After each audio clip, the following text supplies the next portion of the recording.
813 by Maurice Leblanc.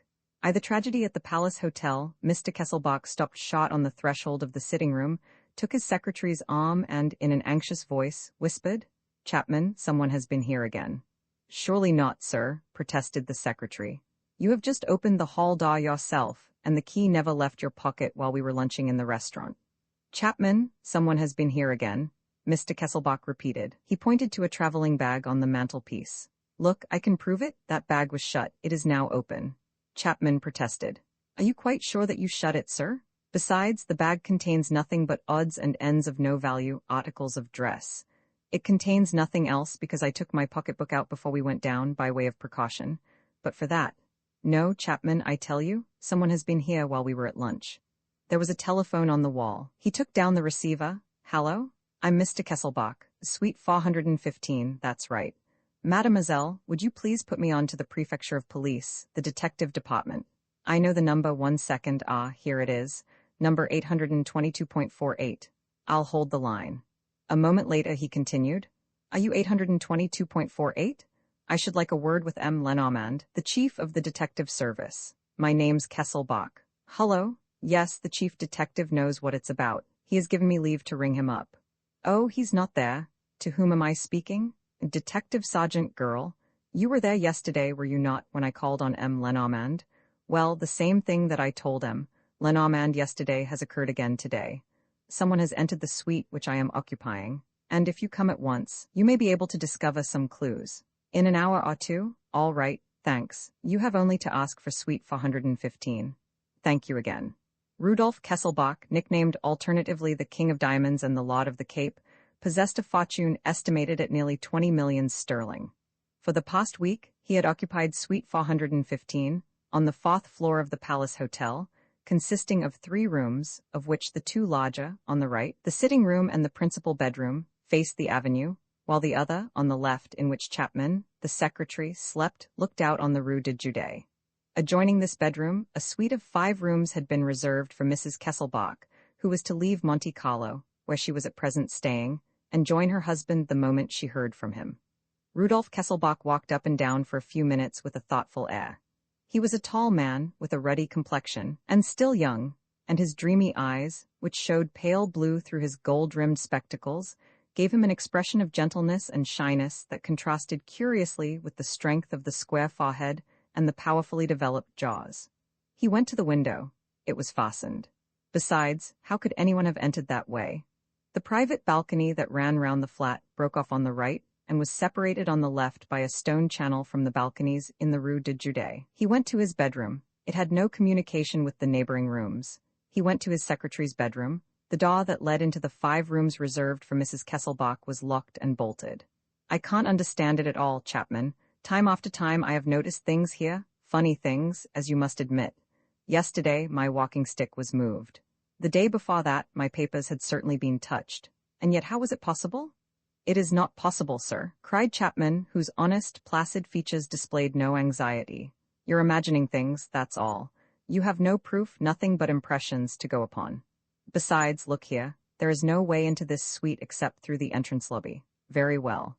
You had a special key made on the day of our arrival, and your own man, Edwards, has the only duplicate. Do you trust him?" "Of course I do. He's been with me for 10 years, but Edwards goes to lunch at the same time that we do, and that's a mistake. He must not go down in future until we come back."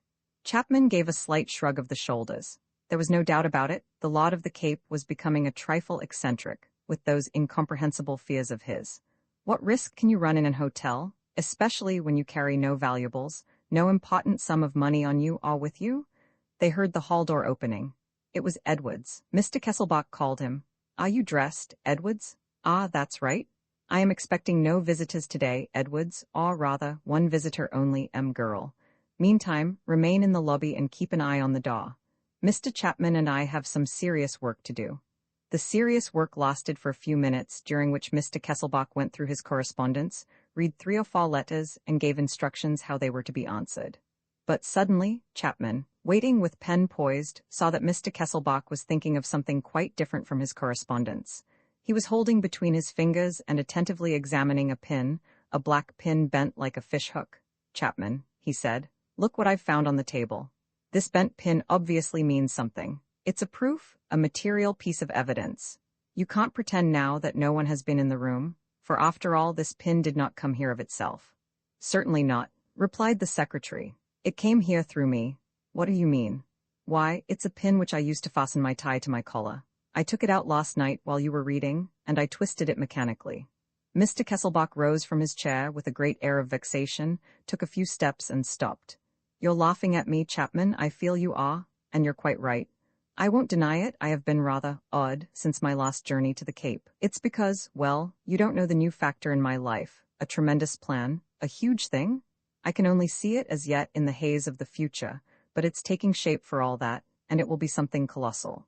Ah, Chapman, you can't imagine. Money I don't care a fig for, I have money, I have too much money. But this means a great deal more. It means power, might, authority. If the reality comes up to my expectations, I shall be not only Lord of the Cape, but Lord of other realms as well. Rudolf Kesselbach, the son of the Augsburg ironmonger, will be on a par with many people who till now have looked down upon him. He will even take precedence of them, Chapman.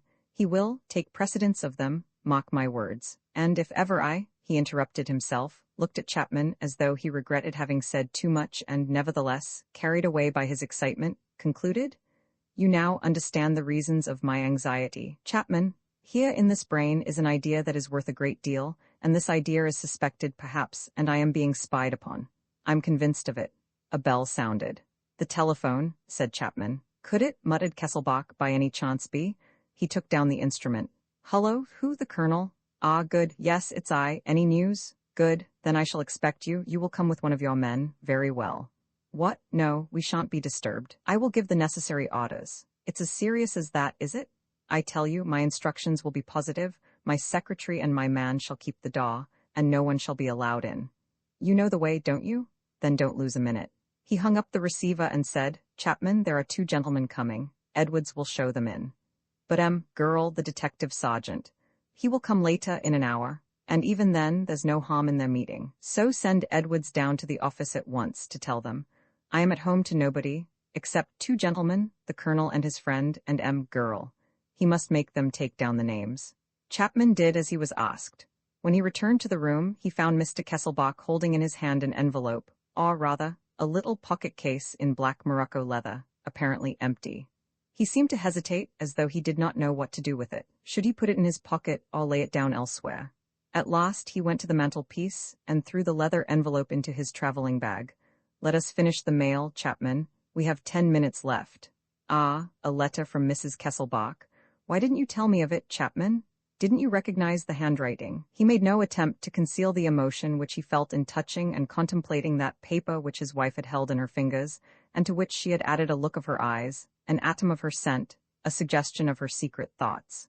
He inhaled its perfume and, unsealing it, read the letter slowly in an undertone, in fragments that reached Chapman's ears, feeling a little tired. Shall keep my room today. I feel so bored. When can I come to you? I am longing for your wire. You telegraphed this morning, Chapman. Then Mrs. Kesselbach will be here tomorrow, Wednesday. He seemed quite gay, as though the weight of his business had been suddenly relieved and he freed from all anxiety. He rubbed his hands and heaved a deep breath, like a strong man certain of success, like a lucky man who possessed happiness and who was big enough to defend himself. There's someone ringing, Chapman, someone ringing at the hall door. Go and see who it is. But Edwards entered and said, 2 gentlemen asking for you, sir. They are the ones. I know. Are they there, in the lobby? Yes, sir. Close the hall door and don't open it again except to girl, the detective sergeant. You go and bring the gentlemen in, Chapman, and tell them that I would like to speak to the colonel first, to the colonel alone. Edwards and Chapman left the room, shutting the door after them. Rudolf Kesselbach went to the window and pressed his forehead against the glass. Outside, just below his eyes, the carriages and motor cars rolled along in parallel furrows, marked by the double line of refuges. A bright spring sun made the brasswork and the varnish gleam again. The trees were putting forth their first green shoots, and the buds of the tall chestnuts were beginning to unfold their newborn leaves. What on earth is Chapman doing?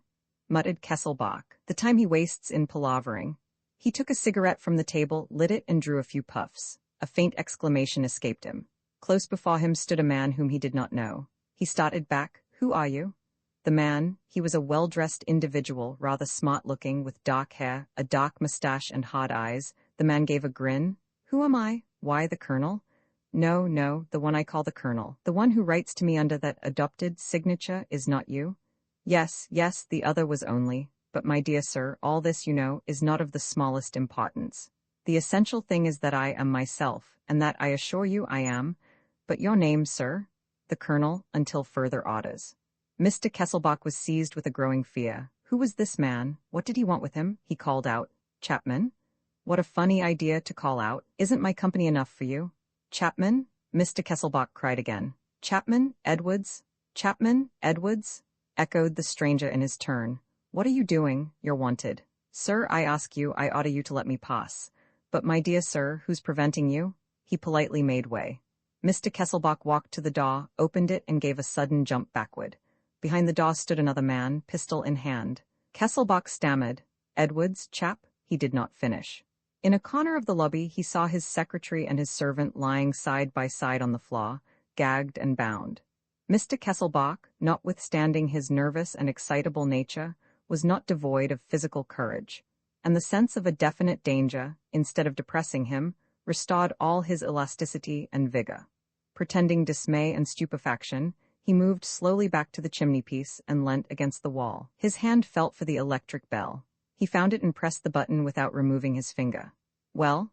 Asked the stranger. Mr. Kesselbach made no reply and continued to press the button. Well, do you expect they will come, that the whole hotel is in commotion because you are pressing that bell? Why, my dear sir, look behind you and you will see that the wire is cut. Mr. Kesselbach turned round sharply, as though he wanted to make sure, but instead, with a quick movement, he seized the traveling bag, thrust his hand into it, grasped a revolver, aimed it at the man and pulled the trigger. Phew, said the stranger. So you load your weapons with air and silence? The cock clicked a second time and a third, but there was no report. 3 shots more, Lord of the Cape? I shan't be satisfied till you've lodged 6 bullets in my carcass. What, you give up? That's a pity, you were making excellent practice. He took hold of a chair by the back, spun it round, sat down astraddle and pointing to an armchair, said, Won't you take a seat, my dear sir, and make yourself at home? A cigarette? Not for me, thanks, I prefer a cigar. There was a box on the table. He selected an Upmann, light in color and flawless in shape, lit it and with a bow. Thank you, that's a perfect cigar. And now let's have a chat, shall we? Rudolf Kesselbach listened to him in amazement.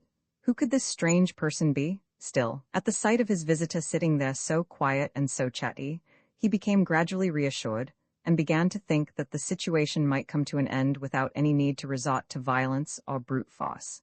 He took out a pocketbook, opened it, displayed a respectable bundle of banknotes and asked, How much?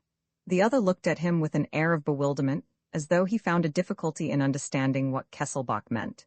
Then, after a moment, he called, Mako. The man with the revolver stepped forward. Mako, this gentleman is good enough to offer you a few bits of paper for your young woman. Take them, Mako. Still aiming his revolver with his right hand, Mako put out his left, took the notes, and withdrew. Now that this question is settled according to your wishes, resumed the stranger, let us come to the object of my visit. I will be brief and to the point. I want 2 things. In the first place, a little black morocco pocket case, shaped like an envelope which you generally carry on you. Secondly, a small ebony box which was in that traveling bag yesterday. Let us proceed in order. The morocco case? Burnt. The stranger knit his brows. He must have had a vision of the good old days when there were peremptory methods of making the contumacious speak. Very well. We shall see about that. And the ebony box? Burnt? Ah, he growled. You're getting at me, my good man. He twisted the other's arm with a pitiless hand. Yesterday, Rudolf Kesselbach, you walked into the Credit Lyonnais on the Boulevard des Italiens, hiding a parcel under your overcoat. You hired a safe, let us be exact, safe no, 16, in recess no, 9. After signing the book and paying your safe rent, you went down to the basement, and when you came up again, you no longer had your parcel with you. Is that correct? Quite. Then the box and the pocket case are at the Credit Lyonnais. No. Give me the key of your safe. No. Mako? Mako ran up. Look sharp, Mako, the quadruple knot. Before he had even time to stand on the defensive, Rudolf Kesselbach was tied up in a network of cords that cut into his flesh at the least attempt which he made to struggle. His arms were fixed behind his back, his body fastened to the chair, and his legs tied together like the legs of a mummy. Search him, Mako. Mako searched him. 2 minutes after, he handed his chief a little flat, nickel-plated key bearing the numbers 16 and 9. Capital, no Morocco pocket case? No, Governor. It is in the safe. Mr. Kesselbach, will you tell me the secret cipher that opens the lock? No, you refuse? Yes. Mako? Yes, Governor. Place the barrel of your revolver against the gentleman's temple. It's there. Now put your finger to the trigger. Ready. Well, Kesselbach, old chap, do you intend to speak? No. I'll give you 10 seconds and not one more. Mako? Yes, Governor. In 10 seconds, blow out the gentleman's brains. Right you are, Governor. Kesselbach, I'm counting. 1, 2, 3, 4, 5, 6. Rudolf Kesselbach made a sign. You want to speak? Yes. You're just in time. Well, the cipher, the word for the lock. Dollar. Dollar. Mrs. Kesselbach's name is Dolores, I believe. You dear boy. Mako, go and do as I told you. No mistake, mind. I'll repeat it. Meet Jerome at the omnibus office, give him the key, tell him the word, dollar. Then the two of you go to the Credit Lyonnais. Jerome is to walk in alone, sign the name book, go down to the basement and bring away everything in the safe. Do you quite understand? Yes, Governor, but if the safe shouldn't open, if the word dollar? Silence, Mako. When you come out of the Credit Lyonnais, you must leave Jerome, go to your own place and telephone the result of the operation to me. Should the word dollar by any chance fail to open the safe, we, my friend Rudolf Kesselbach and I, will have one last interview. Kesselbach, you're quite sure you're not mistaken? Yes. That means that you rely upon the futility of the search. We shall see. Be off, Mako. What about you, Governor? I shall stay. Oh, I'm not afraid. I've never been in less danger than at this moment. Your orders about the door were positive, Kesselbach, were they not? Yes. Dash it all, you seemed very eager to get that said. Can you have been trying to gain time? If so, I should be caught in a trap like a fool. He stopped to think, looked at his prisoner and concluded, No, it's not possible, we shall not be disturbed. He had not finished speaking when the doorbell rang. He pressed his hand violently on Rudolf Kesselbach's mouth. Oh, you old fox, you were expecting someone. The captive's eyes gleamed with hope. He could be heard chuckling under the hand that stifled him. The stranger shook with rage. Hold your tongue, or I'll strangle you. Here, Mako, gag him. Quick, that's it. The bell rang again. He shouted as though he himself were Kesselbach and as though Edwards were still there. Why don't you open the door, Edwards? Then he went softly into the lobby and, pointing to the secretary and the manservant, whispered, Mako, help me shift these two into the bedroom over there so that they can't be seen. He lifted the secretary. Mako carried the servant. Good, now go back to the sitting room. He followed him in and at once returned to the lobby and said, in a loud tone of astonishment, Why, your man's not here, Mr. Kesselbach? No, don't move, finish your letter. I'll go myself. And he quietly opened the hall door. Mr. Kesselbach.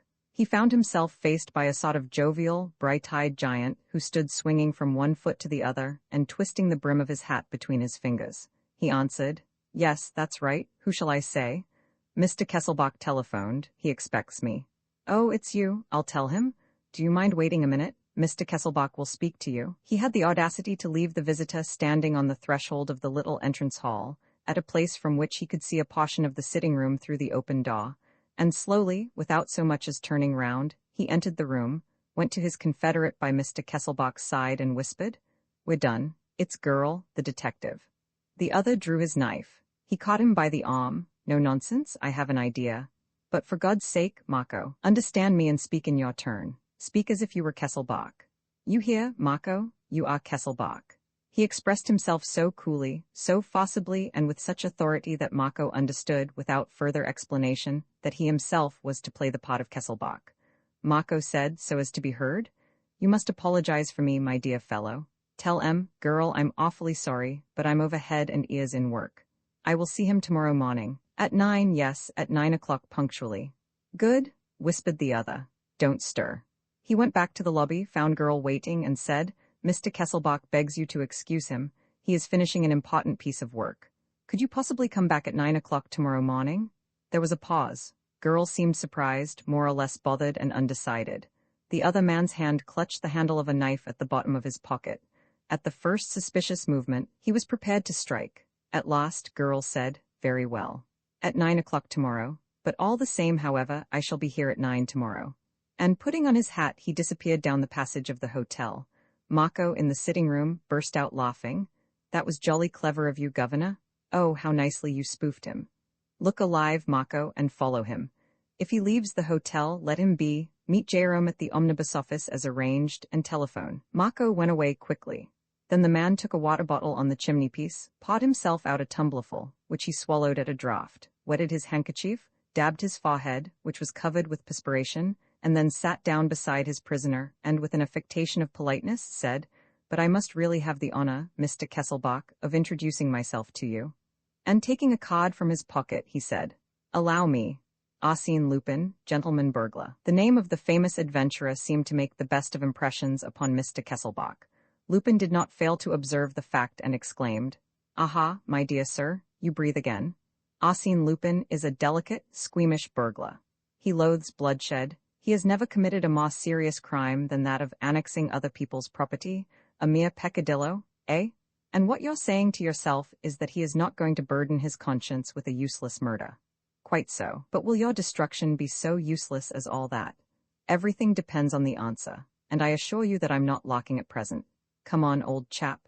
He drew up his chair beside the armchair, removed the prisoner's gag, and speaking very plainly, "Mr. Kesselbach," he said, "on the day when you arrived in Paris, you entered into relations with one Barbera, the manager of a confidential inquiry agency, and as you were acting without the knowledge of your secretary, Chapman, it was arranged that the said Barbera, when communicating with you by letter or telephone, should call himself the Colonel.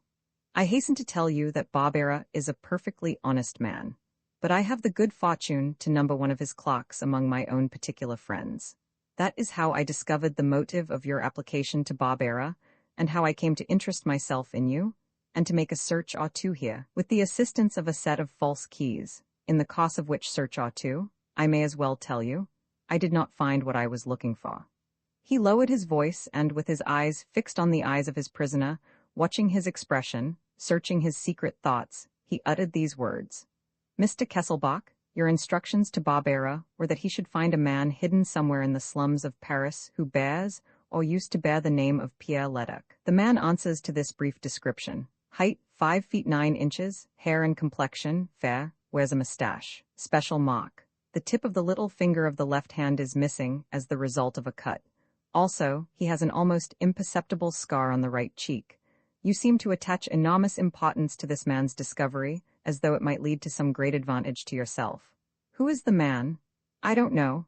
The answer was positive, absolute. Did he know or did he not know? It made little difference. The great thing was that he was determined not to speak. "Very well," said his adversary, "but you have fuller particulars about him than those with which you furnished Barbera." "I have not." "You lie, Mr. Kesselbach. Twice in Barbera's presence you consulted papers contained in the Morocco case." "I did? And the case?" "Burnt." Lupin quivered with rage. The thought of torture and of the facilities which it used to offer was evidently passing through his mind again. "Burnt? But the box? Come, own up, confess that the box is at the Crédit Lyonnais." "Yes. And what's inside it?" "The finest 200 diamonds in my private collection." This statement did not seem to displease the adventurer. "Aha, the finest 200 diamonds, but I say that's a fortune? Yes, that makes you smile. It's a trifle to you, no doubt, and your secret is worth more than that. To you, yes, but to me?" He took a cigar, lit a match, which he allowed to go out again mechanically, and sat for some time thinking, motionless. The minutes passed. He began to laugh. "I dare say you're hoping that the expedition will come to nothing, and that they won't open the safe?" "Very likely, old chap. But in that case, you'll have to pay me for my trouble. I did not come here to see what sort of figure you cut in an armchair. The diamonds, since diamonds there appear to be, or else the Morocco case. There's your dilemma." He looked at his watch. "Half an hour. Hang it all! Fate is moving very slowly. But there's nothing for you to grin at, Mr. Kesselbach. I shall not go back empty-handed, make no mistake about that." At last, it was the telephone bell. Lupin snatched at the receiver and, changing the sound of his voice, imitated the rough accent of his prisoner. "Yes, Rudolf Kesselbach, you're speaking to him." "Yes, please, mademoiselle, put me on." "Is that you, Mako? Good, did it go off all right?" "Excellent, no hitch, my best compliments. Well, what did you pick up?" "The ebony box, nothing else, no papers, tut-tut. And what's in the box? Are they fine diamonds? Capital, capital?" "1 minute, Mako, while I think. You see, all this. If I were to tell you my opinion—" "Wait, don't go away, hold the line." He turned round. "Mr. Kesselbach, are you keen on your diamonds?" "Yes. Would you buy them back of me?" "Possibly." "For how much? 500,000 francs." 500,000, yes. Only, here's the rub, how are we to make the exchange? A check? No, you'd swindle me or else I'd swindle you. Listen. On the day after tomorrow, go to the Credit Lyonnais in the morning. Draw out your 500 banknotes of 1,000 each and go for a walk in the boys, on the Otwell side. I shall have the diamonds in a bag, that's handier. The box shows too much. Kesselbach gave a start. No, no, the box too, I want everything. Ah, cried Lupin, shouting with laughter, you've fallen into the trap. The diamonds you don't care about, they can be replaced, but you cling to that box as you cling to your skin. Very well, you shall have your box on the word of Arsene. You shall have it tomorrow morning by parcel post. He went back to the telephone. Mako, have you the box in front of you? Is there anything particular about it? Ebony inlaid with ivory. Yes, I know the sort of thing. Japanese from the Faubourg Saint-Antoine. No mark? Ah, a little round label with a blue border and a number. Yes, a shop mark, no importance. And is the bottom of the box thick? Not very thick. Bother. No false bottom then. Look here, Mako. Just examine the ivory inlay on the outside, or rather, no, the lid. He reveled with delight. The lid, that's it, Mako. Kesselbach blinked his eyes just now. We're burning? Ah, Kesselbach, old chap, didn't you see me squinting at you, you silly fellow? And to Mako, well, what do you see? A looking-glass inside the lid. Does it slide? Is it on hinges? No? Well then, break it. Yes, yes. I tell you to break it. That glass serves no purpose there. It's been added since. He lost patience. Mind your own business, idiot. Do as I say. He must have heard the noise which Mako made at the other end of the wire in breaking the glass, for he shouted in triumph. Didn't I tell you, Mr. Kesselbach, that we should find something? Hullo, have you done it? Well, Aletta? Victory? All the diamonds in the Cape and old man Kesselbach's secret into the bargain. He took down the second receiver, carefully put the 2 discs to his ears and continued. Read it to me, Mako. Read it to me slowly. The envelope first. Good. Now repeat. He himself repeated, copy of the letter contained in the black morocco case. And next, tear the envelope, Mako. Have I your permission, Mr. Kesselbach? It's not very good form, but however, go on, Mako. Mr. Kesselbach gives you leave. Done it? Well then, read it out. He listened, and with a chuckle, the deuce, that's not quite as clear as a pikestaff. Listen, I'll repeat. A plain sheet of paper folded in faw, the folds apparently quite fresh. Good. At the top of the page on the right, these words, 5 feet 9, left little finger cut, and so on. Yes, that's the description of Master Pierre Leduc. In Kesselbach's handwriting, I suppose? Good. And in the middle of the page, this word in printed capitals. Apoon. Mako, my lad, leave the paper as it is, and don't touch the box or the diamonds. I shall have done with our friend here in 10 minutes, and I shall be with you in 20. Oh, by the way, did you send back the motor for me? Capital? So long. He replaced the instrument, went into the lobby and into the bedroom, made sure that the secretary and the manservant had not unloosed their bonds, and on the other hand, that they were in no danger of being choked by their gags. Then he returned to his chief prisoner. He wore a determined and relentless look. We've finished joking, Kesselbach. If you don't speak, it will be the worse for you. Have you made up your mind? What about? No nonsense, please. Tell me what you know. I know nothing. You lie. What does this word Apoon mean? If I knew, I should not have written it down. Very well, but whom or what does it refer to? Where did you copy it? Where did you get it from? Mr. Kesselbach made no reply. Lupin, now speaking in nervous, jerky tones, resumed. Listen, Kesselbach, I have a proposal to make to you. Rich man, big man though you may be, there is not so much difference between us. The son of the Augsburg ironmonger and Arsene Lupin, prince of burglars, can come to an understanding without shame on either side. I do my thieving indoors, you do yours on the stock exchange. It's all much of a muchness. So here we are, Kesselbach. Let's be partners in this business. I have need of you because I don't know what it's about. You have need of me because you will never be able to manage it alone. Barbera is an ass. I am Lupin. Is it a bargain? No answer. Lupin persisted in a voice shaking with intensity. Answer, Kesselbach, is it a bargain? If so, I'll find your Pierre Leduc for you in 48 hours. For he's the man you're after, eh? Isn't that the business? Come along, answer. Who is the fellow? Why are you looking for him? What do you know about him? He calmed himself suddenly, laid his hand on Kesselbach's shoulder and harshly. One word only. Yes or no? No. He drew a magnificent gold watch from Kesselbach's fob and placed it on the prisoner's knees. He unbuttoned Kesselbach's waistcoat, opened his shirt, uncovered his chest, and taking a steel dagger with a gold-crusted handle that lay on the table beside him, he put the point of it against the place where the pulsations of the heart made the bare flesh throb. For the last time? No? Mr. Kesselbach, it is 8 minutes to 3. If you don't answer within 8 minutes from now, you are a dead man. The next morning, Sergeant Girl walked into the Palace Hotel punctually at the appointed hour. Without stopping, sconning to take the lift, he went up the stairs. On the 4th floor he turned to the right, followed the passage and rang at the door of 415. Hearing no sound, he rang again. After half a dozen fruitless attempts, he went to the floor office. He found a head waiter there. Mr. Kesselbach did not sleep here last night. We have not seen him since yesterday afternoon. But his servant, his secretary, we have not seen them either. Then they also did not sleep in the hotel? I suppose not. You suppose not, but you ought to be certain. Why, Mr. Kesselbach is not staying in the hotel. He is at home here in his private flat. He is not waited on by us but by his own man, and we know nothing of what happens inside. That's true, that's true. Girl seemed greatly perplexed. He had come with positive orders, a precise mission within the limits of which his mind was able to exert itself. Outside those limits he did not quite know how to act. If the chief were here, he muttered. If the chief were here. He showed his card and stated his quality. Then he said, on the off chance, so you have not seen them come in? No, but you saw them go out. No, I can't say I did. In that case, how do you know that they went out?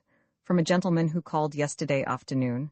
A gentleman with a dark mustache? Yes, I met him as he was going away, about 3 o'clock. He said, the people in 415 have gone out. Mr. Kesselbach will stay at Versailles tonight at the reservoirs. You can send his letters on to him there.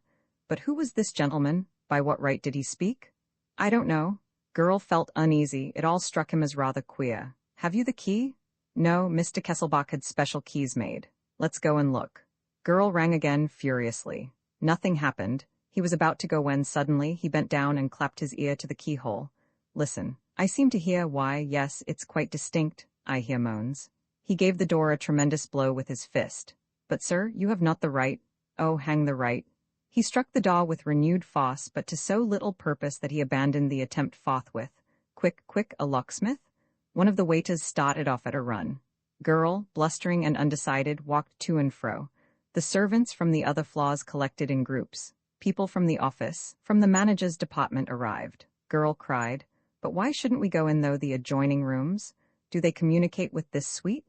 Yes, but the communicating doors are always bolted on both sides.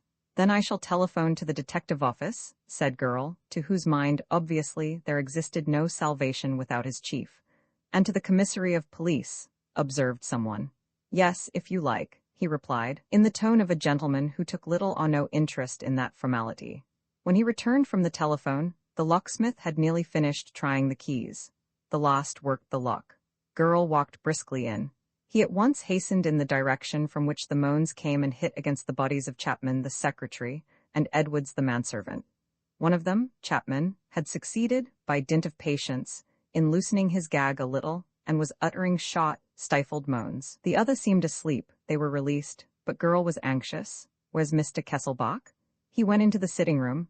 Mr. Kesselbach was sitting strapped to the back of the armchair, near the table. His head hung on his chest. He has fainted, said Girl, going up to him. He must have exerted himself beyond his strength. Swiftly he cut the cords that fastened the shoulders. The body fell forward in an inert mass. Girl caught it in his arms and started back with a cry of horror. Why, he's dead. Feel, his hands are ice cold, and look at his eyes. Someone ventured the opinion, an apoplectic stroke, no doubt, or else heart failure. True, there's no sign of a wound, it's a natural death. They laid the body on the sofa and unfastened the clothes, but red stains at once appeared on the white shirt, and when they pushed it back, they saw that, near the heart, the chest bore a little scratch through which had trickled a thin stream of blood, and on the shirt was pinned a card. Girl bent forward. It was Arsène Lupin's card, blood-stained like the rest. Then Girl drew himself up, authoritatively and sharply. Murdered? Arsène Lupin, leave the flat. Leave the flat, all of you? No one must stay here or in the bedroom. Let the two men be removed and seen to elsewhere. Leave the flat and don't touch a thing. The chief is on his way. If ex-Lupin's great scheme contrary to his expectations, Lupin had no sort of annoyance to undergo in consequence of his assault on M. Formery. The examining magistrate came to the Santé in person, 2 days later, and told him, with some embarrassment and with an affectation of kindness, that he did not intend to pursue the matter further. Nor I, either, retorted Lupin. What do you mean? Well, I mean that I shall send no communication to the press about this particular matter, nor do anything that might expose you to ridicule. Monsieur le Juge d'instruction. The scandal shall not be made public, I promise. That is what you want, is it not? Faumery blushed and, without replying, continued, Only, henceforth, your examinations will take place here. It's quite right that the law should put itself out for Lupin, said that gentleman. The announcement of this decision, which interrupted his almost daily meetings with the Daudevilles, did not disturb Lupin.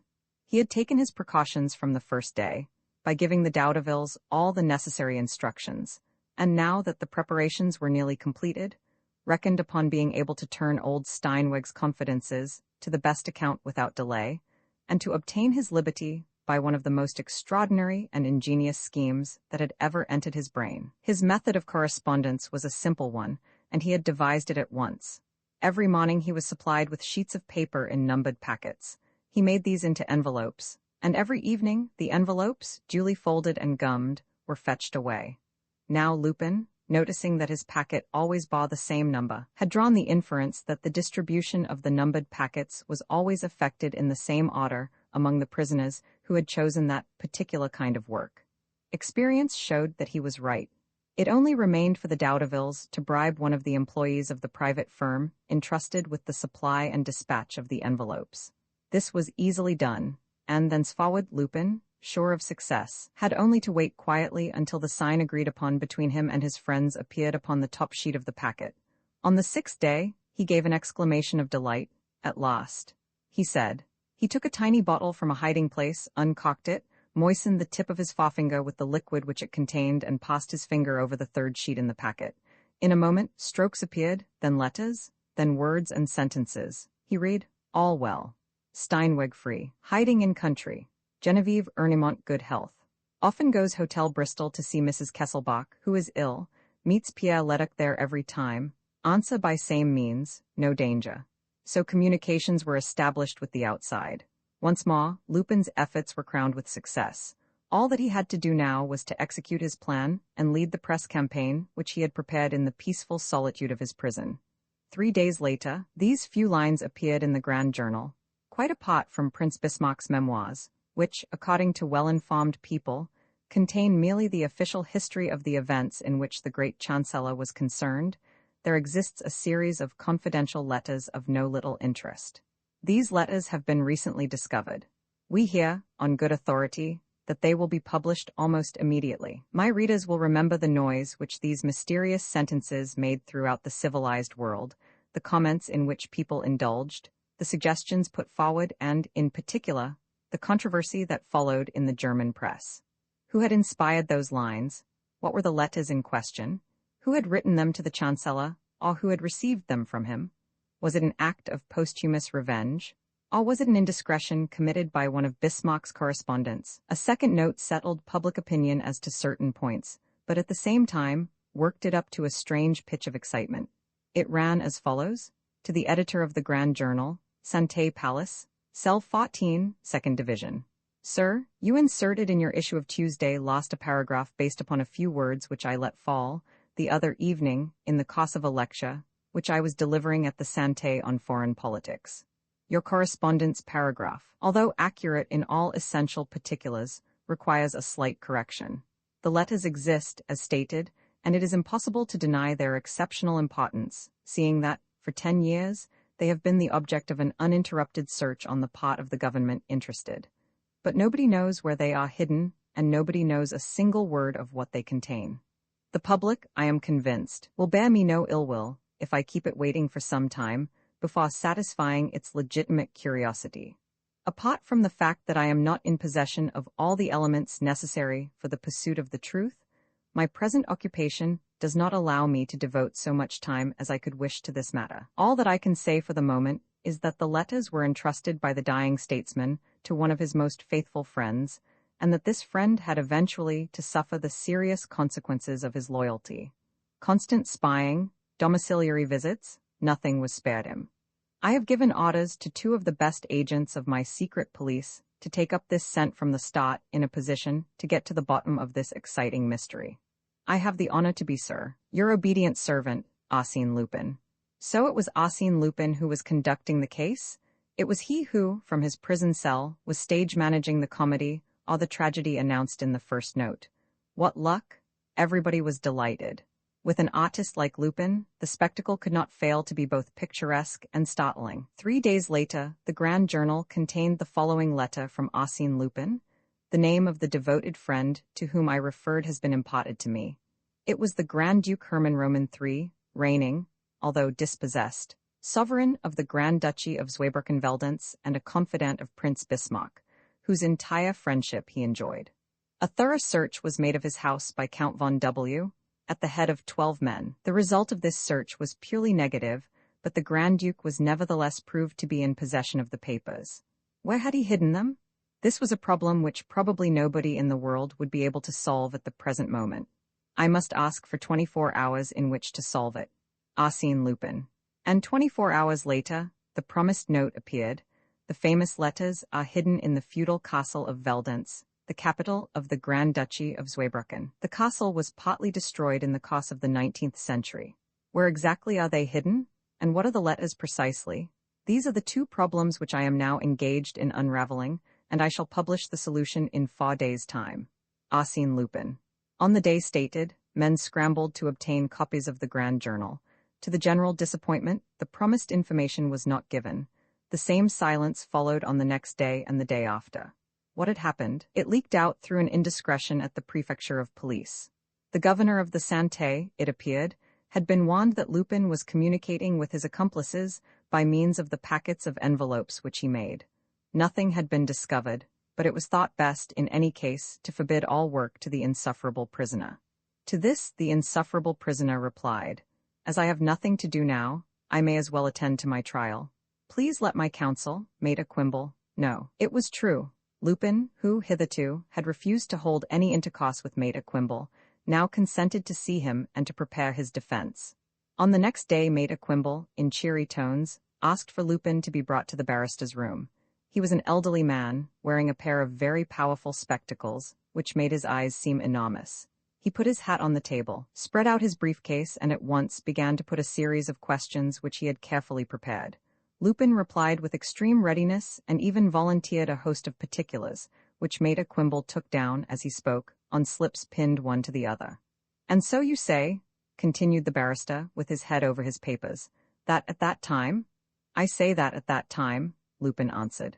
Little by little, with a series of natural and hardly perceptible movements, he leant elbows on the table. He gradually lowered his arms, slipped his hand under Maître Quimble's hat, put his finger into the leather band, and took out one of those strips of paper, folded lengthwise, which the hatter inserts between the leather and the lining when the hat is a trifle too large. He unfolded the paper. It was a message from Daudeville, written in a cipher agreed upon beforehand. "I am engaged as indoor servant at Maître Quimble's. You can answer by the same means without fear." It was L.M., the murderer, who gave away the envelope trick. "A good thing that you foresaw this move." Hereupon followed a minute report of all the facts and comments caused by Lupin's revelations. Lupin took from his pocket a similar strip of paper containing his instructions, quietly substituted it in the place of the other, and drew his hand back again. The trick was played, and Lupin's correspondence with the Grand Journal was resumed without further delay. I apologize to the public for not keeping my promise. The postal arrangements at the Santé Palace are woefully inadequate. However, we are near the end.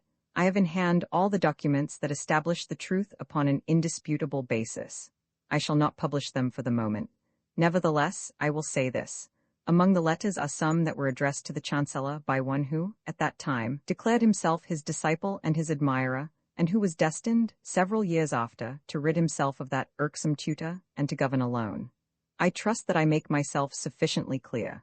And on the next day, the letters were written during the late Emperor's illness. I need hardly add more to prove their importance.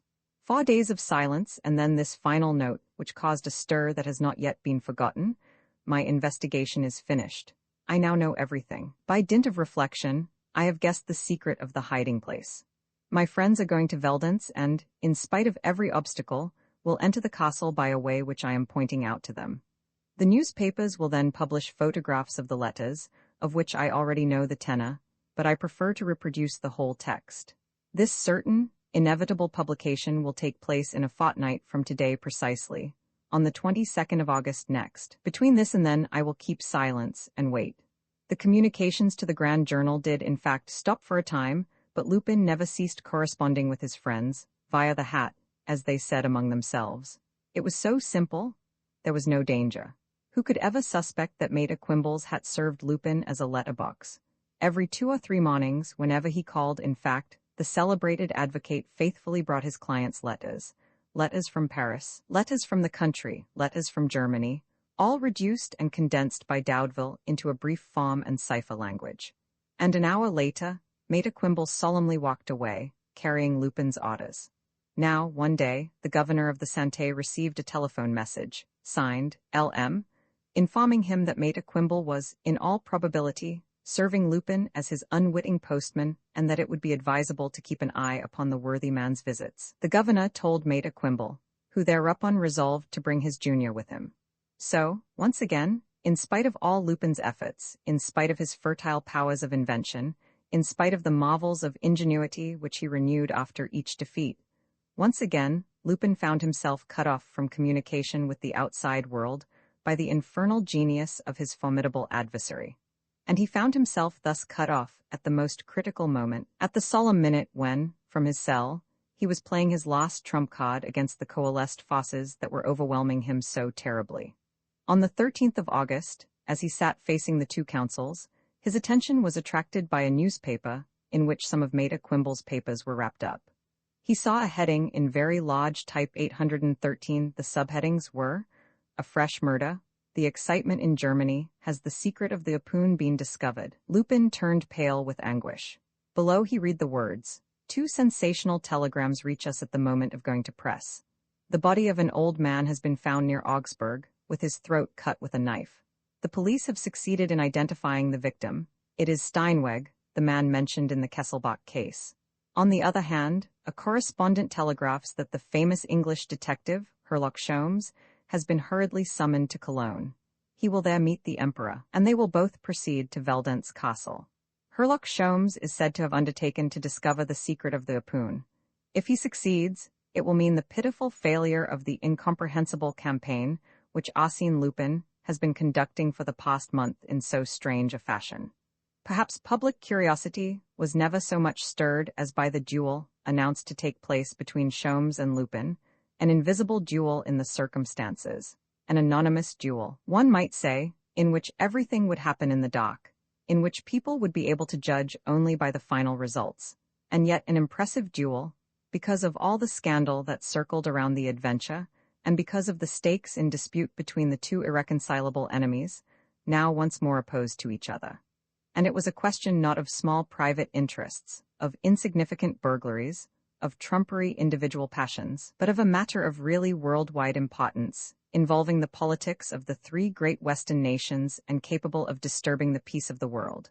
People waited anxiously, and no one knew exactly what he was waiting for.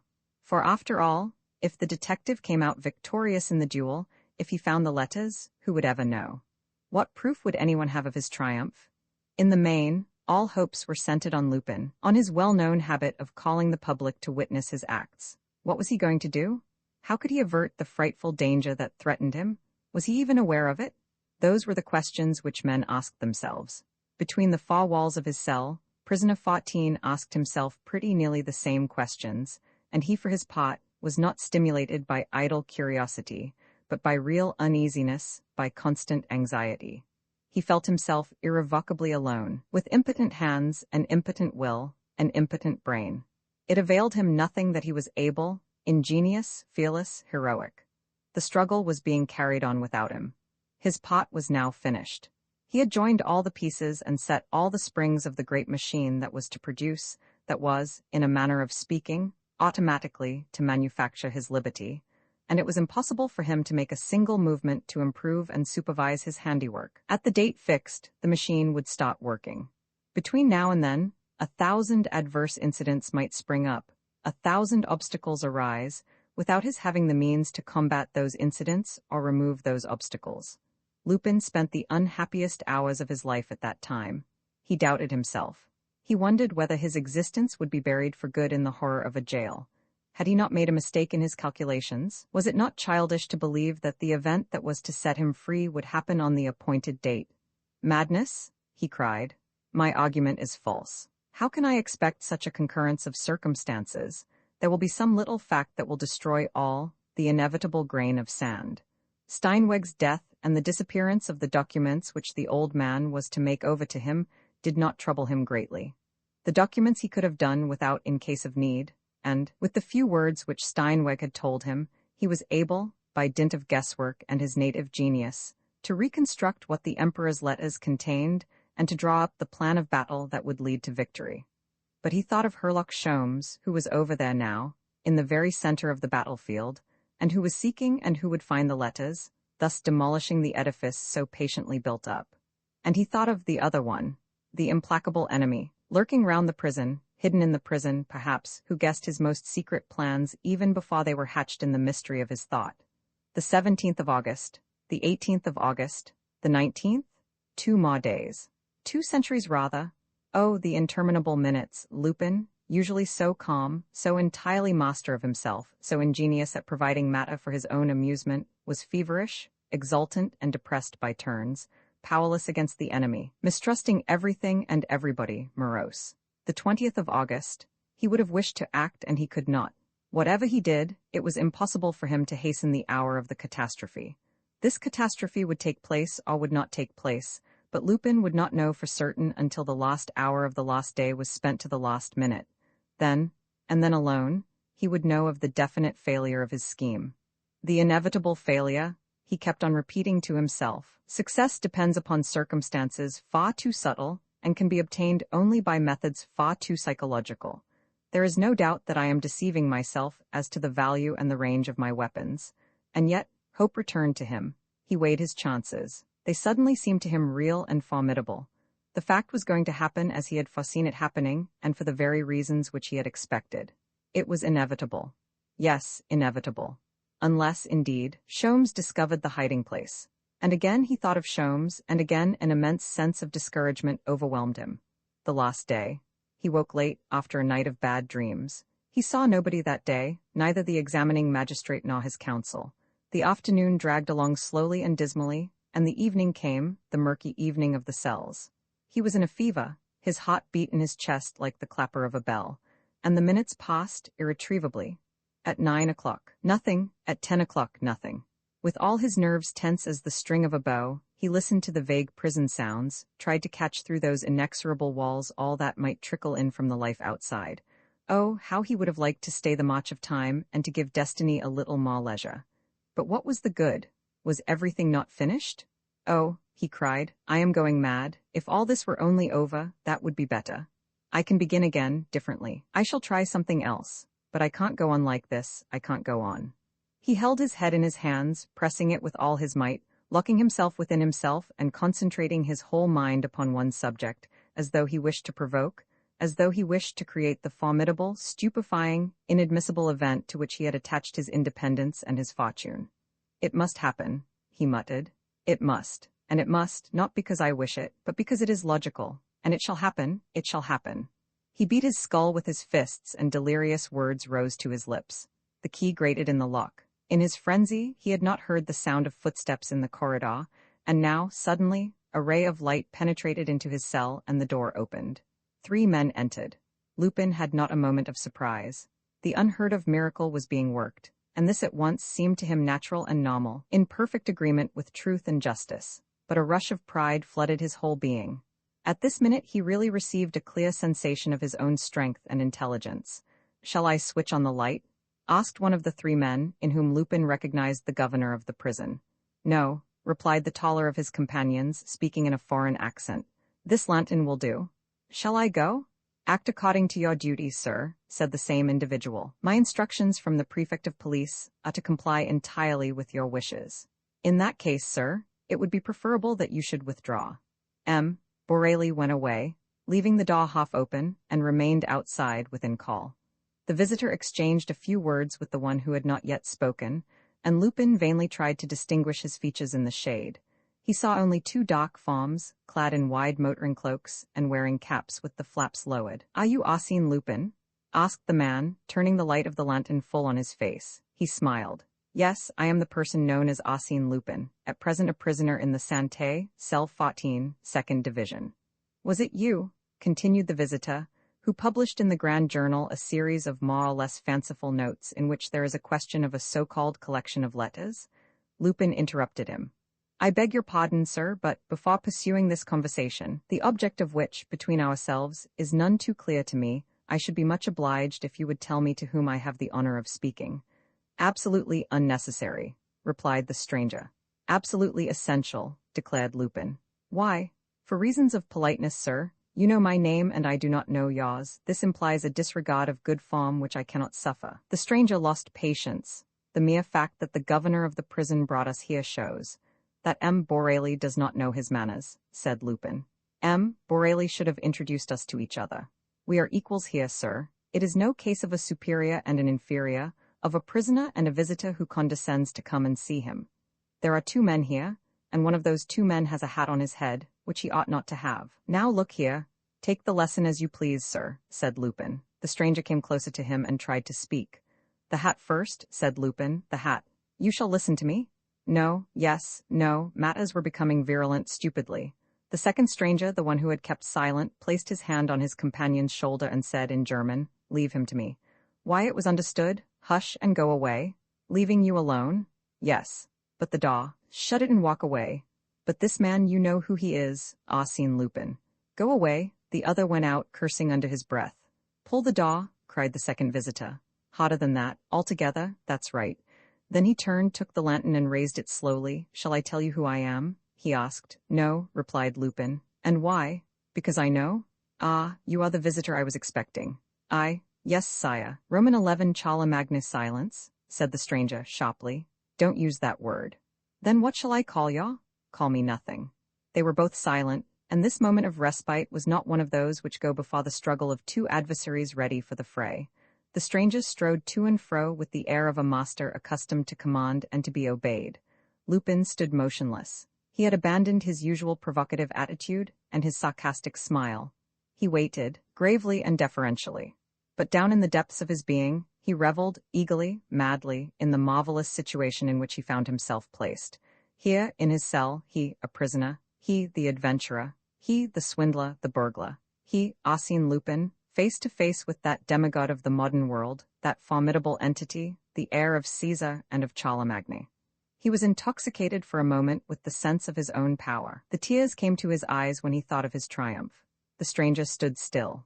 And at once, with the very first sentence, they came to the immediate point. Tomorrow is the 22nd of August. The letters are to be published tomorrow, are they not?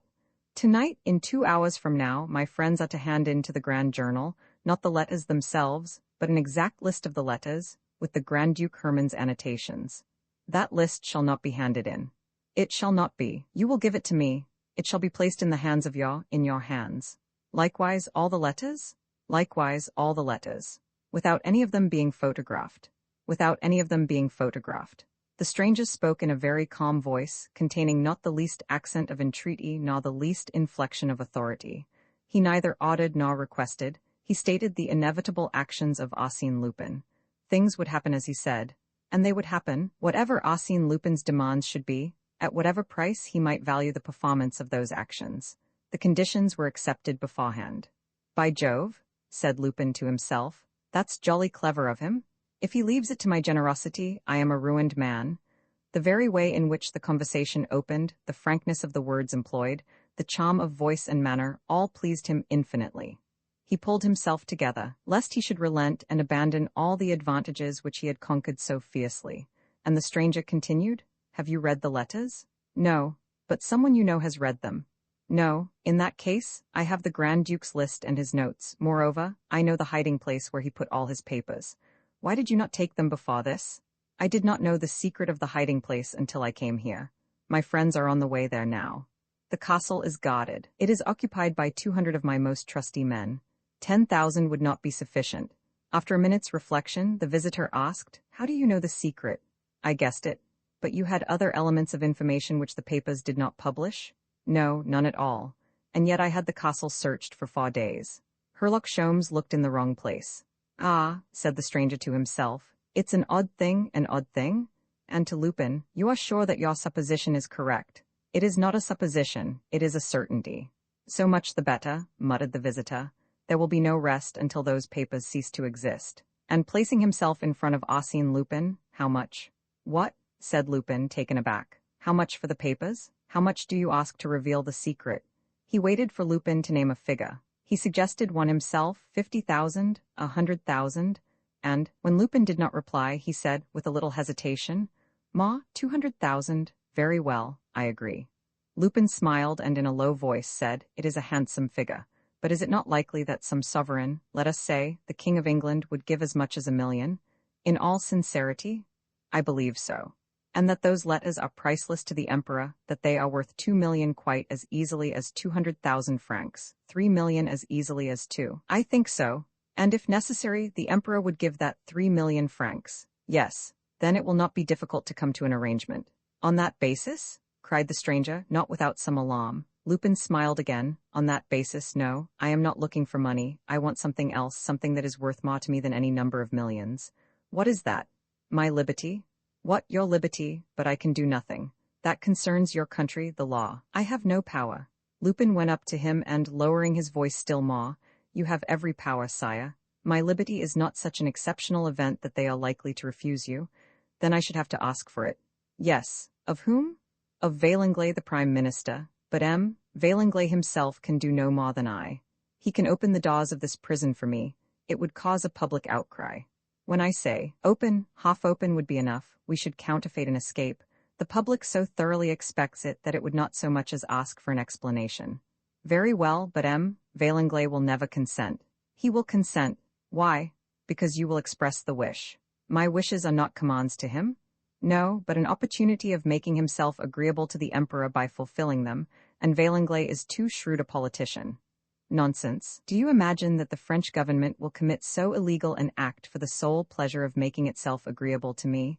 That pleasure will not be the sole one. What will be the other? The pleasure of serving France by accepting the proposal which will accompany the request for my release. I am to make a proposal? I? Yes, sire. What proposal? I do not know, but it seems to me that there is always a favorable ground on which to come to an understanding. There are possibilities of agreement. The stranger looked at him, without grasping his meaning.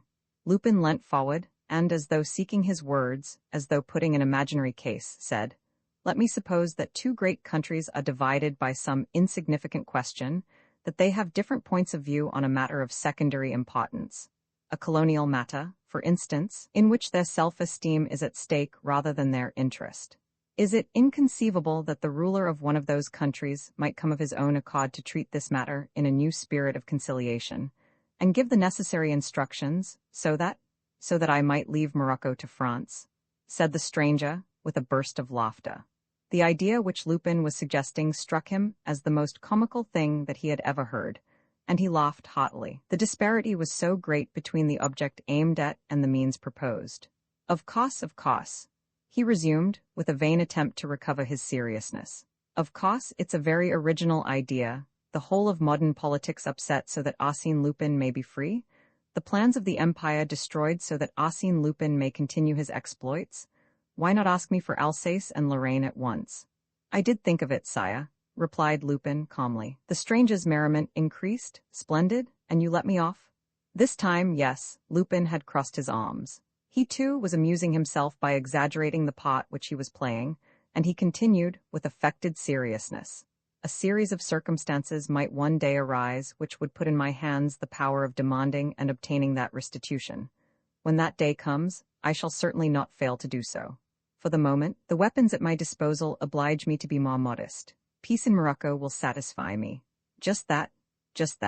Morocco against your liberty?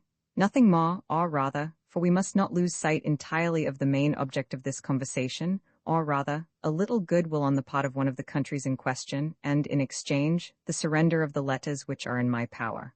Those letters, muttered the stranger irritably. After all, perhaps they are not so valuable. There are some in your own hand, sire, and you considered them valuable enough to come to this cell. Well, what does it matter? But there are others of which you do not know the authorship and about which I can give you a few particulars. Oh, indeed, said the stranger, rather anxiously. Lupin hesitated. Speak plainly, said the stranger. Say what you have in your mind. In the profound silence of the cell, Lupin declared, with a certain solemnity, 20 years ago a draft treaty was prepared between Germany, Great Britain, and France.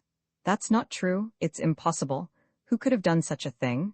The Emperor's father and the Queen of England, his grandmother, both acting under the influence of the Empress Frederick. Impossible? I repeat, it is impossible. The correspondence is in the hiding place at Veldenz Castle, and I alone know the secret of the hiding place. The stranger walked up and down with an agitated step. Then he stopped short. Is the text of the treaty included in that correspondence? Yes, sire, it is in your father's own hand. And what does it say?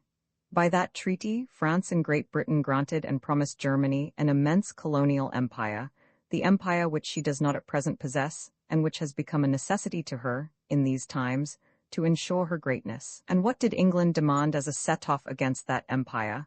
The limitation of the German fleet. And France? Alsace and Lorraine. The Emperor leant against the table in silent thought. Lupin continued. Everything was ready. The cabinets of Paris and London had been sounded and had consented.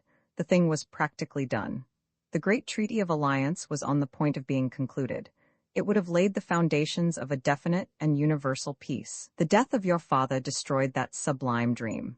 But I ask your Imperial Majesty, what will your people think? What will the world think, when it knows that Frederick Roman III, one of the heroes of 1870, a German, a pure and loyal German, respected by all, generally admired for his nobility of character, agreed to the restitution of Alsace-Lorraine, and therefore considered that restitution just? He was silent for an instant, leaving the problem to fix itself in its precise terms before the Emperor's conscience, before his conscience as a man, a son, and a sovereign.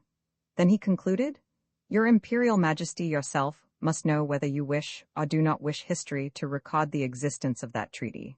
As for me, sire, you can see that my humble personality counts for very little in the discussion. A long pause followed upon Lupin's words. He waited, with his soul torn with anguish. His whole destiny was at stake in this minute which he had conceived, and in a manner, produced with such effort and such stubbornness, an historic minute, born of his brain, in which his humble personality, for all that he might say, weighed heavily upon the fate of empires and the peace of the world. Opposite him, in the shadow, Caesar stood meditating. What answer would he make? What solution would he give to the problem? He walked across the cell for a few moments, which to Lupin seemed interminable. Then he stopped and asked, Are there any other conditions? Yes, sire, but they are insignificant. Name them. I have found the son of the Grand Duke of Zweibrücken-Veldenz. The Grand Duchy must be restored to him. Anything else? He loves a young girl who loves him in her turn. She is the fairest and the most virtuous of her sex. He must marry her. Anything else? That is all. There is nothing more. Nothing? Your Majesty need only have this letter delivered to the editor of the Grand Journal, who will then destroy, unread, the article which he may now receive at any moment. Lupin held out the letter, with a heavy heart and a trembling hand. If the Emperor took it, that would be a sign of his acceptance. The Emperor hesitated and then, with an abrupt movement, took the letter, put on his hat, wrapped his cloak round him and walked out without a word. Lupin remained for a few seconds, staggering as though dazed. Then, suddenly, he fell into his chair, shouting with joy and pride. Monsieur le Juge d'Instruction, I am sorry to say goodbye to you today. Why, Lupin, are you thinking of leaving us? With the greatest reluctance, I assure you, Monsieur le Juge d'Instruction. Our relations have been so very pleasant and cordial, but all good things must come to an end. My cure at the Santé Palace is finished. Other duties call me. I have resolved to make my escape tonight. Then I wish you good luck, Lupin. 1,000 thanks, le Juge d'Instruction. Arsène Lupin waited patiently for the hour of his escape, not without asking himself how it would be contrived, and by what means France and Germany, uniting for the joint performance of this deserving work, would succeed in effecting it without creating too great a scandal. Late in the afternoon, the warder told him to go to the entrance yard. He hurried out and was met by the governor, who handed him over to M. Weber. Weber made him step into a motor car in which somebody was already seated. Lupin had a violent fit of laughter. What, you, my poor old Weber? Have they let you in for this tiresome job? Are you to be responsible for my escape? Upon my word, you are an unlucky beggar. Oh, my poor old chap, what hard lines. First made famous through my arrest, you are now to become immortal through my escape. He looked at the other man. Well, Monsieur le Préfet de Police, so you are in the business too? That's a nasty thing for you, what? If you take my advice, you'll stay in the background and leave the honor and glory to Weber. It's his by right, and he can stand a lot, the rascal. The car traveled at a fast pace along the Seine and through Boulogne. At St. Cloud, they crossed the river. "Splendid," cried Lupin. "We're going to Gotch's. You want me there, in order to reenact the death of Altenheim. We shall go down into the underground passage. I shall disappear and people will say that I got through another outlet, known to myself alone. Lord, how idiotic." He seemed quite unhappy about it. Idiotic? Idiotic in the highest degree. I blush for shame. And those are the people who govern us. What an age to live in. But you poor devils, why didn't you come to me? I'd have invented a beautiful little escape for you, something of a miraculous nature. I had it already pigeonholed in my mind. The public would have yelled with wonder and danced with delight. Instead of which, however, it's quite true that you were given rather short notice, but all the same. The program was exactly as Lupin had foreseen. They walked through the grounds of the House of Retreat to the Pavilion Hortense. Lupin and his two companions went down the stairs and along the underground passage. At the end of the tunnel, the deputy chief said, "You are free." "And there you are," said Lupin. "Is that all? Well, my dear Weber, thank you very much and sorry to have given you so much trouble. Goodbye, Monsieur le Préfet, kind regards to the missus." He climbed the stairs that led to the Villa des Glycines, raised the trapdoor and sprang into the room. A hand fell on his shoulder. Opposite him stood his first visitor of the day before, the one who had accompanied the Emperor. There were 4 men with him, 2 on either side. "Look here," said Lupin. "What's the meaning of this joke? I thought I was free?" "Yes, yes," growled the German in his rough voice. "You are free to travel with the 5 of us if that suits you."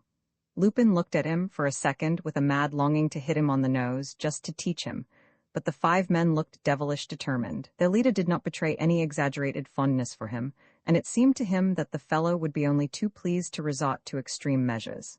Besides, after all, what did he care? He chuckled. "If it suits me, why, it's the dream of my life." A powerful covered car was waiting in the paved yard outside the villa.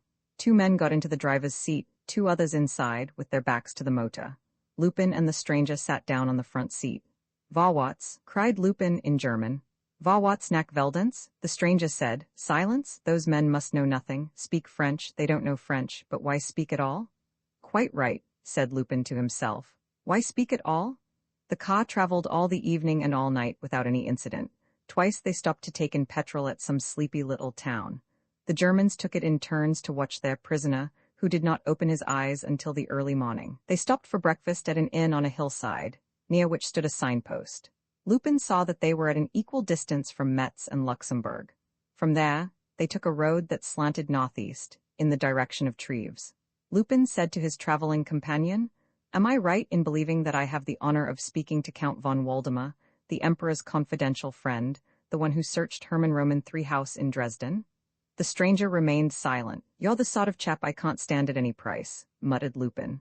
"I'll have some fun with you one of these days. You're ugly, you're fat, you're heavy, in short, I don't like you." And he added aloud, "You are wrong not to answer me, Monsieur le Comte. I was speaking in your own interest. Just as we were stepping in, I saw a motor come into sight behind us, on the horizon. Did you see it?" "No, why?" "Nothing." "Still." "No, nothing at all, a mere remark. Besides, we are 10 minutes ahead and our car is at least a 40 horsepower. "It's a 60, said the German, looking at him uneasily from the corner of his eye. "Oh, then we're all right." They were climbing a little slope. When they reached the top, the Count leant out of the window. "Damn it all," he swore.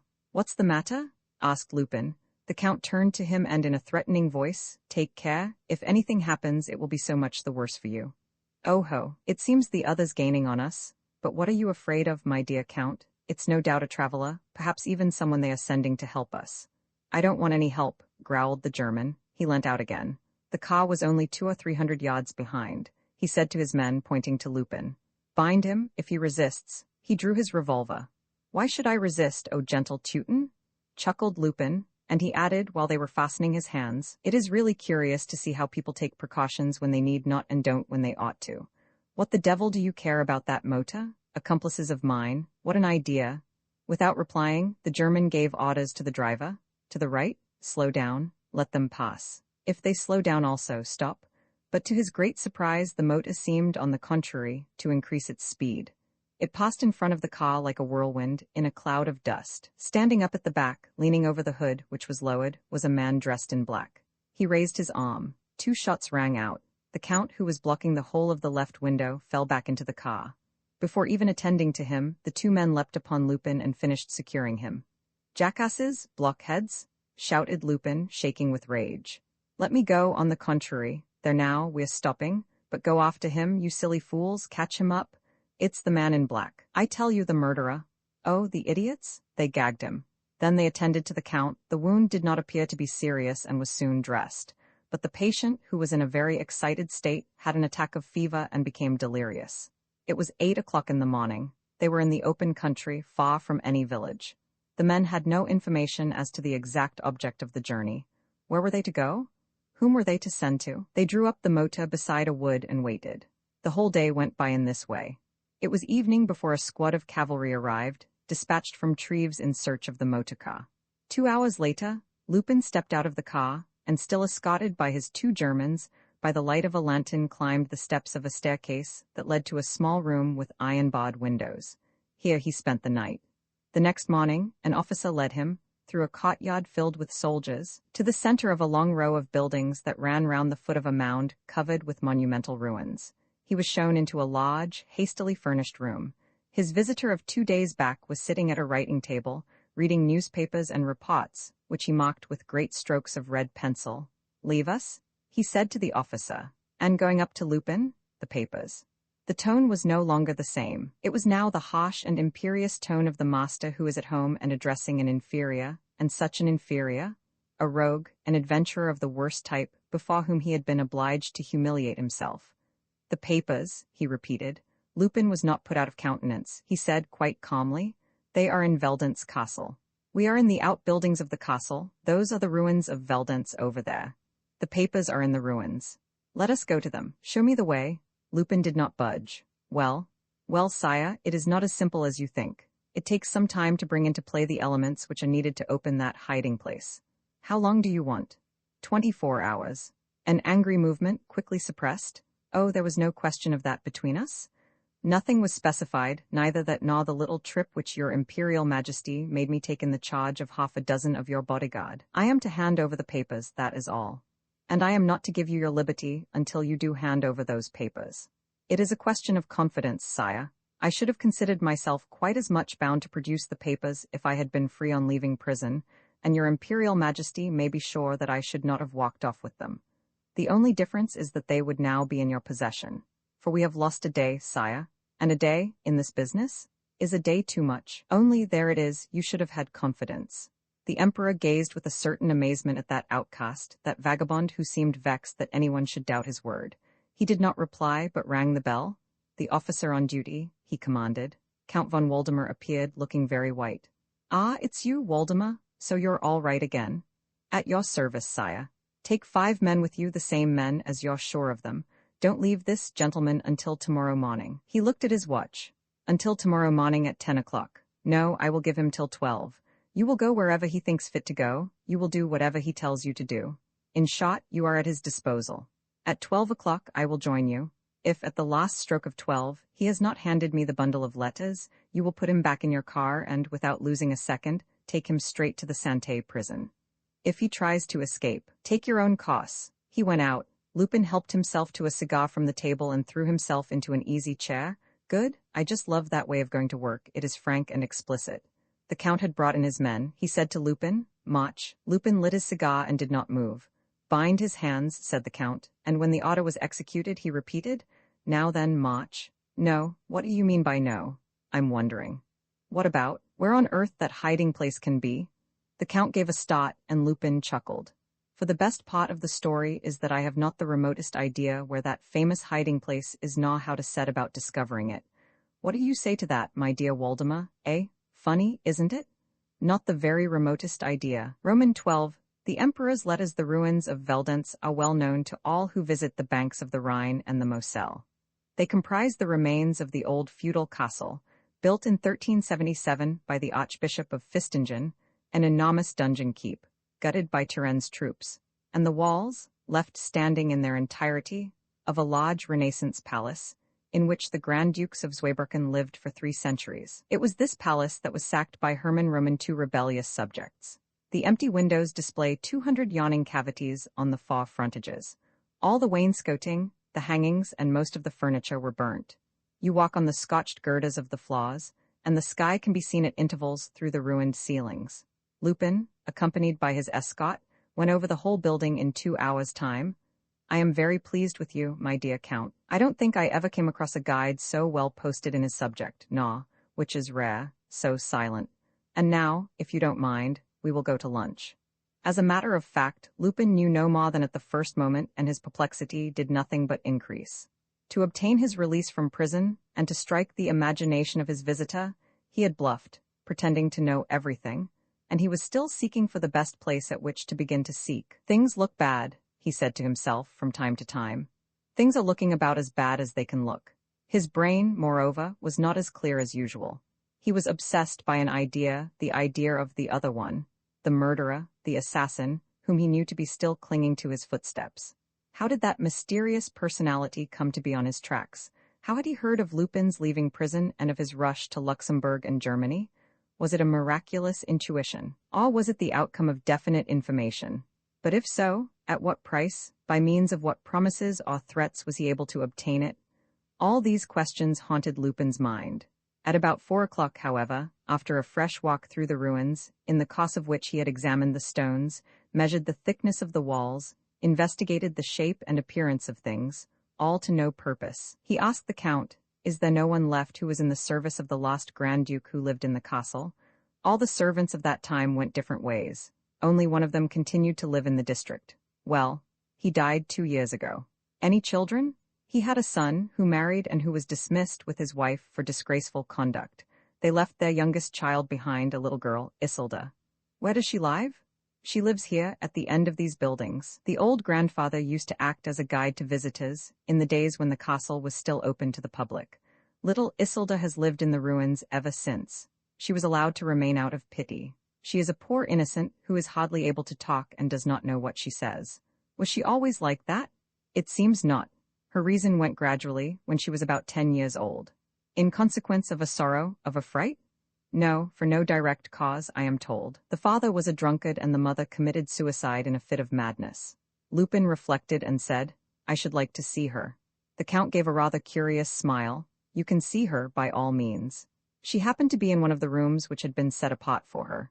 Lupin was surprised to find an attractive little creature, too thin, too pale, but almost pretty, with her fair hair and her delicate face. Her sea-green eyes had the vague, dreamy look of the eyes of blind people. He put a few questions to which Isolde gave no answer and others to which she replied with incoherent sentences, as though she understood neither the meaning of the words addressed to her nor those which she herself uttered. He persisted, taking her very gently by the hand and asking her, in an affectionate tone, about the time when she still had her reason, about her grandfather, about the memories which might be called up by her life as a child playing freely among the majestic ruins of the castle. She stood silent, with staring eyes, impassive. Any emotion which she might have felt was not enough to rouse her slumbering intelligence. Lupin asked for a pencil and paper and wrote down the number 813. The Count smiled again. "Look here, what are you laughing at?" cried Lupin, irritably. "Nothing, nothing. I'm very much interested, that's all." Isolde looked at the sheet of paper when he showed it to her, and turned away her head with a vacant air. "No bite?" said the Count satirically. Lupin wrote the letters apune. Isolde paid no more attention than before. He did not give up the experiment, but kept on writing the same letters, each time watching the girl's face. She did not stir, but kept her eyes fixed on the paper with an indifference which nothing seemed to disturb. Then, all at once, she seized the pencil, snatched the last sheet out of Lupin's hands, and, as though acting under a sudden inspiration, wrote 2 L's in the middle of a space left open by Lupin. He felt a thrill. A word had been formed. Apollon. Meanwhile, Isolde clung to both pencil and paper and, with clutching fingers and a strained face, was struggling to make her hands submit to the hesitating orders of her poor little brain. Lupin waited, feverishly. She rapidly wrote another word, the word Diane. Another word, shouted Lupin. She twisted her fingers round the pencil, broke the lead, made a big J with the stump and, now utterly exhausted, dropped the pencil. "Another word, I must have another word," said Lupin in a tone of command, catching her by the arm, but he saw by her eyes, which had once more become indifferent, that that fleeting gleam of intelligence could not shine out again.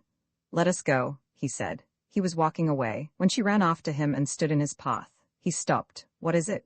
She held out the palm of her hand. What, money? Is she in the habit of begging? He asked the Count.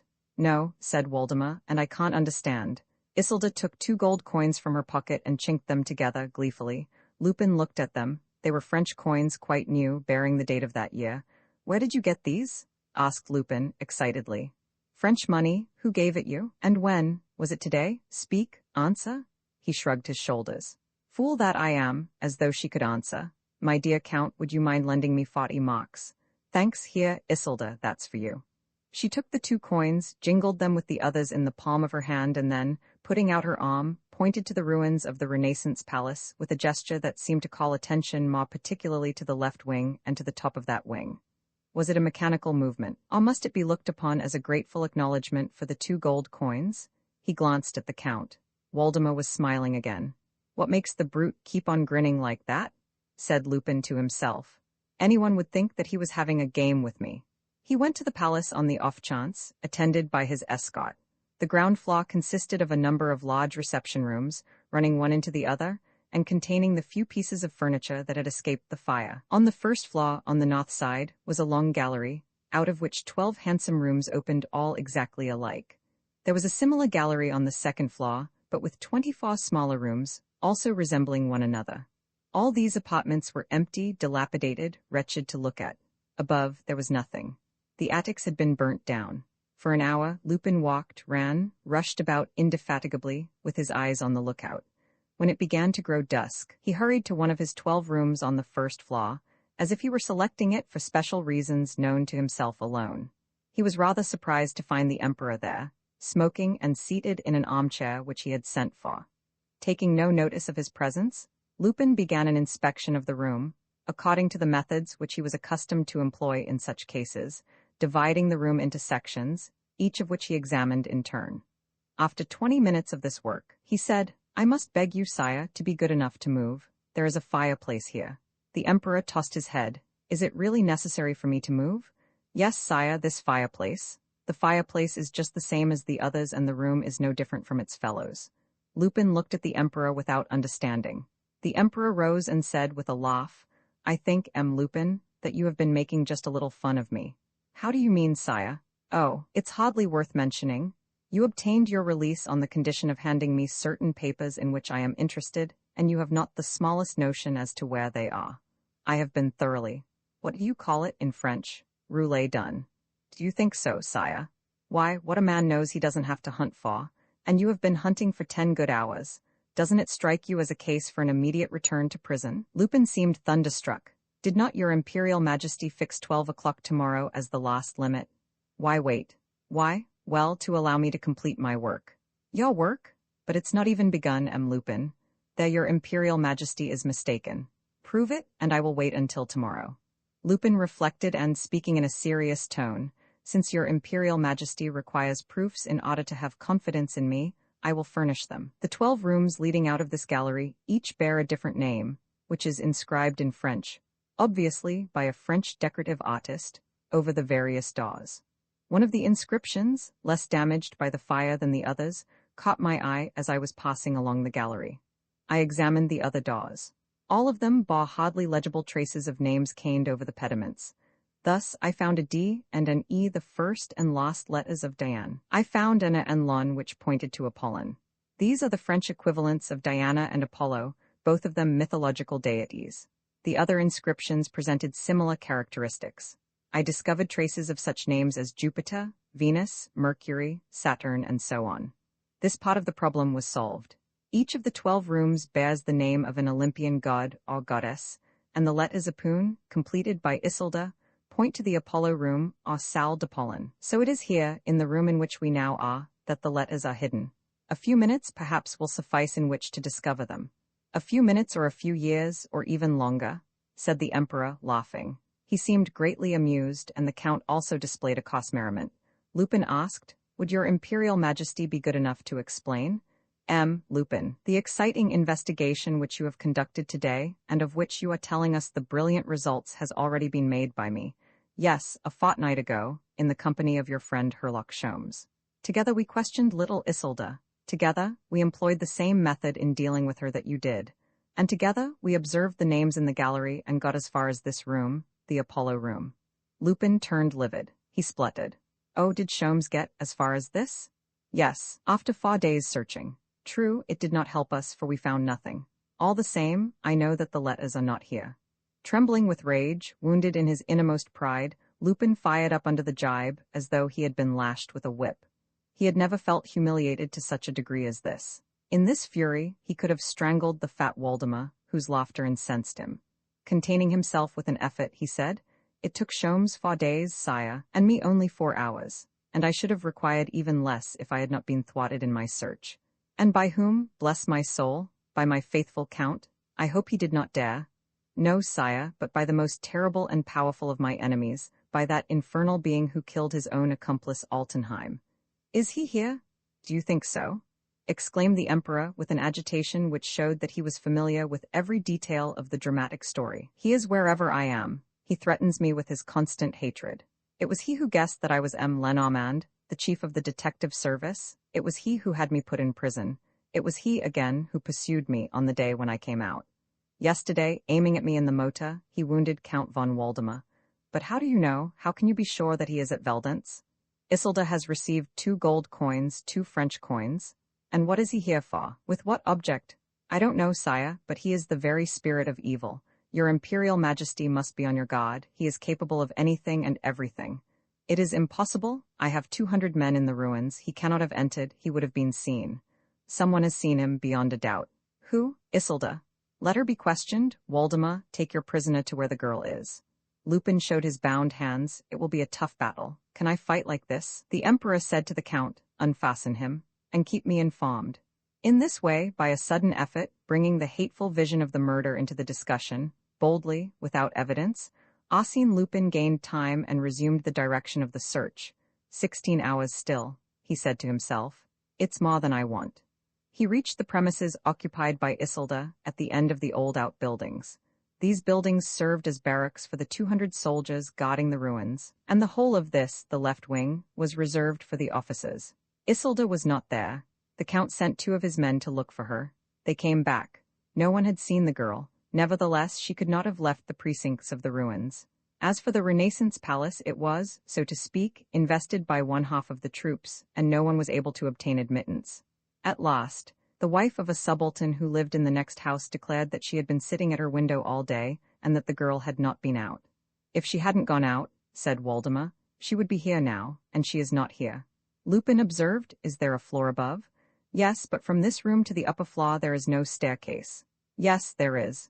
He pointed to a little door opening on a dark recess. In the shadow, he saw the first treads of a staircase as steep as a ladder. "Please, my dear Count," he said to Waldemar, who wanted to go up, "let me have the honor." "Why?" "There's danger." He ran up and at once sprang into a low and narrow loft. A cry escaped him. "Oh, what is it?" asked the Count, emerging in his turn. "Here, on the floor, Isolde." He knelt down beside the girl, but at the first glance saw that she was simply stunned and that she bore no trace of a wound, except a few scratches on the wrists and hands. A handkerchief was stuffed into her mouth by way of a gag. "That's it," he said. "The murderer was here with her. When we came, he struck her a blow with his fist and gagged her so that we should not hear her moans. But how did he get away? Through here, look, there is a passage connecting all the attics on the first floor. And from there he went down the stairs of one of the other dwellings. But he would have been seen? Pooh, who knows, the creature's invisible. Never mind, send your men to look. Tell them to search all the attics and all the ground floor lodgings." He hesitated. Should he also go in pursuit of the murderer? But a sound brought him back to the girl's side. She had got up from the floor and a dozen pieces of gold money had dropped from her hands. He examined them. They were all French. "Ah," he said, "I was right? Only, why so much gold? In reward for what?" Suddenly, he caught sight of a book on the floor and stooped to pick it up, but the girl darted forward with a quicker movement, seized the book and pressed it to her bosom with a fierce energy, as though prepared to defend it against any attempt to take hold of it. "That's it," he said. The money was offered her for the book, but she refused to part with it. Hence the scratches on the hands. The interesting thing would be to know why the murderer wished to possess the book. Was he able to look through it first? He said to Waldemar, "My dear Count, please give the order." Waldemar made a sign to his men. 3 of them threw themselves on the girl, and after a hard tussle, in which the poor thing stamped, writhed, and screamed with rage, They took the volume from her. "Gently, child," said Lupin. "Be calm. It's all in a good cause. Keep an eye on her, will you? Meanwhile, I will have a look at the object in dispute." It was an odd volume of Montesquieu's Voyage au Temple de Guide, in a binding at least a century old, but Lupin had hardly opened it before he exclaimed, I say, this is queer. There is a sheet of parchment stuck on each right-hand page, and those sheets are covered with a very close, small handwriting. He read, at the beginning, Diary of the Chevalier Gilles de Malriach, French servant to His Royal Highness the Prince of Zweibrücken-Veldenz, begun in the year of our Lord 1794. "What, does it say that?" asked the Count. "What surprises you?" Isolde's grandfather, the old man who died 2 years ago, was called Malreich, which is the German form of the same name. Capital? Isolde's grandfather must have been the son or the grandson of the French servant who wrote his diary in an odd volume of Montesquieu's works, and that is how the diary came into Isolde's hands. He turned the pages at random. 15 September, 1796. His Royal Highness went hunting. 20 September, 1796. His Royal Highness went out riding. He was mounted on Cupidon. "By Jove," muttered Lupin. "So far, it's not very exciting." He turned over a number of pages and read 12 March 1803. "I have remitted 10 crowns to Herman. He is giving music lessons in London." Lupin gave a laugh. "Oh ho, Herman is dethroned and our respect comes down with a rush." "Yes," observed Waldemar, "the reigning Grand Duke was driven from his dominions by the French troops." Lupin continued, 1809. Tuesday, Napoleon slept at Veldenz last night. I made His Majesty's bed, and this morning I emptied his slops. Oh, did Napoleon stop at Veldenz? Yes, on his way back to the army, at the time of the Austrian campaign, which ended with the Battle of Wagram. It was an honor of which the Grand Ducal family were very proud afterwards. Lupin went on reading. 28 October, 1814. His Royal Highness returned to his dominions. 29 October, 1814. I accompanied His Royal Highness to the hiding place last night and was happy to be able to show him that no one had guessed its existence. For that matter, who would have suspected that a hiding place could be contrived in? Lupin stopped with a shout. Isolde had suddenly escaped from the men guarding her, made a grab at him, and taken to flight, carrying the book with her. "Oh, the little mischief! Quick you, go round by the stairs below. I'll run after her by the passage." But she had slammed the door behind her and bolted it. He had to go down and run along the buildings with the others, looking for a staircase which would take them to the first floor. The fourth house was the only one open. He went upstairs, but the passage was empty and he had to knock at doors, force locks, and make his way into unoccupied rooms, while Waldemar, showing as much ardor in the pursuit as himself, pricked the curtains and hangings with the point of his sword. A voice called out from the ground floor, towards the right wing. They rushed in that direction. It was one of the officers' wives, who beckoned to them at the end of a passage and told them that the girl must be in her lodging. "How do you know?" asked Lupin. "I wanted to go to my room. The door was shut and I could not get in." Lupin tried and found the door locked. The window. He cried, "There must be a window." He went outside, took the Count's sword and smashed the panes. Then, helped up by 2 men, he hung onto the wall, passed his arm through the broken glass, turned the latch and stumbled into the room. He saw Isolde huddled before the fireplace, almost in the midst of the flames. "The little beast," he said. "She has thrown it into the fire." He pushed her back savagely, tried to take the book and burnt his hands in the attempt. Then, with the tongs, he pulled it out of the grate and threw the tablecloth over it to stifle the blaze. But it was too late. The pages of the old manuscript, all burnt up, were falling into ashes. Lupin gazed at her in silence. The Count said, "One would think that she knew what she was doing." "No, she does not know. Only her grandfather must have entrusted her with that book as a sort of treasure, a treasure which no one was ever to set eyes on, and with her stupid instinct, she preferred to throw it into the fire rather than part with it. Well then what? You won't find the hiding place."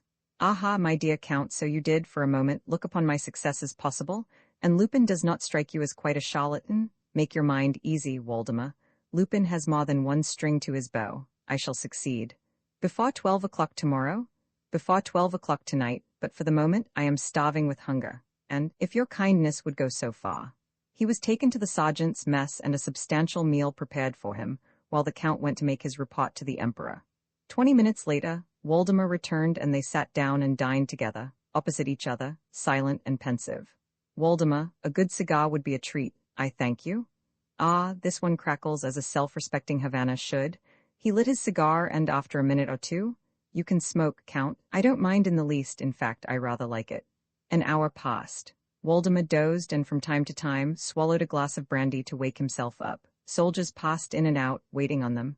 "Coffee?" asked Lupin. They brought him some coffee. "What bad stuff," he grumbled. "If that's what Caesar drinks, give me another cup all the same, Waldemar. We may have a long night before us." "Oh, what vile coffee?" He lit a second cigar and did not say another word. 10 minutes passed. He continued not to move or speak. Suddenly, Waldemar sprang to his feet and said to Lupin angrily, "Hi, stand up there." Lupin was whistling a tune at the moment. He kept on whistling, peacefully. "Stand up, I say." Lupin turned round. His Imperial Majesty had just entered. Lupin rose from his chair. "How far are we?" asked the Emperor. "I think, sire, that I shall be able to satisfy your Imperial Majesty soon." "What, do you know?" "The hiding place?" "Very nearly, sire. A few details still escape me, but everything will be cleared up once we are on the spot, I have no doubt of it." "Are we to stay here?" "No, sire, I will beg you to go with me to the Renaissance Palace, but we have plenty of time, and if your Imperial Majesty will permit me, I should like first to think over 2 or 3 points." Without waiting for the reply, he sat down, to Waldemar's great indignation. In a few minutes, the Emperor, who had walked away and was talking to the Count, came up to him. "Are you ready now, Lupin?" Lupin kept silence. A fresh question. His head fell on his chest. "But he's asleep. I really believe that he's asleep." Waldemar, beside himself with rage, shook him violently by the shoulder. Lupin fell from his chair, sank to the floor, gave 2 or 3 convulsive movements and then lay quite still. "What's the matter with him?" exclaimed the Emperor. "He's not dead, I hope?" He took a lamp and bent over him. "How pale he is. A face like wax. Look, Waldemar, feel his heart. He's alive, is he not?" "Yes, sire," said the Count after a moment. "The heart is beating quite regularly." "Then what is it? I don't understand. What happened?" "Shall I go and fetch the doctor?" "Yes, run." The doctor found Lupin in the same state, lying inert and quiet. He had him put on a bed, subjected him to a long examination, and asked what he had had to eat. "Do you suspect a case of poisoning, doctor?" "No, sire, there are no traces of poisoning, but I am thinking what's on that tray and in that cup." "Coffee," said the Count. "For you?" "No, for him. I did not have any." The doctor poured out some coffee, tasted it, and said, "I was right. He has been put to sleep with a narcotic." "But by whom?" cried the Emperor angrily. "Look here, Waldemar. It's exasperating the way things happen in this place." "Sire? Well, yes, I've had enough of it. I am really beginning to believe that the man's right and that there is someone in the castle. That French money, that narcotic. If anyone had got into this enclosure, sire, it would be known by this time. We've been hunting in every direction for 3 hours. Still, I didn't make the coffee, I assure you, and unless you did." "Oh, sire? Well then, hunt about, search. You have 200 men at your disposal, and the outhouses are not so large as all that. For after all, the ruffian is prowling round here, round these buildings, near the kitchen, somewhere or other. Go and bustle about." The fat Waldemar bustled about all night conscientiously, because it was the master's order, but without conviction, because it was impossible for a stranger to hide among ruins which were so well watched. And as a matter of fact, the event proved that he was right. The investigations were fruitless, and no one was able to discover the mysterious hand that had prepared the narcotic drink. Lupin spent the night lifeless on his bed. In the morning, the doctor, who had not left his side, told a messenger of the Emperor's that he was still asleep. At 9 o'clock, however, he made his first movement, a sort of effort to wake up. Later on, he stammered, "What time is it?" 25 to 10. He made a fresh effort, and it was evident that, in the midst of his torpor, his whole being was intent upon returning to life. A clock struck 10. He started and said, let them carry me to the palace." With the doctor's approval, Waldemar called his men and sent word to the Emperor. They laid Lupin on a stretcher and set out for the palace. "The first floor," he muttered. They carried him up. "At the end of the corridor," he said. "The last room on the left." They carried him to the last room, which was the 12th, and gave him a chair, on which he sat down, exhausted. The Emperor arrived. Lupin did not stir, sat looking, unconscious, with no expression in his eyes. Then, in a few minutes, he seemed to wake, looked round him at the walls, the ceilings, the people, and said, "A narcotic, I suppose?" "Yes," said the doctor. "Have they found the man?" "No." He seemed to be meditating, and several times jerked his head with a thoughtful air, but they soon saw that he was asleep. The Emperor went up to Waldemar. "Order your car round." "Oh, but then, sire?" "Well, what? I am beginning to think that he is taking us in, and that all this is merely play-acting to gain time." "Possibly, yes," said Waldemar, agreeing. "It's quite obvious." He is making the most of certain curious coincidences, but he knows nothing. And his story about gold coins and his narcotic are so many inventions. If we lend ourselves to his little game any longer, he'll slip out of your fingers. Your car, Waldemar. The Count gave his orders and returned. Lupin had not woke up. The Emperor, who was looking round the room, said to Waldemar, "This is the Minerva room, is it not?" "Yes, sire. But then why is there an N in two places?" There were, in fact, two N's, one over the chimney-piece, the other over an old dilapidated clock fitted into the wall and displaying a complicated set of works, with weights hanging lifeless at the end of their cords. "The two entiquettes," said Waldemar. The Emperor did not listen to the answer. Lupin had moved again, opening his eyes and uttering indistinct syllables. He stood up, walked across the room, and fell down from sheer weakness. Then came the struggle, the desperate struggle of his brain, his nerves, his will against that hideous, paralyzing Topper, the struggle of a dying man against death, the struggle of life against extinction, and the sight was one of infinite sadness. "He is suffering," muttered Waldemar. "Or at least he is pretending to suffer," declared the Emperor, and pretending very cleverly at that. "What an actor?" Lupin stammered, "An injection, doctor, an injection of caffeine, at once." "May I, sire?" asked the doctor. "Certainly. Until 12 o'clock, do all that he asks. He has my promise." "How many minutes before 12 o'clock?" asked Lupin.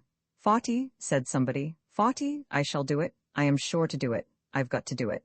He took his head in his two hands. "Oh, if I had my brain, the real brain, the brain that thinks, it would be a matter of a second. There is only one dark spot left, but I cannot, my thoughts escape me. I can't grasp it, it's awful." His shoulders shook. Was he crying? They heard him repeating, 813, 813. And in a lower voice, 813 and 8, a 1, a 3, yes, of course. But why? That's not enough. The Emperor muttered, "He impresses me. I find it difficult to believe that a man can play a part like that."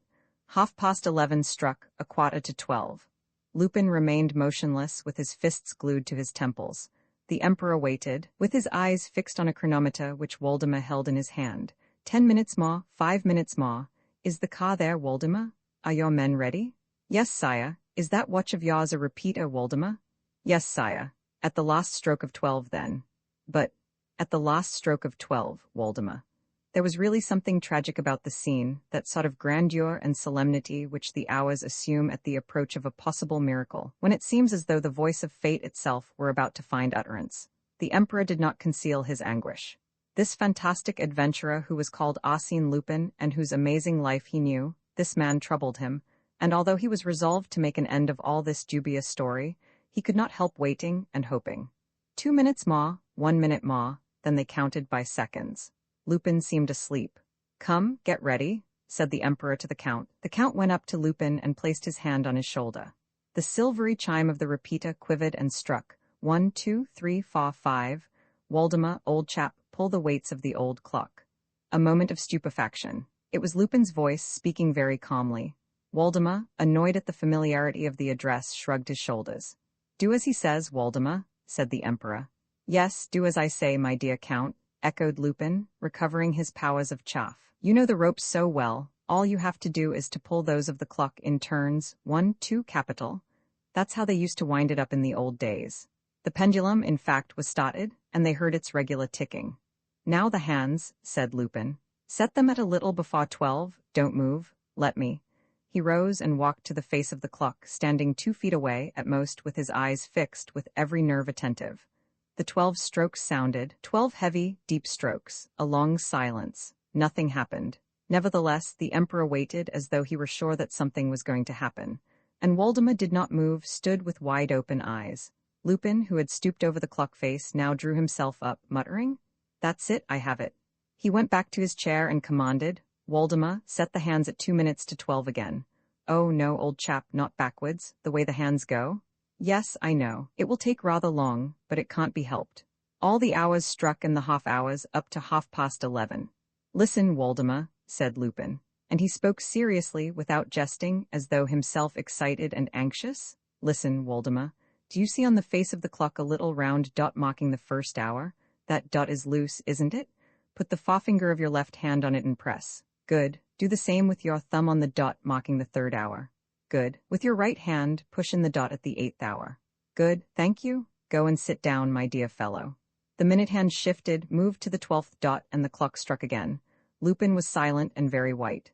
The 12 strokes rang out in the silence. At the 12th stroke, there was a sound as of a spring being set free. The clock stopped dead. The pendulum ceased swinging. And suddenly, the bronze ornament representing a ram's head, which crowned the dial, fell forwards, uncovering a sort of little recess cut out of the stone wall. In this recess was a chased silver casket. Lupin took it and carried it to the Emperor. "Would your Imperial Majesty be so good as to open it yourself? The letters which you instructed me to look for are inside." The Emperor raised the lid and seemed greatly astonished. The casket was empty. The casket was empty. It was an enormous, unforeseen sensation. After the success of the calculation made by Lupin, after the ingenious discovery of the secret of the clock, the Emperor, who had no doubt left as to the ultimate success, appeared utterly confounded.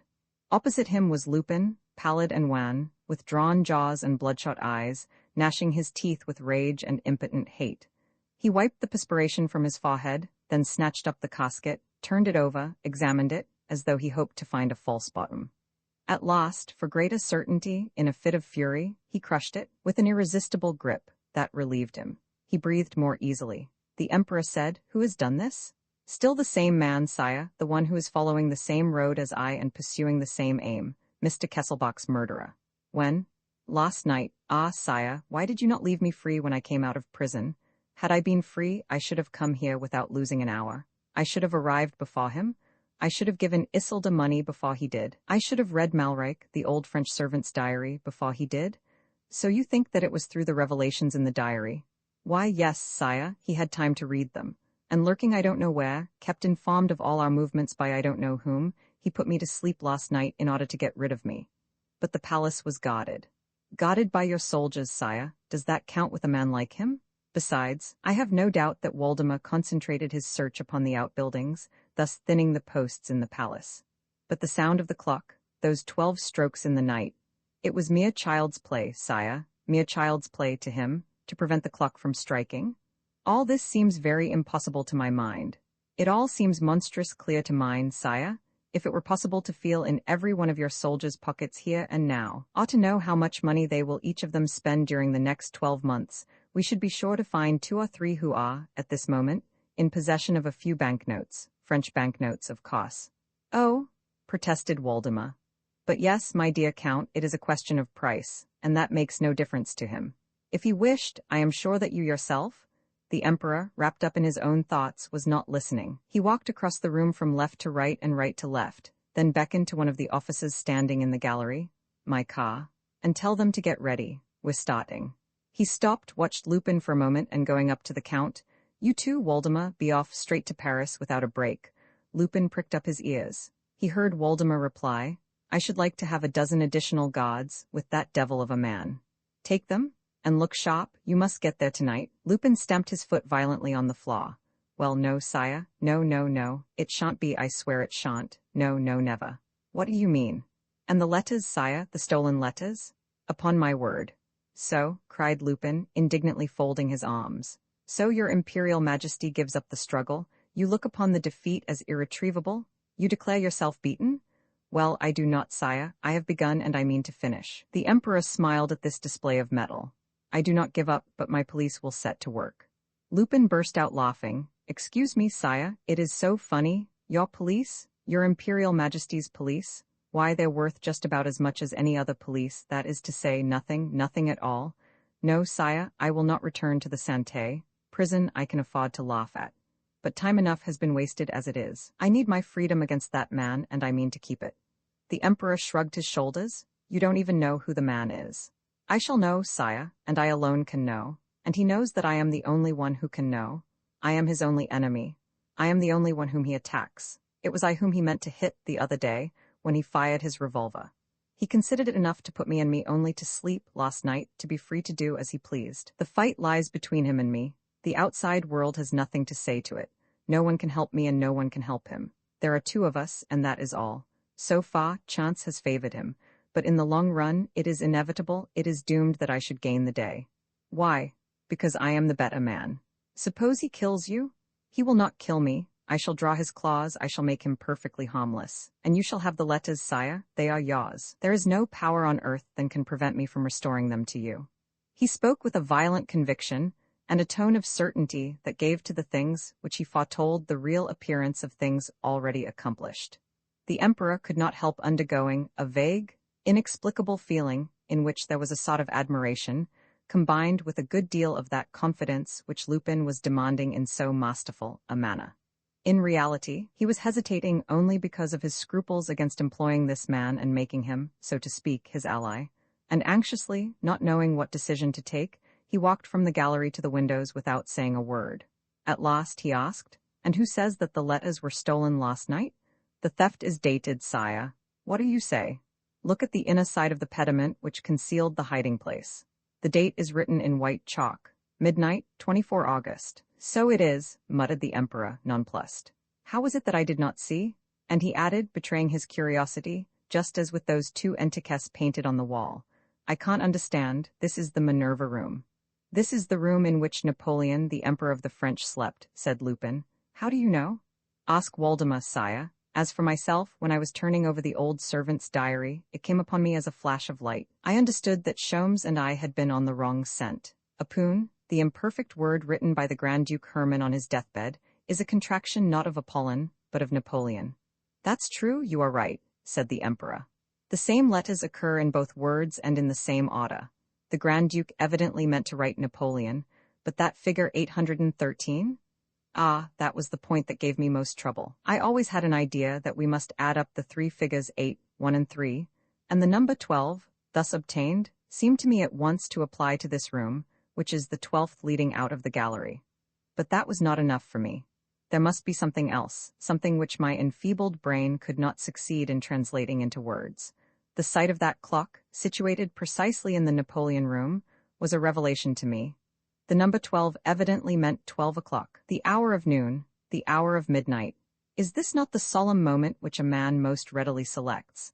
But why those three figures 8, 1 and 3, rather than any others which would have given the same total? It was then that I thought of making the clock strike for the first time, by way of experiment.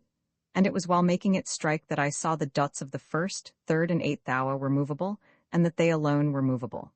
I therefore obtained three figures, 1, 3, and 8, which, placed in a more prophetic order, gave the number 813. Waldemar pushed the three dots, the spring was released, and your Imperial Majesty knows the result. This, sire, is the explanation of that mysterious word and of those three figures 8, 1, 3 which the Grand Duke wrote with his dying hand, and by the aid of which he hoped that his son would one day recover the secret of Veldance and become the possessor of the famous letters which he had hidden there. The emperor listened with eager attention, more and more surprised at the ingenuity, perspicacity, shrewdness, and intelligence which he observed in the man. "Waldemar," he said, when Lupin had finished. "Sire," but just as he was about to speak, shouts were heard in the gallery outside. Waldemar left the room and returned. "It's the mad girl, sire. They won't let her pass." "Let her come in," cried Lupin, eagerly.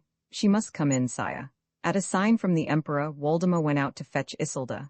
Her entrance caused a general stupefaction. Her pale face was covered with dark blotches. Her distorted features bore signs of the keenest suffering. She panted for breath, with her two hands clutched against her breast. "Oh," cried Lupin, struck with horror. "What is it?" asked the emperor. "Your doctor, sire, there is not a moment to lose." He went up to her. "Speak, Isolde. Have you seen anything? Have you anything to say?" The girl had stopped. Her eyes were less vacant, as though lighted up by the pain. She uttered sounds, but not a word. "Listen," said Lupin.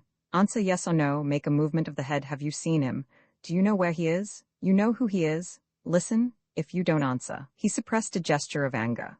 But suddenly, remembering the experiment of the day before, and that she seemed rather to have retained a certain optical memory of the time when she enjoyed her full reason, he wrote on the white wall a capital L and M. She stretched out her arm toward the letters and nodded her head as though in assent. "And then?" said Lupin. "What then? Write something yourself." But she gave a fearful scream and flung herself to the ground, yelling. Then, suddenly, came silence, immobility, one last convulsive spasm, and she moved no more.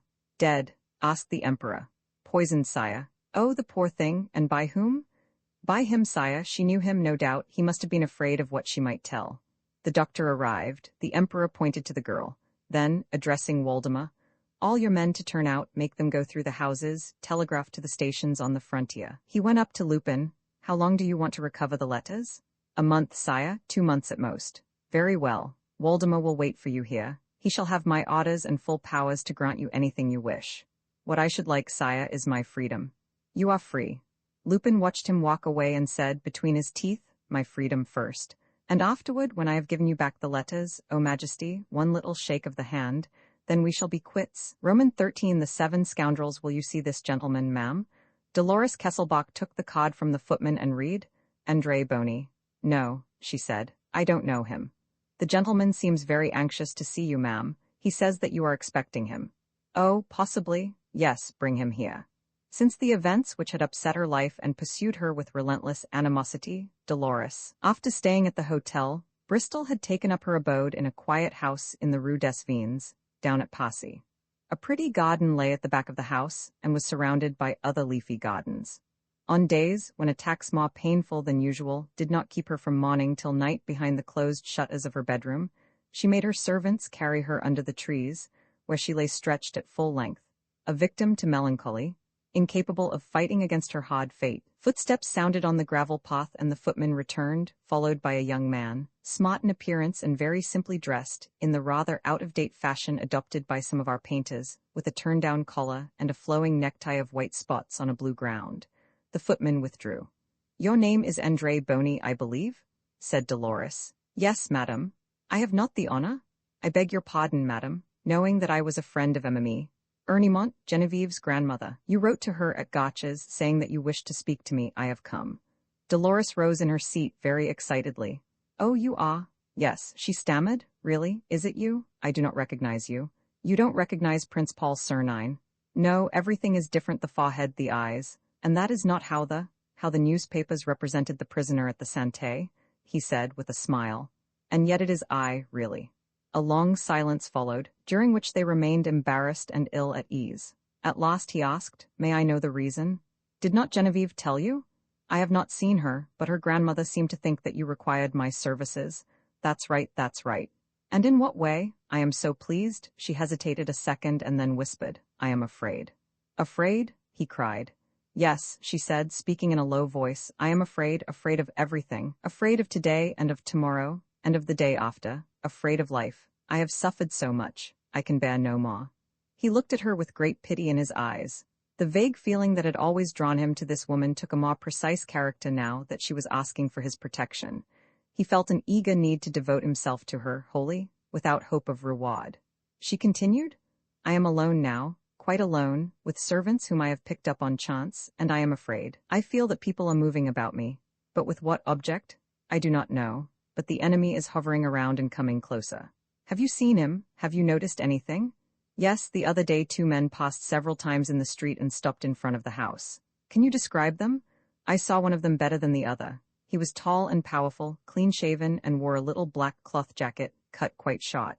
A waiter at a café, perhaps? Yes, a head waiter. I had him followed by one of my servants. He went down the Rue de la Pompe and entered a common-looking house. The ground floor is occupied by a wine shop. It is the first house in the street on the left. Then a night or 2 ago, I saw a shadow in the garden from my bedroom window. Is that all? Yes. He thought and then made a suggestion. Would you allow 2 of my men to sleep downstairs in one of the ground floor rooms? 2 of your men? Oh, you need not be afraid. They are decent men, old Charolais and his son, 9, and they don't look in the least like what they are. You will be quite safe with them. As for me, he hesitated. He was waiting for her to ask him to come again. As she was silent, he said, As for me, it is better that I should not be seen here. Yes, it is better for your sake. My men will let me know how things go on. He would have liked to say more and to remain and to sit down beside her and comfort her.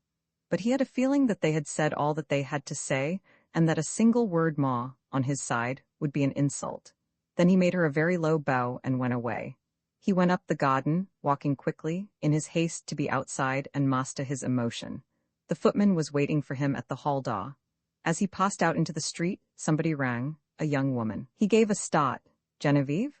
She fixed a pair of astonished eyes upon him and at once recognized him, although bewildered by the extreme youthfulness of his appearance, and this gave her such a shock that she staggered and had to lean against the door for support. He had taken off his hat and was looking at her without daring to put out his hand. Would she put out hers? He was no longer Prince Sernine. He was Arsène Lupin, and she knew that he was Arsène Lupin and that he had just come out of prison. It was raining outside. She gave her umbrella to the footman and said, "Please open it and put it somewhere to dry." Then she walked straight in. "My poor old chap," said Lupin to himself as he walked away. "What a series of blows for a sensitive and highly strung creature like yourself. You must keep a watch on your heart. What next? Here are my eyes beginning to water now. That's a bad sign. Lupin, you're growing old?"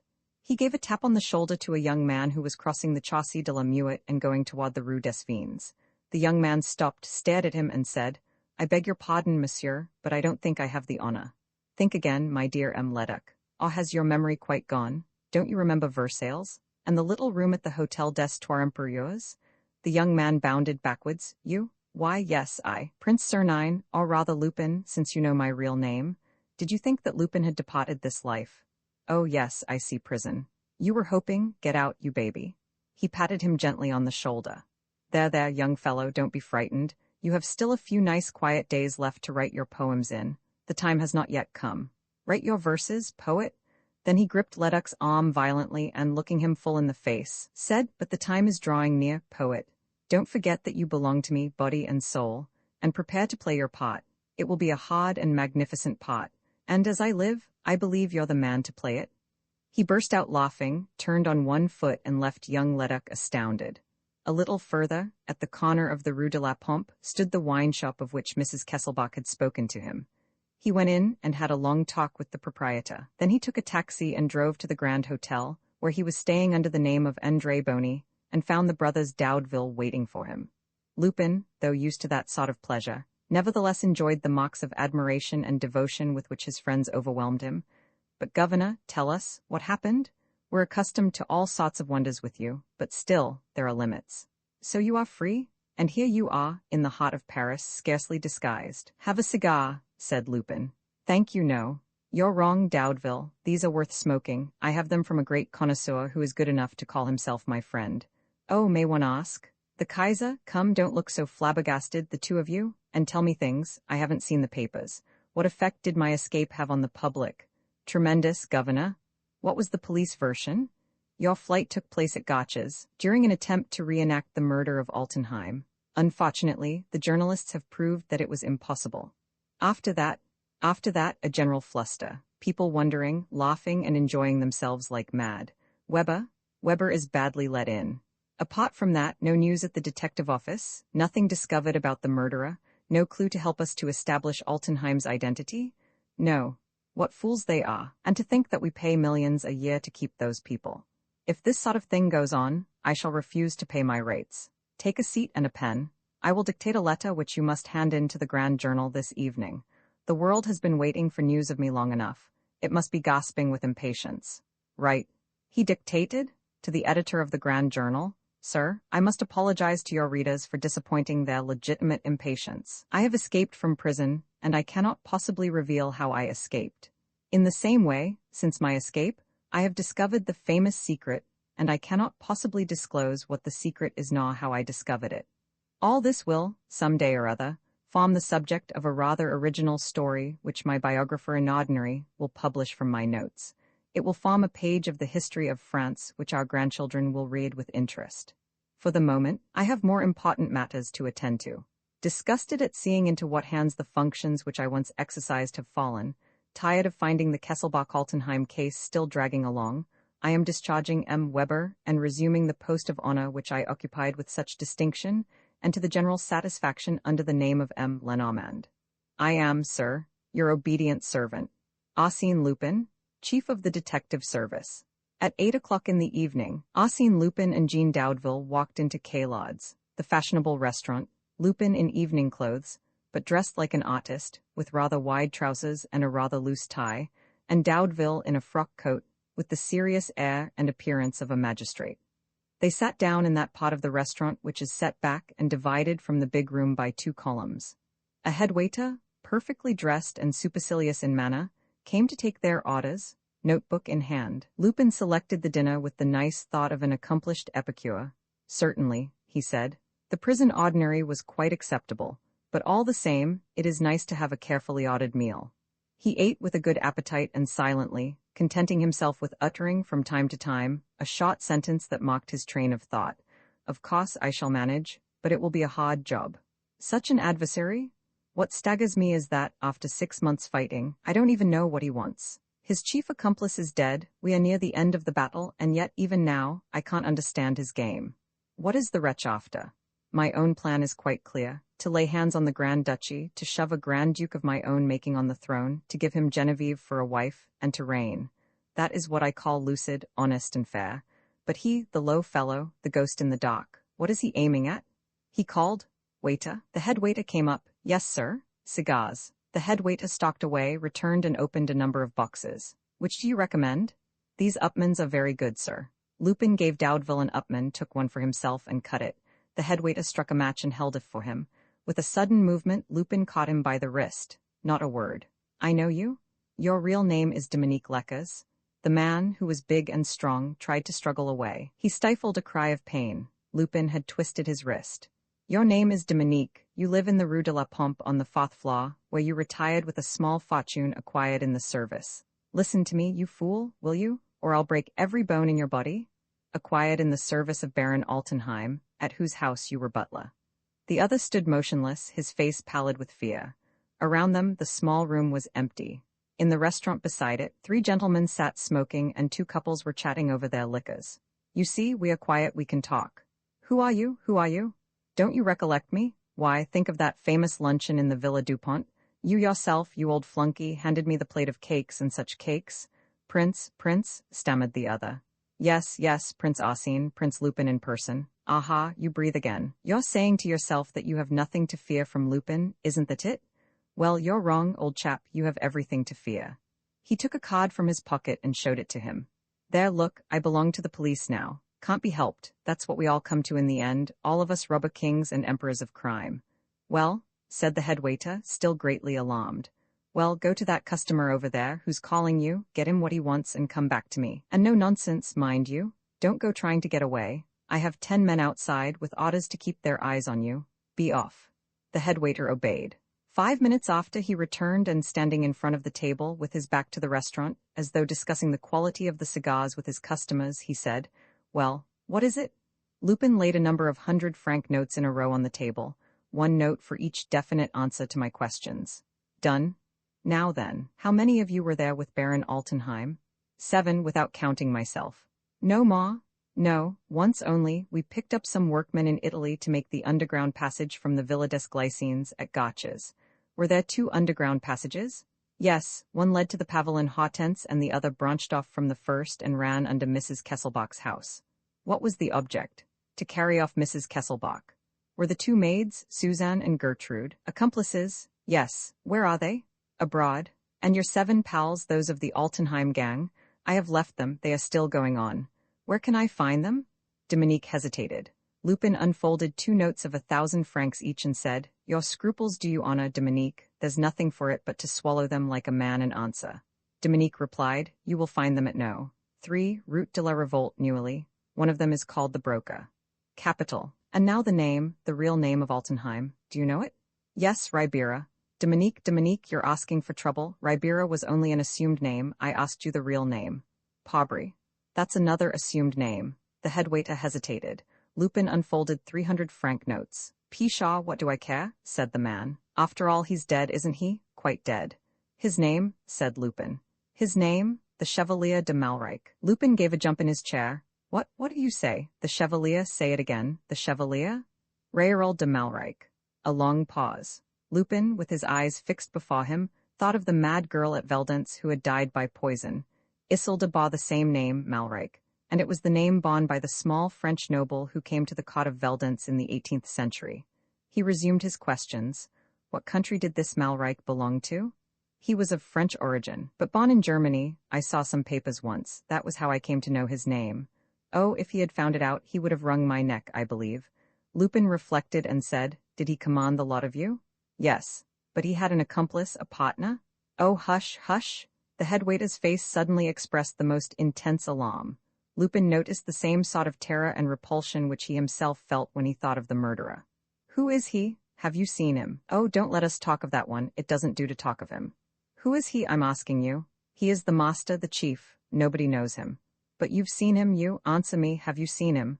Sometimes in the dark at night, never by daylight, his orders come on little scraps of paper or by telephone. His name? I don't know it, we never used to speak of him, it was unlucky. He dresses in black, doesn't he? Yes, in black. He is short and slender with fair hair. And he kills, doesn't he? Yes, he kills where another might steal a bit of bread. His voice shook. He entreated, let us stop this, it won't do to talk of him. I tell you, it's unlucky. Lupin was silent, impressed in spite of himself by the man's anguish. He sat long thinking and then rose and said to the head waiter, here's your money, but if you want to live in peace, you will do well not to breathe a word of our conversation to anybody. He left the restaurant with Daudeville and walked to the Pot St. Denis without speaking, absorbed in all that he had heard. At last, he seized his companion's arm and said, listen to me, Daudeville, carefully. Go to the Gare du Nord. You will get there in time to catch the Luxembourg Express. Go to Veldenz, the capital of the Grand Duchy of Zweibrücken-Veldenz. At the town hall, you will easily obtain the birth certificate of the Chevalier de Malreich and further information about the family. You will be back on the day after tomorrow. That will be Saturday. Am I to let them know at the detective office? I'll see to that. I shall telephone that you are ill. Oh, one word more. On Saturday, meet me at 12 o'clock in a little café on the Route de la Revolte called the Restaurant Buffalo. Come dressed as a workman.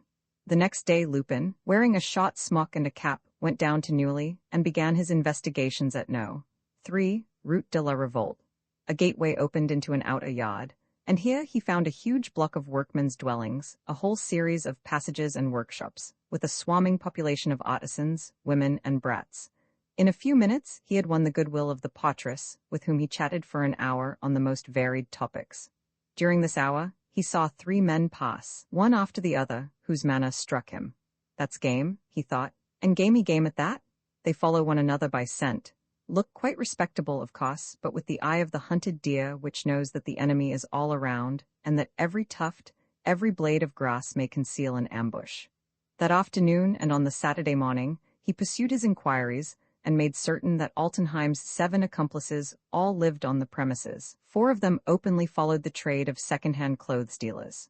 2 of the others sold newspapers, and the third described himself as a broker and was nicknamed accordingly. They went in and out, one after the other, without appearing to know one another. But in the evening, Lupin discovered that they met in a sort of coach house situated right at the back of the last of the yards, a place in which the broker kept his wares piled up. Old iron, broken kitchen ranges, rusty stovepipes, and also, no doubt, the best part of the stolen goods. Come, he said, the work is shaping nicely. I asked my cousin of Germany for a month, and I believe a fortnight will be enough for my purpose. And what I like about it is that I shall start operations with the scoundrels who made me take a header in the Seine. My poor old girl, I shall revenge you at last. And high time, too? At 12 o'clock on Saturday, he went to the Restaurant Buffalo, a little low-ceilinged room to which bricklayers and cab-drivers resorted for their midday meal. Someone came and sat down beside him. It's done, Governor. Ah, is it you, Daudeville? That's right, I'm dying to know. Have you the particulars, the birth certificate? Quick, tell me. Well, it's like this. Altenheim's father and mother died abroad. Never mind about them. They left 3 children. 3? Yes, the eldest would have been 30 years old by now. His name was Raoul de Malreich. That's our man, Altenheim. Next, the youngest of the children was a girl, Isolde. The register has an entry in fresh ink, deceased. Isolde, repeated Lupin. That's just what I thought. Isolde was Altenheim's sister. I saw a look in her face which I seemed to recognize. So that was the link between them. But the other, the third child, or rather the second? A son, he would be 26 by now. His name, Louis de Malreich. Lupin gave a little start. That's it, Louis de Malreich. The initials LM, the awful and terrifying signature. The murderer's name is Louis de Malreich. He was the brother of Altenheim and the brother of Isolde, and he killed both of them for fear of what they might reveal. Lupin sat long, silent and gloomy, under the obsession, no doubt, of the mysterious being. Daudeville objected. What had he to fear from his sister Isolde? She was mad, they told me. Mad, yes, but capable of remembering certain details of her childhood. She must have recognized the brother with whom she grew up, and that recollection cost her her life. And he added, mad, but all those people were mad. The mother was mad, the father a dipsomaniac. Altenheim a regular brute beast. Isolde, a poor innocent. As for the other, the murderer, he is the monster, the crazy lunatic. Crazy, do you think so, Governor?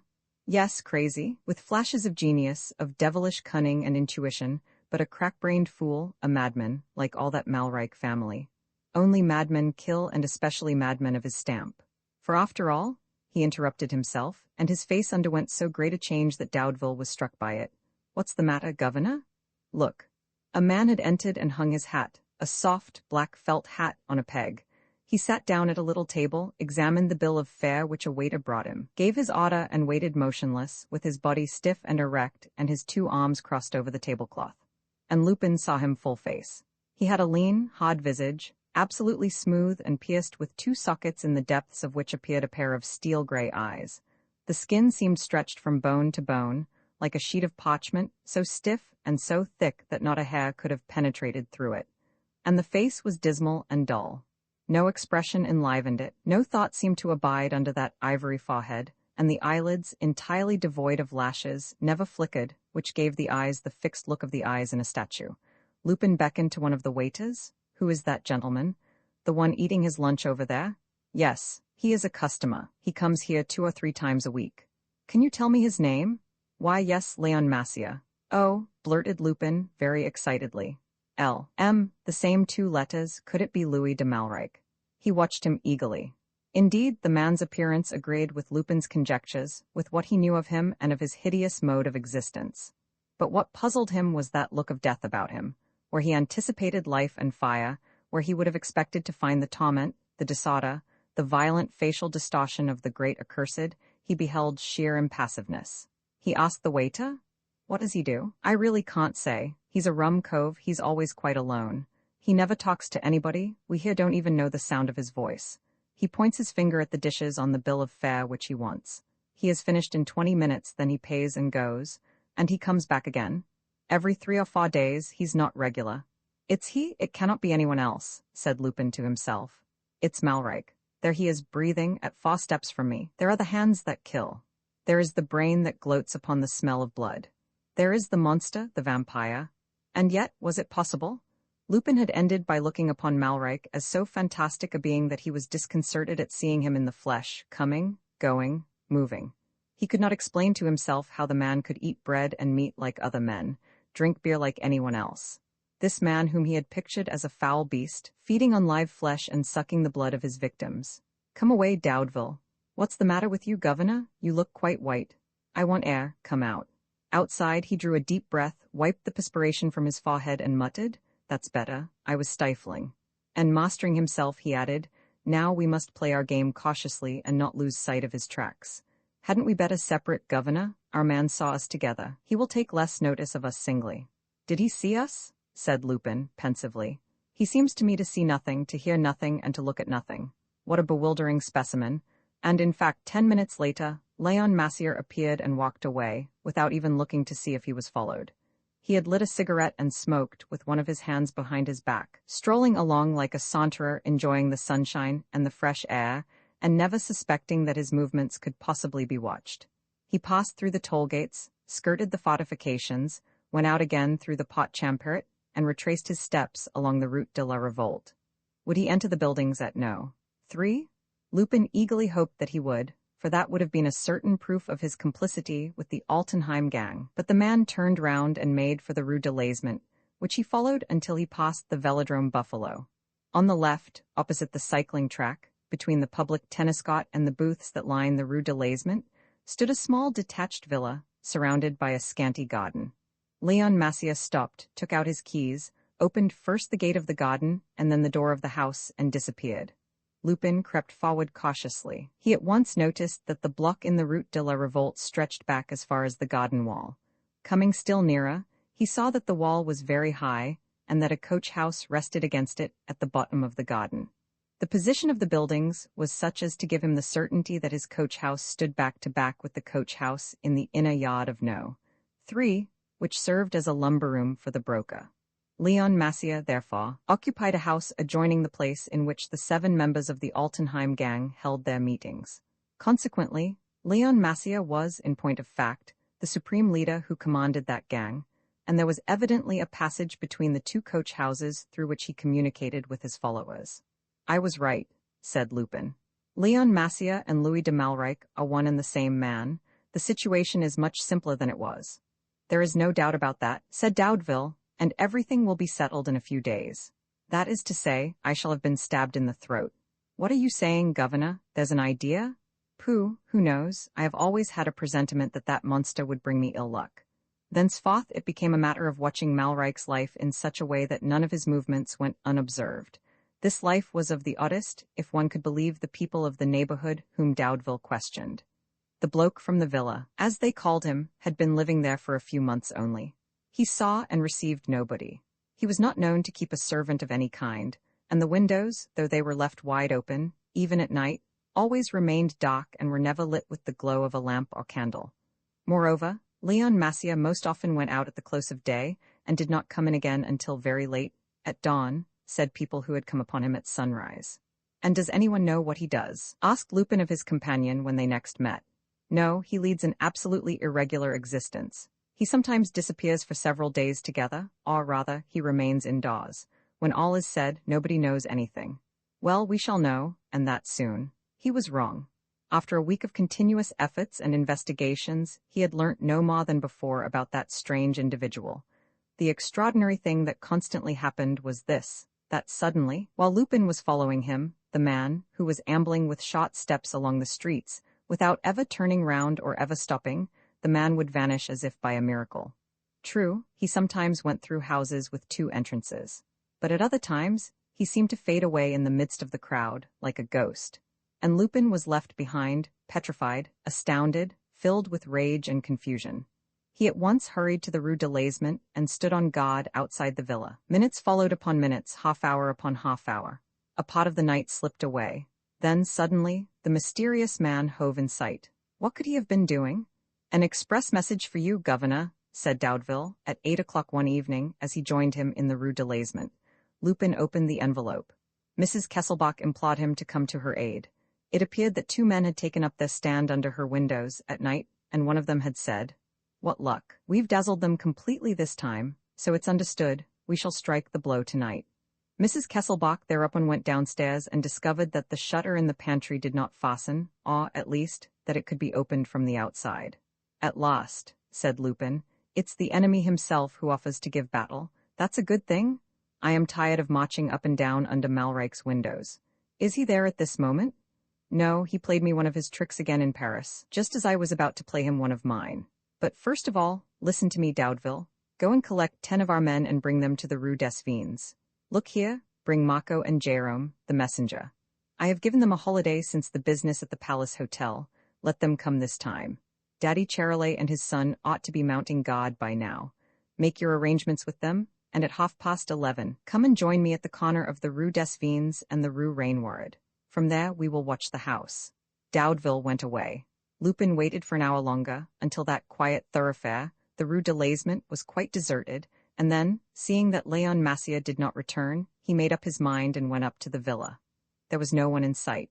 He took a run and jumped on the stone ledge that supported the railings of the garden. A few minutes later, he was inside. His plan was to force the door of the house and search the rooms in order to find the Emperor's letters which Malrique had stolen from Veldenz. But he thought a visit to the coach house of more immediate importance. He was much surprised to see that it was open, and next to find, by the light of his electric lantern, that it was absolutely empty and that there was no door in the back wall. He hunted about for a long time, but met with no more success. Outside, however, he saw a ladder standing against the coach house, and obviously serving as a means of reaching a sort of loft contrived under the slate roof. The loft was blocked with old packing cases, trusses of straw and gardener's frames, or rather it seemed to be blocked, for he very soon discovered a gangway that took him to the wall. Here, he knocked up against a cucumber frame, which he tried to move. Failing to effect his purpose, he examined the frame more closely and found, first, that it was fixed to the wall, and secondly, that one of the panes was missing. He passed his arm through and encountered space. He cast the bright light of the lantern through the aperture and saw a big shed, a coach house larger than that of the villa, and filled with old ironwork and objects of every kind. "That's it," said Lupin to himself. "This window has been contrived in the broker's lumber room, right up at the top, And from here Louis de Malrique sees, hears and watches his accomplices, without being seen or heard by them. I now understand how it is that they do not know their letter. Having found out what he wanted, he put out his light and was on the point of leaving, when a door opened opposite him, down below. Someone came in and lit a lamp. He recognized the broker. He thereupon resolved to stay where he was, since the expedition, after all, could not be done so long as that man was there. The broker took 2 revolvers from his pocket. He tested the triggers and changed the cartridges, whistling a music hall tune as he did so. An hour elapsed in this way. Lupin was beginning to grow restless without, however, making up his mind to go. More minutes passed, half an hour. At last the man said aloud, "Come in." One of the scoundrels slipped into the shed, and one after the other, a third arrived and a fourth. "We are all here," said the broker. "Dieudonne and Chubby will meet us down there. Come, we've no time to lose. Are you armed?" "To the teeth." "That's all right, it'll be hot work." "How do you know, broker?" "I've seen the chief. When I say that I've seen him, no, but he spoke to me." "Yes," said one of the men, in the dock at a street corner as usual. Ah, Altenheim's ways were better than that. At least one knew what one was doing. "And don't you know?" retorted the broker. "We're breaking in at the Kesselbach woman's." "And what about the 2 watches? The 2 coves whom Lupin posted there?" "That's their lookout. There's 7 of us, they had better give us as little trouble as possible." "What about the Kesselbach?" "Gag her first, then bind her and bring her here. There, on that old sofa, and then wait for orders." "Is the job well paid?" "The Kesselbach's jewels to begin with." "Yes, if it comes off, but I'm speaking of the certainty. 300-franc notes apiece beforehand, and twice as much again afterwards. Have you the money?" "Yes, that's all right. You can say what you like, but as far as paying goes, there's no one to equal that bloke." And in a voice so low that Lupin could hardly hear, "I say, broker, if we're obliged to use the knife, is there a reward?" "The same as usual, 2,000. "If it's Lupin?" 3,000. "Oh, if we could only get him." One after the other, they left the lumber room. Lupin heard the broker's parting words. "This is the plan of attack. We divide into 3 lots, a whistle, and everyone runs forward." Lupin hurriedly left his hiding place, went down the ladder, ran round the house without going in, and climbed back over the railings. The broker's right, it'll be hot work. Ah, it's my skin thereafter. A reward for Lupin? The rascals. He passed through the toll gate and jumped into a taxi, Rue Rainward. He stopped the cab at 200 yards from the Rue des Vins and walked to the corner of the 2 streets. To his great surprise, Daudeville was not there. "That's funny," said Lupin. "It's past 12. This business looks suspicious to me." He waited 10 minutes, 20 minutes. At 12:30, nobody had arrived. Further delay was dangerous. After all, if Daudeville and his men were prevented from coming, Charolais, his son, and he, Lupin, himself, were enough to repel the attack, without counting the assistance of the servants. He therefore went ahead, but he caught sight of 2 men who tried to hide in the shadow of a corner wall. "Hang it," he said. "That's the vanguard of the gang, Dieudonne and Chubby. I've allowed myself to be outdistanced like a fool." Here he lost more time. Should he go straight up to them, disable them, and then climb into the house through the pantry window, which he knew to be unlocked? That would be the most prudent course and would enable him, moreover, to take Mrs. Kesselbach away at once, and to remove her to a place of safety. Yes, but it also meant the failure of his plan. It meant missing this glorious opportunity of trapping the whole gang, including Louis de Malrique himself, without doubt. Suddenly, a whistle sounded from somewhere on the other side of the house. Was it the rest of the gang, so soon? And was an offensive movement to be made from the garden? But at the preconcerted signal, the 2 men climbed through the window and disappeared from view. Lupin scaled the balcony at a bound and jumped into the pantry. By the sound of their footsteps, he judged that the assailants had gone into the garden, and the sound was so distinct that he felt easy in his mind. Charolais and his son could not fail to hear the noise. He therefore went upstairs. Mrs. Kesselbach's bedroom was on the first landing. He walked in without knocking. A nightlight was burning in the room, and he saw Dolores on a sofa, fainting. He ran up to her, lifted her, and in a voice of command, forcing her to answer, "Listen, Charolais, his son, where are they?" She stammered. "Why, what do you mean? They're gone, of course." "What gone? You sent me word an hour ago, a telephone message." He picked up a piece of blue paper lying beside her and read, "Send the 2 watches away at once and all my men. Tell them to meet me at the Grand Hotel. Have no fear." Thunder, and you believed it? But your servants? Gone. He went up to the window. Outside, 3 men were coming from the other end of the garden. From the window in the next room, which looked out on the street, he saw 2 others on the pavement. And he thought of Dieudonne, of Chubby, of Louis de Malrique, above all, who must now be prowling around, invisible and formidable. Hang it, he muttered.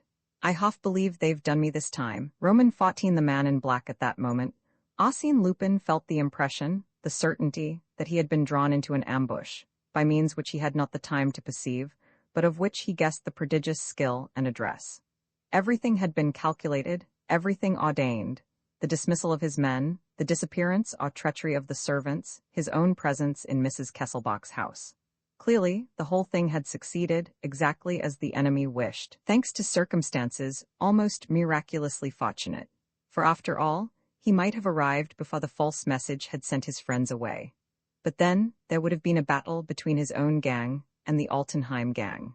And Lupin, remembering Malrique's conduct, the murder of Altenheim, the poisoning of the mad girl at Veldance, Lupin asked himself whether the ambush was aimed at him alone, or whether Malrique had not contemplated the possibility of a general scuffle, involving the killing of accomplices who had by this time become irksome to him. It was an intuition, rather, a fleeting idea that just passed through his mind. The hour was one for action. He must defend Dolores, the abduction of whom was, in all likelihood, the first and foremost reason of the attack. He half-opened the casement window on the street and leveled his revolver. A shot, rousing and alarming the neighborhood, and the scoundrels would take to their heels. Well, no, he muttered. No, it shall not be said that I shirked the fight. The opportunity is too good. And then, who says that they would run away? There are too many of them to care about the neighbors.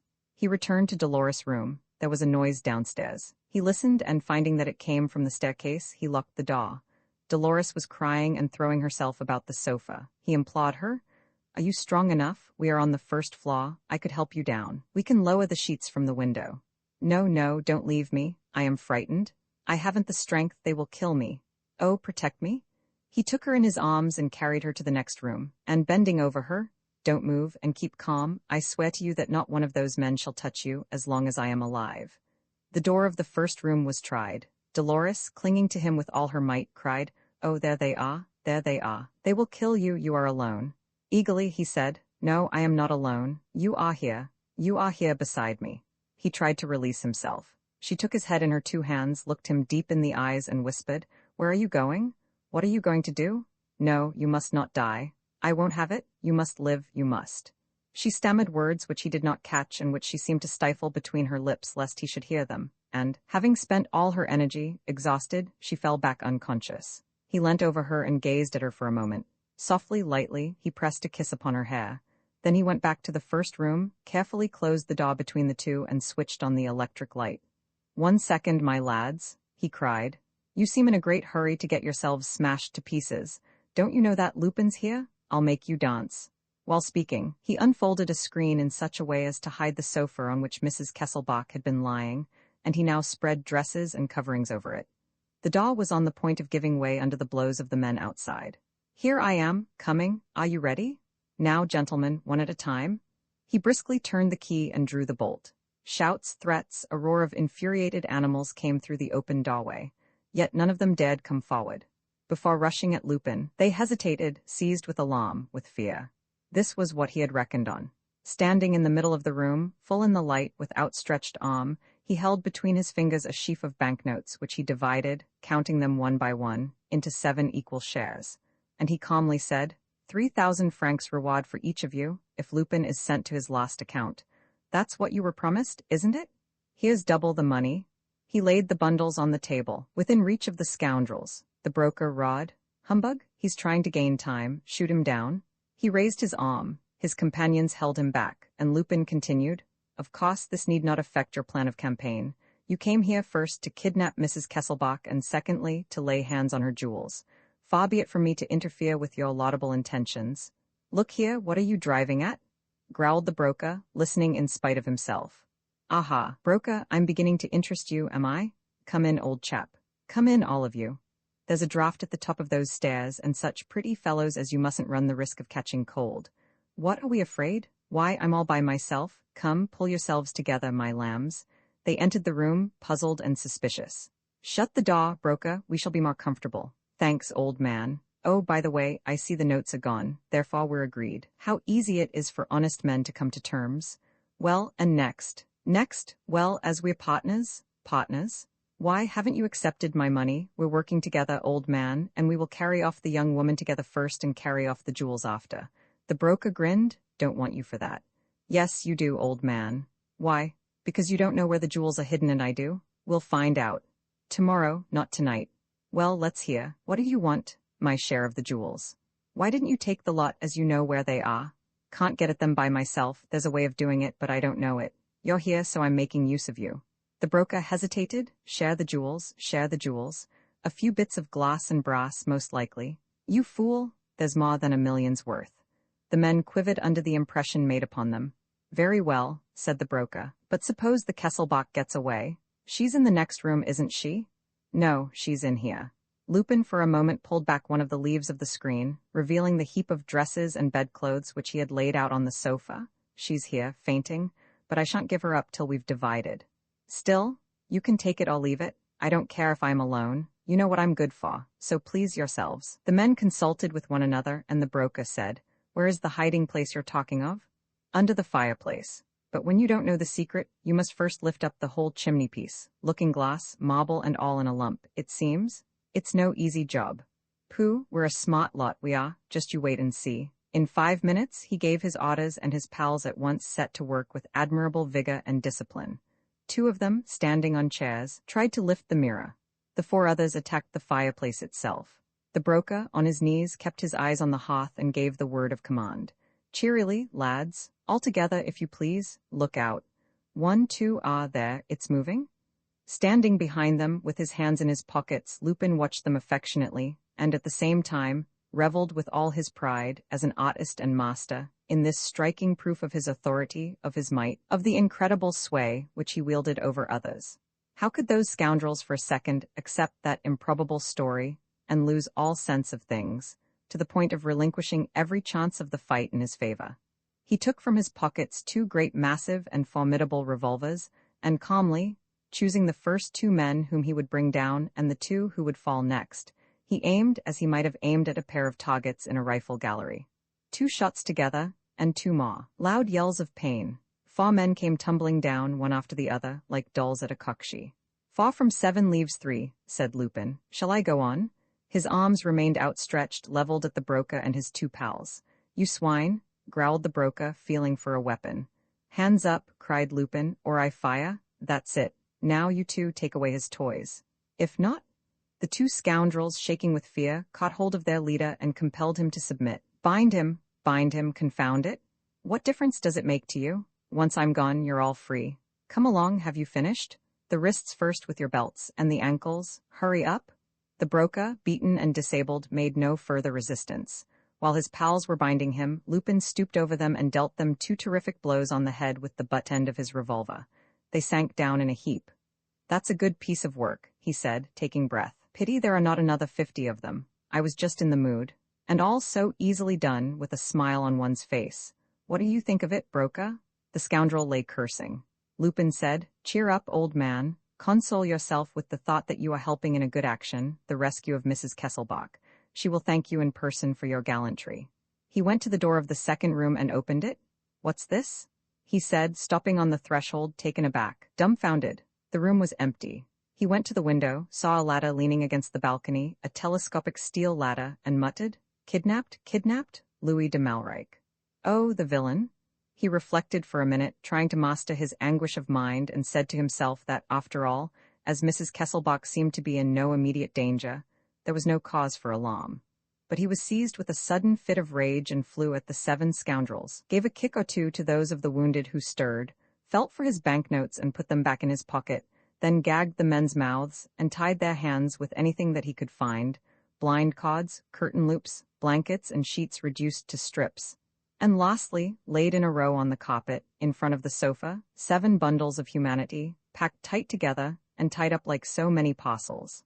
Mum is on toast? He chuckled. A dainty dish for those who like that sort of thing. You pack of fools, how does this suit you, eh? There you are like copses at the morgue. Serves you right for attacking Lupin, Lupin the protector of the widow and orphan. Are you trembling? Quite unnecessary, my lambs. Lupin never hurt a fly yet. Only, Lupin is a decent man, he can't stand vermin, and the Lupin knows his duty. I ask you, is life possible with a lot of scamps like you about? Think of it, No respect for other people's lives, no respect for property, for laws, for society, no conscience, no anything. What are we coming to? Lord, what are we coming to? Without even taking the trouble to lock them in, he left the room, went down the street and walked until he came to his taxi. He sent the driver in search of another and brought both cabs back to Mrs. Kesselbach's house.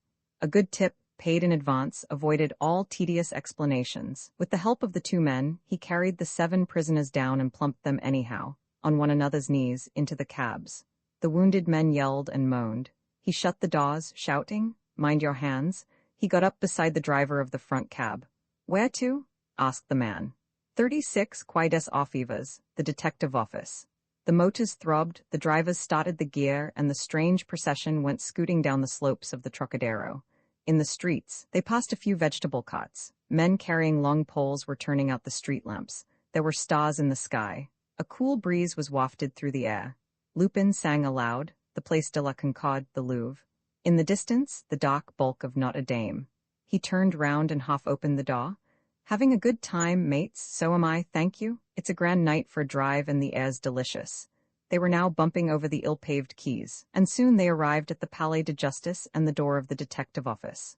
"Wait here," said Lupin to the 2 drivers, "and be sure you look after your 7 fares." He crossed the outer yard and went down the passage on the right leading to the rooms of the central office. He found the night inspectors on duty. "A bag, gentlemen," he said as he entered. "A fine bag, too. Is M. Weber here? I am the new commissary of police for Auteuil. M. Weber is in his flat. Do you want him sent for?" "Just 1 second, I'm in a hurry, I'll leave a line for him." He sat down at a table and wrote, "My dear Weber, I am bringing you the 7 scoundrels composing Altenheim's gang, the men who killed Girl and plenty of others, and who killed me as well, under the name of M. Lenormand. That only leaves their letter unaccounted for. I am going to effect his arrest this minute. Come and join me. He lives in the Rue de l'Aisement, at Neuilly, and goes by the name of Leon Massier. Kind regards. Yours, Arsène Lupin, Chief of the Detective Service." He sealed the letter. "Give that to M. Weber. It's urgent. Now I want 7 men to receive the goods. I left them on the quay." On going back to the taxis, he was met by a chief inspector. "Ah, it's you, M. Leboeuf?" he said. "I've made a fine haul. The whole of Altenheim's gang. They're there in the taxicabs." "Where did you find them?" "Hard at work kidnapping Mrs. Kesselbach and robbing her house. But I'll tell you all about it when the time comes." The chief inspector took him aside and, with the air of surprise, "I beg your pardon, monsieur, but I was sent for to see the commissary of police for Auteuil, and I don't seem to whom have I the honor of addressing? Somebody who is making you a handsome present of 7 hooligans of the finest quality. Still, I should like to know." "My name?" "Yes, Arsène Lupin." He nimbly tripped the chief inspector up, ran to the Rue de Rivoli, jumped into a passing taxicab and drove to the Pot des Turns. The Route de la Revolte was close by. He went to know. 3. For all his coolness and self-command, Arsène Lupin was unable to control his excitement. Would he find Dolores Kesselbach? Had Louis de Malreich taken her either to his own place or to the broker's shed? Lupin had taken the key of the shed from the broker, so that it was easy for him, after ringing and walking across the different yards, to open the door and enter the lumber shop. He switched on his lantern and took his bearings. A little to the right was the free space in which he had seen the accomplices hold their last confabulation. On the sofa mentioned by the broker he saw a black figure. Dolores lay wrapped in blankets and gagged. He helped her up. "Ah, it's you," she stammered. "They haven't touched you?" And, rising and pointing to the back of the shop, "There, he went out that side, I heard him." "I am sure. You must go, please?" "I must get you away first," he said. "No, never mind me, go after him. I entreat you. Strike him?" Fear, this time, instead of dejecting her, seemed to be giving her unwonted strength, and she repeated, with an immense longing to place her terrible enemy in his power, "Go after him first. I can't go on living like this. You must save me from him. I can't go on living." He unfastened her bonds, laid her carefully on the sofa, and said, "You are right. Besides, you have nothing to fear here. Wait for me, I shall come back." As he was going away, she caught hold of his hand. "But you yourself?" "Well, if that man—" It was as though she dreaded for Lupin the great, final contest to which she was exposing him, and as though, at the last moment, she would have been glad to hold him back. He said, "Thank you, have no fear. What have I to be afraid of? He is alone." And leaving her, he went to the back of the shed. As he expected, he found a ladder standing against the wall which brought him to the level of the little window through which he had watched the scoundrels hold their meeting. It was the way by which Malreich had returned to his house in the Rue de Laisement. He, therefore, took the same road, just as he had done a few hours earlier, climbed into the loft of the other coach house and down into the garden. He found himself at the back of the villa, occupied by Malreich. Strange to say, he did not doubt, for a moment, that Malreich was there. He would meet him inevitably. The formidable battle which they were waging against each other was nearing its end. A few minutes more, and one way or another, all would be over. He was amazed, on grasping the handle of a door, to find that the handle turned and the door opened under his pressure. The villa was not even locked. He passed through a kitchen, a hall, and up a staircase, and he walked deliberately, without seeking to deaden the sound of his footsteps. On the landing, he stopped. The perspiration streamed from his forehead, and his temples throbbed under the rush of his blood. Nevertheless, he remained calm, master of himself and conscious of his least thoughts. He laid 2 revolvers on a stair. No weapons, he said to himself. My hands only, just the effort of my 2 hands, that's quite enough. That will be better. Opposite him were 3 doors. He chose the middle one, turned the handle, and encountered no obstacle. He went in. There was no light in the room, but the rays of the night entered through the wide-open window, and amid the darkness, he saw the sheets and the white curtains of the bed, and somebody was standing beside it. He savagely cast the gleam of his lantern upon that form. Malreich, the pallid face of Malreich, his dim eyes, his cadaverous cheekbones, his scraggy neck. And all this stood motionless, opposite him, at 5 steps distance, and he could not have said whether that dull face, that death face, expressed the least terror, or even a grain of anxiety.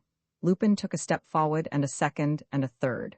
The man did not move. Did he see? Did he understand? It was as though the man's eyes were gazing into space, and that he thought himself possessed by an hallucination, rather than looking upon a real image. 1 more step. He will defend himself, thought Lupin. He is bound to defend himself. And Lupin thrust out his arms. The man did not make a movement. He did not retreat. His eyelids did not blink. The contact took place. And it was Lupin, scared and bewildered, who lost his head.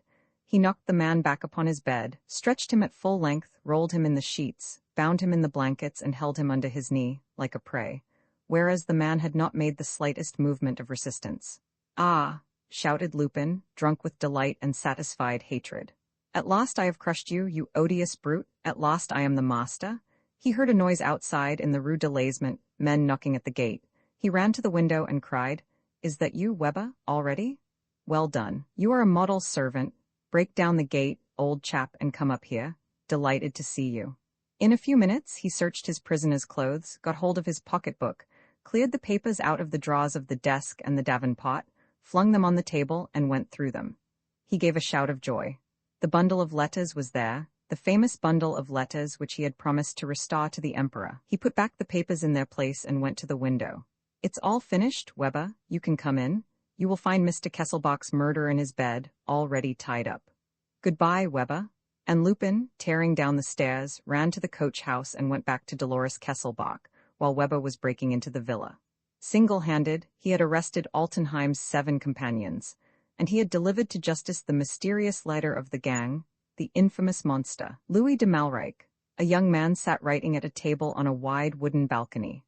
From time to time, he raised his head and cast a vague glance toward the horizon of hills, where the trees, stripped by the autumn, were shedding their last leaves over the red roofs of the villas and the lawns of the gardens. Then he went on writing. Presently he took up his paper and read aloud. Nos jours SN vont à la dérive. Comment potes par un courant qui les paus vers une rive ou elon en abod quen murant.10. Not so bad, said a voice behind him. Emmy, amiable tastu might have written that, ah Mrs. Felicia Hemans. However, we can't all be Byrons or Lamartines.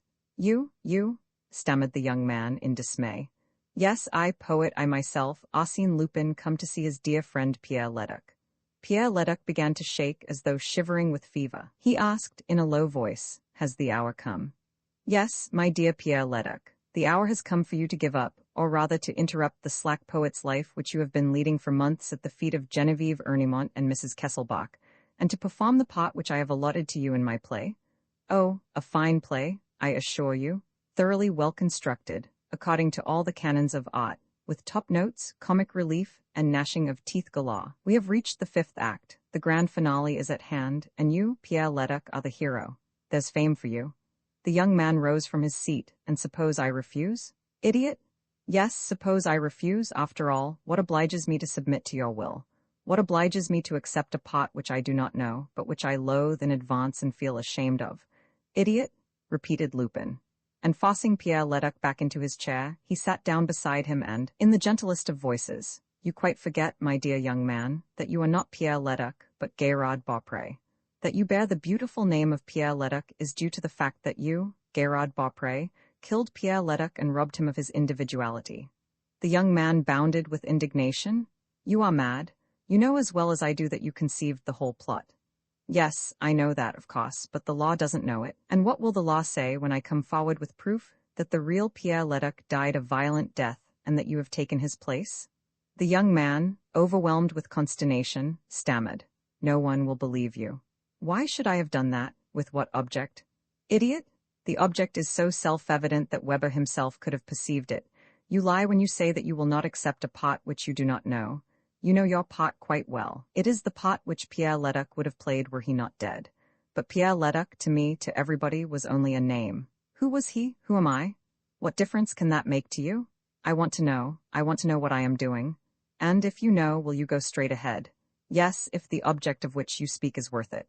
If it were not, do you think I would take all this trouble? Who am I? Whatever my destiny, you may be sure that I shall prove worthy of it. But I want to know. Who am I?" Arsène Lupin took off his hat, bowed and said, "Hermann Roman IV, Grand Duke of Zweibrücken-Veldenz, Prince of Bernkastel, Elector of Treves and Laud of all sorts of places." 3 days later, Arsène Lupin took Mrs. Kesselbach away in a motor car in the direction of the frontier. The journey was accomplished in silence. Lupin remembered with emotion Dolores's terrified conduct and the words which she spoke in the house in the Rue des Vins, when he was about to defend her against Altenheim's accomplices. And she must have remembered also, for she remained embarrassed and evidently perturbed in his presence. In the evening they reached a small castle, all covered with creepers and flowers, roofed with an enormous slate cap, and standing in a large garden full of ancestral trees. Here Mrs. Kesselbach found Genevieve already installed, after a visit to the neighboring town, where she had engaged a staff of servants from among the country people. "This will be your residence, madam," said Lupin. "You are at Bruggen Castle. You will be quite safe here, while waiting the outcome of these events. I have written to Pierre Leduc, and he will be your guest from tomorrow." He started off again at once, drove to Veldenz, and handed over to Count von Waldemar the famous letters which he had recaptured. "You know my conditions, my dear Waldemar," said Lupin. "The first and most important thing is to restore the house of Zweibrücken-Veldenz and to reinstate the Grand Duke Hermann Roman IV in the Grand Duchy. I shall open negotiations with the Council of Regency today. According to my information, it will not be a difficult matter, but this Grand Duke Hermann. His Royal Highness is at present staying at Bruggen Castle, under the name of Pierre Leduc. I will supply all the necessary proofs of his identity." That same evening, Lupin took the road back to Paris, with the intention of actively hurrying on the trial of Malreich and the 7 scoundrels. It would be wearisome to recapitulate the story of the case.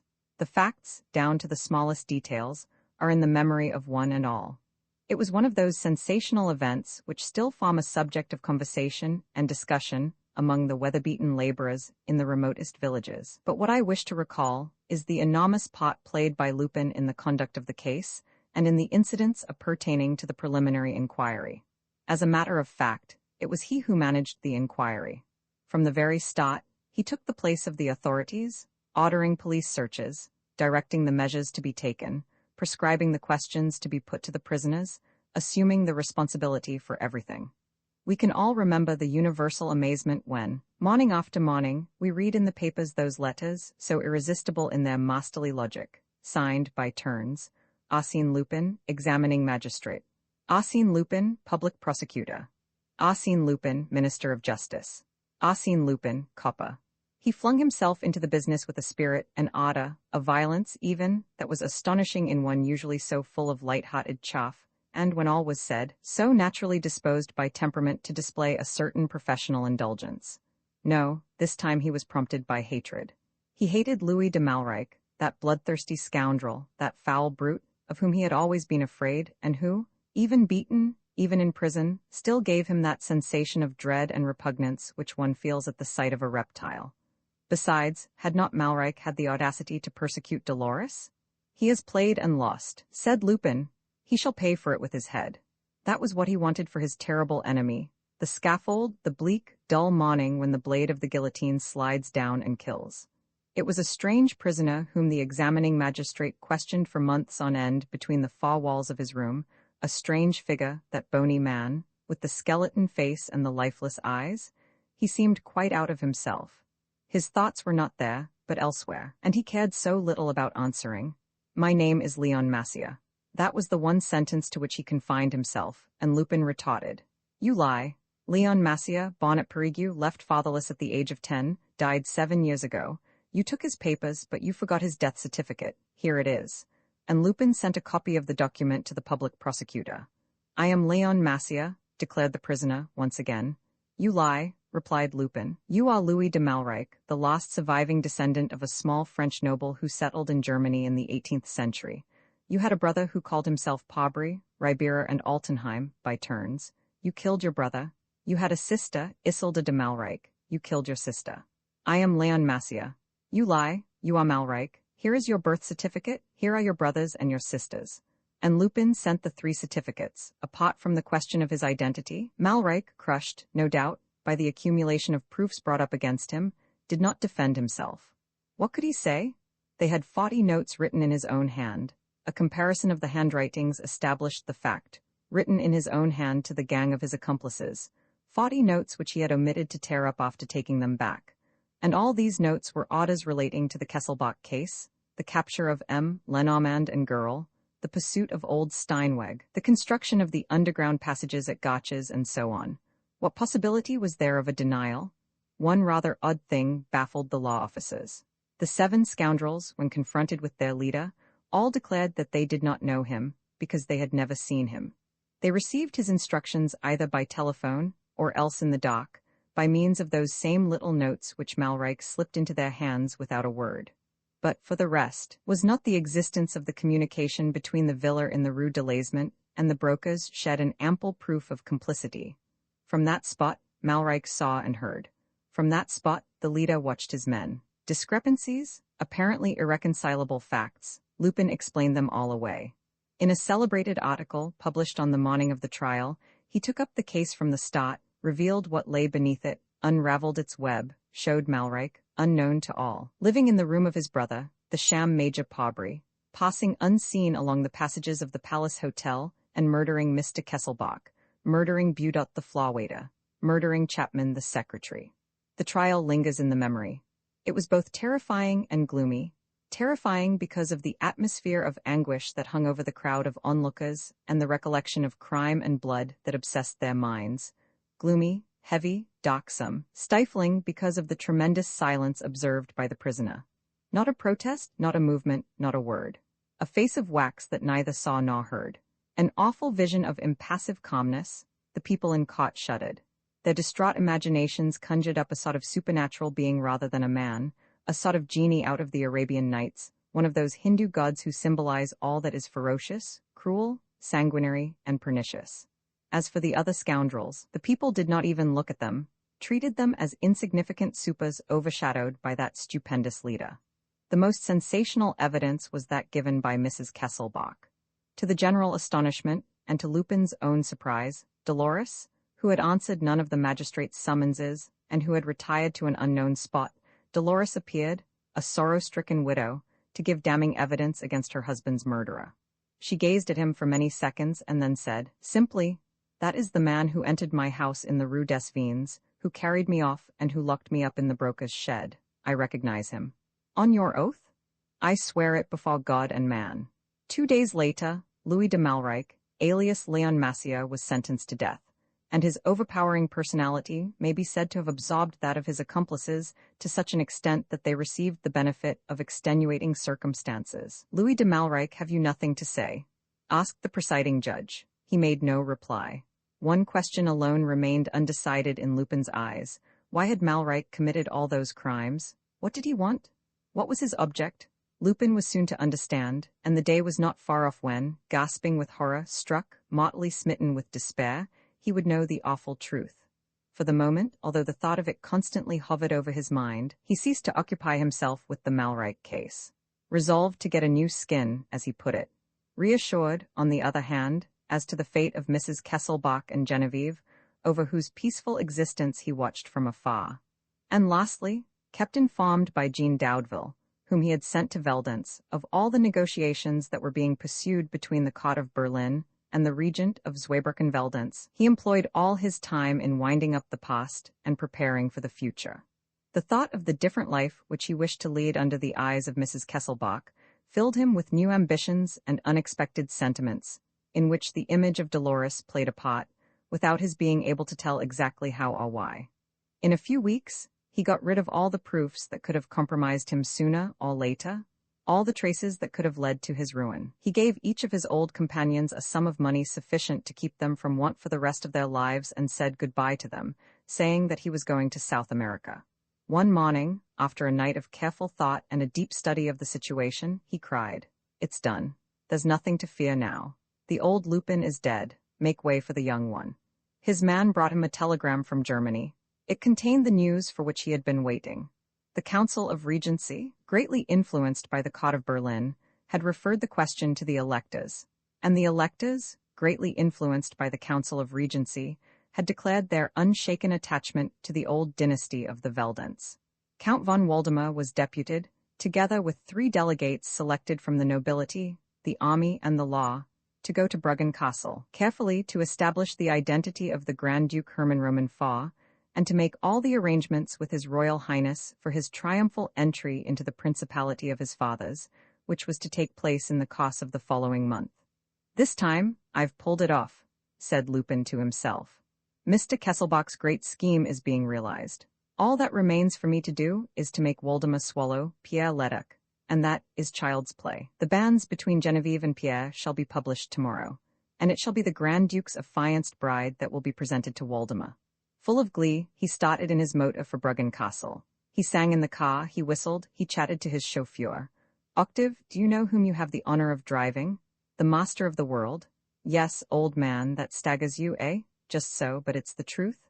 I am the master of the world." He rubbed his hands and went on soliloquizing.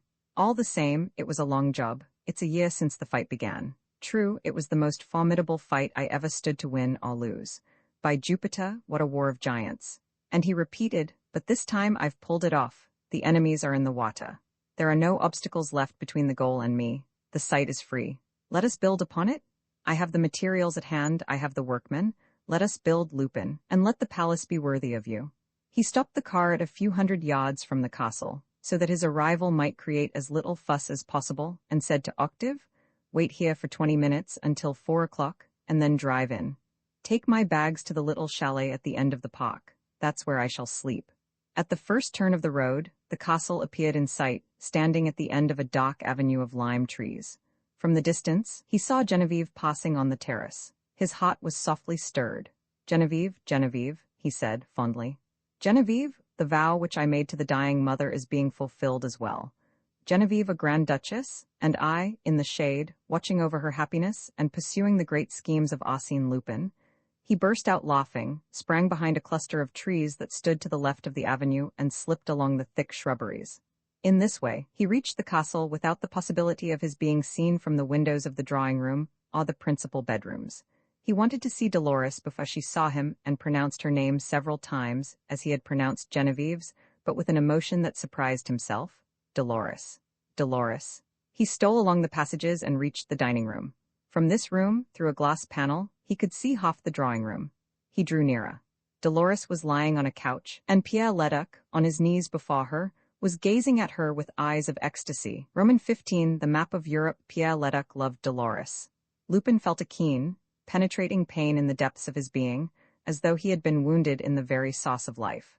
A pain so great that, for the first time, he had a clear perception of what Dolores had gradually, unknown to himself, become to him. Pierre Leduc loved Dolores, and he was looking at her as a man looks at the woman he loves. Lupin felt a murderous instinct rise up within him, blindly and furiously. That look of love cast upon Dolores, maddened him. He received an impression of the great silence that enveloped Dolores and Pierre Leduc, and in silence, in the stillness of their attitude, there was nothing living but that look of love, that dumb and sensuous hymn in which the eyes told all the passion, all the desire, all the transport, all the yearning that one being can feel for another. And he saw Mrs. Kesselbach also. Dolores' eyes were invisible under their lowered lids, the silky eyelids with the long black lashes. But how she seemed to feel that look of love which sought for hers. How she quivered under that impalpable caress. She loves him, thought Lupin, burning with jealousy. And when Pierre made a movement, oh, the villain, if he dares to touch her, I will kill him. Then, realizing the disorder of his reason and striving to combat it, he said to himself, what a fool I am. What, you, Lupin, letting yourself go like this? Look here, it's only natural that she should love him. Yes, of course, you expected her to show a certain emotion at your arrival, a certain agitation. You silly idiot, you're only a thief, a robber, whereas he is a prince and young. Pierre had not stirred further, but his lips moved and it seemed as though Dolores were waking. Softly, slowly, she raised her lids, turned her head a little and her eyes met the young man's eyes with the look that offers itself and surrenders itself, and is more intense than the most intense of kisses. What followed came suddenly and unexpectedly, like a thunderclap. In 3 bounds, Lupin rushed into the drawing-room, sprang upon the young man, flung him to the ground, and with one hand on his rival's chest, beside himself with anger, turning to Mrs. Kesselbach, he cried, "But don't you know? Hasn't he told you? The cheat! And you love him, you love that. Does he look like a Grand Duke? Oh, what a joke." He grinned and chuckled like a madman while Dolores gazed at him in stupefaction. He, a Grand Duke, Hermann Roman Faw, Grand Duke of Zweibrücken-Veldenz, a reigning sovereign, Elector of Treves, but it's enough to make one die of laughing. He, why, his name is Beaupré, Gerard Beaupré, the lowest of ragamuffins, a beggar, whom I picked up in the gutter. A Grand Duke. But it's I who made him a Grand Duke. Ha ha ha, what a joke. If you had seen him cut his little finger, he fainted 3 times, the milksop. Ah, you allow yourself to lift your eyes to ladies, and to rebel against the master. Wait a bit, Grand Duke of Zweibrücken-Veldenz, I'll show you. He took him in his arms like a bundle, swung him to and fro for a moment, and pitched him through the open window. Mind the rose trees, Grand Duke?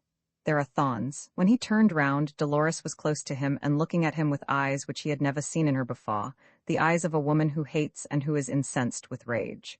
Could this possibly be Dolores, the weak, ailing Dolores? She stammered. What are you doing? How dare you? And he, then it's true, lied to me? Lied to you? Cried Lupin, grasping the humiliation which she had suffered as a woman. Lied to you? He, a Grand Duke, a puppet, that's all. A puppet of which I pulled the string, an instrument which I tuned to play upon as I chose. Oh, the fool, the fool! Overcome with renewed rage, he stamped his foot and shook his fist at the open window. And he began to walk up and down the room, flinging out phrases in which all the pent-up violence of his secret thought burst forth. The fool? Then he didn't see what I expected of him. He did not suspect the greatness of the part he was to play. Oh, I shall have to drive it into his noddle by force, I see. Lift up your head, you idiot. You shall be Grand Duke by the grace of Lupin, and a reigning sovereign, with a civil list, and subjects to fleece, and a palace which Charlemagne shall rebuild for you, and a master that shall be I, Lupin. Do you understand, you numbskull? Lift up your head, dash it, higher than that. Look up at the sky. Remember that a Zweibrücken was hanged for cattle lifting before the Hohenzollerns were ever heard of. And you are a Zweibrücken, by Jove, no less, and I am here, I, Lupin, and you shall be Grand Duke, I tell you. A pasteboard Grand Duke? Very well, but a Grand Duke all the same, quickened with my breath and glowing with my ardor.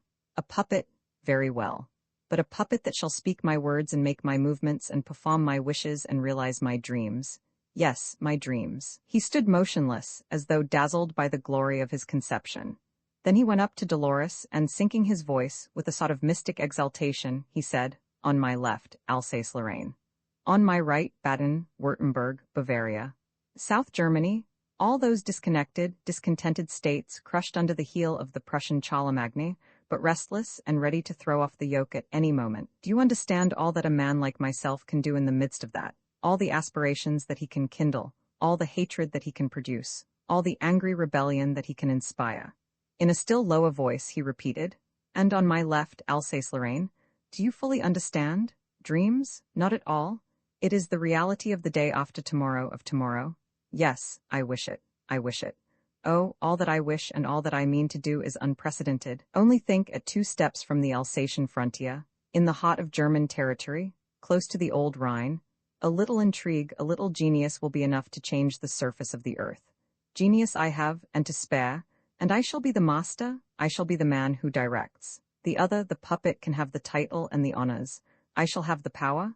I shall remain in the background. No office. I will not be a minister, nor even a chamberlain. Nothing. I shall be one of the servants in the palace, the gardener perhaps. Yes, the gardener. Oh, what a tremendous life, to grow flowers and alter the map of Europe. She looked at him greedily, dominated, swayed by the strength of that man, and her eyes expressed an admiration which she did not seek to conceal. He put his hands on Dolores' shoulders and said, "That is my dream. Great as it will be surpassed by the facts that I swear to you. The Kaiser has already seen what I am good for. One day he will find me installed in front of him, face to face. I hold all the trumps. Valenglay will act at my bidding. England also. The game is played and won. That is my dream. There is another one." He stopped suddenly. Dolores did not take her eyes from him, and an infinite emotion changed every feature of her face. A vast joy penetrated him as he once more felt, and clearly felt, that woman's confusion in his presence. He no longer had the sense of being to her what he was, a thief, a robber. He was a man who loved and whose love roused unspoken feelings in the depths of a friendly soul.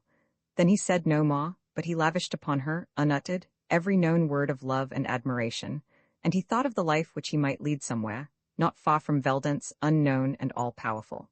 A long silence united them. Then she rose and said, softly, "Go away, I entreat you to go. Pierre shall marry Genevieve, I promise you that, but it is better that you should go, that you should not be here. Go, Pierre shall marry Genevieve." He waited for a moment. Perhaps he would rather have had more definite words, but he dared not ask for anything. And he withdrew, dazed, intoxicated and happy to obey, to subject his destiny to hers. On his way to the door, he came upon a low chair, which he had to move, but his foot knocked against something. He looked down. It was a little pocket mirror in ebony with a gold monogram. Suddenly he started and snatched up the mirror. The monogram consisted of 2 letters interlaced, an L and an M. An L and an M?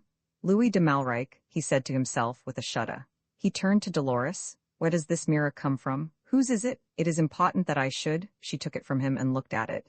"I don't know. I never saw it before. A servant, perhaps." "A servant, no doubt," he said. "But it is very odd. It is one of those coincidences." At that moment Genevieve entered by the other door, and without seeing Lupin, who was hidden by a screen, at once exclaimed, "Why, there's your glass, Dolores. So you have found it, after making me hunt for it all this time. Where was it?" And the girl went away saying, "Oh well, I'm very glad it's found. How upset you were. I will go and tell them at once to stop looking for it." Lupin had not moved. He was confused and tried in vain to understand. Why had Dolores not spoken the truth? Why had she not at once said whose the mirror was? An idea flashed across his mind, and he asked, more or less at random, "Do you know Louis de Malrique?"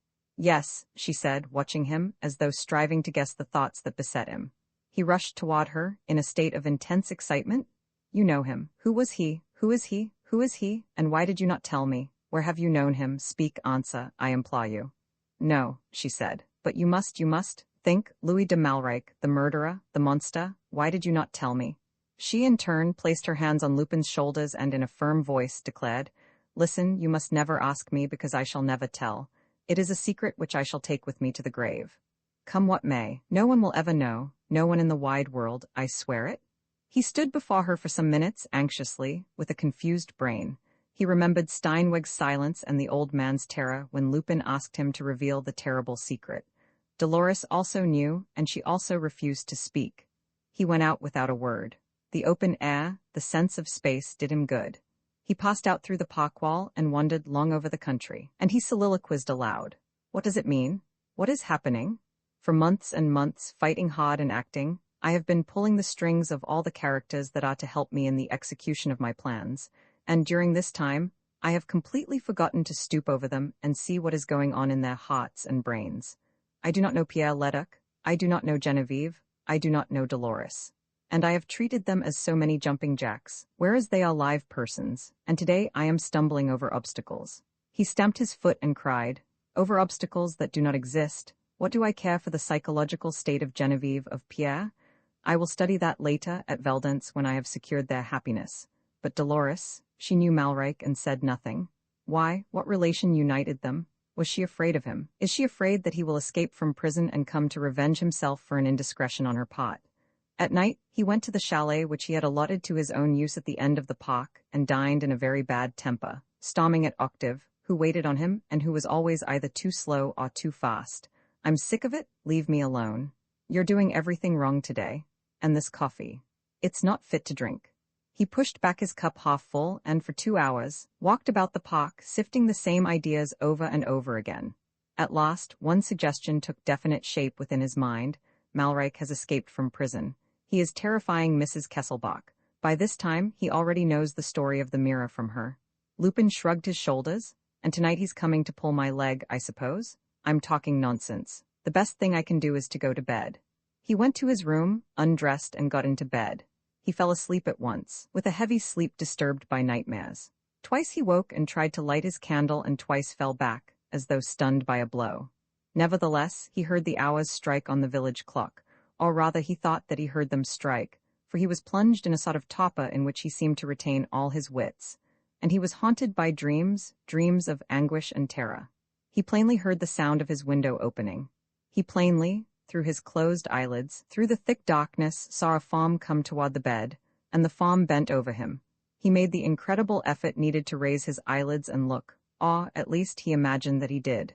Was he dreaming? Was he awake? He asked himself the question in despair. A further sound. He took up the box of matches by his bedside. "Let's have a light on it," he said, with a great sense of elation. He struck a match and lit the candle. Lupin felt the perspiration stream over his skin from head to foot, while his heart ceased beating, stopped with terror. The man was there. Was it possible? No, and yet he saw. Oh, the fearsome sight, the man, the monster was there. He shall not, stammered Lupin madly. The man, the monster was there, dressed in black, with a mask on his face and with his felt hat pulled down over his fair hair.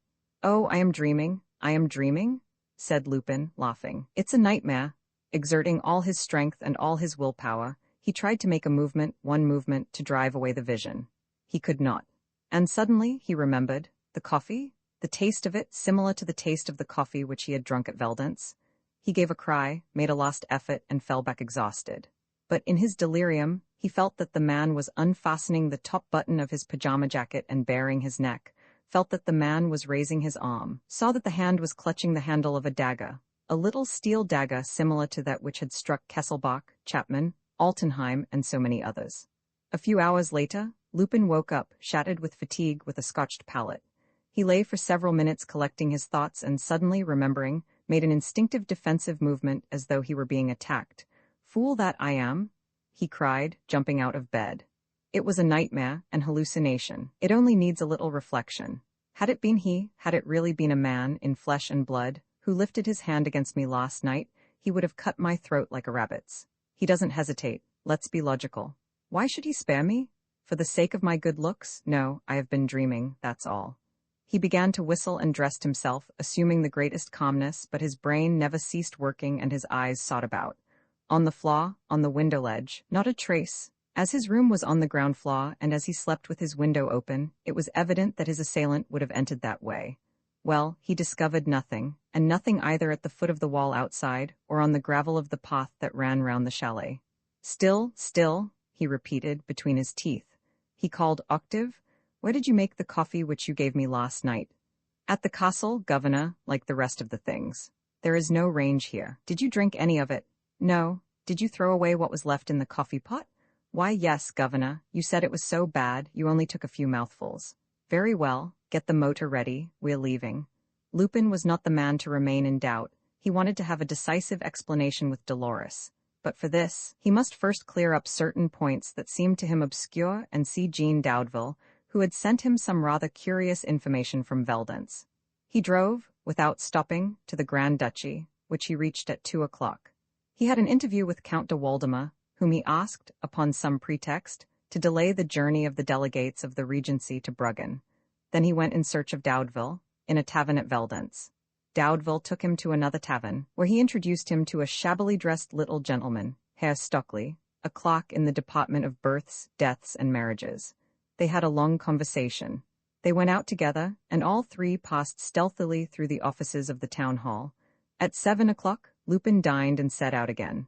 At 10 o'clock he arrived at Bruggen Castle and asked for Genevieve, so that she might take him to Mrs. Kesselbach's room. He was told that Emile Ernemont had been summoned back to Paris by a telegram from her grandmother. "Ah," he said, "could I see Mrs. Kesselbach?" Mrs. Kesselbach went straight to bed after dinner. She is sure to be asleep. No, I saw a light in her boudoir. She will see me. He did not even wait for Mrs. Kesselbach to send out an answer. He walked into the boudoir almost upon the maid's heels, dismissed her and said to Dolores, "I have to speak to you, madam, on an urgent matter. Forgive me, I confess that my behavior must seem importunate, but you will understand, I am sure." He was greatly excited and did not seem much disposed to put off the explanation, especially as before entering the room, he thought he heard a sound. Yet Dolores was alone and lying down, and she said in her tired voice, "Perhaps we might tomorrow." He did not answer, suddenly struck by a smell that surprised him in that boudoir, a smell of tobacco. And at once, he had the intuition, the certainty, that there was a man there at the moment when he himself arrived, and that perhaps the man was there still, hidden somewhere. Pierre Leduc? No, Pierre Leduc did not smoke. Then who? Dolores murmured. "Be quick, please." Yes, but first would it be possible for you to tell me?" He interrupted himself. What was the use of asking her? If there were really a man in hiding, would she be likely to tell? Then he made up his mind and, trying to overcome the sort of timid constraint that oppressed him at the sense of a strange presence, he said, in a very low voice, so that Dolores alone should hear, "Listen, I have learnt something, which I do not understand, and which perplexes me greatly. You will answer me, will you not, Dolores?" He spoke her name with great gentleness, and as though he were trying to master her by the note of love and affection in his voice. "What have you learnt?" she asked. "The register of births at Veldenz contains 3 names which are those of the last descendants of the family of Malreich, which settled in Germany." "Yes, you have told me all that." "You remember, the first name is Raoul de Malreich, better known under his alias of Altenheim, the scoundrel, the swell hooligan, now dead, murdered." "Yes." "Next comes Louis de Malreich, the monster, this one, the terrible murderer who will be beheaded in a few days from now." "Yes." "Then, lastly, Isolde, the mad daughter." "Yes. So all that is quite positive, is it not?" "Yes." "Well," said Lupin, leaning over her more closely than before, "I have just made an investigation which showed to me that the second of the 3 Christian names, or rather a part of the line on which it is written, has at some time or other been subjected to erasure. The line is written over, in a new hand, with much fresher ink, but the writing below is not quite effaced, so that, asked Mrs. Kesselbach in a low voice. "So that, with a good lens and particularly with the special methods which I have at my disposal, I was able to revive some of the obliterated syllables, and without any possibility of a mistake, in all certainty, to reconstruct the old writing. I then found not Louis de Malreich, but— Oh, don't!" Suddenly shattered by the strain of her prolonged effort of resistance, she lay bent into and with her head in her hands, her shoulders shaken with convulsive sobs, she wept. Lupin looked for long seconds at this weak and listless creature, so pitifully helpless, and he would have liked to stop, to cease the torturing questions which he was inflicting upon her. But was it not to save her that he was acting as he did? And to save her, was it not necessary that he should know the truth, however painful? He resumed, "Why that forgery?" "It was my husband," she stammered. "It was my husband who did it. With his fortune he could do everything, and he bribed a junior clerk to have the Christian name of the second child altered for him on the register." "The Christian name and the sex," said Lupin. "Yes," she said. "Then," he continued, "I am not mistaken, the original Christian name, the real one, was Dolores?" "Yes." "But why did your husband?" She whispered in a shamefaced manner while the tears streamed down her cheeks. "Don't you understand?" "No. But think," she said, shuddering. "I was the sister of Isolde, the mad woman, the sister of Altenheim, the ruffian. My husband, or rather my affianced husband, would not have me remain that. He loved me. I loved him too, and I consented. He suppressed Dolores de Malreich on the register. He bought me other papers, another personality, another birth certificate, and I was married in Holland under another maiden name, as Dolores Amonti." Lupin reflected for a moment and said, thoughtfully, Yes, I understand. But then Louis de Malreich does not exist, and the murderer of your husband, the murderer of your brother and sister, does not bear that name. His name." She sprang to a sitting posture and, eagerly, "His name? Yes, that is his name. Yes, it is his name nevertheless. Louis de Malreich. L.M., remember. Oh, do not try to find out, it is the terrible secret. Besides, what does it matter? They have the criminal. He is the criminal. I tell you he is. Did he defend himself when I accused him face to face? Could he defend himself under that name or any other? It is he, he committed the murders. He struck the blows, the dagger, the steel dagger.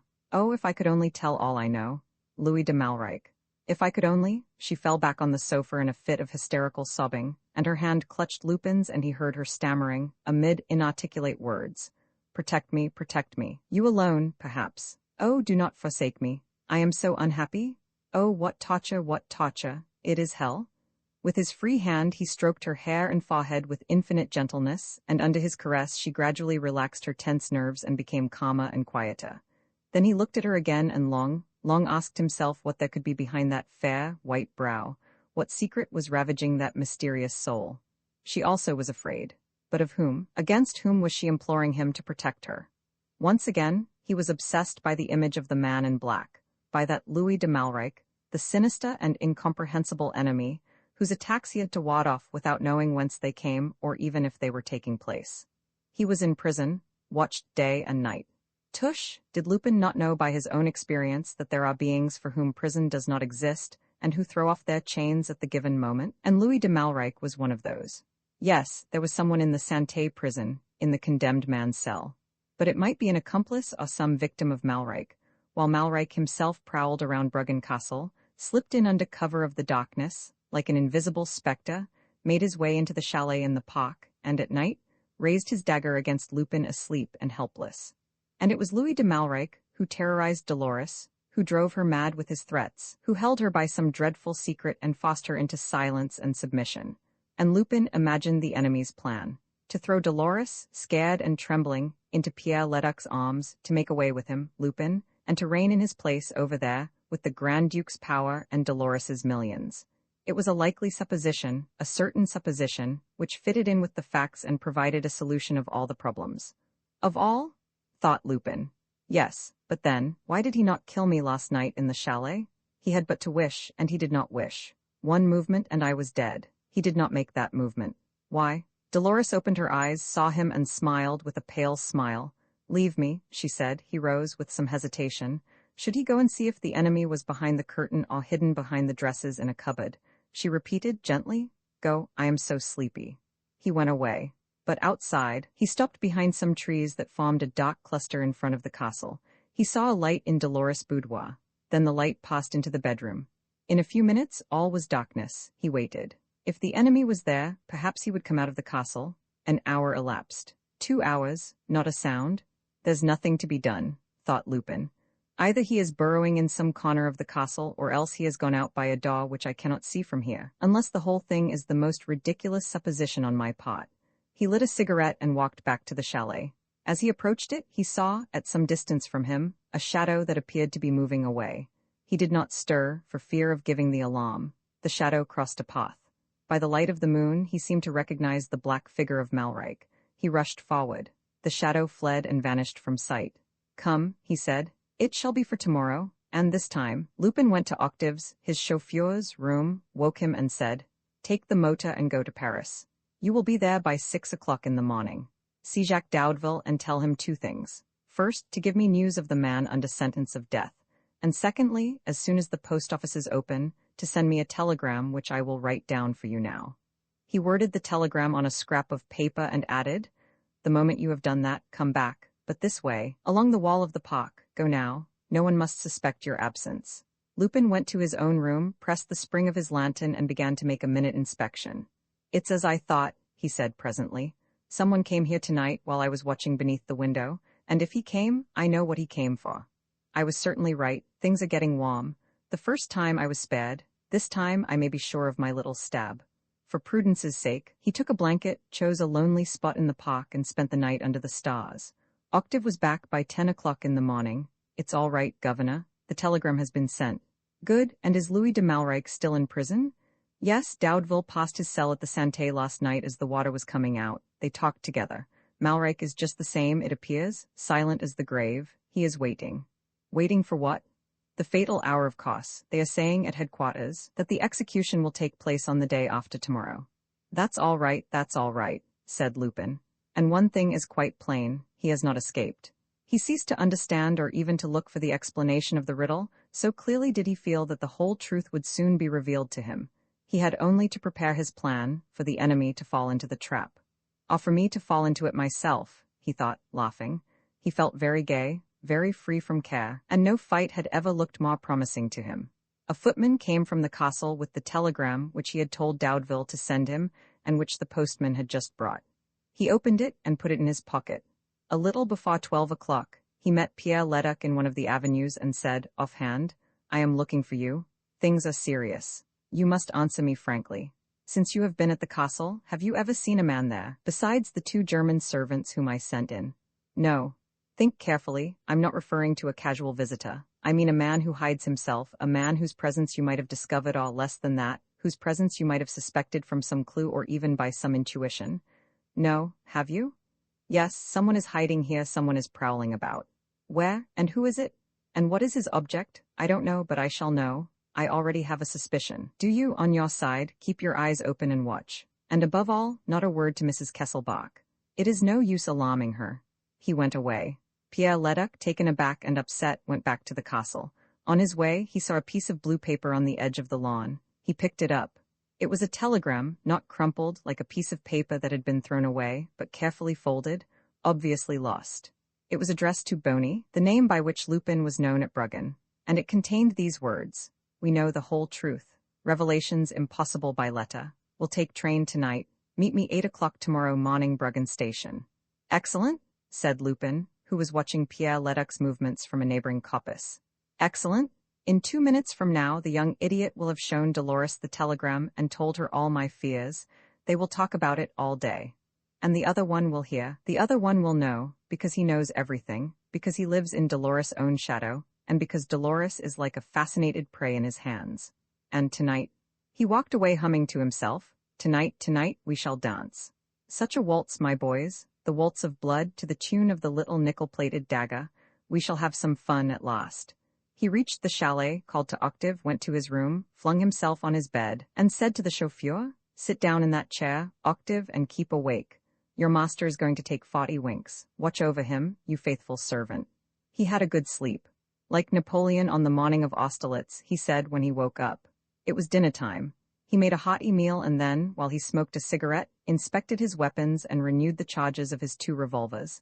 "Keep your powder dry and your sword sharpened, as my chum the Kaiser says." Octave appeared. "Go and have your dinner at the castle with the servants. Tell them you are going to Paris tonight in the motor." "With you, governor?" "No, alone. And as soon as dinner is over, make a start, ostensibly. But I am not to go to Paris." "No, remain outside the park, half a mile down the road until I come. You will have a long wait." He smoked another cigarette, went for a stroll, passed in front of the castle, saw a light in Dolores' rooms, and then returned to the chalet. There he took up a book. It was The Lives of Illustrious Men. There is one missing, the most illustrious of all, but the future will put that right, and I shall have my Plutarch some day or other. He read the life of Caesar and jotted down a few reflections in the margin. At 11:30, he went to his bedroom. Through the open window, he gazed into the immense, cool night, all astir with indistinct sounds. Memories rose to his lips, memories of fond phrases which he had read or uttered, and he repeatedly whispered Dolores's name, with the fervor of a stripling who hardly dares confide to the silence the name of his beloved. He left the window half open, pushed aside a table that blocked the way, and put his revolvers under his pillow. Then, peacefully, without evincing the least excitement, he got into bed, fully dressed as he was, and blew out the candle. And his fear began. It was immediate. No sooner did he feel the darkness around him than his fear began. "Damn it all!" he cried. He jumped out of bed, took his weapons, and threw them into the passage. My hands alone. Nothing comes up to the grip of my hands." He went to bed again. Darkness and silence once more, and once more his fear. The village clock struck 12. Lupin thought of the foul monster who outside, at 100 yards, at 50 yards from where he lay, was trying the sharp point of his dagger. Let him come, whispered Lupin, shuddering. Then the ghosts will vanish. 1 o'clock in the village. And minutes passed, endless minutes, minutes of fever and anguish. Beads of perspiration stood at the roots of his hair and trickled down his forehead, and he felt as though his whole frame were bathed in a sweat of blood. 2 o'clock. And now, somewhere, quite close, a hardly perceptible sound stirred, a sound of leaves moving, but different from the sound of leaves moving in the night breeze. As Lupin had foreseen, he was at once pervaded by an immense calm, all his adventurous being quivered with delight. The struggle was at hand at last. Another sound grated under the window, more plainly this time, but still so faint that it needed Lupin's trained ear to distinguish it. Minutes, terrifying minutes. The darkness was impenetrable. No light of star or moon relieved it, and, suddenly, without hearing anything, he knew that the man was in the room, and the man walked toward the bed. He walked as a ghost walks, without displacing the air of the room, without shaking the objects which he touched. But with all his instinct, with all his nervous force, Lupin saw the movements of the enemy and guessed the very sequence of his ideas. He himself did not budge, but remained propped against the wall, almost on his knees, ready to spring. He felt that the figure was touching, feeling the bedclothes to find the spot at which it must strike. Lupin heard its breath. He even thought that he heard the beating of its heart, and he noticed with pride that his own heart beat no louder than before, whereas the heart of the other, oh yes, he could hear it now, that disordered, mad heart, knocking, like a clapper of a bell, against the cavity of the chest. The hand of the other rose. A second, 2 seconds. Was he hesitating? Was he once more going to spare his adversary? And Lupin, in the great silence, said, "But strike? Why don't you strike?" A yell of rage. The arm fell as though moved by a spring. Then came a moan. Lupin had caught the arm in midair at the level of the wrist, and, leaping out of bed, tremendous, irresistible, he clutched the man by the throat and threw him. That was all. There was no struggle. There was no possibility even of a struggle.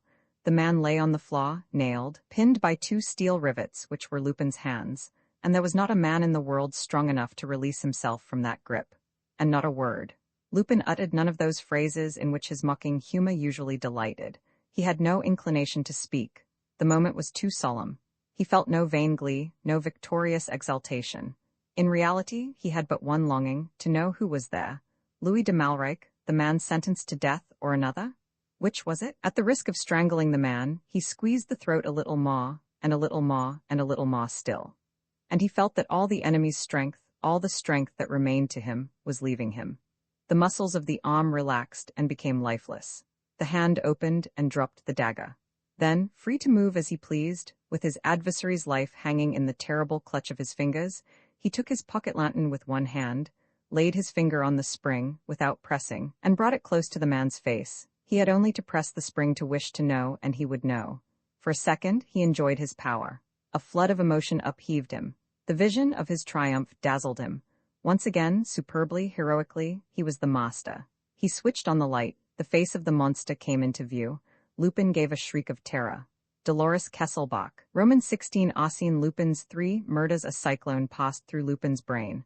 A hurricane in which roars of thunder, gusts of wind, squalls of all the distraught elements were tumultuously unchained in the chaotic night, and great flashes of lightning shot through the darkness.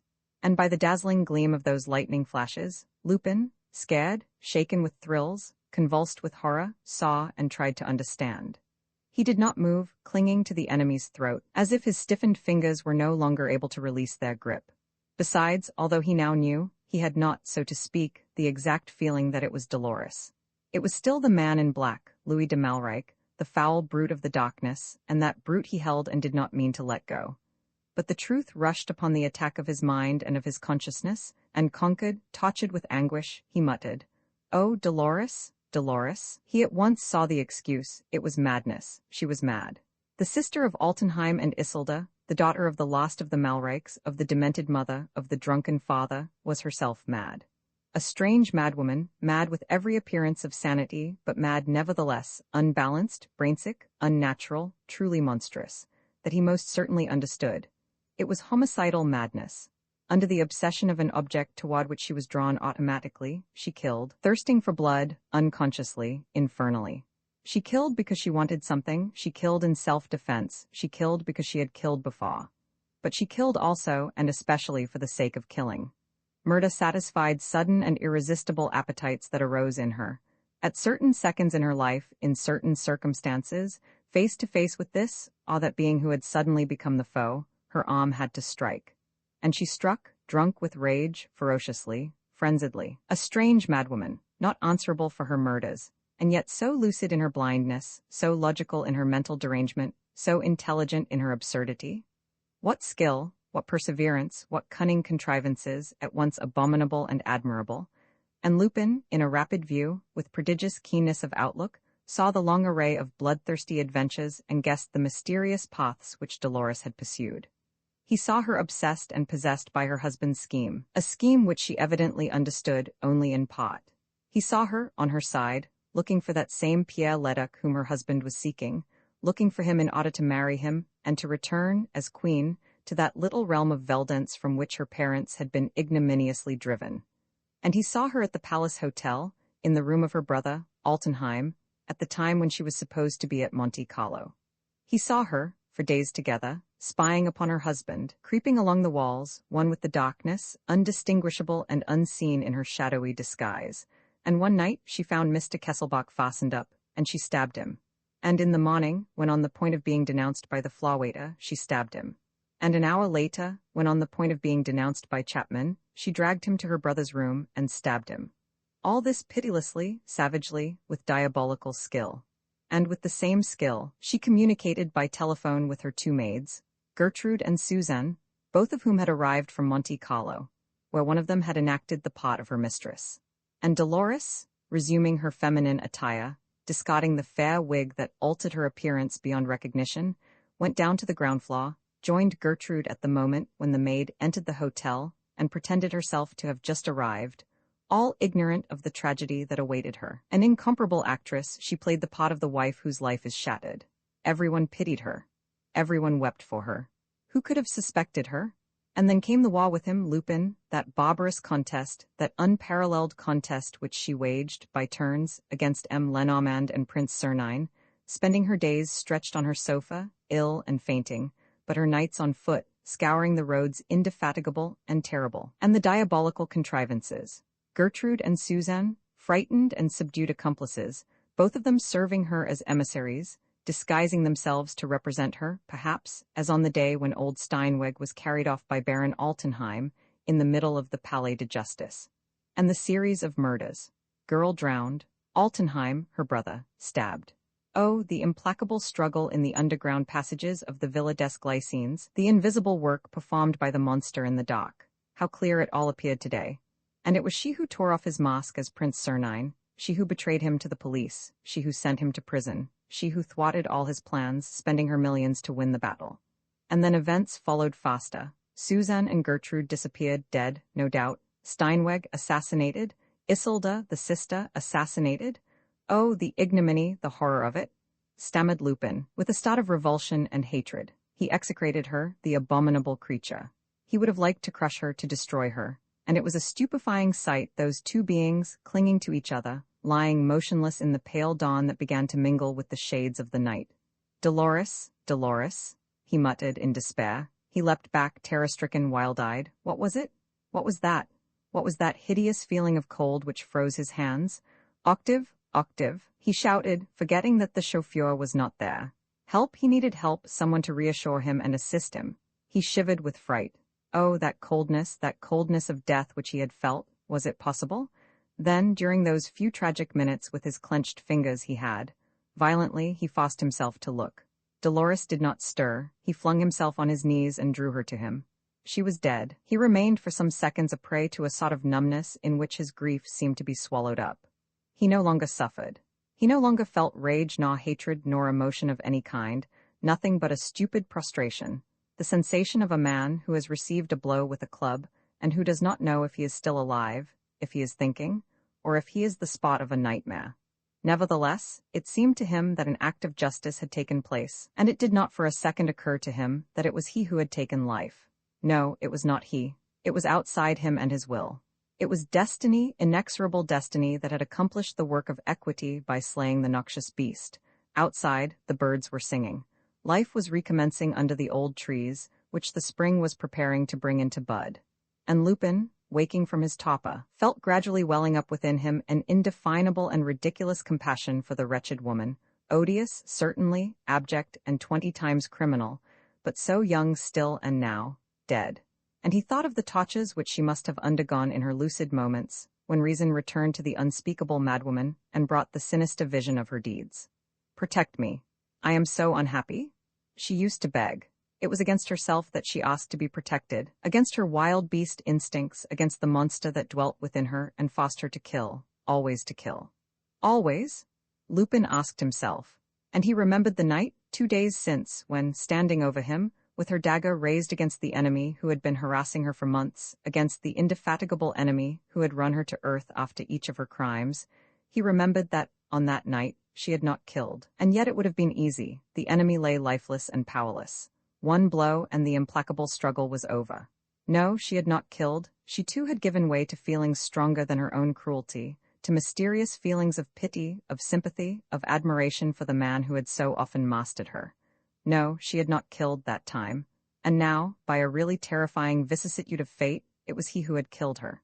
I have taken life? He thought, shuddering from head to foot. These hands have killed a living being, and that creature is Dolores? Dolores? Dolores? He never ceased repeating her name of sorrow, and he never ceased staring at her, a sad, lifeless thing, harmless now, a poor hunk of flesh, with no more consciousness than a little heap of withered leaves or a little dead bird by the roadside. Oh, how could he do other than quiver with compassion, seeing that of those two, face to face, he was the murderer, and she, who was no more the victim. Dolores? Dolores? Dolores? The daylight found Lupin seated beside the dead woman, remembering and thinking while his lips, from time to time, uttered the disconsolate syllables. Dolores? Dolores? He had to act, however, and in the disorder of his ideas, he did not know how to act nor with what act to begin. I must close her eyes first, he said. The eyes, all empty, filled only with death, those beautiful gold-spangled eyes, had still the melancholy softness that gave them their charm. Was it possible that those eyes were the eyes of a monster? In spite of himself, and in the face of the implacable reality, Lupin was not yet able to blend into one single being those two creatures whose images remained so distinct at the back of his brain. He stooped swiftly, lowered the long, silky eyelids, and covered the poor, distorted face with a veil. Then it seemed to him that Dolores was farther away, and that the man in black was really there, this time, in his dark clothes, in his murderer's disguise. He now ventured to touch her, to feel in her clothes. In an inside pocket were two pocketbooks. He took one of them and opened it. He found first a letter signed by Steinweg, the old German. It contained the following lines: "Should I die before being able to reveal the terrible secret, let it be known that the murderer of my friend Kesselbach is his wife, whose real name is Dolores de Malreich, sister to Altenheim and sister to Isolde. The initials L and M relate to her. Kesselbach never, in their private life, called his wife Dolores, which is the name of sorrow, but Laetitia, which denotes joy. L.M. Laetitia de Malreich were the initials inscribed on all the presents which he used to give her, for instance, on the cigarette case which was found at the Palace Hotel and which belonged to Mrs. Kesselbach. She had contracted the smoking habit on her travels. Laetitia? She was indeed the joy of his life for 4 years of lies and hypocrisy, in which she prepared the death of the man who loved her so well and who trusted her so wholeheartedly. Perhaps I ought to have spoken at once. I had not the courage, in memory of my old friend Kesselbach, whose name she bore, and then I was afraid. On the day when I unmasked her at the Palais de Justice, I read my doom in her eyes. Will my weakness save me? Him also, thought Lupin, him also she killed. Why, of course he knew too much? The initials, that name, Laetitia, the secret habit of smoking, and he remembered the previous night that smell of tobacco in her room. He continued his inspection of the first pocketbook. There were scraps of letters in cipher, no doubt handed to Dolores by her accomplices in the course of their nocturnal meetings. There were also addresses on bits of paper, addresses of milliners and dressmakers, but addresses also of low haunts of common hotels. And names, 20, 30 names, queer names. Hector the butcher, Armand of Grenelle, the sick man, but a photograph caught Lupin's eye. He looked at it. And at once, as though shot from a spring, dropping the pocketbook, he bolted out of the room, out of the chalet, and rushed into the park. He had recognized the portrait of Louis de Malreich, the prisoner at the Santé. Not till then, not till that exact moment did he remember. The execution was to take place next day. And as the man in black, as the murderer was none other than Dolores Kesselbach, Louis de Malreich's name was really and truly Leon Massier, and he was innocent. Innocent. But the evidence found in his house, the Emperor's letters, all the things that accused him beyond hope of denial, all those incontrovertible proofs? Lupin stopped for a second, with his brain on fire. Oh, he cried. I shall go mad, I too? Come though, I must act. The sentence is to be executed tomorrow at break of day. He looked at his watch. 10 o'clock. How long will it take me to reach Paris? Well, I shall be there presently. Yes, presently I must. And this very evening I shall take measures to prevent. But what measures? How can I prove his innocence? How prevent the execution? Oh, never mind, once I am there I shall find a way. My name is not Lupin for nothing. Come on. He set off again at a run, entered the castle, and called out, "Pierre, Pierre, has anyone seen him? Pierre Leduc? Oh, there you are. Listen." He took him on one side and jerked out in imperious tones. "Listen, Dolores is not here. Yes, she was called away on urgent business. She left last night in my motor. I am going too. Don't interrupt, not a word. A second lost means irreparable harm. You send away all the servants without any explanation. Here is money. In half an hour from now the castle must be empty, and let no one enter it until I return. Not you either, do you understand? I forbid you to enter the castle. I'll explain later, serious reasons.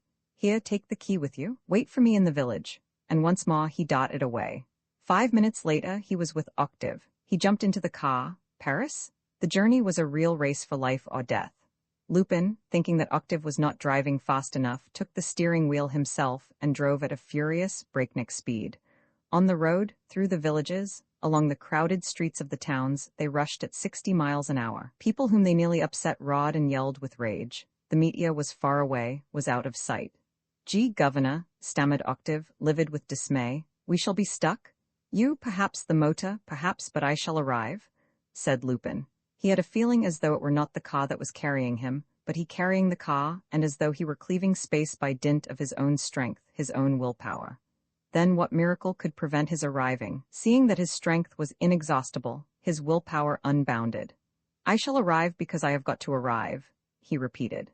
And he thought of the man who would die, if he did not arrive in time to save him, of the mysterious Louis de Malrique, so disconcerting with his stubborn silence and his expressionless face.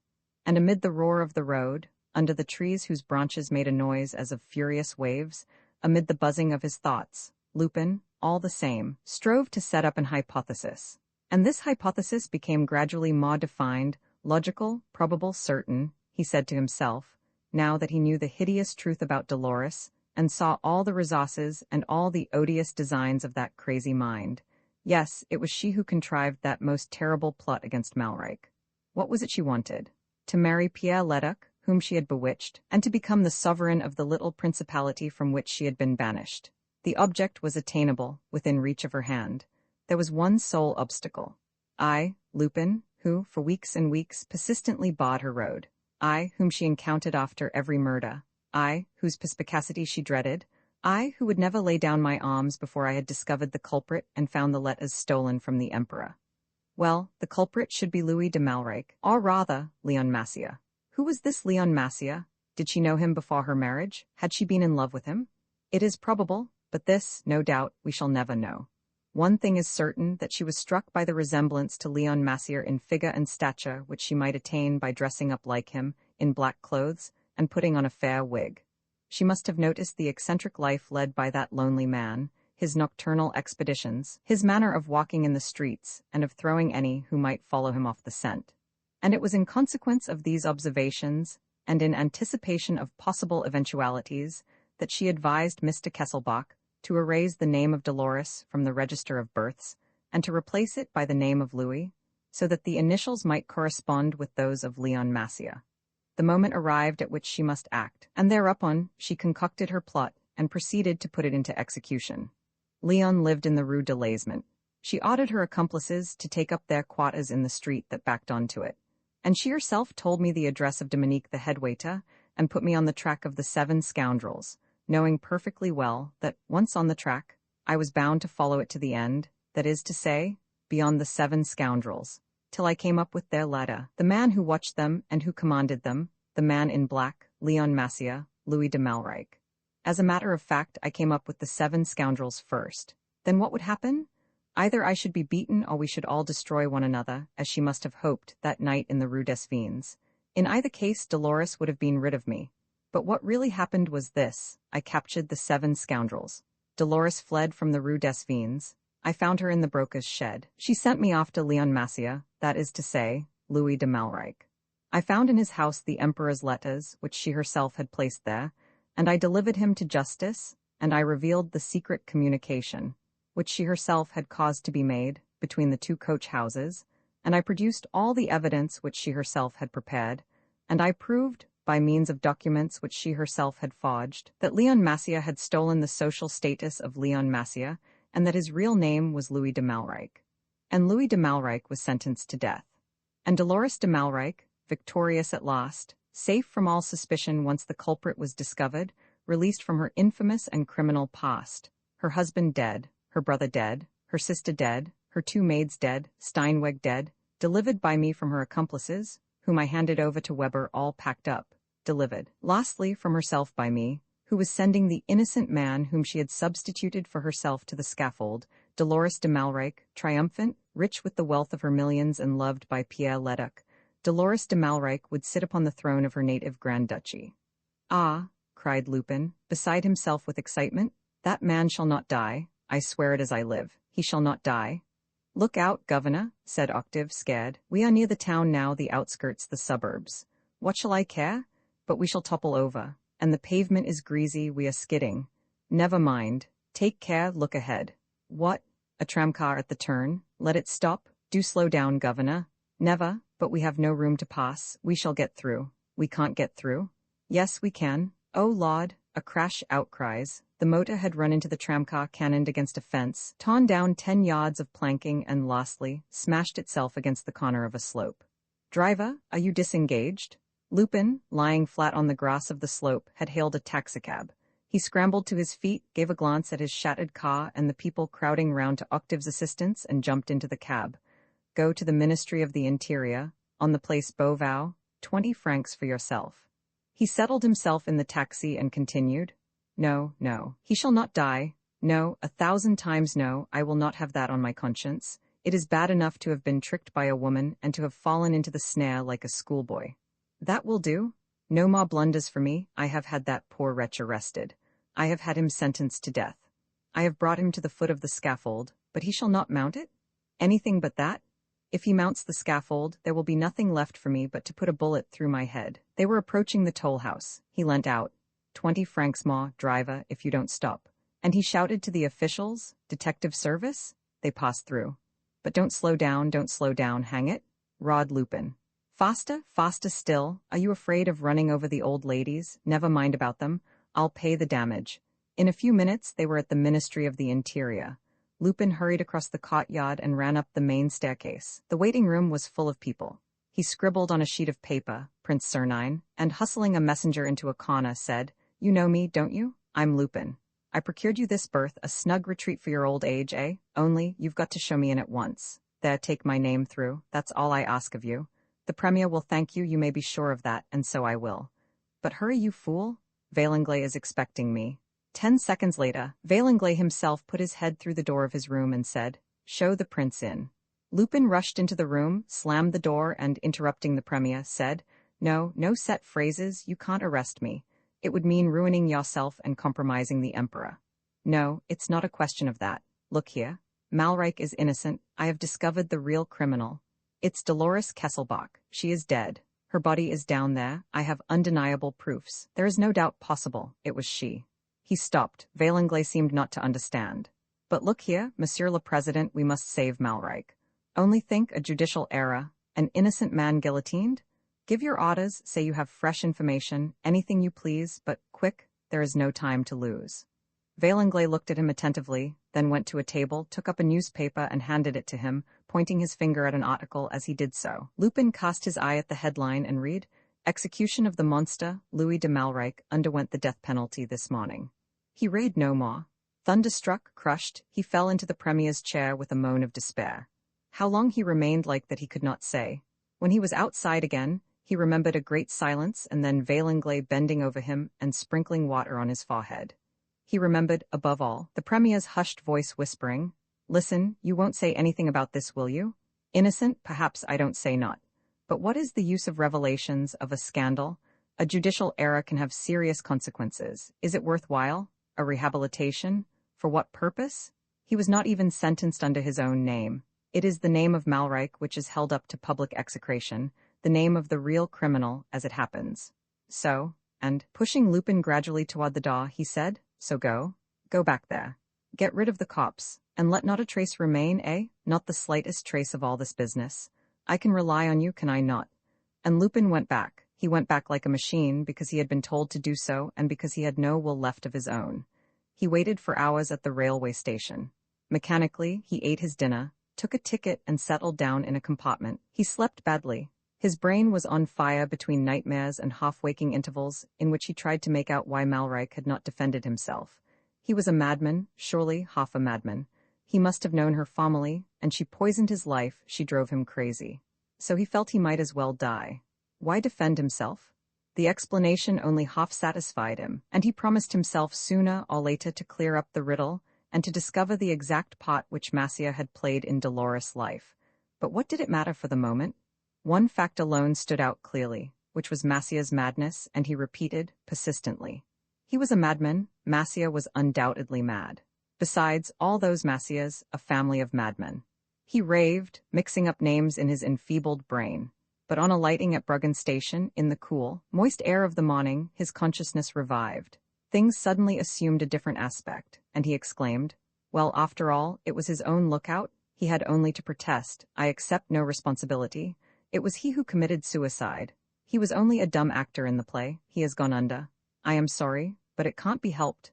The necessity for action stimulated him afresh. Wounded, tortured by that crime of which he knew himself to be the author for all that he might say, he nevertheless looked to the future.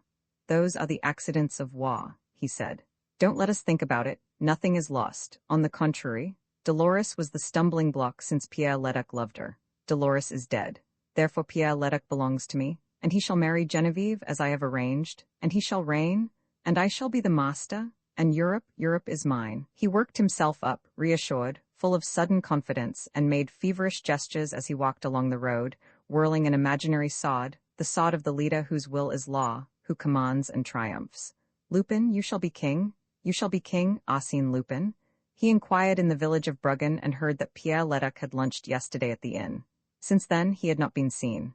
Oh, asked Lupin. Didn't he sleep here? No, but where did he go after his lunch? He took the road to the castle.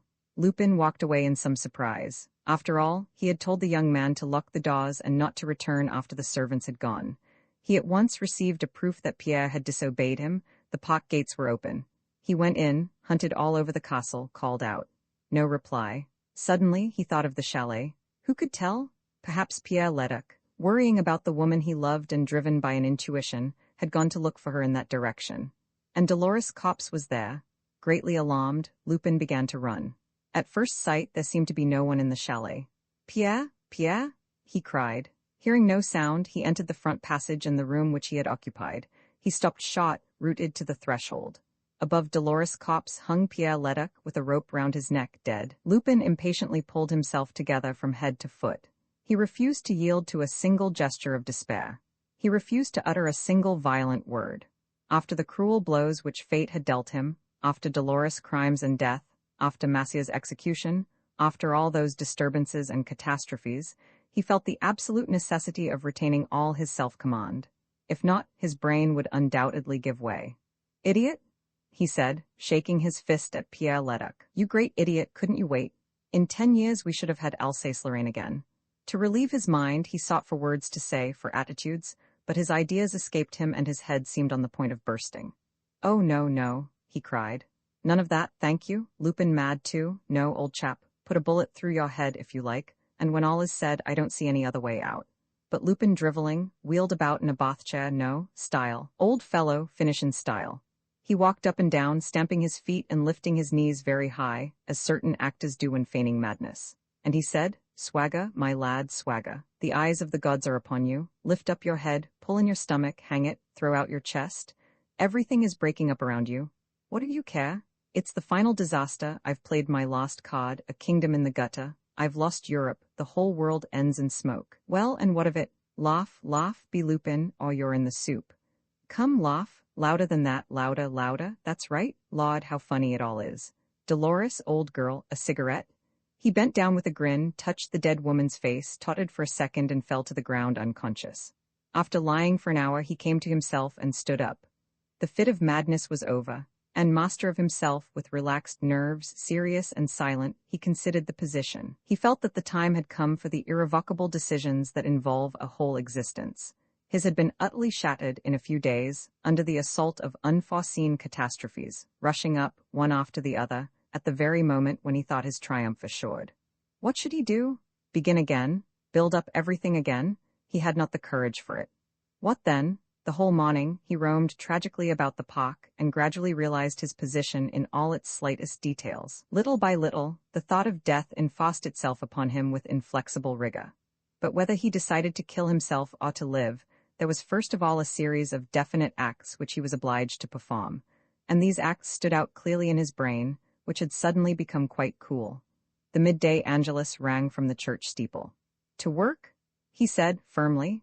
He returned to the chalet in a very calm frame of mind, went to his room, climbed on a stool, and cut the rope by which Pierre Leduc was hanging.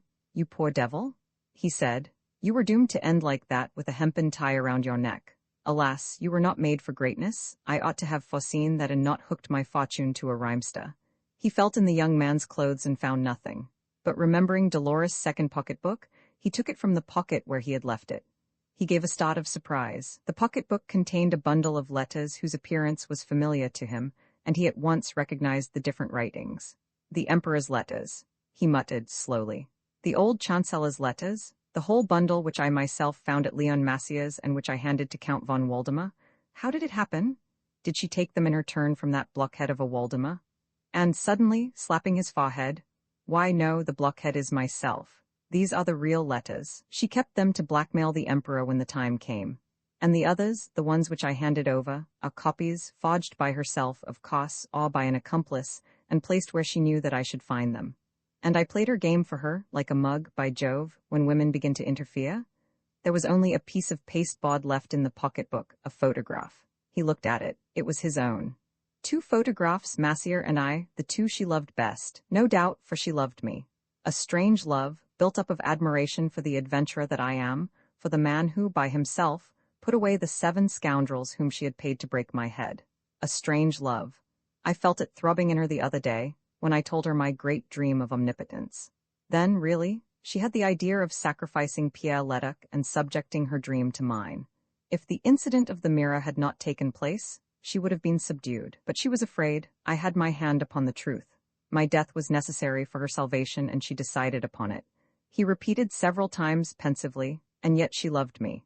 Yes, she loved me as others have loved me, others to whom I have brought ill luck also. Alas, all those who love me die, and this one died too, strangled by my hand. What is the use of living? What is the use of living?"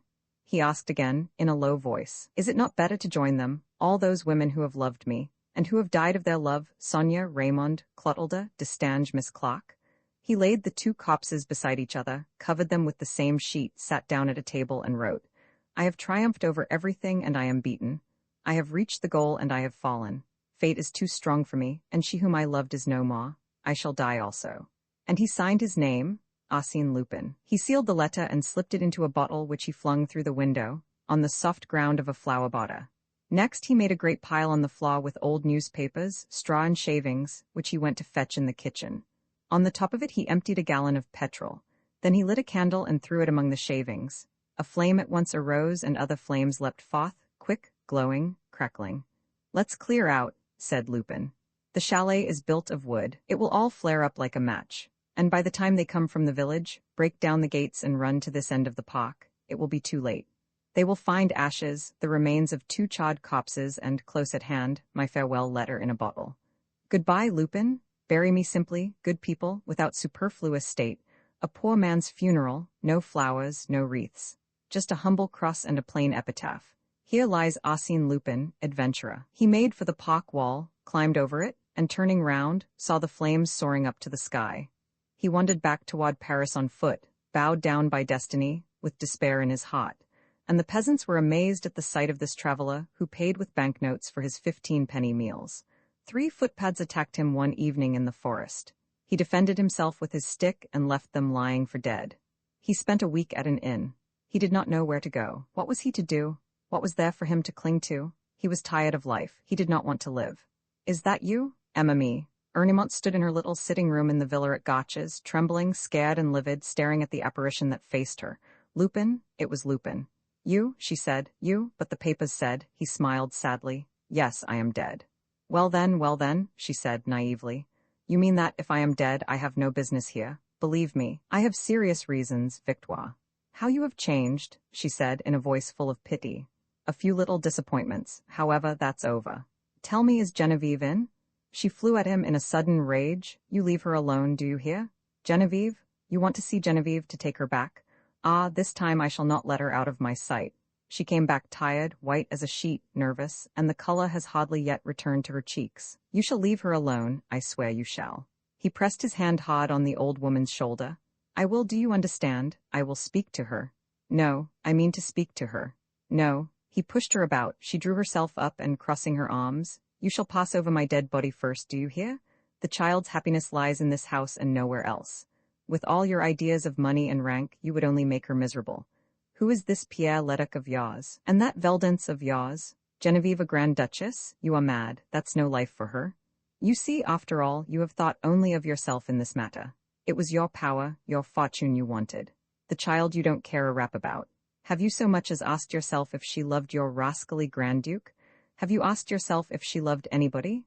No, you just pursued your object, that is all, at the risk of hurting Genevieve and making her unhappy for the rest of her life. Well, I won't have it. What she wants is a simple, honest existence led in the broad light of day, and that is what you can't give her. Then what are you here for? He seemed to waver, but nevertheless he murmured in a low voice and very sadly, It is impossible that I should never see her again. It is impossible that I should not speak to her. She believes you dead. That is exactly what I do not want. I want her to know the truth. It is a torture to me to think that she looks upon me as one who is no more. Bring her to me, Victoire. He spoke in a voice so gentle and so distressed that she was utterly moved and said, Listen. First of all, I want to know. It depends upon what you intend to say to her. Be frank, my boy. What do you want with Genevieve? He said gravely, I want to say this. Genevieve, I promised your mother to give you wealth, power, a fairy-like existence, and on the day when I had attained my aim, I would have asked you for a little place, not very far from you. Rich and happy, you would have forgotten. Yes, I am sure of it. You would have forgotten who I am, or rather who I was. Unfortunately, fate has been too strong for me. I bring you neither wealth nor power, and it is I, on the contrary, who have need of you. Genevieve, will you help me? To do what? Asked the old woman anxiously. To live. Oh, she said, has it come to that, my poor boy? Yes, he answered simply, without any affectation of sorrow. Yes, it has come to that. 3 human beings are just dead, killed by me, killed by my hands. The burden of the memory is more than I can bear. I am alone. For the first time in my life I need help. I have the right to ask that help of Genevieve, and her duty is to give it to me. If not, then all is over. The old woman was silent, pale and quivering with emotion. She once more felt all her affection for him whom she had fed at her breast and who still and in spite of all remained her boy. She asked, What do you intend to do with her? We shall go abroad. We will take you with us if you like to come. But you forget. What? Your past. She will forget it too. She will understand that I am no longer the man I was, that I do not wish to be. Then, really, what you wish is that she should share your life, the life of Lupin? The life of the man that I shall be, of the man who will work so that she may be happy, so that she may marry according to her inclination. We will settle down in some nook or other. We will struggle together, side by side, and you know what I am capable of. She repeated slowly, with her eyes fixed on his. Then, really, you wish her to share Lupin's life? He hesitated a second, hardly a second, and declared, plainly, Yes, I wish it, I have the right. You wish her to abandon all the children to whom she has devoted herself, all this life of work which she loves and which is essential to her happiness? Yes, I wish it. It is her duty. The old woman opened the window and said, In that case, call her. Genevieve was in the garden, sitting on a bench. 4 little girls were crowding round her. Others were playing and running about. He saw her full face. He saw her grave, smiling eyes. She held a flower in her hand and plucked the petals one by one, and gave explanations to the attentive and eager children. Then she asked them questions, and each answer was rewarded with a kiss to the pupil. Lupin looked at her long, with infinite emotion and anguish. A whole leaven of unknown feelings fermented within him. He had a longing to press that pretty girl to his breast, to kiss her and tell her how he respected and loved her. He remembered the mother, who died in the little village of Espremont, who died of grief. Call her, said Victoire. Why don't you call her? He sank into a chair and stammered. I can't do it. I have not the right. It is impossible. Let her believe me dead. That is better. He wept, his shoulders shaking with sobs, his whole being overwhelmed with despair, swollen with an affection that arose in him, like those backwood flowers which die on the very day of their blossoming. The old woman knelt down beside him and in a trembling voice asked, She is your daughter, is she not? Yes, she is my daughter. Oh, my poor boy, she said, bursting into tears. My poor boy. Roman 2 The blue-edged label Arsène Lupin. Girl repeated these two fateful words with an absolutely petrified air. They rang within him like a knell. Arsène Lupin? The great, the formidable Arsène Lupin. The burglar king, the mighty adventurer, was it possible? No, no, he muttered. It's not possible because he's dead. Only that was just it, was he really dead? Arsène Lupin? Standing beside the cops, he remained dull and stunned, turning the card over and over with a certain dread, as though he had been challenged by a ghost. Arsène Lupin? What ought he to do? Act? Take the field with his resources? No, no, better not act. He was bound to make mistakes if he entered the lists with an adversary of that stamp. Besides, the chief was on his way. The chief was on his way? All Girl's intellectual philosophy was summed up in that short sentence. An able, persevering officer, full of courage and experience, and endowed with Herculean strength. He was one of those who go ahead only when obeying directions, and who do good work only when ordered. And this lack of initiative had become still more marked since M. Lenormand had taken the place of M. Dudouis in the detective service. M. Lenormand was a chief indeed. With him, one was sure of being on the right track. So sure, even, that Girl stopped the moment that the chief's incentive was no longer behind him. But the chief was on his way. Girl took out his watch and calculated the exact time when he would arrive.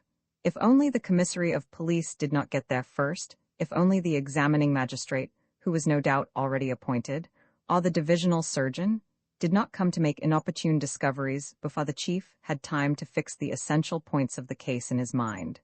Well, Girl, what are you dreaming about? The chief? M. Lenormand was still a young man, if you took stock only of the expression of his face and his eyes gleaming through his spectacles. But he was almost an old man when you saw his bent back, his skin dry and yellow as wax, his grizzled hair and beard, his whole decrepit, hesitating, unhealthy appearance. He had spent his life laboriously in the colonies as government commissary, in the most dangerous posts. He had there acquired a series of fevers, an indomitable energy, notwithstanding his physical weariness, the habit of living alone, of talking little and acting in silence, a certain misanthropy, and suddenly, at the age of 55, in consequence of the famous case of the 3 Spaniards at Biskra, a great and well-earned notoriety. The injustice was then repaired, and he was straightway transferred to Bordeaux, was next appointed deputy in Paris, and lastly, on the death of M. Dudouis, chief of the detective service. And in each of these posts he displayed such a curious faculty of inventiveness in his proceedings, such resourcefulness, so many new and original qualities.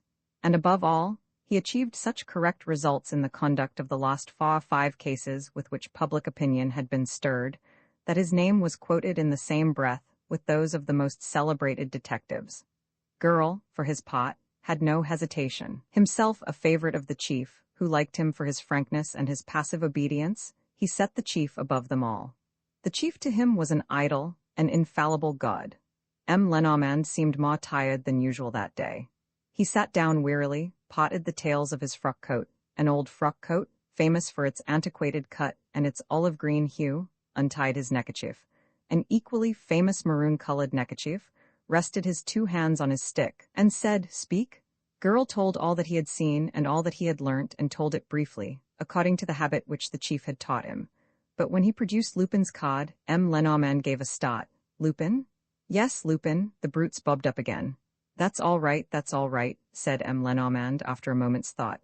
"That's all right, of course," said Girl, who loved to add a word of his own to the rare speeches of a superior, whose only fault in his eyes was an undue reticence. "That's all right, for at last you will measure your strength with an adversary worthy of you, and Lupin will meet his master. Lupin will cease to exist." "Lupin? Ferret?" said M. Lenormand, cutting him short. It was like an order given by a sportsman to his dog. And Girl ferreted after the manner of a good dog, a lively and intelligent animal, working under his master's eyes. M. Lenormand pointed his stick to a corner, to an easy chair, just as one points to a bush or a tuft of grass, and Girl beat up the bush or the tuft of grass with conscientious thoroughness. "Nothing," said the sergeant when he finished. "Nothing for you?" grunted M. Lenormand. "That's what I meant to say. I know that for you, Chief, there are things that talk like human beings, real living witnesses. For all that, here is a murder well and duly added to our score against Master Lupin." "The first?" observed M. Lenormand. "The first, yes, but it was bound to come. You can't lead that sort of life without, sooner or later, being driven by circumstances to serious crime. Mr. Kesselbach must have defended himself. No, because he was bound. That's true, owned girl, somewhat disconcertedly, and it's rather curious too. Why kill an adversary who has practically ceased to exist? But no matter if I had collared him yesterday, when we were face to face at the hall door. Lenormand had stepped out on the balcony. Then he went to Mr. Kesselbach's bedroom, on the right, and tried the fastenings of the windows and doors. The windows of both rooms were shut when I came in, said girl. Shut or just pushed to? No one has touched them since, and they are shut, Chief. A sound of voices brought them back to the sitting room. Here they found the divisional surgeon, engaged in examining the body, and M. Formery, the magistrate. M. Formery exclaimed, Arsène Lupin, I am glad that at last a lucky chance has brought me into touch with that scoundrel again. I'll show the fellow the stuff I'm made of. And this time it's a murder. It's a fight between you and me now, Master Lupin. M. Formery had not forgotten the strange adventure of the Princess de Lamballe's diadem, nor the wonderful way in which Lupin had tricked him a few years before Point One. The thing had remained famous in the annals of the Lockharts. People still laughed at it, and in M. Formery it had left a just feeling of resentment, combined with the longing for a striking revenge. The nature of the crime is self-evident, he declared, with a great air of conviction, and we shall have no difficulty in discovering the motive, so all is well. M. Lenormand, how do you do? I am delighted to see you. M. Formery was not in the least delighted. On the contrary, M. Lenormand's presence did not please him at all, seeing that the chief detective hardly took the trouble to disguise the contempt in which he held him. However, the magistrate drew himself up and, in his most solemn tones, So, doctor, you consider that death took place about a dozen hours ago, perhaps more? That, in fact, was my own idea. We are quite agreed. And the instrument of the crime? A knife with a very thin blade, Monsieur le Juge's instruction, replied the surgeon. Look, the blade has been wiped on the dead man's own handkerchief. Just so you can see the mark. And now let us go and question Mr. Kesselbach's secretary and manservant. I have no doubt that their examination will throw some more light on the case. Chapman, who together with Edwards had been moved to his own room, on the left of the sitting room, had already recovered from his experiences. He described in detail the events of the previous day, Mr. Kesselbach's restlessness, the expected visit of the colonel, and lastly, the attack of which they had been the victims. Aha! Cried M. Formery. So there's an accomplice, and you heard his name, Mako, you say. This is very important. When we've got the accomplice, we shall be a good deal further advanced. Yes, but we've not got him, M. Lenormand ventured to remark. We shall see, one thing at a time. And then, Mr. Chapman, this Mako went away immediately after him. Girl had rung the bell. Yes, we heard him go. And after he went, did you hear nothing else? Yes, from time to time, but vaguely. The door was shut. And what sort of noises did you hear? Bursts of voices. The man, call him by his name, Arsène Lupin. Arsène Lupin must have telephoned. Capital? We will examine the person of the hotel who has charge of the branch exchange communicating with the outside. And afterward, did you hear him go out, too?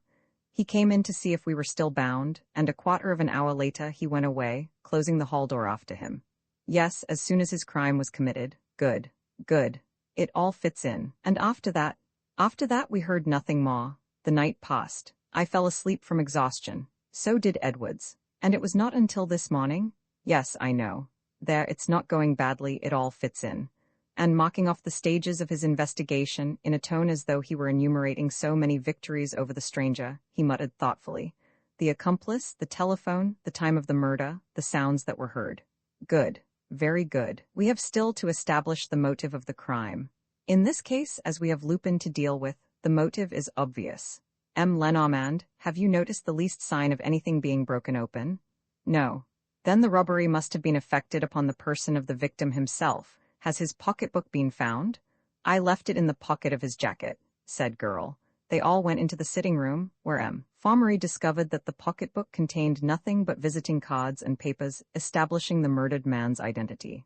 That's odd. Mr. Chapman, can you tell us if Mr. Kesselbach had any money on him? Yes, on the previous day, that is, on Monday, the day before yesterday, we went to the Credit Lyonnais where Mr. Kesselbach hired a safe at the Credit Lyonnais. Good. We must look into that. And before we left, Mr. Kesselbach opened an account and drew out 5,000 or 6,000 francs in banknotes. Excellent, that tells us just what we want to know. Chapman continued. There is another point, Monsieur le Juge d'instruction. Mr. Kesselbach, who for some days had been very uneasy in his mind, I have told you the reason, a scheme to which he attached the utmost importance. Mr. Kesselbach seemed particularly anxious about two things. There was, first, a little ebony box, which he put away safely at the Credit Lyonnais, and next, a little black morocco note-case, in which he kept a few papers. And where is that? Before Lupin's arrival, he put it in my presence into that traveling bag. Fommery took the bag and felt about in it. The note-case was not there. He rubbed his hands. Everything fits in. We know the culprit, the conditions, and the motive of the crime. This case won't take long. Are we quite agreed upon everything, Lenormand? Upon not one single thing. There was a moment of stupefaction. The commissary of police had arrived. And behind him, in spite of the constables keeping the door, a troop of journalists and the hotel staff had forced their way in and were standing in the entrance lobby. Notorious though the old fellow was for his bluntness, a bluntness which was not without a certain discourtesy and which had already procured him an occasional reprimand in high quarters, the abruptness of this reply took everyone aback, and Fommery in particular appeared utterly nonplussed. Still, he said, I can see nothing that isn't quite simple. Lupin is the thief. Why did he commit the murder? Lenormand flung at him. In order to commit the theft. I beg your pardon, the witness's story proves that the theft took place before the murder. Mr. Kesselbach was first bound and gagged, then robbed. Why should Lupin, who has never resorted to murder, choose this time to kill a man whom he had rendered helpless and whom he had already robbed? The examining magistrate stroked his long, fair whiskers, with the gesture customary to him when a question seemed incapable of solution. He replied in a thoughtful tone, There are several answers to that. What are they? It depends upon a number of facts as yet unknown. And moreover, the objection applies only to the nature of the motives. We are agreed as to the remainder. No. This time again, the denial was flat, blunt, almost impolite, so much so that the magistrate was absolutely nonplussed, dared not even raise a protest, and remained abashed in the presence of this strange collaborator. At last he said, We all have our theories. I should like to know yours. I have none. The chief detective rose and, leaning on his stick, took a few steps through the room. All the people around him were silent. And it was rather curious, in a group in which, after all, his position was only that of an auxiliary, a subordinate, to see this ailing, decrepit, elderly man dominate the others by the sheer force of an authority which they had to feel, even though they did not accept it. After a long pause he said, I should like to inspect the rooms which adjoin this suite. The manager showed him the plan of the hotel. The only way out of the right-hand bedroom, which was Mr. Kesselbach's, was through the little entrance hall of the suite, but the bedroom on the left, the room occupied by the secretary, communicated with another apartment. Let us inspect it, said Lenormand. Fommery could not help shrugging his shoulders and growling, but the communicating door is bolted and the window locked. Let us inspect it, repeated Lenormand. He was taken into the apartment, which was the first of the 5 rooms reserved for Mrs. Kesselbach. Then, at his request, he was taken to the rooms leading out of it. All the communicating doors were bolted on both sides. Are not any of these rooms occupied? He asked. No. Where are the keys? The keys are always kept in the office. Then no one can have got in. No one, except the floor waiter who airs and dusts the rooms. Send for him, please. The man, whose name was Gustave Budot, replied that he had closed the windows of 5 rooms on the previous day in accordance with his general instructions. At what time? At 6 o'clock in the evening. And you noticed nothing?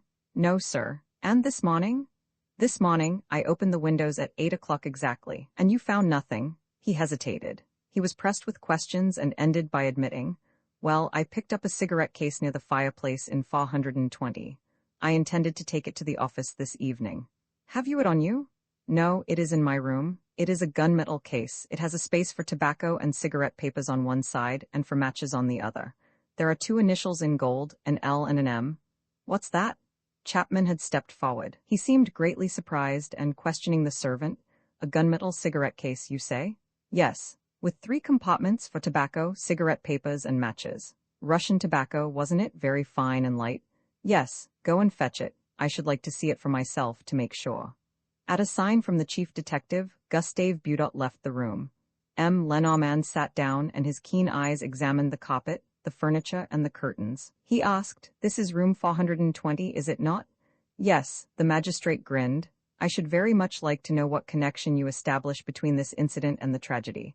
5 locked doors separate us from the room in which Mr. Kesselbach was murdered. Lenormand did not condescend to reply. Time passed. Gustave did not return. Where does he sleep? Asked the chief detective. On the 6th floor, answered the manager. The room is on the Rue de Judé's side, above this, therefore. It's curious that he's not back yet. Would you have the kindness to send someone to see? The manager went himself, accompanied by Chapman. A few minutes after, he returned alone, running, with every mark of consternation on his face. Well, dead? Murdered? Yes. Oh, by thunder, how clever these scoundrels are. Rodham Lenormand, off with you, girl, and have the doors of the hotel locked. Watch every outlet. And you, Mr. Manager, please take us to Gustave Budot's room. The manager led the way. But as they left the room, Lenormand stooped and picked up a tiny little round piece of paper, on which his eyes had already fixed themselves. It was a label surrounded with a blue border and marked with the number 813. He put it in his pocket, on chance, and joined the others. A small wound in the back, between the shoulder blades. Exactly the same wound as Mr. Kesselbach's, declared the doctor. Yes, said Lenormand. It was the same hand that struck the blow, and the same weapon was used. Judging by the position of the body, the man had been surprised when on his knees before the bed, feeling under the mattress for the cigarette case which he had hidden there. His arm was still caught between the mattress and the bed, but the cigarette case was not to be found. That cigarette case must have been devilish compromising, timidly suggested Faumery, who no longer dared put forward any definite opinion. Well, of course, said the chief detective. At any rate, we know the initials, an L and an M, and with that, together with what Mr. Chapman appears to know, we shall easily learn. Lenormand gave a start. Chapman, but where is he? They looked in the passage among the groups of people crowded together. Chapman was not there. Mr. Chapman came with me, said the manager. Yes, I know, but he did not come back with you. No, I left him with the cops. You left him? Alone? I said to him, stay here, don't move. And was there no one about? Did you see no one? In the passage? No. But in the other attics, or else look here round that corner, was there no one hiding there? Lenormand seemed greatly excited. He walked up and down, he opened the doors of the rooms, and suddenly he set off at a run, with an agility of which no one would have thought him capable. He rattled down the 6 stories, followed at a distance by the manager and the examining magistrate. At the bottom, he found girl in front of the main door. Has no one gone out? No, chief. What about the other door, in the Rue Orvieto? I have posted Diazy there. With firm orders? Yes, chief. The huge hall of the hotel was crowded with anxious visitors, all commenting on the more or less accurate versions that had reached them of the crime. All the servants had been summoned by telephone and were arriving, one by one. Lenormand questioned them without delay. None of them was able to supply the least information, but a 5th-floor chambermaid appeared. 10 minutes earlier, or thereabouts, she had passed 2 gentlemen who were coming down the servants' staircase between the 5th and the 4th floors. They came down very fast. The one in front was holding the other by the hand. I was surprised to see those 2 gentlemen on the servants' staircase. Would you know them again? Not the first one. He had his head turned the other way. He was a thin, fair man. He wore a soft black hat and black clothes. And the other? Oh, the other was an Englishman with a big, clean-shaven face and a check suit. He had no hat on. The description obviously referred to Chapman. The woman added, he looked quite funny, as if he was mad. Girl's word was not enough for Lenormand. One after the other, he questioned the underpotters standing at the 2 doors. Did you know Mr. Chapman? Yes, sir, he always spoke to us. And you have not seen him go out? No, sir, he has not been out this morning. Lenormand turned to the commissary of police. How many men have you with you, monsieur le commissaire? 4. That's not sufficient. Telephone to your secretary to send you all the men available, and please be so good as yourself to organize the closest watch at every outlet. The state of siege, monsieur le commissaire. But I say, protested the manager, my customers? I don't care a hang, sir, for your customers. My duty comes before everything, and my duty is at all costs to arrest. So you believe? The examining magistrate ventured to interpolate. I don't believe. Monsieur, I am sure that the perpetrator of both the murders is still in the hotel. But then Chapman. At this moment, I cannot guarantee that Chapman is still alive. In any case, it is only a question of minutes, of seconds. Girl, take 2 men and search all the rooms on the 4th floor. Mr. Manager, send one of your clocks with them. As for the other floors, I shall proceed as soon as we are reinforced. Come, girl, off with you, and keep your eyes open. It's big game you're hunting." Girl and his men hurried away. Lenormand himself remained in the hall, near the office. This time, he did not think of sitting down as his custom was. He walked from the main entrance to the door in the Rue Orvieto and returned to the point from which he had started. At intervals, he gave instructions. "Mr. Manager, see that the kitchens are watched. They may try to escape that way. Mr. Manager, instruct your young lady at the telephone not to put any of the people in the hotel into communication with outside subscribers. If a call comes from the outside, she can connect the caller with the person asked for, but she must take a note of that person's name. Mr. Manager, have a list made out of all your visitors whose name begins with an L or an M." The tension caught the spectators by the throat as they stood clustered in the middle of the hall, silent and gasping for breath, shaking with fear at the least sound, obsessed by the infernal image of the murderer. Where was he hiding? Would he show himself? Was he not one of themselves, this one, perhaps, or that one? And all eyes were turned on the gray-haired gentleman in spectacles, an olive-green frock coat and a maroon-colored neckerchief, who was walking about, with his bent back, on a pair of shaky legs. At times, one of the waiters accompanying Sergeant Girl on his search would come running up. "Any news?" asked Lenormand. "No, sir, we've found nothing." The manager made 2 attempts to induce him to relax his orders regarding the Dawes. The situation was becoming intolerable. The office was filled with loudly protesting visitors who had business outside, or who had arranged to leave Paris. "I don't care a hang," said Lenormand again, "but I know them all." "I congratulate you. You are exceeding your powers. I know. The law will decide against you. I'm convinced of that. Monsieur le Juge d'instruction himself. Formery had better not interfere. He can mind his own business, which is to examine the servants as he is doing now. Besides, it has nothing to do with the examining magistrate. It has to do with the police. It's my affair." Just then, a squad of police burst into the hotel. The chief detective divided them into several sections which he sent up to the 3rd floor. Then, addressing the commissary of police, "My dear commissary, I leave the task of watching the Dawes to you. No weakness, I entreat you. I will take the responsibility for anything that happens." And turning to the lift, he had himself conveyed to the 2nd floor. It was a difficult business and a long one, for they had to open the doors of the 60 bedrooms, to inspect all the bathrooms, all the recesses, all the cupboards, every nook and corner.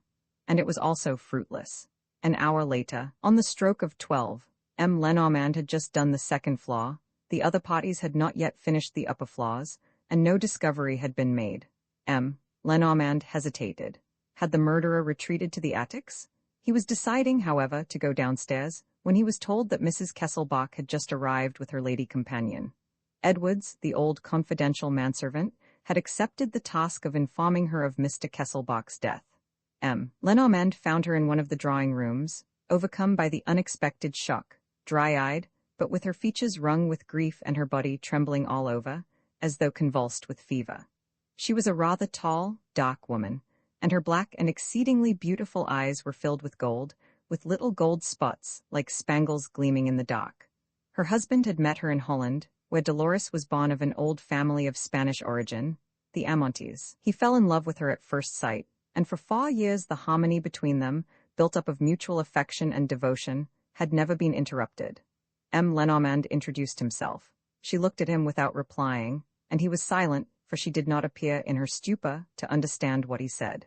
Then, suddenly, she began to shed copious tears and asked to be taken to her husband. In the hall, Lenormand found Girl, who was looking for him and who rushed at him with a hat which he held in his hand. "I picked this up, Chief. There's no doubt whom it belongs to, is there?" It was a soft black felt hat and resembled the description given. There was no lining or label inside it. "Where did you pick it up?" "On the 2nd floor landing of the servants' staircase." "Nothing on the other floors?" "Nothing. We've searched everywhere. There is only the 1st floor left. And this hat shows that the man went down so far." "We're burning, Chief?" "I think so." At the foot of the stairs, Lenormand stopped. "Go back to the commissary and give him my orders. He must post 2 men at the foot of each of the 4 staircases, revolver in hand, and they are to fire, if necessary. Understand this, Girl. If Chapman is not saved and if the fellow escapes, it means my resignation. I've been wool-gathering for over 2 hours." He went up the stairs. On the 1st floor he met 2 policemen leaving a bedroom, accompanied by a servant of the hotel. The passage was deserted. The hotel staff dared not venture into it. Some of the permanent visitors had locked themselves in their rooms, and the police had to knock for a long time and proclaim who they were before they could get the doors opened. Farther on, Lenormand saw another group of policemen searching the maid's pantry, and at the end of a long passage, he saw some more men who were approaching the turning, that is to say, that part of the passage which contained the rooms overlooking the Rue de Jude. And suddenly, he heard these men shouting, and they disappeared at a run. He hurried after them. The policeman had stopped in the middle of the passage. At their feet, blocking their way, with its face on the carpet, lay a corpse. Lenormand bent down and took the lifeless head in his hands. "Chapman," he muttered. "He is dead." He examined the body. A white knitted silk muffler was tied round the neck. He undid it. Red stains appeared, and he saw that the muffler held a thick wad of cotton wool in position against the nape of the neck. The wad was soaked with blood. Once again there was the same little wound, clean, frank, and pitiless. Farmery and the commissary were at once told and came hastening up. "No one gone out?" asked the chief detective. "No surprise?" "No," said the commissary. "There are 2 men on guard at the foot of each staircase." "Perhaps he has gone up again?" said Farmery. "No, but someone must have met him." "No, this all happened quite a long time ago. The hands are cold. The murder must have been committed almost immediately after the other, as soon as the 2 men came here by the servants' staircase. But the body would have been seen. Think 50 people must have passed this spot during the last 2 hours. The body was not here. Then where was it?" "Why, how can I tell?" snapped the chief detective. "Do as I'm doing. Look for yourself. You can't find things by talking." He furiously patted the knob of his stick with a twitching hand, and he stood there, with his eyes fixed on the body, silent and thoughtful. At last he spoke. "Monsieur le Commissaire, be so good as to have the victim taken to an empty room. Let them fetch the doctor. Mr. Manager, would you mind opening the doors of all the rooms on this passage for me?" On the left were 3 bedrooms and 2 sitting rooms, forming an empty suite, which Lenormand inspected.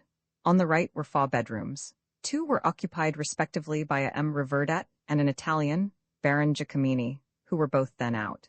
In the 3rd room they found an elderly English maiden lady still in bed, and in the 4th, an Englishman who was placidly reading and smoking, and who had not been in the least disturbed by the noises in the passage.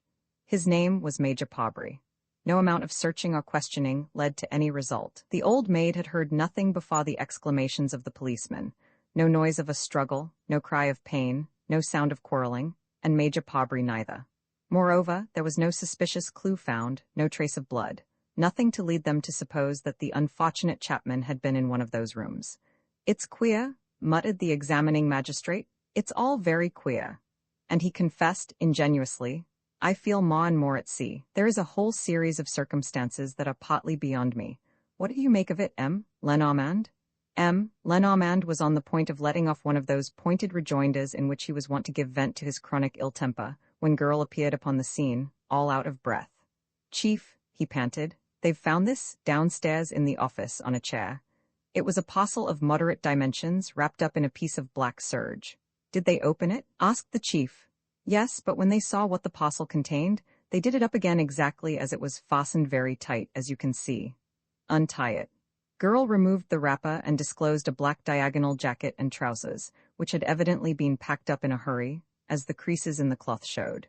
In the middle was a towel, covered with blood, which had been dipped in water, in order, no doubt, to destroy the marks of the hands that had been wiped on it. Inside the napkin was a steel dagger, with a handle encrusted with gold. This also was red with blood, the blood of 3 men stabbed within the space of a few hours by an invisible hand, amid the crowd of 300 people moving about in the huge hotel. Edwards, the manservant, at once identified the dagger as belonging to Mr. Kesselbach. He had seen it on the table on the previous day, before the assault committed by Lupin. "Mr. Manager," said the chief detective, "the restriction is over. Girl, go and give orders to leave the doors free." "So you think that Lupin has succeeded in getting out?" asked Farmery. "No, the perpetrator of the 3 murders which we have discovered is in one of the rooms of the hotel, or rather, he is among the visitors in the hall or in the reception rooms. In my opinion, he was staying in the hotel." "Impossible? Besides, where would he have changed his clothes, and what clothes would he have on now?" "I don't know, but I am stating a fact. And you are letting him go? Why, he'll just walk out quietly with his hands in his pockets. The one who walks away like that, without his luggage, and who does not return, will be the criminal.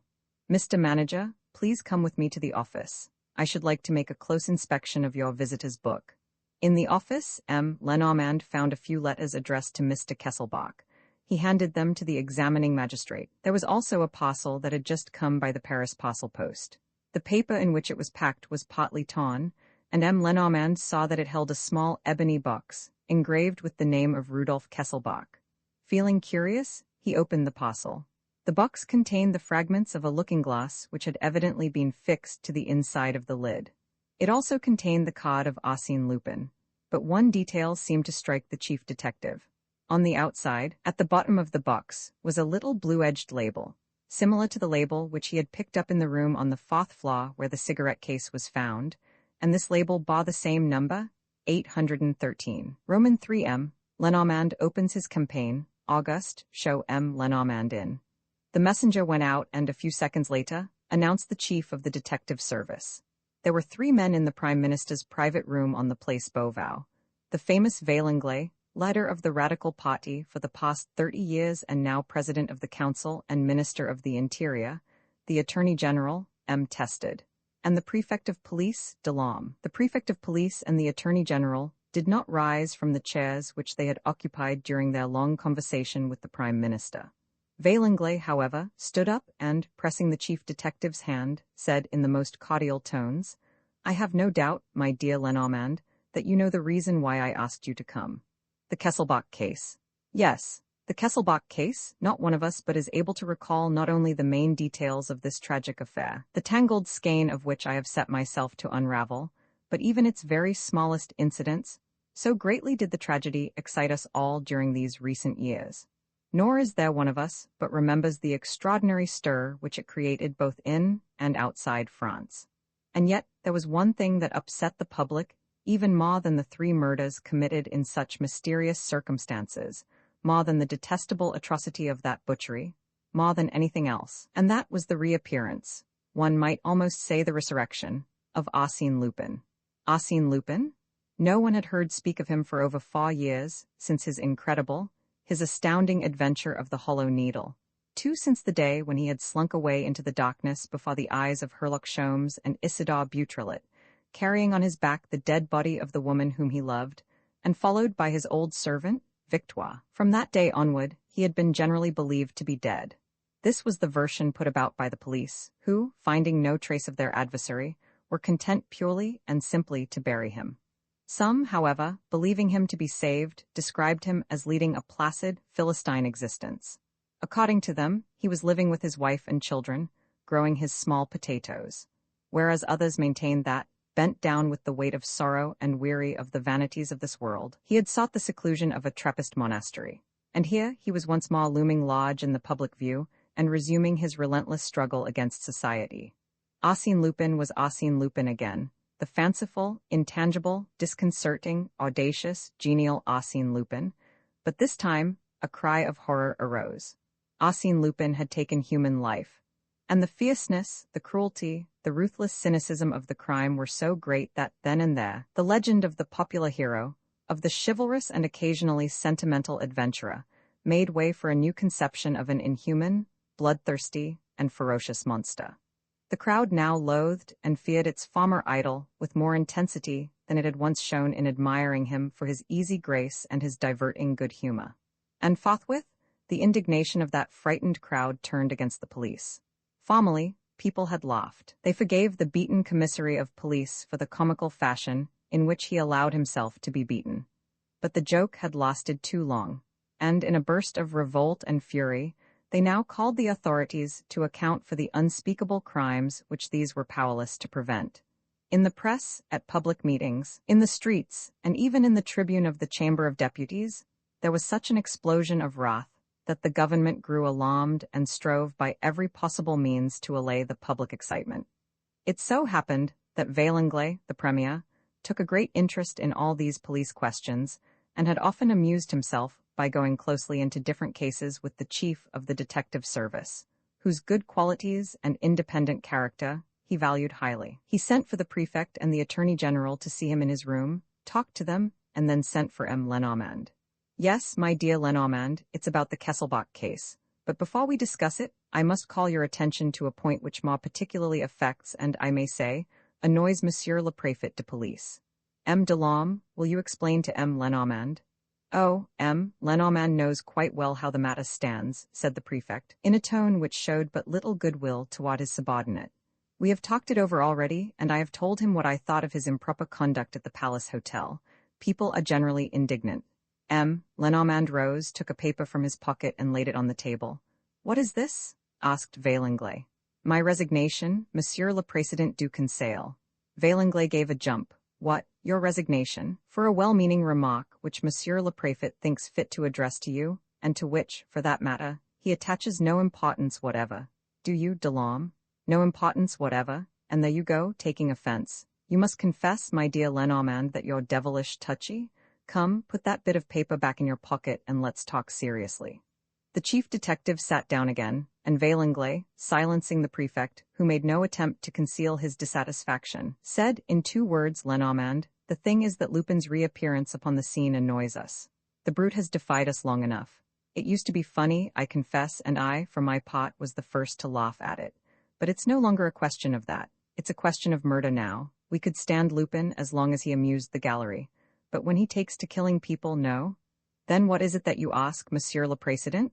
What we ask? Oh, it's quite simple. First, his arrest and then his head.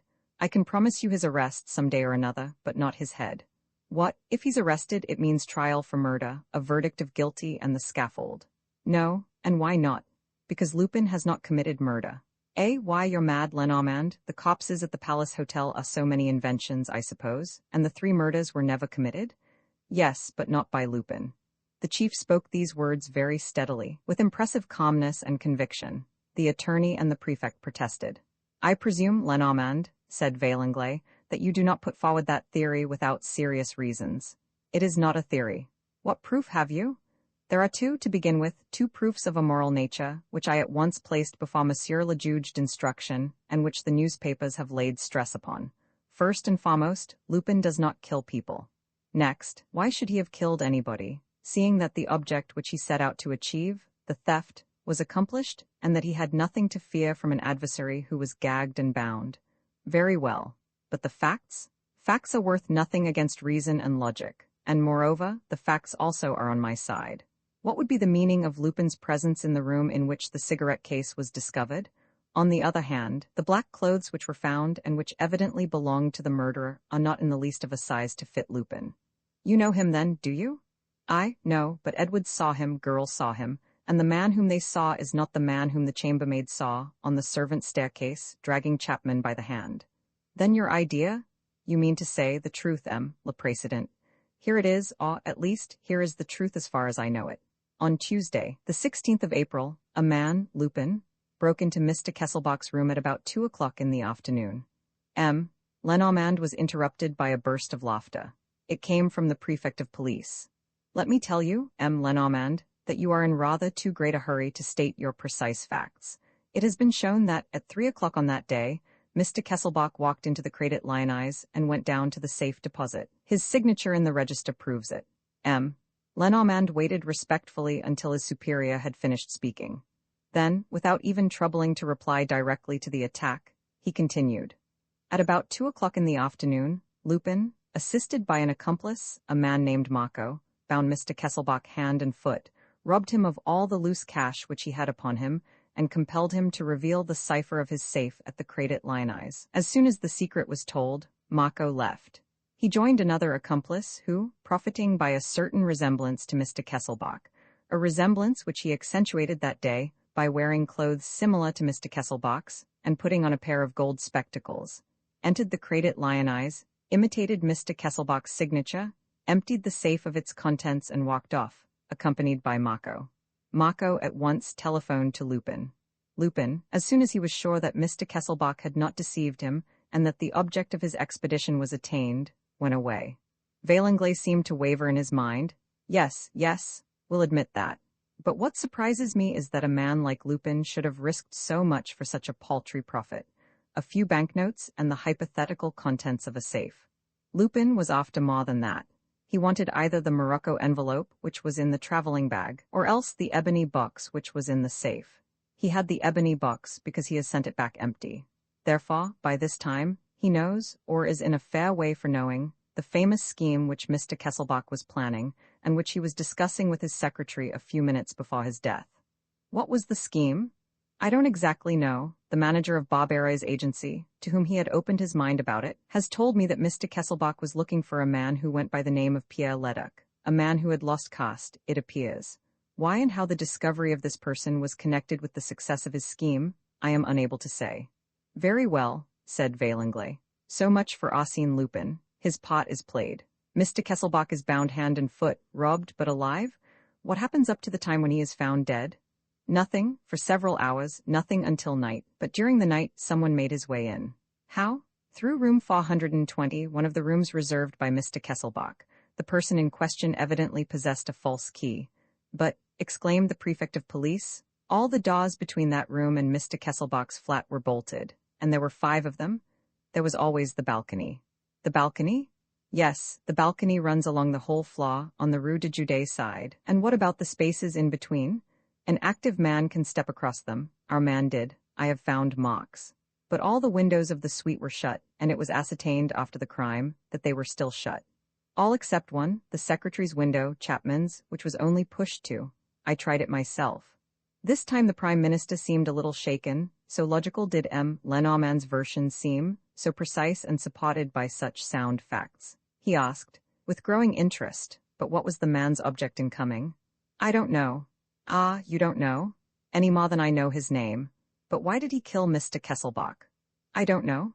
This all remains a mystery.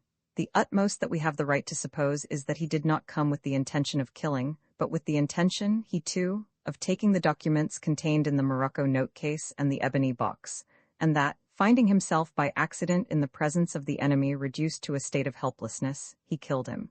Vaillanglais muttered, Yes, strictly speaking, that is possible. And according to you, did he find the documents? He did not find the box because it was not there, but he found the black Morocco note case, so that Lupin and the other are in the same position. Each knows as much as the other about the Kesselbach scheme. That means, remarked the Premier, that they will fight? Exactly, and the fight has already begun. The murderer, finding a card of Arsène Lupin's, pinned it to the corpse. All the appearances would thus be against Arsène Lupin, therefore, Arsène Lupin would be the murderer. True, said Vaillanglais. The calculation seemed pretty accurate. And the stratagem would have succeeded, continued M. Lenormand, if in consequence of another and a less favorable accident the murderer had not, either in coming or going, dropped his cigarette case in room 420, and if the floor waiter, Gustave Budot, had not picked it up. From that moment, knowing himself to be discovered, or on the point of being discovered. How did he know it? How? Why, through M. Formery, the examining magistrate himself, the investigation took place with open doors. It is certain that the murderer was concealed among the people, members of the hotel staff and journalists, who were present when Gustave Budot was giving his evidence, and when the magistrate sent Gustave Budot to his attic to fetch the cigarette case, the man followed and struck the blow. Second victim? No one protested now. The tragedy was being reconstructed before their eyes with a realism and a probable accuracy which were equally striking. And the third victim? Asked Vaillanglais. He himself gave the ruffian his opportunity. When Budot did not return, Chapman, curious to see the cigarette case for himself, went upstairs with the manager of the hotel. He was surprised by the murderer, dragged away by him, taken to one of the bedrooms and murdered in his turn. But why did he allow himself to be dragged away like that, and to be led by a man whom he knew to be the murderer of Mr. Kesselbach and of Gustave Budot? I don't know, any more than I know the room in which the crime was committed, or the really miraculous way in which the criminal escaped. Something has been said about 2 blue labels. Yes, one was found on the box which Lupin sent back, and the other was found by me and doubtless came from the Morocco note case stolen by the murderer. Well, I don't think that they mean anything. What does mean something is the number 813, which Mr. Kesselbach wrote on each of them. His handwriting has been recognized, and that number 813. It's a mystery. Then, I can only reply again that I don't know. Have you no suspicions? None at all. 2 of my men are occupying one of the rooms in the Palace Hotel, on the floor where Chapman's body was found. I have had all the people in the hotel watched by these 2 men. The criminal is not one of those who have left. Did no one telephone while the murders were being committed? Yes, someone telephoned from the outside to Major Pobry, one of the 4 persons who occupied rooms on the first floor passage. And this Major Pabry? I am having him watched by my men. So far, nothing has been discovered against him. And in which direction do you intend to seek? Oh, in a very limited direction. In my opinion, the murderer must be numbered among the friends or connections of Mr. and Mrs. Kesselbach. He followed their scent, knew their habits, the reason of Mr. Kesselbach's presence in Paris, and he at least suspected the importance of Mr. Kesselbach's plans. Then he was not a professional criminal. No, certainly not. The murder was committed with extraordinary cleverness and daring, but it was due to circumstances. I repeat, we shall have to look among the people forming the immediate circle of Mr. and Mrs. Kesselbach. And the proof is that Mr. Kesselbach's murderer killed Gustave Budot for the sole reason that the waiter had the cigarette case in his possession, and Chapman for the sole reason that the secretary knew of its existence. Remember Chapman's excitement. At the mere description of the cigarette case, Chapman received a sudden insight into the tragedy. If he had seen the cigarette case, we should have been fully informed. The man, whoever he may be, was well aware of that, and he put an end to Chapman. And we know nothing but the initials L and M. He reflected for a moment and said, "There is another proof, which forms an answer to one of your questions, Monsieur le Président. Do you believe that Chapman would have accompanied that man along the passages and staircases of the hotel if he did not already know him? The facts were accumulating. The truth, or, at least, the probable truth was gaining strength. Many of the points at issue, the most interesting, perhaps, remained obscure. But what a light had been thrown upon the subject! Short of the motives that inspired them, how clearly Lenormand's hearers now perceived the sequence of acts performed on that tragic morning. There was a pause. Everyone was thinking, seeking for arguments, for objections. At last, Vaillanglais exclaimed, "My dear Lenormand, this is all quite excellent. You have convinced me. But taking one thing with another, we are no further than we were."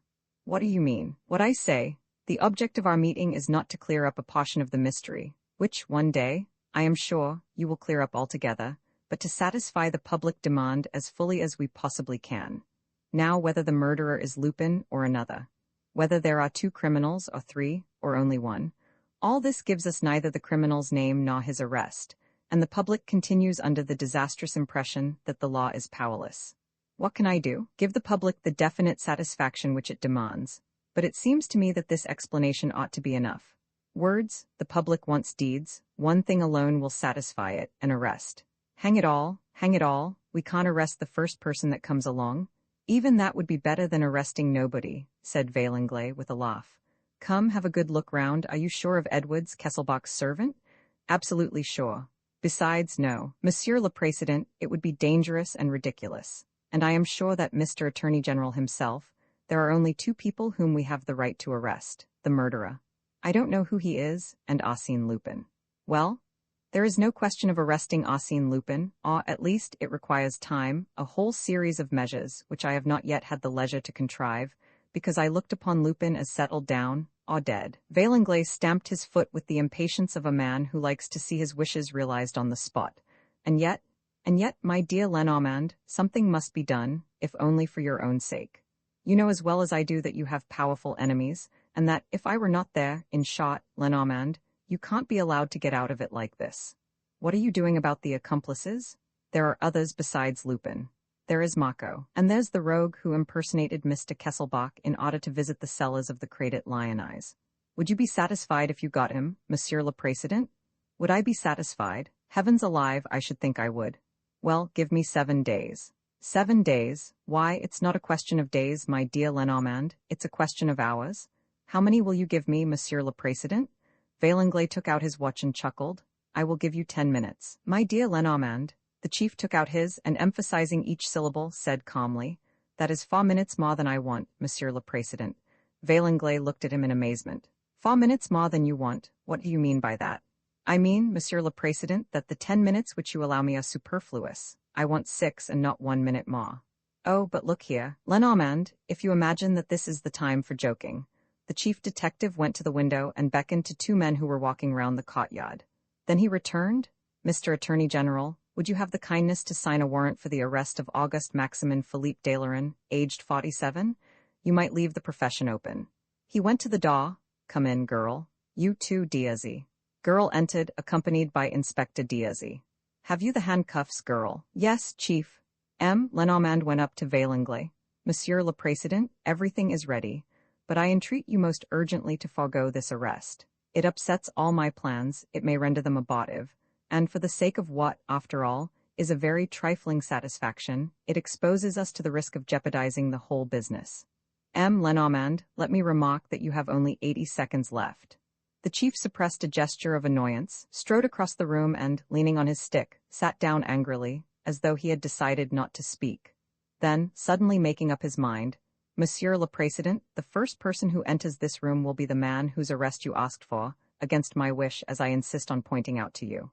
15 seconds, Lenormand. Girl, Diazy, the first person, do you understand?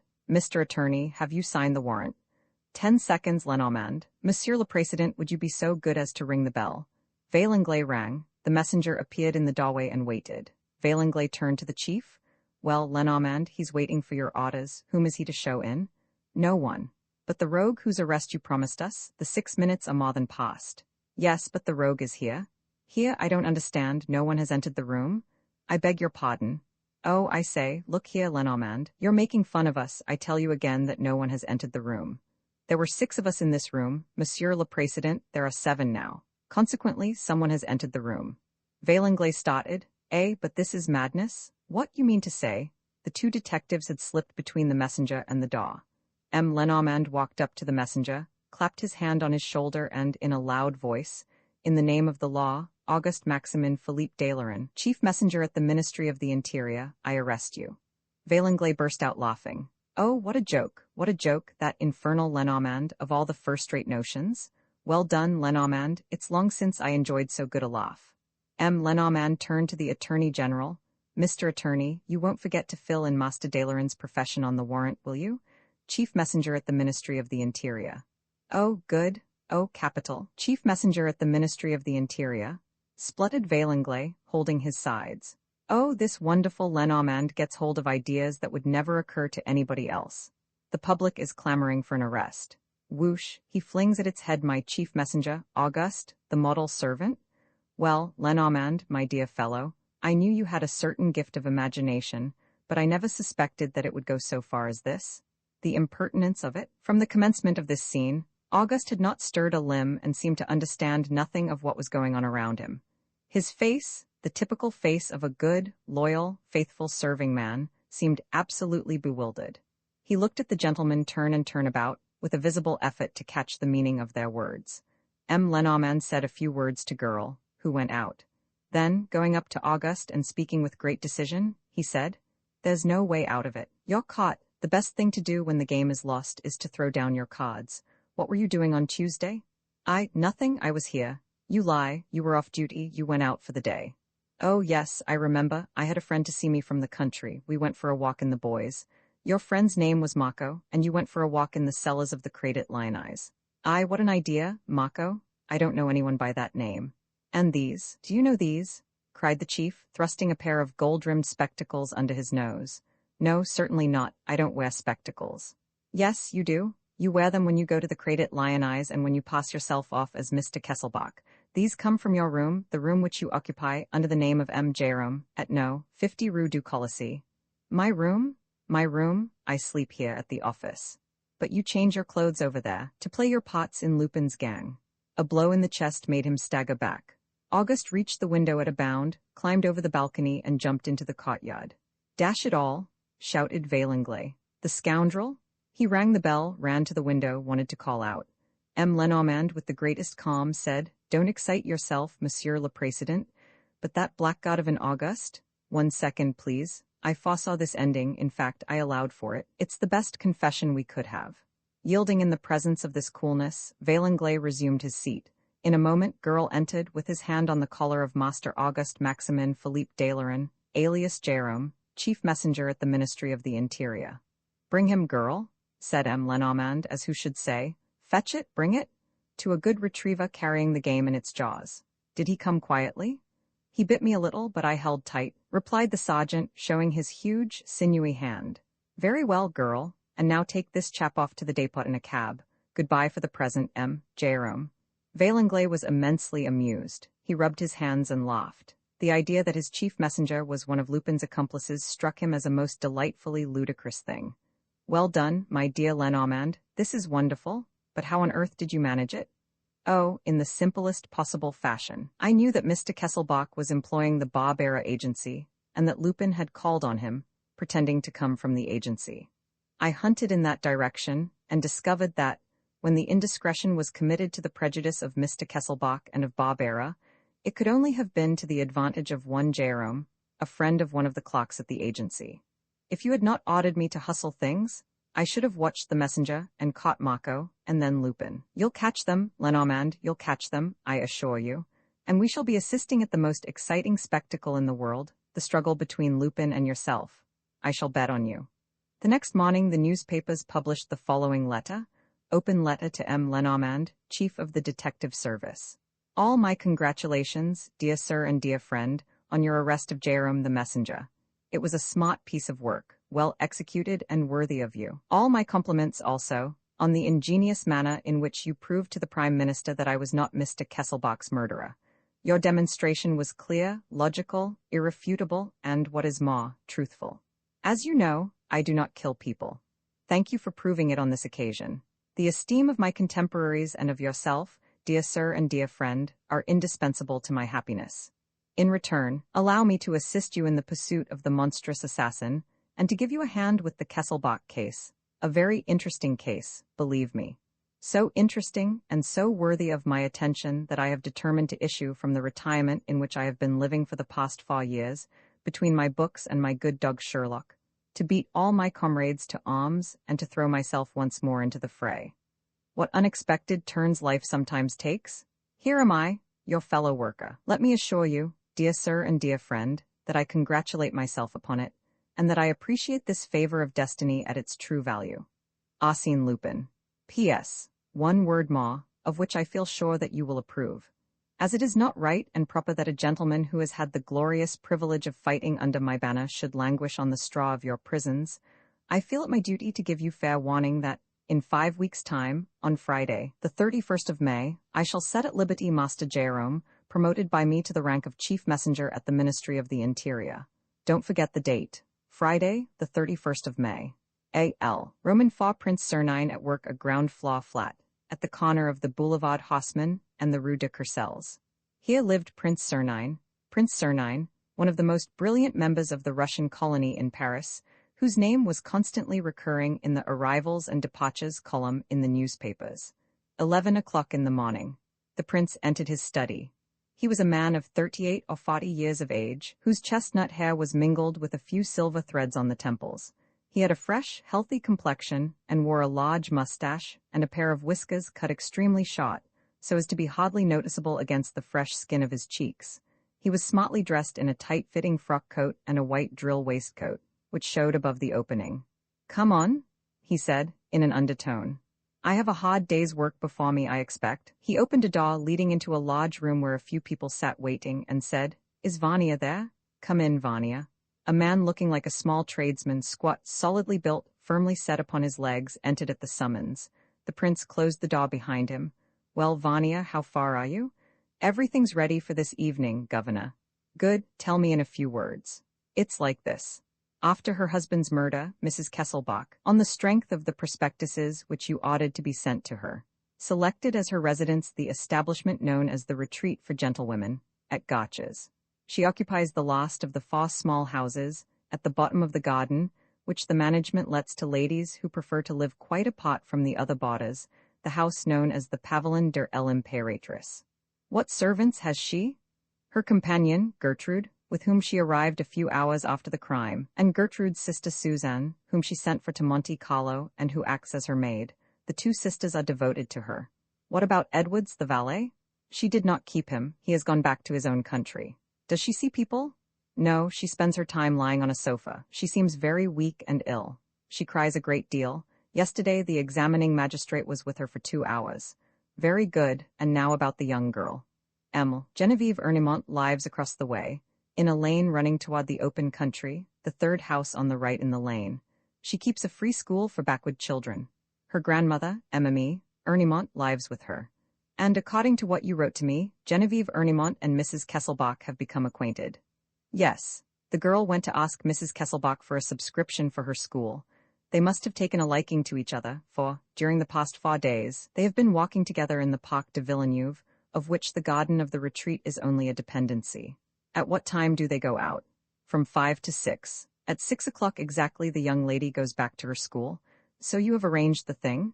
For 6 o'clock today, everything is ready. Will there be no one there? There is never anyone in the park at that hour. Very well, I shall be there, you can go. He sent him out through the door leading to the hall and, returning to the waiting room, called the brothers Doudeville.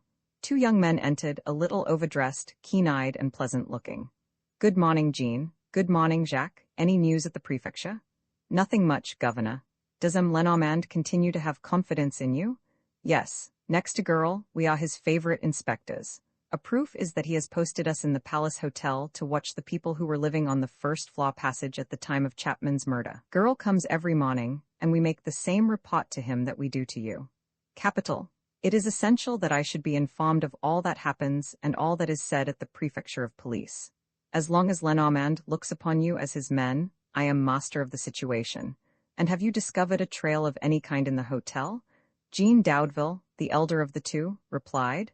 The Englishwoman who occupied one of the bedrooms has gone. That doesn't interest me. I know all about her, but her neighbor, Major Pobry? They seemed embarrassed. At last, one of them replied, Major Pobry, this morning, ordered his luggage to be taken to the Gare du Nord for the 12:50 train and himself drove away in a motor. We were there when the train left. The Major did not come. And the luggage? He had it fetched at the station. By whom?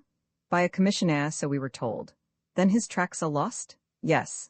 At last? Cried the prince joyfully. The others looked at him in surprise. Why, of course, he said. That's a clue? Do you think so? Evidently. The murder of Chapman can only have been committed in one of the rooms on that passage. Mr. Kesselbach's murderer took the secretary there, to an accomplice, killed him there, changed his clothes there, and once the murderer had got away, the accomplice placed the corpse in the passage. But which accomplice? The manner of Major Pobry's disappearance goes to show that he knows something of the business. Quick, telephone the good news to Lenormand or girl. The prefecture must be informed as soon as possible. The people there and I are marching hand in hand. He gave them a few more injunctions concerning their double role as police inspectors in the service of Prince Sernine, and dismissed them. 2 visitors remained in the waiting room. He called one of them in. 1,000 pardons, doctor. He said, I am quite at your orders now. How is Pierre Leduc? He's dead. Aha, said Sernine. I expected it after your note of this morning, but all the same, the poor beggar has not been long. He was wasted to a shadow, a fainting fit, and it was all over. Did he not speak? No. Are you sure that, from the day when the 2 of us picked him up under the table in that low haunt at Belleville, are you sure that nobody in your nursing home suspected that he was the Pierre Leduc whom the police were looking for, the mysterious Pierre Leduc whom Mr. Kesselbach was trying to find at all costs? Nobody. He had a room to himself. Moreover, I bandaged up his left hand so that the injury to the little finger could not be seen. As for the scar on the cheek, it is hidden by the beard. And you looked after him yourself? Myself, and according to your instructions, I took the opportunity of questioning him whenever he seemed at all clear in his head, but I could never get more than an inarticulate stammering out of him. The prince muttered thoughtfully, Dead? So Pierre Leduc is dead. The whole Kesselbach case obviously turned on him, and now he disappears? Without a revelation, without a word about himself, about his past. Ought I to embark on this adventure, in which I am still entirely in the dark? It's dangerous. I may come to grief. He reflected for a moment and exclaimed, Oh, who cares? I shall go on for all that. It's no reason, because Pierre Leduc is dead, that I should throw up the game. On the contrary, and the opportunity is too tempting. Pierre Leduc is dead. Long live Pierre Leduc. Go, doctor, go home. I shall ring you up before dinner. The doctor went out. Now then, Philippe, said Sernine to his last remaining visitor, a little gray-haired man, dressed like a waiter at a hotel, a very tenth-rate hotel, however. You will remember, Governor, Philippe began, that last week you made me go as boots to the Hotel des Deux Impériaux at Versailles to keep my eye on a young man. Yes, I know, Gayrard Beaupré, how do things stand with him? He's at the end of his resources. Still full of gloomy ideas? Yes, he wants to kill himself. Is he serious? Quite. I found this little note in pencil among his papers. Ah, said Sernine, reading the note. He announces his suicide, and for this evening too? Yes, governor, he has bought the rope and screwed the hook to the ceiling. Thereupon, acting on your instructions, I talked to him. He told me of his distress, and I advised him to apply to you. Prince Sernine is rich, I said. He is generous. Perhaps he will help you. All this is first-rate. So he is coming? He is here. How do you know? I followed him. He took the train to Paris, and he is walking up and down the boulevard at this minute. He will make up his mind from one moment to the other. Just then the servant brought in a card. The prince glanced at it and said to the man, "Show M. Gayrard Beaupré in."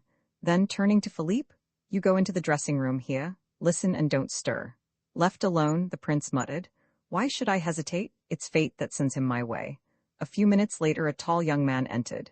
He was fair and slender, with an emaciated face and feverish eyes, and he stood on the threshold embarrassed, hesitating, in the attitude of a beggar who would like to put out his hand for alms and dares not.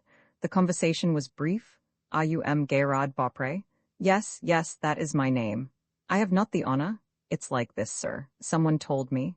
"Who?" "A hotel servant who said he had been in your service." "Please come to the point." "Well," the young man stopped, taken aback and frightened by the haughty attitude adopted by the prince, who exclaimed, "But, sir, there must be some." "Well, sir, the man told me that you were very rich and very generous, and I thought that you might possibly—" He broke off short, incapable of uttering the word of prayer and humiliation. Sernine went up to him.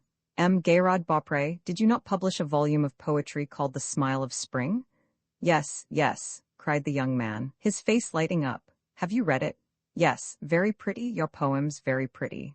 Only, do you reckon upon being able to live on what they will bring you?" "Certainly, sooner or later."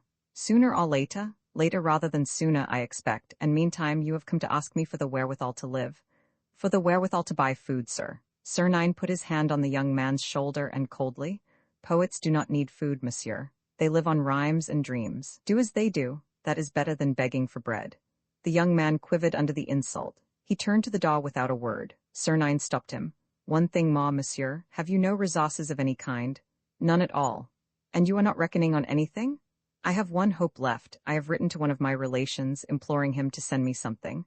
I shall have his answer today. It is my last chance." "And if you have no answer, you have doubtless made up your mind, this very evening, to—" "Yes, sir." This was said quite plainly and simply. Sernine burst out laughing. "Bless my soul, what a queer young man you are, and full of artless conviction, too. Come and see me again next year, will you? We will talk about all this. It's so curious, so interesting, and above all, so funny. Ha, ha, ha, ha." And shaking with laughter, with affected bows and gestures, he showed him the door. "Philippe," he said, admitting the hotel servant, "did you hear?" "Yes, governor. Gayrard Beaupré is expecting a telegram this afternoon, a promise of assistance." "Yes, it's his last hope. He must not receive that telegram. If it comes, intercept it and tear it up." "Very well, governor. Are you alone at your hotel?" "Yes, with the cook, who does not sleep in. The boss is away." "Good, so we are the masters. Till this evening at 11, be off." Prince Sernine went to his room and rang for his servant. "My hat, gloves, and stick. Is the car there?"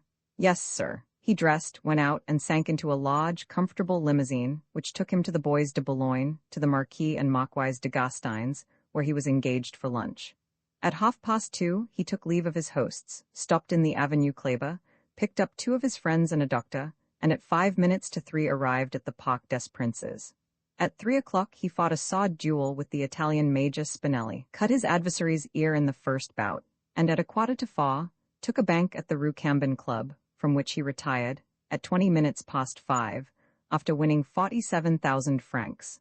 And all this without hurrying, with a sort of haughty indifference, as though the feverish activity that sent his life whizzing through a whirl of tempestuous deeds and events were the ordinary rule of his most peaceful days.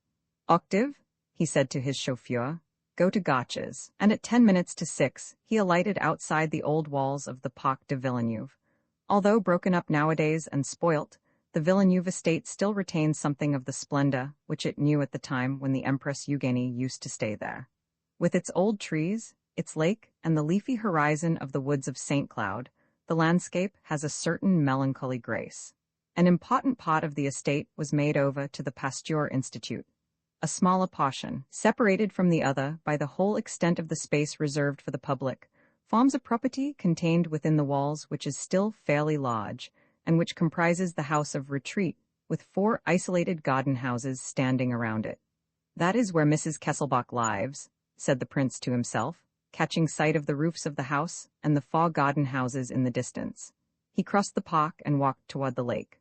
Suddenly he stopped behind a clump of trees. He had seen two ladies against the parapet of the bridge that crossed the lake. Vannier and his men must be somewhere near. But by Jove, they are keeping jolly well hidden. I can't see them anywhere. The two ladies were now strolling across the lawns, under the tall, venerable trees. The blue of the sky appeared between the branches, which swayed in the peaceful breeze, and the scent of spring and of young vegetation was wafted through the air. On the grassy slopes that ran down to the motionless water, daisies, violets, daffodils, lilies of the valley, all the little flowers of April and May stood grouped, and here and there formed constellations of every color. The sun was sinking on the horizon, and all at once 3 men started from a thicket of bushes and made for the two ladies. They accosted them. A few words were exchanged. The ladies gave visible signs of dread. One of the men went up to the shorter of the two and tried to snatch the gold purse which she was carrying in her hand. They cried out, and the 3 men flung themselves upon them. Now or never, said the prince, and he rushed forward. In 10 seconds he had almost reached the brink of the water. At his approach the 3 men fled. Run away, you vagabonds, he chuckled. Run for all you are worth? Here's the rescuer coming. And he set out in pursuit of them. But one of the ladies entreated him. Oh, sir, I beg of you, my friend is ill. The shorter lady had fallen on the grass in a dead faint. He retraced his steps and anxiously, She is not wounded? He asked. Did those scoundrels? No, it's only the fright, the excitement. Besides, you will understand, the lady is Mrs. Kesselbach. Oh, he said. He produced a bottle of smelling salts, which the younger woman at once applied to her friend's nostrils. And he added, Lift the amethyst that serves as a stopper. You will see a little box containing some tabloids. Give madam one of them. One, no ma, they are very strong. He watched the young woman helping her friend. She was fair-haired, very simply dressed, and her face was gentle and grave, with a smile that lit up her features even when she was not smiling. That is Genevieve, he thought, and he repeated with emotion, Genevieve, Genevieve.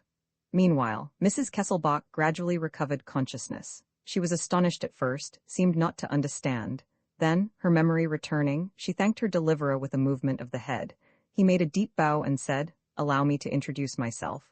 I am Prince Sernine. She said in a faint voice, I do not know how to express my gratitude. By not expressing it at all, madam, you must thank chance, the chance that turned my steps in this direction. May I offer you my arm? A few minutes later, Mrs. Kesselbach rang at the door of the house of retreat and said to the prince, I will ask one more service of you, monsieur. Do not speak of this assault. And yet, madam, it would be the only way of finding out. Any attempt to find out would mean an inquiry, and that would involve more noise and fuss about me, examinations, fatigue, and I am worn out as it is. The prince did not insist. Bowing to her, he asked, Will you allow me to call and ask how you are? Oh, certainly.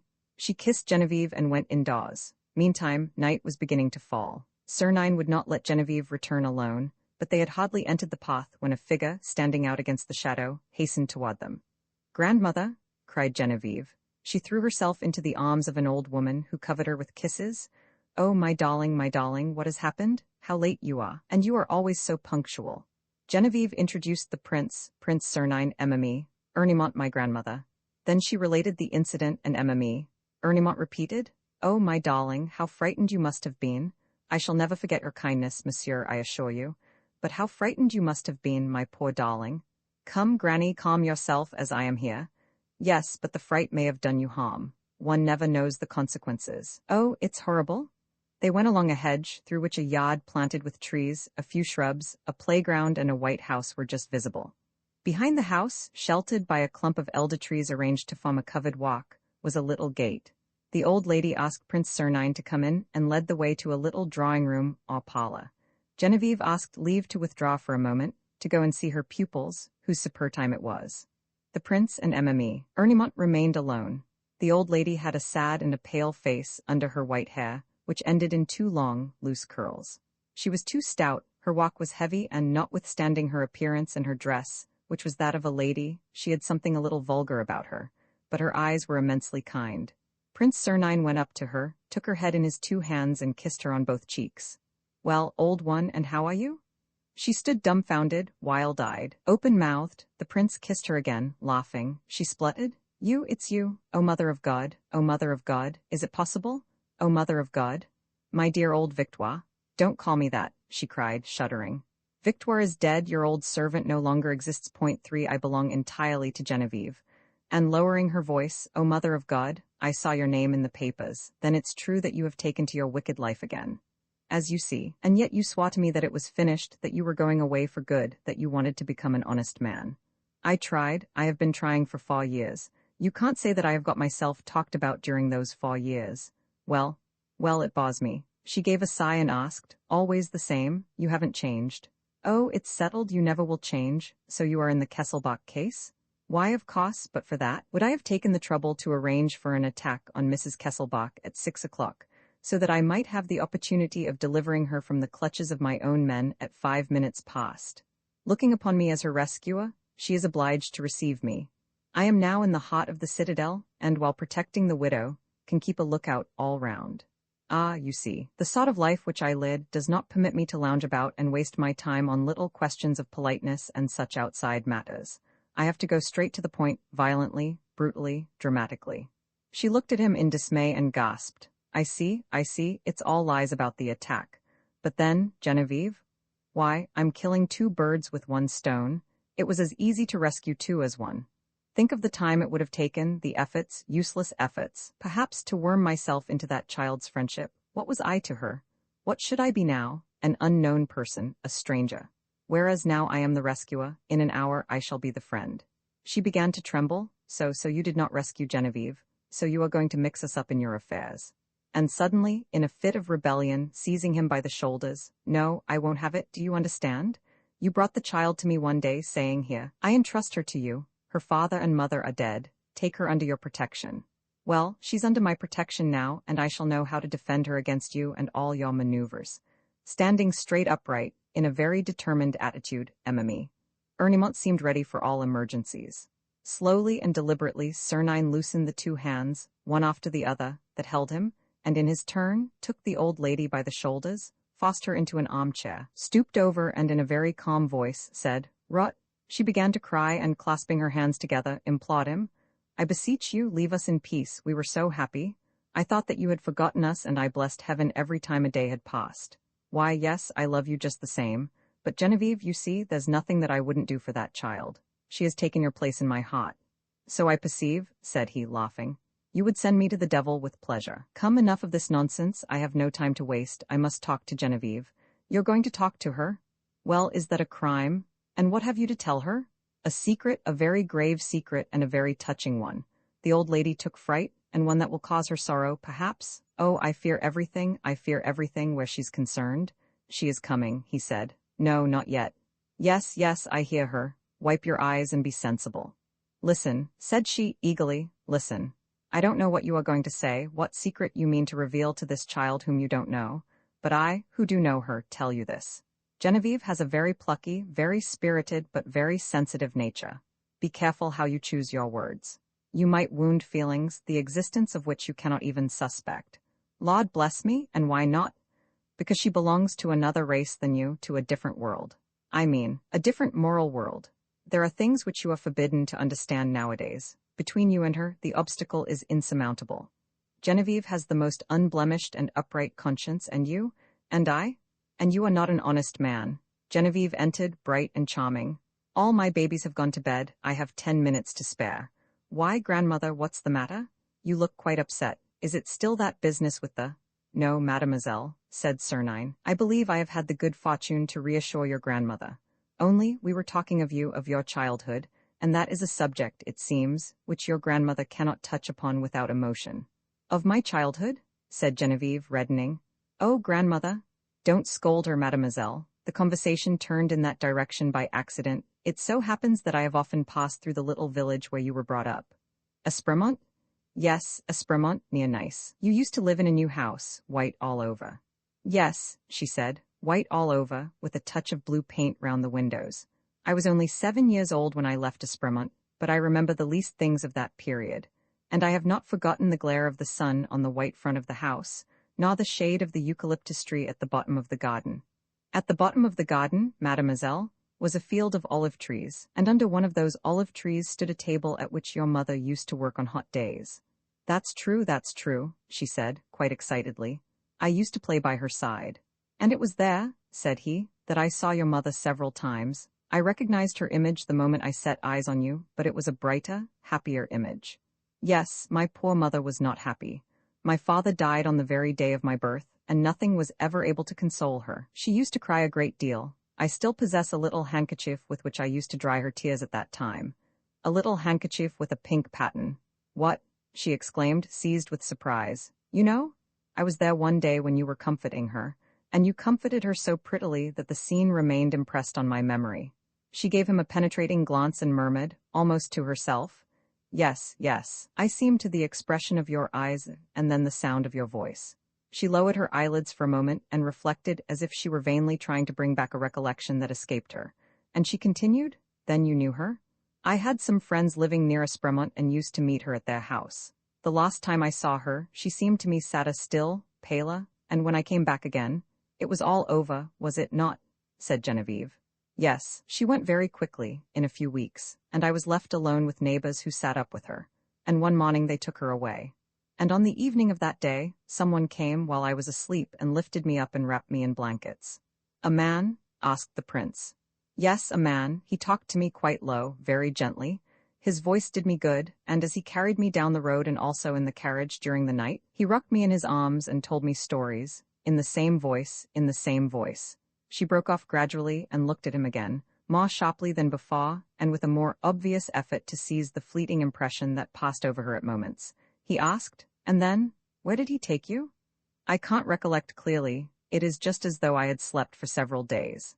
I can remember nothing before the little town of Montégut, in the Vendée, where I spent the second half of my childhood, with father and mother Isro, a worthy couple who reared me and brought me up and whose love and devotion I shall never forget."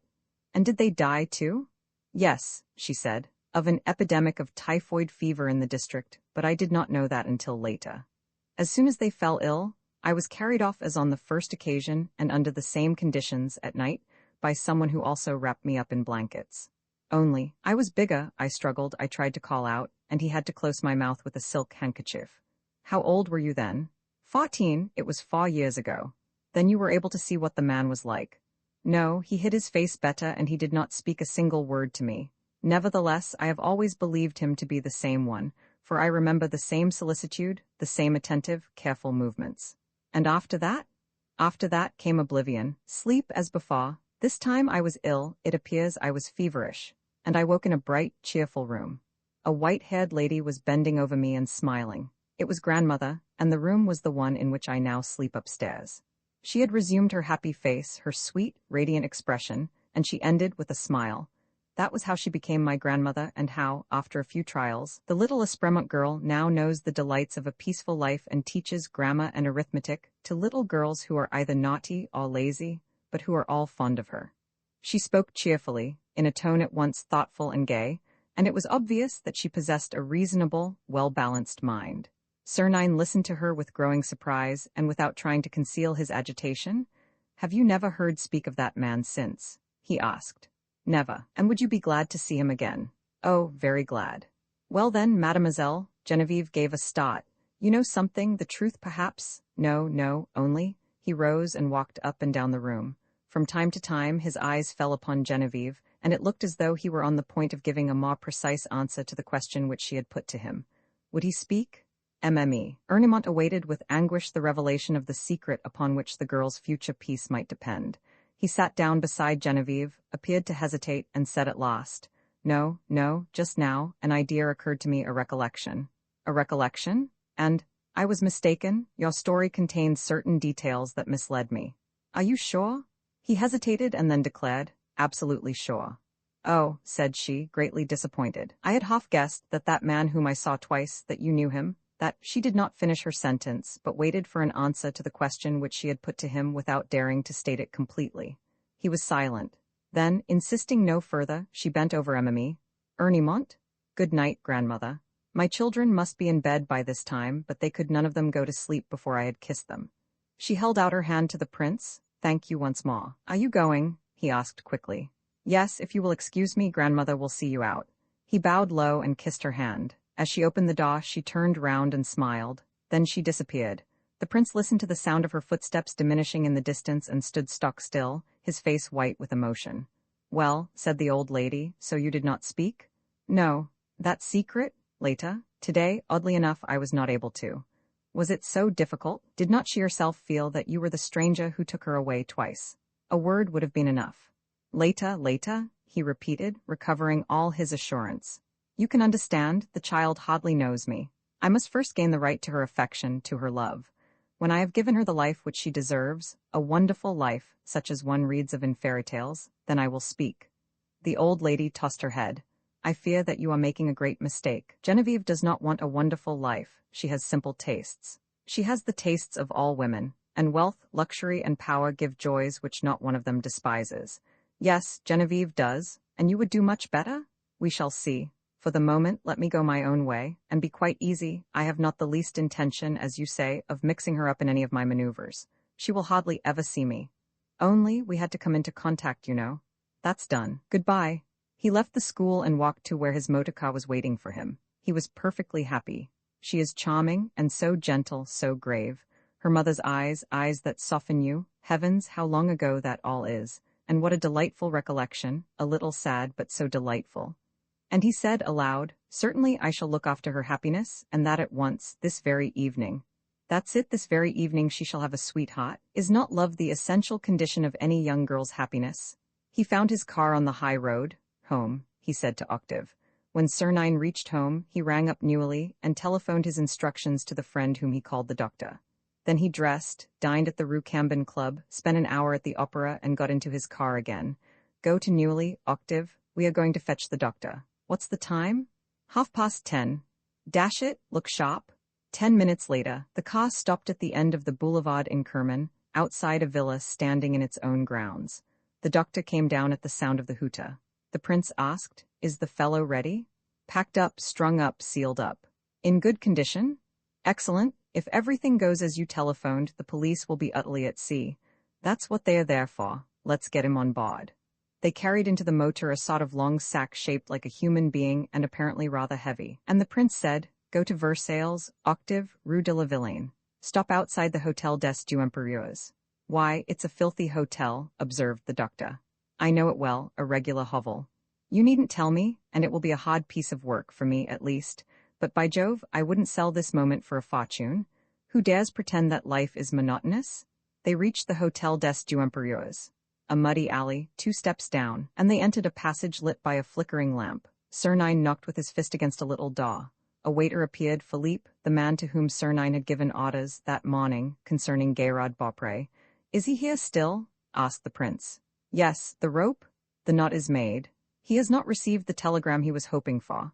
I intercepted it, here it is. Sernine took the blue paper and read it. Gad, he said. It was high time. This is to promise him 1,000 francs for tomorrow. Come, fortune is on my side. 11:45. In a quarter of an hour, the poor devil will take a leap into eternity. Show me the way, Philippe. You stay here, doctor. The waiter took the candle. They climbed to the 3rd floor and, walking on tiptoe, went along a low and evil-smelling corridor, lined with garrets and ending in a wooden staircase covered with the musty remnants of a carpet. Can no one hear me? Asked Sernine. No, the 2 rooms are quite detached, but you must be careful not to make a mistake. He is in the room on the left.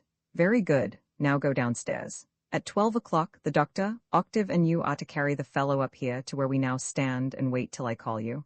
The wooden staircase had 10 treads, which the prince climbed with definite caution. At the top was a landing with 2 doors. It took Sernine quite 5 minutes to open the one of the right, without breaking the silence with the least sound of a creaking hinge. A light gleamed through the darkness of the room. Feeling his way, so as not to knock against one of the chairs, he made for that light. It came from the next room and filtered through a glazed door covered with a tattered hanging. The prince pulled the threadbare stuff aside. The panes were of ground glass, but scratched in parts, so that, by applying one eye, it was easy to see all that happened in the other room. Sernine saw a man seated at a table facing him. It was the poet, Gayrard Beaupré. He was writing by the light of a candle. Above his head hung a rope which was fastened to a hook fixed in the ceiling. At the end of the rope was a slipknot. A faint stroke sounded from a clock in the street. 5 minutes to 12, thought Sernine. 5 minutes more. The young man was still writing. After a moment he put down his pen, collected the 10 or 12 sheets of paper which he had covered, and began to read them over. What he read did not seem to please him. for an expression of discontent passed across his face. He tore up his manuscript and burnt the pieces in the flame of the candle. Then, with a fevered hand, he wrote a few words on a clean sheet, signed it savagely, and rose from his chair. But seeing the rope at 10 inches above his head, he sat down again suddenly with a great shudder of alarm. Sir distinctly saw his pale features, his lean cheeks, against which he pressed his clenched fists. A tear trickled slowly down his face, a single, disconsolate tear.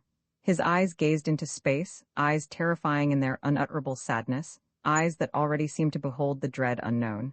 And it was so young a face, cheeks still so smooth, with not a blemish, not a wrinkle, and blue eyes, blue like an eastern sky. Midnight, the 12 tragic strokes of midnight, to which so many a despairing man has hitched the last second of his existence. At the 12th stroke, he stood up again and bravely, this time without trembling, looked at the sinister rope.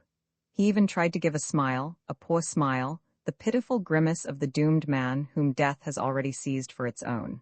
Swiftly he climbed the chair and took the rope in one hand. For a moment he stood there, motionless, not that he was hesitating or lacking in courage. But this was the supreme moment, the 1 minute of grace which a man allows himself before the fatal deed. He gazed at the squalid room to which his evil destiny had brought him, the hideous paper on the walls, the wretched bed. On the table, not a book, all were sold. Not a photograph, not a letter. He had no father, no mother, no relations. What was there to make him cling to life? With a sudden movement, he put his head into the slipknot and pulled at the rope until the noose gripped his neck. And, kicking the chair from him with both feet, he leapt into space. 10 seconds, 15 seconds passed, 20 formidable, eternal seconds. The body gave 2 or 3 jerks. The feet had instinctively felt for a resting place. Then nothing moved. A few seconds more.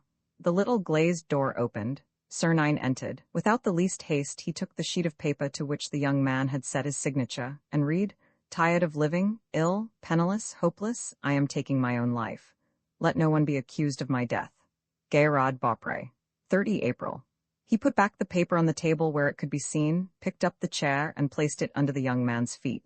He himself climbed up on the table, and holding the body close to him, lifted it up, loosened the slipknot, and passed the head through it. The body sank into his arms. He let it slide along the table and, jumping to the floor, laid it on the bed. Then, with the same coolness, he opened the door on the passage. "Are you there, all the 3 of you?"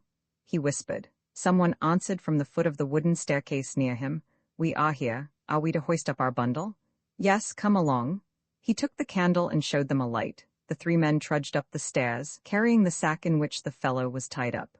"Put him here," he said, pointing to the table. With a pocket-knife, he cut the cords round the sack. A white sheet appeared, which he flung back. In the sheet was a corpse, the corpse of Pierre Leduc. "Poor Pierre Leduc," said Sir "You will never know what you lost by dying so young. I should have helped you to go far, old chap. However, we must do without your services. Now then, Philippe, get up on the table, and you, Octave, on the chair, lift up his head and fasten the slipknot." 2 minutes later, Pierre Leduc's body was swinging at the end of the rope. "Capital, that was quite simple. Now you can all of you go. You, doctor, will call back here tomorrow morning. You will hear of the suicide of a certain Gerard Beaupre. You understand, Gerard Beaupre. Here is his farewell letter. You will send for the divisional surgeon and the commissary. You will arrange that neither of them notices that the deceased has a cut finger or a scar on one cheek. That's easy. And you will manage so as to have the report written then and there, to your dictation. That's easy. Lastly, avoid having the body sent to the morgue and make them give permission for an immediate burial. That's not so easy. Try. Have you examined the other one?" He pointed to the young man lying lifeless on the bed. "Yes," said the doctor. "The breathing is becoming normal. But it was a big risk to run. The carotid artery might have. Nothing venture, nothing have. How soon will he recover consciousness?" "In a few minutes." "Very well. Oh, by the way, don't go yet, doctor. Wait for me downstairs. There is more for you to do." The prince, when he found himself alone, lit a cigarette and puffed at it quietly, sending little blue rings of smoke floating up to the ceiling. A sigh roused him from his thoughts. He went to the bed. The young man was beginning to move, and his chest rose and fell violently, like that of a sleeper under the influence of a nightmare. He put his hands to his throat as though he felt a pain there, and this action suddenly made him sit up, terrified, panting. Then he saw Sir in front of him. "You?" he whispered, without understanding. "You?" He gazed at him stupidly, as though he had seen a ghost. He again touched his throat, felt round his neck, and suddenly he gave a hoarse cry. A mad terror dilated his eyes, made his hair stand on end, shook him from head to foot like an aspen leaf. The prince had moved aside, and he saw the man's corpse hanging from the rope. He flung himself back against the wall. That man, that hanged man, was himself. He was dead, and he was looking at his own dead body. Was this a hideous dream that follows upon death? A hallucination that comes to those who are no more and whose distracted brain still quivers with a last flickering gleam of life? His arms struck at the air. For a moment, he seemed to be defending himself against the squalid vision. Then, exhausted, he fainted away for the second time. "First rate," said the prince with a grin. "A sensitive, impressionable nature. At present, the brain is out of gear. Come, this is a propitious moment. But if I don't get the business done in 20 minutes, he'll escape me." He pushed open the door between the two garrets, came back to the bed, lifted the young man and carried him to the bed in the other room. Then he bathed his temples with cold water and made him sniff at some salts. This time, the swoon did not last long. Gerard timidly opened his eyes and raised them to the ceiling. The vision was gone, but the arrangement of the furniture, the position of the table and the fireplace, and certain other details all surprised him, and then came the remembrance of his act, the pain which he felt at his throat. He said to the prince, "I have had a dream, have I not?" "No." "How do you mean, no?" And suddenly recollecting, "Oh, that's true, I remember. I meant to kill myself, and I even," bending forward anxiously, "but the rest, the vision." "What vision? The man, the rope, was that a dream?" "No," said Sernine, "that also was real." "What are you saying? What are you saying?" "Oh, no, no, I entreat you. Wake me if I am asleep, or else let me die. But I am dead, am I not? And this is the nightmare of a corpse. Oh, I feel my brain going, I entreat you." Sernine placed his hand gently on the young man's head and bending over him, listen to me carefully and understand what I say. You are alive. Your matter and your mind are as they were alive, but Gerard Beaupré is dead. You understand me, do you not? That member of society who was known as Gerard Beaupré has ceased to exist. You have done away with that one. Tomorrow, the registrar will write in his books, opposite the name you bore, the word dead, with the date of your decease. "It's a lie," stammered the terrified lad. "It's a lie, considering that I, Gerard Beaupré, am here?" "You are not Gerard Beaupré," declared Sernine, and pointing to the open door, "Gerard Beaupré is there, in the next room. Do you wish to see him? He is hanging from the nail to which you hooked him. On the table is a letter in which you certify his death with your signature. It is all quite regular, it is all final. There is no getting away from the irrevocable, brutal fact, Gerard Beaupré has ceased to exist." The young man listened in despair. Growing calmer, now that facts were assuming a less tragic significance, he began to understand. "And then," he muttered, "and then let us talk." Yes, let us talk." "A cigarette?" asked the prince. "Will you have one? Ah, I see that you are becoming reconciled to life. So much the better. We shall understand each other, and that quickly." He lit the young man's cigarette and his own, and at once, in a few words uttered in a hard voice, explained himself. "You, the late Gerard Beaupré, were weary of life, ill, penniless, hopeless. Would you like to be well, rich, and powerful?" "I don't follow you." "It is quite simple. Accident has placed you on my path. You are young, good-looking, a poet, you are intelligent, and your act of despair shows it. You have a fine sense of conduct. These are qualities which are rarely found united in one person. I value them, and I take them for my account. They are not for sale. Idiot, who talks of buying or selling, keep your conscience, it is too precious a jewel for me to relieve you of it. Then what do you ask of me? Your life, and, pointing to the bruises on the young man's throat, your life, which you have not known how to employ. Your life, which you have bungled, wasted, destroyed, and which I propose to build up again, in accordance with an ideal of beauty, greatness, and dignity that would make you giddy, my lad, if you saw the abyss into which my secret thought plunges." He had taken Gerard's head between his hands, and he continued, eagerly, "You are free, no shackles. You have no longer the weight of your name to bear. You have got rid of that number with which society had stamped you, as though branding you on the shoulder. You are free? In this world of slaves where each man bears his label, you can either come and go unknown, invisible, as if you owned Gyge's ring, or else you can choose your own label, the one you like best. Do you understand the magnificent treasure which you represent to an artist? To yourself, if you like? A virgin life, a brand new life. Your life is the wax which you have the right to fashion as you please, according to the whims of your imagination and the counsels of your reason." The young man made a gesture expressive of weariness. "Ah, what would you have me do with that treasure? What have I done with it so far? Nothing? Give it to me. What can you do with it?" Everything. If you are not an artist, I am, and an enthusiastic artist, inexhaustible, indomitable, exuberant. If you have not the Promethean fire, I have. Where you failed, I shall succeed. Give me your life. Words, promises? Cried the young man, whose features began to glow with animation. Empty dreams. I know my own worthlessness. I know my cowardice, my despondency, my efforts that come to nothing, all my wretchedness. To begin life anew, I should need a will which I do not possess. I possess mine. Friends, you shall have them. Means. I am providing you with means, and such means, you will only have to dip as one would dip into a magic coffer. But who are you? Cried the young man wildly. To others, Prince Sernine. To you, what does it matter? I am more than a prince, more than a king, more than an emperor. Who are you? Who are you? Stammered Beaupré. The master, he who will and who can, he who acts. There are no bounds to my will, there is none to my power.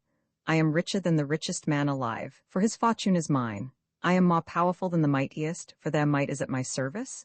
He took the other's head in his hands again, and looking deep into his eyes, be rich, too, be mighty. I offer you happiness and the joy of living, and peace for your poet's brain, and fame and glory also.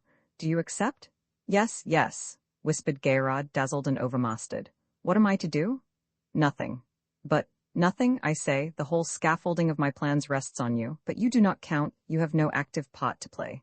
You are, for the moment, but a silent actor, or not even that, but just a pawn which I move along the board. What shall I do? Nothing, write poetry. You shall live as you please, you shall have money, you shall enjoy life, I will not even bother my head about you. I repeat, you play no part in my venture. And who shall I be? Sernine stretched out his arm and pointed to the next room. You shall take that man's place. You are that man. Gayrod shuddered with revolt and disgust. Oh, no, he is dead. And then it is a crime? No, I want a new life made for me, thought out for me, an unknown name. That man, I tell you, cried Sernine, irresistible in his energy and authority. You shall be that man and none other, that man because his destiny is magnificent, because his name is illustrious, and because he hands down to you a thrice venerable heritage of ancestral dignity and pride. It is a crime? Moaned Beaupré, faltering.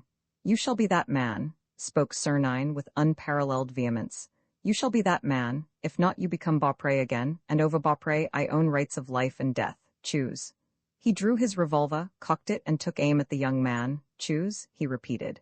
The expression of his face was implacable. Gayrod was frightened and sank down on his bed, sobbing. I wish to live. You wish it firmly, irrevocably? Yes, 1,000 times yes. After the terrible thing which I attempted, death appalls me. Anything rather than death. Anything? Pain, hunger, illness, every torture, every shame, crime itself, if need be, but not death. He shivered with fever and agony, as though the great enemy were still prowling round him, and as though he felt himself powerless to escape from its clutches. The prince redoubled his efforts, and, in a fervent voice, holding him under him like a prey, I will ask nothing impossible of you, nothing wrong. If there is anything, I am responsible. No crime, a little pain at most. A little of your blood must flow, but what is that compared with the dread of dying? Pain is indifferent to me. Then here and now, shouted Sernine. Here and now, 10 seconds of pain and that is all. 10 seconds and the other's life is yours. He had seized him round the body and forced him down on a chair, and he now held the young man's left hand flat on the table, with his 5 fingers spread out. He swiftly took a knife from his pocket, pressed the blade against the little finger, between the first and second joints, and commanded, Strike your own blow. 1 blow of the fist and that is all. He had taken Gayrod's right hand and was trying to bring it down upon the other like a hammer. Gayrod writhed and twisted, convulsed with horror. He understood. Never, he stuttered. Never. Strike 1 blow and it's done. 1 blow and you will be like that man. No one will recognize you. Tell me his name. Strike first. Never. Oh, what torture. I beseech you presently. Now, I insist you must. No, I can't do it. Strike, you fool. It means fortune, fame, love. Gayrod raised his fist with a sudden movement. Love, he said. Yes, for that, yes. You will love and be loved, said Sernine. Your betrothed awaits you. I have chosen her myself. She is the purest of the pure, the fairest of the fair, but you must win her. Strike? The lad's arm stiffened for the fatal blow, but the instinct of self-preservation was too strong for him. His body was wrung with a superhuman effort. He suddenly released himself from Sernine's hold and fled. He rushed like a madman to the other room. A yell of terror escaped him at the sight of the abominable vision, and he came back and fell on his knees before Sernine, beside the table. Strike? said the prince, again spreading out the lad's fingers and fixing the blade of the knife. What followed was done mechanically. With an automatic movement, with haggard eyes and a livid face, the young man raised his fist and struck. Ah, he cried, with a moan of pain. A small piece of flesh was separated from the little finger. Blood flowed. For the third time, Geirrod fainted. Sernine looked at him for a second or two and said gently, "Poor little chap. There, I'll reward you for what you've done, and 100 times over. I always pay generously." He went downstairs and found the doctor waiting below. "It's done. Go upstairs, you, and make a little cut in his right cheek similar to Pierre Ledoc's. The two scars must be exactly alike. I shall come back for you in an hour." "Where are you going?" "To take the air. My heart feels anyhow." Outside he drew a long breath and lit another cigarette. "A good day's work," he muttered. "A little overcrowded, a little tiring, but fruitful, really fruitful. I am Dolores Kesselbach's friend, I am Genevieve's friend. I have manufactured a new Pierre Ledoc, a very presentable one and entirely at my disposal. Lastly, I have found Genevieve a husband of the sort that you don't find by the dozen. Now my task is done. I have only to gather the fruit of my efforts. It's your turn to work, M. Lenormand. I, for my part, am ready."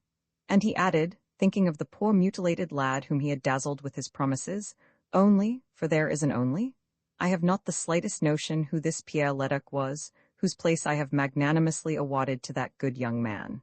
And that's very annoying, for when all is said, there's nothing to prove to me that Pierre Ledoc was not the son of a pork butcher." V. M. Lenormand at work on the morning of the 31st of May, all the newspapers reminded their readers that Lupin, in a letter addressed to M. Lenormand, had announced the escape of the messenger Jérôme for that date. And one of them summed up the situation, as it then stood, in very able terms. The horrible carnage at the Palace Hotel took place as far back as the 17th of April. What has been discovered since? Nothing. There were 3 clues: the cigarette case, the initials L and M, and the parcel of clothes left behind in the office of the hotel. What advantage has been taken of these clues? None. It appears that the police suspect one of the visitors who was staying on the first floor and who disappeared in a doubtful manner. Have they found him?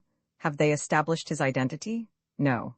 The tragedy, therefore, remains as mysterious as at the beginning. The gloom is impenetrable. To complete the picture, we are told that dissension prevails between the prefect of police and his subordinate, M. Lenormand, and that the latter, finding himself less vigorously supported by the Prime Minister, virtually sent in his resignation several days ago. According to our information, the conduct of the Kesselbach case is now in the hands of the Deputy Chief of the Detective Service, M. Weber, a personal enemy of M. Lenormand's. In short, disorder and confusion reign, and this in the face of Lupin, who stands for method, energy, and steadfastness of mind. What conclusion do we draw from these facts? Briefly, this. Lupin will release his accomplice today, the 31st of May, as he foretold. This conclusion, which was echoed in all the other newspapers, was also the conclusion at which the general public had arrived. And we must take it that the threat was not considered devoid of importance in high places, for the prefect of police and, in the absence of M. Lenormand, who was said to be unwell, the deputy chief of the detective service, M. Weber, had adopted the most stringent measures, both at the Palais de Justice and at the Santé prison, where the prisoner was confined. They did not dare, for sheer reasons of shame, to suspend on that particular day the examinations conducted daily by M. Formery. But from the prison to the Boulevard du Palais, a regular mobilization of police forces guarded the streets along the line.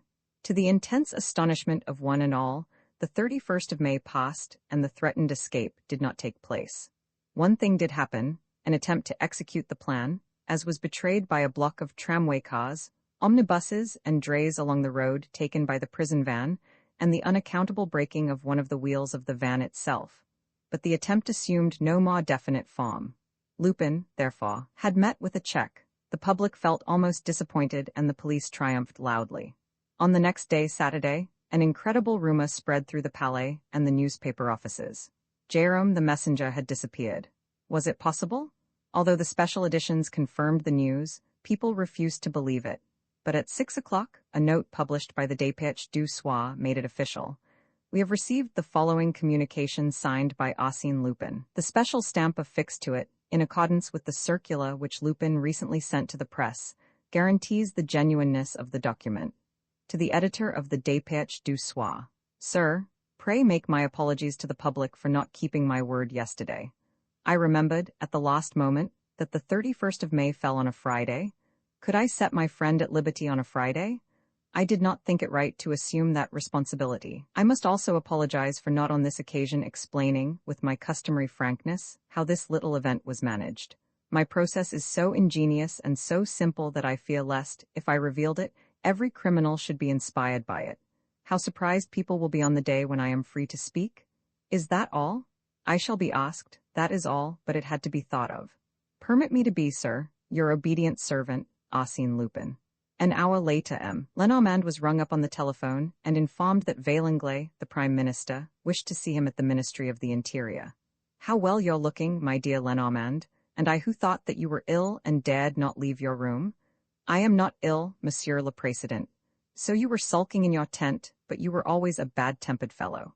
I confess to the bad temper, Monsieur le Président, but not to the sulking.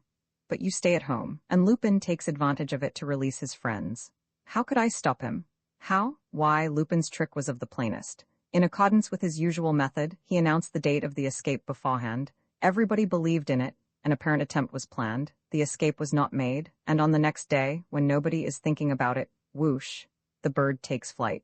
Monsieur le Président, said the chief of the detective service, solemnly, Lupin disposes of such means that we are not in a position to prevent what he has decided on. The escape was mathematically certain. I preferred to pass the hand and leave the laughter for others to face. Vaillanglais chuckled. It's a fact that Monsieur le Préfet de Police and M. Weber cannot be enjoying themselves at the present moment. But when all is said, can you explain to me, M. Lenormand? All that we know, Monsieur le Président, is that the escape took place from the Palais de Justice. The prisoner was brought in a prison van and taken to M. Faumery's room. He left M. Faumery's room, but he did not leave the Palais de Justice, and yet nobody knows what became of him. It's most bewildering, and has nothing else been discovered? Yes, the inner corridor leading to the examining magistrate's rooms was blocked by an absolutely unprecedented crowd of prisoners, warders, counsel and doorkeepers, and it was discovered that all those people had received forged notices to appear at the same hour. On the other hand, not one of the examining magistrates who were supposed to have summoned them sat in his room that day, and this because of forged notices from the public prosecutor's office, sending them to every part of Paris and of the outskirts. Is that all? No. 2 municipal guards and a prisoner were seen to cross the courtyards. A cab was waiting for them outside, and all 3 stepped in. And your supposition, Lenormand, your opinion? My supposition, Monsieur le Président, is that the 2 municipal guards were accomplices who, profiting by the disorder in the corridor, took the place of the 3 warders. And my opinion is that this escape succeeded only through such special circumstances, and so strange a combination of facts that we must look upon the most unlikely cases of complicity as absolutely certain. Lupin, for that matter, has connections at the Palais that balk all our calculations. He has agents in your ministry. He has agents at the Prefecture of Police. He has agents around me. It is a formidable organization, a detective service 1,000 times more clever, more daring, more varied and more supple than that under my own orders. And you stand this, Lenormand? No, I do not. Then why this slackness on your part since the beginning of the case? What have you done against Lupin? I have prepared for the struggle. Ah, capital, and while you were preparing he was acting. So was I, and do you know anything? I know a great deal. What, speak? Leaning on his stick, Lenormand took a little contemplative walk across the spacious room. Then he sat down opposite Vaillanglais, brushed the facings of his olive-green coat with his fingertips, settled his spectacles on his nose, and said, plainly, Le Président, I hold 3 trump cards in my hand. First, I know the name under which Arsène Lupin is hiding at this moment, the name under which he lived on the Boulevard Haussmann, receiving his assistance daily, reconstructing and directing his gang. But then why, in heaven's name, don't you arrest him? I did not receive these particulars until later. The prince, let us call him Prince Dash, has disappeared. He is abroad on other business. And if he does not return, the position which he occupies, the manner in which he has flung himself into the Kesselbach case, necessitate his return and under the same name. Nevertheless, Monsieur le Président, I come to my second trump. I have at last discovered Pierre Leduc. Nonsense. Or rather, Lupin discovered him, and before disappearing, settled him in a little villa in the neighborhood of Paris. By Jove, but how did you know? Oh, easily. Lupin has placed 2 of his accomplices with Pierre Leduc to watch him and defend him.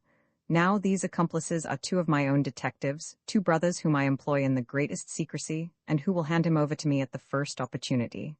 Well done you. So that, as Pierre Leduc, we may say, is the central point of the efforts of all those who are trying to solve the famous Kesselbach secret. I shall, sooner or later, through Pierre Leduc, catch first the author of the treble murder, because that miscreant substituted himself for Mr. Kesselbach in the accomplishment of an immense scheme, and because Mr. Kesselbach had to find Pierre Leduc in order to be able to accomplish that scheme.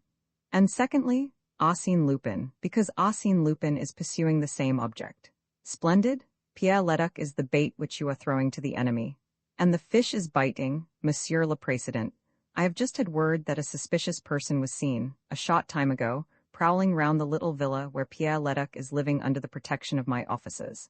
I shall be on the spot in 4 hours. And the third trump, Lenormand? Monsieur le Président, a letter arrived yesterday, addressed to Mr. Rudolph Kesselbach, which I intercepted. Intercepted, eh? You're getting on? Yes, I intercepted it, opened it, and kept it for myself. Here it is. It is dated 2 months back. It bears the Cape Town postmark and contains these words: My dear Rudolph, I shall be in Paris on the 1st of June and in just as wretched a plight as when you came to my assistance. But I have great hopes of this Pierre Leduc affair of which I told you. What a strange story it is. Have you found the man I mean? Where do we stand? I am most anxious to know. The letter is signed Steinweg. The 1st of June, continued M. Lenormand, is today. I have ordered one of my inspectors to hunt me out this Steinweg. I have no doubt that he will succeed. Nor I, no doubt at all, cried Vaillanglais, rising from his chair, and I make you every apology, my dear Lenormand, and my humble confession. I was on the point of letting you slide, for good and all. Tomorrow I was expecting the prefect of police and M. Weber. I knew that, Monsieur le Président. Impossible? But for that, should I have put myself out? You now see my plan of campaign. On the one side, I am setting traps in which the murderer will be caught sooner or later. Pierre Leduc or Steinweg will deliver him into my hands. On the other side, I am on Arsène Lupin's heels. 2 of his agents are in my pay, and he believes them to be his most devoted helpers. In addition to this, he is working for me, because he is pursuing the perpetrator of the threefold crime as I am. Only, he imagines that he is dishing me, whereas it is I who am dishing him. So I shall succeed, but on one condition. What is that? That I am given free scope and allowed to act according to the needs of the moment, without troubling about the public, who are growing impatient, all my superiors, who are intriguing against me. I agree. In that case, Monsieur le Président, in a few days from this I shall be the victor, or I shall be dead. At St. Cloud, a little villa situated on one of the highest points of the upland, in an unfrequented road. It was 11 o'clock at night. M. Lenormand left his car at St. Cloud and walked cautiously along the road. A shadow appeared. Is that you, girl? Yes, Chief. Did you tell the brothers Daudeville that I was coming? Yes, your room is ready. You can go to bed and sleep, unless they try to carry off Pierre Leduc tonight, which would not surprise me, considering the behavior of the fellow whom the Daudevilles saw. They walked across the garden, softly entered the house, and went up to the first floor. The 2 brothers, Jean and Jacques Daudeville, were there. No news of Prince Sernine? Asked Lenormand. No, Chief. What about Pierre Leduc? He spends the whole day lying flat on his back in his room on the ground floor, or else in the garden. He never comes up to see us. Is he better? Much better. The rest has made a great change in his appearance. Is he wholly devoted to Lupin? To Prince Sernine rather, for he does not suspect that the 2 are one and the same man. At least, I suppose so. One never knows with him. He does not speak at all. Oh, he's a queer fish. There's only one person who has the gift of cheering him up, of making him talk and even laugh. That's a young girl from Gotches, to whom Prince Sernine introduced him. Geneviève Ernemont her name is. She has been here 3 times already. She was here today. He added, jestingly, I believe there's a little flirting going on. It's like His Highness Prince Sernine and Mrs. Kesselbach. It seems he's making eyes at her. That devil of a Lupin? M. Lenormand did not reply, but it was obvious that all these details, to which he seemed to attach no importance, were noted in the recesses of his memory, to be used whenever he might need to draw the logical inferences from them. He lit a cigar, chewed it without smoking it, lit it again and dropped it. He asked 2 or 3 more questions and then, dressed as he was, threw himself on his bed. If the least thing happens, let me be awakened. If not, I shall sleep through the night. Go to your posts, all of you. The others left the room. An hour passed, 2 hours. Suddenly, M. Lenormand felt someone touch him and girls said to him, Get up, chief, they have opened the gate.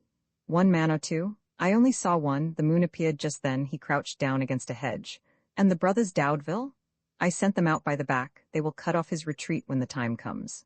Girl took Lenormand's hand, led him downstairs, and then into a little dark room. Don't stir, chief, we are in Pierre Ledoc's dressing room.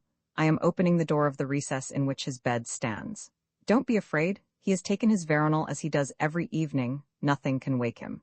Come this way. It's a good hiding place, isn't it? These are the curtains of his bed. From here you can see the window and the whole side of the room between the window and the bed. The casement stood open and admitted a vague light, which became very precise at times when the moon burst through her veil of clouds. The two men did not take their eyes from the empty window frame, feeling certain that the event which they were awaiting would come from that side. A slight, creaking noise. He is climbing the trellis, whispered girl. Is it high? 6 feet or so. The creaking became more distinct. Go, girl, muttered Lenormand, find the Dowdevilles, bring them back to the foot of the wall, and bar the road to anyone who tries to get down this way. Girl went. At the same moment, a head appeared at the level of the window. Then a leg was flung over the balcony. Lenormand distinguished a slenderly built man, below the middle height, dressed in dark colors and without a hat. The man turned and, leaning over the balcony, looked for a few seconds into space, as though to make sure that no danger threatened him. Then he stooped down and lay at full length on the floor. He appeared motionless. But soon Lenormand realized that the still blacker shadow which he formed against the surrounding darkness was coming forward, nearer. It reached the bed. Lenormand had an impression that he could hear the man's breathing, and at the same time, that he could just see his eyes, keen, glittering eyes, which pierced the darkness like shafts of fire, and which themselves could see through that same darkness. Pierre Ledoc gave a deep sigh and turned over. A fresh silence. The man had glided along the bed with imperceptible movements, and his dark outline now stood out against the whiteness of the sheets that hung down to the floor. Lenormand could have touched him by putting out his arm. This time, he clearly distinguished the breathing, which alternated with that of the sleeper, and he had the illusion that he also heard the sound of a heart beating. Suddenly, a flash of light. The man had pressed the spring of an electric lantern, and Pierre Ledoc was lit full in the face, but the man remained in the shade, so that Lenormand was unable to see his features. All that he saw was something that shone in the bright space, and he shuddered. It was the blade of a knife, and that thin, tapering knife, more like a stiletto than a dagger, seemed to him identical with the weapon which he had picked up by the body of Chapman, Mr. Kesselbach's secretary. He put forth all his willpower to restrain himself from springing upon the man. He wanted first to know what the man had come to do. The hand was raised. Was he going to strike? Lenormand calculated the distance in order to stop the blow. But no, it was not a murderous gesture, but one of caution. The hand would only fall if Pierre Ledoc stirred or tried to call out, and the man bent over the sleeper as though he were examining something. The right cheek, thought Lenormand, the scar on the right cheek. He wants to make sure that it is really Pierre Ledoc. The man had turned a little to one side so that only his shoulders were visible, but his clothes, his overcoat, were so near that they brushed against the curtains behind which Lenormand was hiding. One movement on his part, thought the chief detective, a thrill of alarm, and I shall call him. But the man, entirely absorbed in his examination, did not stir. At last, after shifting the dagger to the hand that held the lantern, he raised the sheet, at first hardly at all, then a little more, then more still, until the sleeper's left arm was uncovered and the hand laid bare. The flash of the lantern shone upon the hand. The fingers lay outspread. The little finger was cut on the second joint. Again Pierre Ledoc made a movement. The light was immediately put out, and for an instant the man remained beside the bed, motionless, standing straight up. Would he make up his mind to strike? Lenormand underwent the agony of the crime which he could so easily prevent, but which he did not want to forestall before the very last second. A very long silence. Suddenly, he saw, or rather fancied that he saw an arm uplifted. Instinctively he moved, stretching his hand above the sleeper. In making this gesture, he hit against the man. A dull cry. The fellow struck out at space, defended himself at random, and fled toward the window. But Lenormand had leapt upon him, and had his two arms around the man's shoulders. He at once felt him yielding and, as the weaker of the two, powerless in Lenormand's hands, trying to avoid the struggle and to slip from between his arms. Lenormand, exerting all his strength, held him flat against his chest, bent him in two, and stretched him on his back on the floor. "Ah, I've got him," he muttered triumphantly. and he felt a singular elation at imprisoning that terrifying criminal, that unspeakable monster, in his irresistible grip. He felt him living and quivering, enraged and desperate, their two lives mingled, their breaths blended. "Who are you?" he asked. "Who are you? You'll have to speak." And he clasped the enemy's body with still greater force, for he had an impression that that body was diminishing between his arms, that it was vanishing. He gripped harder and harder. And suddenly he shuddered from head to foot. He still felt a tiny prick in the throat. In his exasperation, he gripped harder yet. The pain increased, and he observed that the man had succeeded in twisting one arm round, slipping his hand to his chest and holding the dagger on end.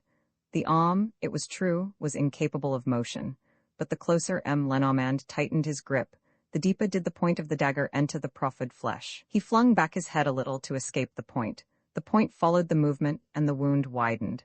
Then he moved no more, remembering the 3 crimes and all the alarming, atrocious and prophetic things represented by that same little steel needle which was piercing his skin, and which, in its turn, was implacably penetrating. Suddenly, he let go and gave a leap backwards. Then, at once, he tried to resume the offensive. It was too late. The man flung his legs across the windowsill and jumped. "Look out, girl!" he cried, knowing that girl was there, ready to catch the fugitive. He leant out. A crunching of pebbles, a shadow between 2 trees, the slam of the gate, and no other sound, no interference. Without giving a thought to Pierre Leduc, he called, "Girl? Daudeville?" No answer, the great silence of the countryside at night. In spite of himself, he continued to think of the treble murder, the steel dagger. But no, it was impossible. The man had not had time, had not even had the need to strike, as he had found the road clear. Lenormand jumped out in his turn and, switching on his lantern, recognized girl lying on the ground. "Damn it!" he swore. "If they've killed him, they'll have to pay dearly for it." But girl was not dead, only stunned, and a few minutes later he came to himself and growled. "Only a blow of the fist, Chief, just a blow of the fist which caught me full in the chest. But what a fellow! There were 2 of them then. Yes, a little one who went up and another who took me unawares while I was watching. And the Daudevilles? Haven't seen them. One of them, Jacques, was found near the gate, bleeding from a punch in the jaw, the other a little farther, gasping for breath from a blow full on the chest." "What is it? What happened?" asked Lenormand. Jacques said that his brother and he had knocked up against an individual who had crippled them before they had time to defend themselves. "Was he alone?" "No, when he passed near us he had a pal with him, shorter than himself." "Did you recognize the man who struck you?" "Judging by the breadth of his shoulders, I thought he might be the Englishman of the Palace Hotel, the one who left the hotel and whose traces we lost." "The Major?" "Yes, Major Parbry." After a moment's reflection, Lenormand said, "There is no doubt possible. There were 2 of them in the Kesselbach case, the man with the dagger, who committed the murders, and his accomplice, the Major." "That is what Prince Sernine thinks," muttered Jacques Daudeville. "And tonight," continued the chief detective, "it is they again, the same 2? And he added, so much the better. The chance of catching 2 criminals is 100 times greater than the chance of catching 1. Lenormand attended to his men, had them put to bed, and looked to see if the assailants had dropped anything or left any traces. He found nothing and went back to bed again himself.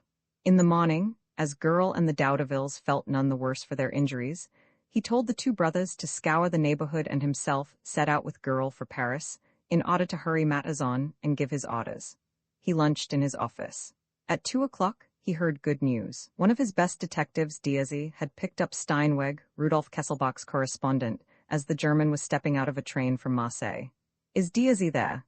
"Yes, Chief," said girl. "He's here with the German. Have them brought in to me." At that moment the telephone bell rang. It was Jean Daudeville speaking from the post office at Gotch's. The conversation did not take long. "Is that Eugene? Any news?"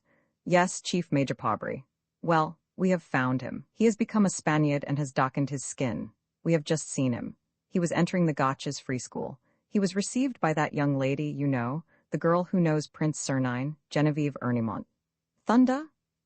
Lenormand let go the receiver, made a grab at his hat, flew into the passage, met Diazy and the German, shouted to them to meet him in his office at 6 o'clock, rushed down the stairs, followed by girl and 2 inspectors whom he picked up on the way, and dived into a taxicab.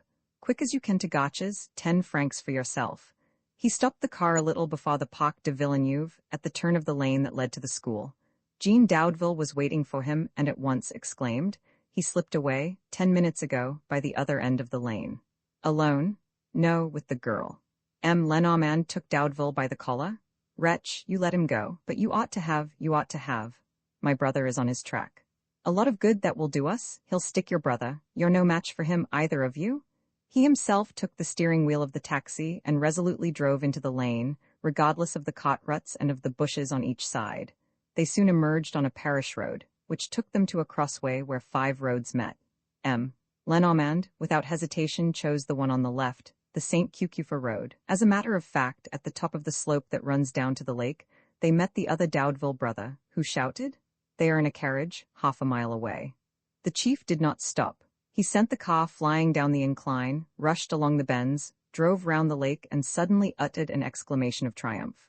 Right at the top of a little hill that stood in front of them, he had seen the hood of a carriage. Unfortunately, he had taken the wrong road and had to back the machine. When he reached the place where the roads branched, the carriage was still there, stationary. And suddenly, while he was turning, he saw a girl spring from the carriage. A man appeared on the step. The girl stretched out her arm. 2 reports rang out.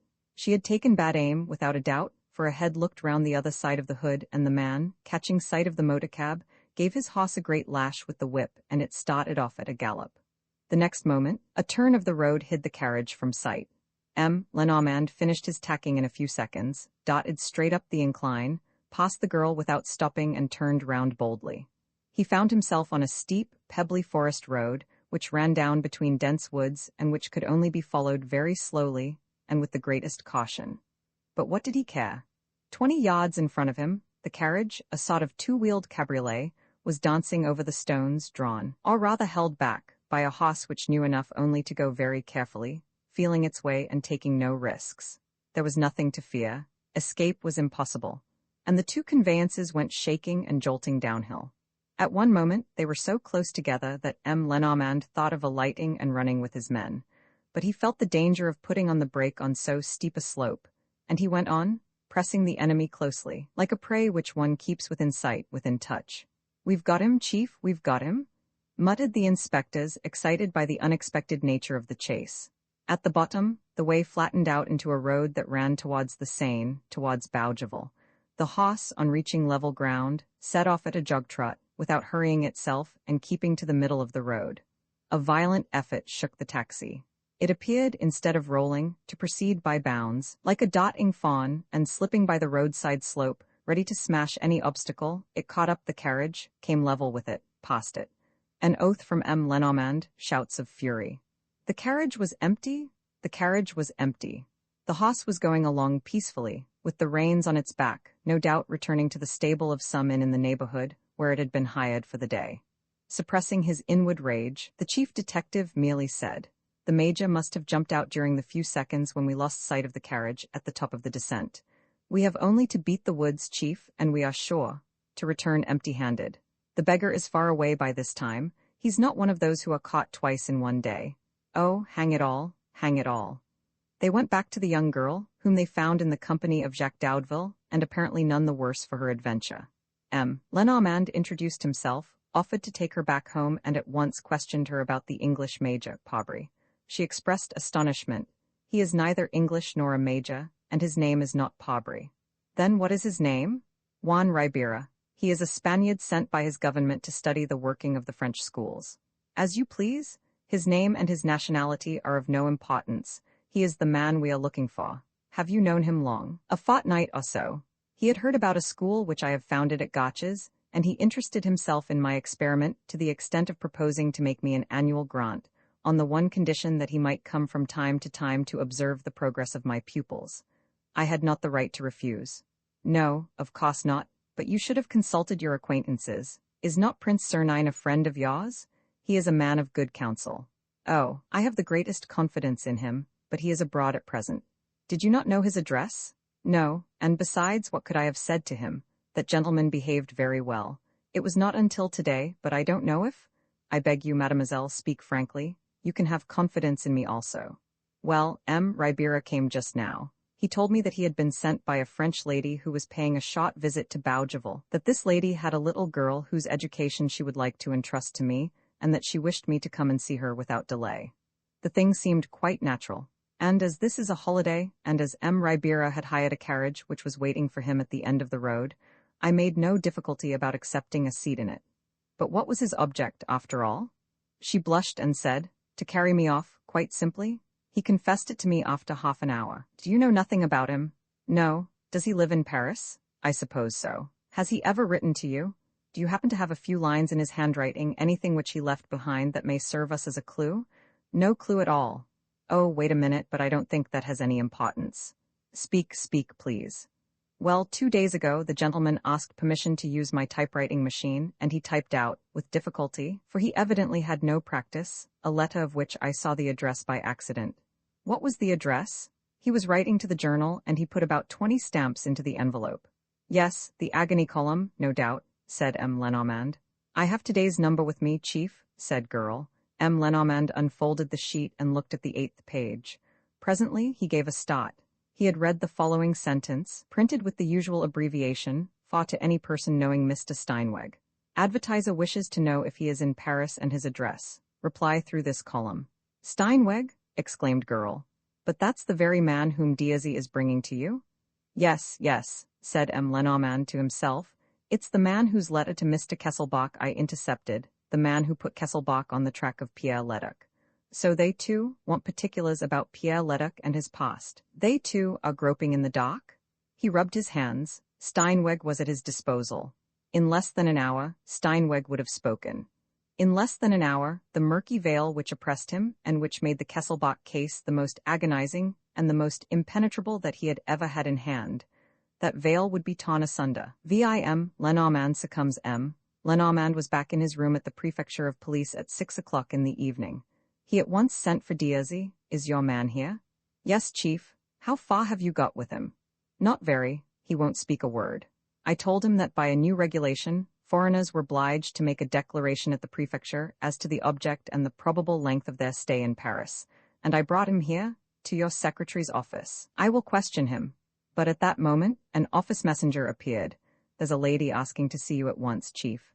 Have you her card? Here, Chief. Mrs. Kesselbach, show her in. He walked across the room to receive the young widow at the door and begged her to take a seat. She still wore the same disconsolate look, the same appearance of illness and that air of extreme lassitude which revealed the distress of her life. She held out a copy of the journal and pointed to the line in the agony column which mentioned Steinweg. Old Steinweg was a friend of my husband's, she said, and I have no doubt that he knows a good many things. Diazy, said M. Lenormand, bring the person who is waiting. Your visit, madam, will not have been useless. I will only ask you when this person enters not to say a word. The door opened. A man appeared, an old man with white whiskers meeting under his chin, and a face furrowed with deep wrinkles, poorly clad and wearing the hunted look of those wretches who roam about the world in search of their daily pittance. He stood on the threshold, blinking his eyelids, stared at M. Lenormand, seemed confused by the silence that greeted him on his entrance, and turned his hat in his hands with embarrassment. But suddenly, he appeared stupefied. His eyes opened wide and he stammered, Mrs. Kesselbach. He had seen the young widow, and recovering his serenity, smiling, losing his shyness, he went up to her and in a strong German accent, Oh, I am glad. At last? I thought I should never. I was so surprised to receive no news down there, no telegrams. And how is our dear Rudolf Kesselbach? The lady staggered back as though she had been struck in the face, and at once fell into a chair and began to sob. What's the matter? Why, what's the matter? Asked Steinweg. M. Lenormand interposed. I see, sir, that you know nothing about certain events that have taken place recently. Have you been long traveling? Yes, 3 months. I had been up to the Rand. Then I went back to Cape Town and wrote to Rudolf from there. But on my way home by the East Coast route, I accepted some work at Pot said. Rudolf has had my letter, I suppose? He is away. I will explain the reason of his absence. But first, there is a point on which we should be glad of some information. It has to do with a person whom you knew, and to whom you used to refer, in your intercourse with Mr. Kesselbach, by the name of Pierre Leduc. Pierre Leduc? What? Who told you? The old man was utterly taken aback. He spluttered out again. Who told you? Who disclosed to you? Mr. Kesselbach. Never. It was a secret which I confided to him, and Rudolf keeps his secrets, especially this one. Nevertheless, it is absolutely necessary that you should reply to our questions. We are at this moment engaged on an inquiry about Pierre Leduc, which must come to a head without delay, and you alone can enlighten us, as Mr. Kesselbach is no longer here. Well then, cried Steinweg, apparently making up his mind. What do you want? Do you know Pierre Leduc? I have never seen him, but I have long been the possessor of a secret which concerns him.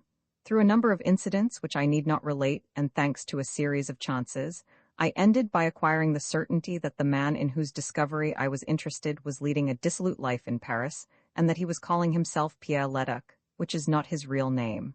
But does he know his real name himself? I presume so. And you? Yes, I know it. Well, tell it to us. He hesitated, then vehemently. I can't, he said. No, I can't. But why not? I have no right to. The whole secret lies there.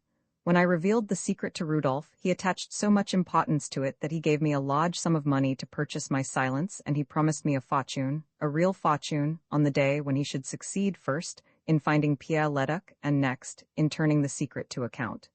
He smiled bitterly. The large sum of money is already lost. I came to see how my fortune was getting on. Mr. Kesselbach is dead, said the chief detective.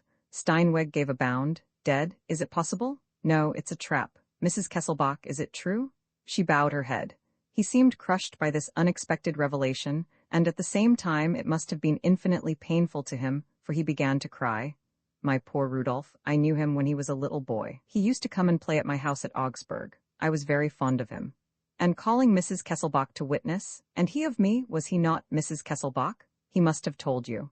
His old daddy Steinweg, he used to call me. Lenormand went up to him and in his clearest voice, Listen to me, he said. Mr. Kesselbach died murdered. Come, be calm, exclamations are of no use. He died murdered, I say, and all the circumstances of the crime prove that the culprit knew about the scheme in question. Was there anything in the nature of that scheme that would enable you to guess? Steinweg stood dumbfounded. He stammered, It was my fault, if I had not suggested the thing to him. Mrs. Kesselbach went up to him, entreating him. Do you think, have you any idea? Oh, Steinweg, I implore you. I have no idea, I have not reflected, he muttered. I must have time to reflect. Cast about in Mr. Kesselbach's surroundings, said Lenormand. Did nobody take part in your interviews at that time? Was there nobody in whom he himself could have confided? No. Think well. Both the others, Dolores and Lenormand, leant toward him, anxiously awaiting his answer. No, he said, I don't see. Think well, repeated the chief detective. The murderer's Christian name and surname begin with an L and an M. An L, he echoed. I don't see an L and M. Yes, the initials are in gold on the corner of a cigarette case belonging to the murderer. A cigarette case? Asked Steinweg, making an effort of memory. A gunmetal case, and one of the compartments is divided into 2 spaces, the smaller for cigarette papers, the other for tobacco. 2 spaces, repeated Steinweg, whose thoughts seemed stimulated by that detail. Couldn't you show it to me? Here it is, or rather this is an exact reproduction, said Lenormand, giving him a cigarette case. Eh, what? Said Steinweg, taking the case in his hands. He looked at it with stupid eyes, examined it, turned it over in every direction, and suddenly gave a cry, the cry of a man struck with a horrible idea. And he stood like that, livid, with trembling hands and wild, staring eyes. Speak, come, speak, said Lenormand. Oh, he said, as though blinded with light, now all is explained. Speak, speak. He walked across to the windows with a tottering step, then returned and, rushing up to the chief detective, Sir, Rudolph's murderer, I'll tell you. Well, he stopped short. Well, there was a moment's pause. Was the name of the odious criminal about to echo through the great silence of the office, between those walls which had heard so many accusations, so many confessions? Lenormand felt as if he were on the brink of the unfathomable abyss, and as if a voice were mounting up to him. A few seconds more and he would know. No, muttered Steinweg. No, I can't. What's that you say? Cried the chief detective, furiously. I say that I can't. But you have no right to be silent, the law requires you to speak. Tomorrow, I will speak tomorrow, I must have time to reflect. Tomorrow, I will tell you all that I know about Pierre Leduc, all that I suppose about that cigarette case. Tomorrow, I promise you. It was obvious that he possessed that sort of obstinacy against which the most energetic efforts are of no avail. Lenormand yielded. Very well. I give you until tomorrow, but I warn you that, if you do not speak tomorrow, I shall be obliged to go to the examining magistrate. He rang and, taking Inspector Diaz aside, said go with him to his hotel and stay there. I'll send you 2 men. And mind you keep your eyes about you, somebody may try to get hold of him. The inspector went off with Steinweg, and Lenormand, returning to Mrs. Kesselbach, who had been violently affected by this scene, made his excuses. Pray accept all my regrets, madam. I can understand how upset you must feel. He questioned her as to the period at which Mr. Kesselbach renewed his relations with old Steinweg, and as to the length of time for which those relations lasted. But she was so much worn out that he did not insist. Am I to come back tomorrow? She asked. No, it's not necessary. I will let you know all that Steinweg says. May I see you down to your carriage? These 3 flights are rather steep. He opened the door and stood back to let her pass. At that moment shouts were heard in the passage and people came running up. Inspectors on duty, office messengers, clocks. Chief? What's the matter? Diazy? But he's just left here. He's been found on the staircase. Not dead. No, stunned, fainting. But the man who was with him, old Steinweg. He's disappeared. Damn it. He rushed along the passage and down the stairs, where he found Diazy lying on the first-floor landing, surrounded by people who were attending to him. He saw Girl coming up again. Oh, Girl, have you been downstairs? Did you come across anybody? No, Chief, but Diazy was recovering consciousness and almost before he had opened his eyes, mumbled, Here on the landing, the little door. Oh, hang it, the door of cot 7. 5, shouted the chief detective. Didn't I say that it was to be kept locked? It was certain that sooner or later? He seized the door handle. Oh, of course, the door is bolted on the other side now. The door was partly glazed. He smashed a pane with the butt end of his revolver, drew the bolt and said to Girl, Run through this way to the exit on the Place Dauphine. He went back to Diazy. Come, Diazy, tell me about it. How did you come to let yourself be put into this state? A blow in the pit of the stomach, Chief. A blow? From that old chap? Why, he can hardly stand on his legs. Not the old man, Chief, but another, who was walking up and down the passage while Steinweg was with you and who followed us as though he were going out too. When we got as far as this, he asked me for a light. I looked for my matches, then he caught me a punch in the stomach. I fell down, and as I fell, I thought I saw him open that door and drag the old man with him. Would you know him again? Oh yes, Chief, a powerful fellow, very dark-skinned, a southerner of sorts, that's certain. Ribera, snarled M. Lenormand. Always Ribera, alias Pobry. Oh, the impudence of the scoundrel. He was afraid of what old Steinweg might say, and came to fetch him away under my very nose. And stamping his foot with anger, but dash it, how did he know that Steinweg was here, the blackguard? It's only 4 hours since I was chasing him in the St. Cucufa woods, and now he's here? How did he know? One would think he lived inside my skin. He was seized with one of those fits of dreaming in which he seemed to hear nothing and see nothing. Mrs. Kesselbach, who passed at that moment, bowed without his replying, but a sound of footsteps in the corridor roused him from his lethargy. At last, is that you, Girl? I've found out how it was, Chief, said Girl, panting for breath. There were 2 of them. They went this way and out of the Place Dauphine. There was a motor car waiting for them. There were 2 people inside. One was a man dressed in black, with a soft hat pulled over his eyes. That's he, muttered M. Lenormand. That's the murderer, the accomplice of Ribera, Pobry. And who was the other? A woman without a hat, a servant girl, it might be, and good-looking, I'm told, with red hair. Eh, what, you say she had red hair? Yes. M. Lenormand turned round with a bound, ran down the stairs 4 steps at a time, hurried across the courtyard and came out on the Quai des Orfèvres. Stop, he shouted. A Victoria and pair was driving off. It was Mrs. Kesselbach's carriage. The coachman heard and pulled up his horses. M. Lenormand sprang on the step. I beg 1,000 pardons, madam, but I cannot do without your assistance. I will ask you to let me go with you, but we must act swiftly. Girl, where's my taxi? I've sent it away, Chief. Well then, get another, quick. The men all ran in different directions, but 10 minutes elapsed before one of them returned with a motor cab. M. Lenormand was boiling with impatience. Mrs. Kesselbach, standing on the pavement, swayed from side to side with her smelling salts in her hand. At last they were seated. Girl, get up beside the driver and go straight to Gotch's. To my house? Asked Dolores, astounded. He did not reply. He leant out of the window, waved his pass, explained who he was to the policeman regulating the traffic in the streets. At last, when they reached the Cours-la-Reine, he sat down again and said, I beseech you, madam, to give me plain answers to my questions. Did you see Emile? Genevieve Ernemont just now, at about 4 o'clock. Genevieve? Yes, I was dressing to go out. Did she tell you of the advertisement about Steinweg in the journal? She did. And it was that which made you come to see me? Yes. Were you alone during Emile Ernemont's visit? Upon my word, I can't say. Why? Recollect, was one of your servants present? Probably as I was dressing. What are their names? Suzanne and Gertrude. One of them has red hair, has she not? Yes, Gertrude. Have you known her long? Her sister has always been with me, and so has Gertrude for years. She is devotion and honesty personified. In short, you will answer for her? Oh, absolutely. Very well, very well. It was 7:30, and the daylight was beginning to wane when the taxicab reached the house of retreat.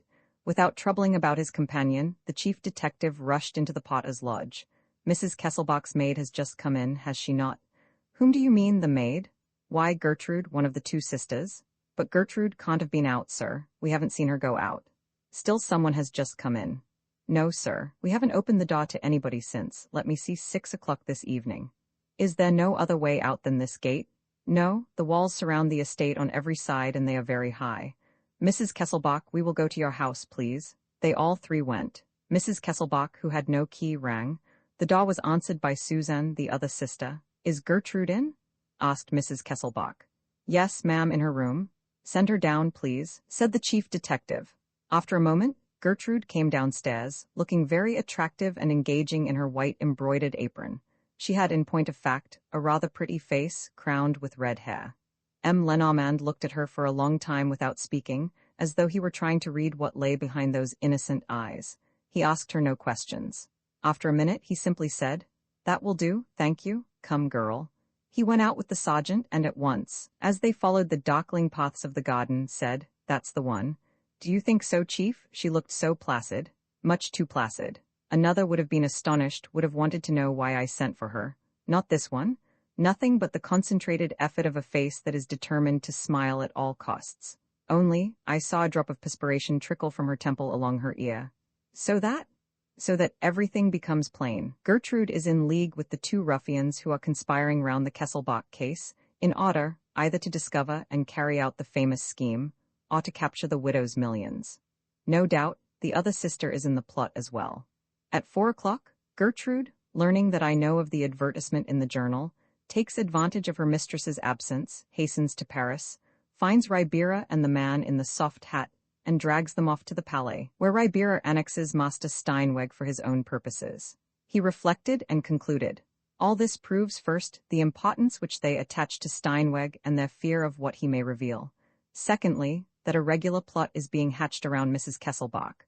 Thirdly, that I have no time to lose, for the plot is ripe. Very well, said Girl, but one thing remains unexplained. How was Gertrude able to leave the garden in which we now are, and to enter it again, unknown to the Potter and his wife? Through a secret passage which the rogues must have contrived to make quite recently, and which would end, no doubt, said Girl, in Mrs. Kesselbach's house. Yes, perhaps, said Lenormand, perhaps, but I have another idea. They followed the circuit of the wall. It was a bright night, and though their two forms were hardly distinguishable, they themselves could see enough to examine the stones of the walls and to convince themselves that no breach, however skillful, had been effected. A ladder, very likely, suggested Girl. No, because Gertrude is able to get out in broad daylight. A communication of the kind I mean can evidently not end out of doors. The entrance must be concealed by some building already in existence. There are only the 4 garden houses, objected Girl, and they are all inhabited. I beg your pardon, the third, the Pavillon Hortense, is not inhabited. Who told you so? The Potter. Mrs. Kesselbach hired this house, which is near her own, for fear of the noise. Who knows but that, in so doing, she acted under Gertrude's influence. He walked round the house in question. The shutters were closed. He lifted the latch of the door, on the off chance the door opened. Ah, Girl, I think we've struck it. Let's go in. Light your lantern. Oh, the hall, the drawing room, the dining room, that's no use. There must be a basement, as the kitchen is not on this floor. This way, Chief, the kitchen stairs are here. They went down into a rather large kitchen, crammed full of wickerwork garden chairs and flower stands. Beside it was a wash-house, which also served as a cellar, and which presented the same untidy sight of objects piled one on the top of the other. What is that shiny thing down there, Chief? Girl stooped and picked up a brass pin with a head made of an imitation pearl. The pearl is quite bright still, said Lenormand, which it would not be if it had been lying in this cellar long. Gertrude passed this way, Girl. Girl began to demolish a great stack of empty wine casks, writing desks, and old rickety tables. You are wasting your time, said Lenormand. If that is the way out, how would she have time first to move all those things and then to replace them behind her? Look, here is a shutter out of use, which has no valid reason for being fastened to the wall by that nail. Draw it back. Girl did so. Behind the shutter, the wall was hollowed out. By the light of the lantern, they saw an underground passage running downwards. I was right, said M. Lenormand. The communication is of recent date, you see, it's a piece of work hurriedly done, and not intended to last for any length of time. No masonry. 2 planks placed crosswise at intervals, with a joist to serve as a roof, and that is all. It will hold up as best it may, well enough in any case, for the object in view, that is to say. That is to say what, Chief? Well, first to allow of the going backwards and forwards between Gertrude and her accomplices, and then one day soon, of the kidnapping, or rather the total, miraculous, incomprehensible disappearance of Mrs. Kesselbach. They proceeded cautiously, so as not to knock against certain beams which did not look oversafe. It at once became evident that the tunnel was much longer than the 50 yards at most that separated the house from the boundary of the garden. It must, therefore, end at a fair distance from the walls and beyond the road that skirted the property. "We are not going in the direction of Villeneuve and the lake, are we?" asked Girl. "Not at all, the other way about," declared M. Lenormand. The tunnel descended with a gentle slope. There was a step, then another, and they veered toward the right. They at once knocked up against a door which was fitted into a rubble frame, carefully cemented. M. Lenormand pushed it and it opened. "1 second, Girl," he said, stopping. "Let us think. It might perhaps be wiser to turn back. Why? We must reflect that Ribeiro will have foreseen the danger and presume that he has taken his precautions in case the underground passage should be discovered. Now he knows that we are on his track. He knows that we are searching the garden. He no doubt saw us enter the house. How do I know that he is not at this moment laying a trap for us? There are 2 of us, Chief. And suppose there were 20 of them?" He looked in front of him. The tunnel sloped upward again, closed by another door, which was at 5 or 6 yards distance. "Let us go so far," he said. "Then we shall see." He passed through, followed by Girl, whom he told to leave the first door open and walk to the other door, resolving within himself to go no farther. But this second door was shut, and though the lock seemed to work, he could not succeed in opening it. "The door is bolted," he said. "Let us make no noise and go back. The Marceau is outside. By remembering the position of the tunnel, we can fix the line along which to look for the other outlet." They therefore retraced their steps to the first door, when Girl, who was walking ahead, gave an exclamation of surprise. "Why, it's closed. How is that, when I told you to leave it open?" "I did leave it open, Chief, but the door must have fallen back of its own weight." "Impossible. We should have heard the sound." Then, I don't know." He went up to the door. "Let's see, there's a key. Does it turn?" "Yes, it turns, but there seems to be a bolt on the other side." "Who can have fastened it?" "They, of course, behind our backs. Perhaps they have another tunnel that runs above this one, alongside of it, or else they were waiting in that empty house. In any case, we're caught in a trap." He grew angry with the lock, thrust his knife into the chink of the door, tried every means, and then, in a moment of weariness, said, "There's nothing to be done." "What, Chief? Nothing to be done? In that case we're diddled?" "I dare say," said M. Lenormand. They returned to the other door and came back again to the first. Both were solid, made of hard wood, strengthened with crossbeams in shot, indestructible. "We should want a hatchet," said the chief of the detective service, "or at the very least, a serious implement, a knife even, with which we might try to cut away the place where the bolt is most likely to be, and we have nothing." He was seized with a sudden fit of rage and flung himself upon the obstacle, as though he hoped to do away with it. Then, powerless, beaten, he said to Girl, "Listen, we'll look into this in an hour or 2. I am tired out. I am going to sleep. Keep watch so long, and if they come and attack us?" "Ah, if they come, we shall be saved, Chief," cried Girl, who would have been relieved by a fight, however great the odds. M. Lenormand lay down on the ground. In a minute he was asleep. When he woke up, he remained for some seconds undecided, not understanding, and he also asked himself what sort of pain it was that was tormenting him. "Girl," he called. "Come, Girl." Obtaining no reply, he pressed the spring of his lantern and saw Girl lying beside him, sound asleep. "What on earth can this pain be?" he thought. "Regular twitchings. Oh, why, of course I am hungry, that's all. I'm starving. What can the time be?" His watch marked 20 minutes past 7, but he remembered that he had not wound it up. Girl's watch was not going either. Girl had awoke under the action of the same inward pangs, which made them think that the breakfast hour must be long past and that they had already slept for part of the day. "My legs are quite numbed," said Girl, "and my feet feel as if they were on ice. What a funny sensation." He bent down to rub them and went on, "Why, it's not on ice that my feet were, but in water. Look, Chief, there's a regular pool near the first door." "Soaked through?" M. Lenormand replied. "We'll go back to the second door. You can dry yourself." "But what are you doing, Chief?" Do you think I am going to allow myself to be buried alive in this vault? Not if I know it. I haven't reached the age. As the two doors closed, let us try to pass through the walls. One by one he loosened the stones that stood out at the height of his hand, in the hope of contriving another gallery that would slope upwards to the level of the soil. But the work was long and painful, for in this part of the tunnel, as he perceived, the stones were cemented. Chief, stammered girl in a stifled voice. Well, you are standing with your feet in the water. Nonsense, why so I am. Well, it can't be helped, I'll dry them in the sun. But don't you see? What? Why, it's rising, Chief, it's rising. What's rising? The water? Lenormand felt a shudder pass over his skin. He suddenly understood. It was not a casual trickling through as he had thought, but a carefully prepared flood, mechanically, irresistibly produced by some infernal system. Oh, the scoundrel, he snarled. If ever I lay hands on him. Yes, Chief, but we must first get out of this. And as far as I can see, girl seemed completely prostrated, incapable of having an idea, of proposing a plan. Lenormand knelt down on the ground and measured the rate at which the water was rising. A quarter, or thereabouts, of the first daw was covered, and the water was halfway toward the second daw. The progress is slow, but uninterrupted, he said. In a few hours it will be over our heads.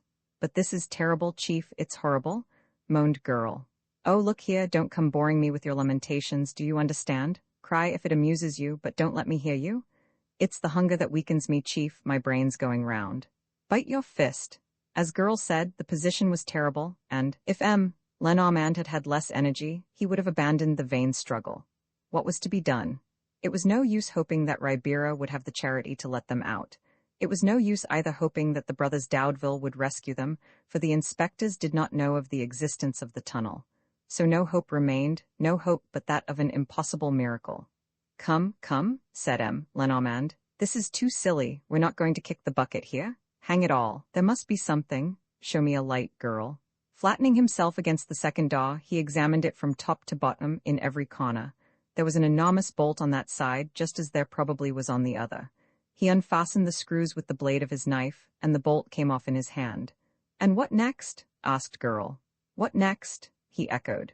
Well, this bolt is made of iron, pretty long and very nearly pointed. Certainly, it's not as good as a pickaxe, but it's better than nothing, and without finishing his sentence, he drove the implement into the side wall of the tunnel, a little in front of the pillar of masonry that supported the hinges of the daw. As he expected, once he had passed the first layer of cement and stones, he found soft earth. To work? He cried. Certainly, Chief, but would you explain? It's quite simple. I want to dig round this pillar a passage 3 or 4 yards long, which will join the tunnel on the other side of the daw and allow us to escape. But it will take us hours, and meanwhile, the water is rising. Show me a light, girl. In 20 minutes or half an hour at most, it will have reached our feet. Show me a light, girl. Lenormand's idea was correct, and, with some little exertion, by pulling the earth, which he first loosened with his implement, towards him and making it fall into the tunnel, he was not long in digging a hole large enough to slip into. It's my turn, Chief, said girl. Aha, you're returning to life, I see. Well, fire away. You have only to follow the shape of the pillar. At that moment, the water was up to their ankles. Would they have time to complete the work begun? It became more difficult as they went on, for the earth which they disturbed was in their way, and, lying flat on their stomachs in the passage, they were obliged at every instant to remove the rubbish that obstructed them. After 2 hours, the work was perhaps 3/4 through, but the water now covered their legs. Another hour and it would reach the opening of the hole which they were digging. And that would mean the end. Girl, who was exhausted by the want of food and who was too stout to move with any freedom in that ever narrow a passage, had to give up. He no longer stirred, trembling with anguish at feeling that icy water which was gradually swallowing him up. As for Lenormand, he worked on with indefatigable ardor. It was a terrible job, this aunt's work performed in the stifling darkness. His hands were bleeding. He was fainting with hunger. The insufficiency of the air hampered his breathing, and from time to time, girls' sighs reminded him of the awful danger that threatened him at the bottom of his hole. But nothing could discourage him, for now he again found opposite him those cemented stones which formed the side wall of the gallery. It was the most difficult part, but the end was at hand. It's rising, cried girl, in a choking voice. It's rising? Lenormand redoubled his efforts. Suddenly the stem of the bolt which he was using leapt out into space.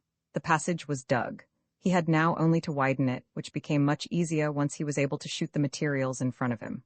Girl, mad with terror, was howling like a dying beast. Lenormand paid no attention to him. Safety was at hand. Nevertheless, he had a few seconds of anxiety when he perceived, by the sound of the materials falling, that this part of the tunnel was also underwater, which was natural, as the door did not form a sufficiently tight-fitting barrier. But what did it matter? The outlet was free. One last effort he passed through. "Come, girl," he cried, returning to fetch his companion. He dragged him, half-dead, by the wrists. "Come along, booby, pull yourself together, we are saved." "Do you really think so, Chief? The water's up to our chests." "Never mind, as long as it's not over our mouths. Where's your lantern?" "It's not working." "No matter." He gave an exclamation of delight. 1 step, 2 steps, a staircase.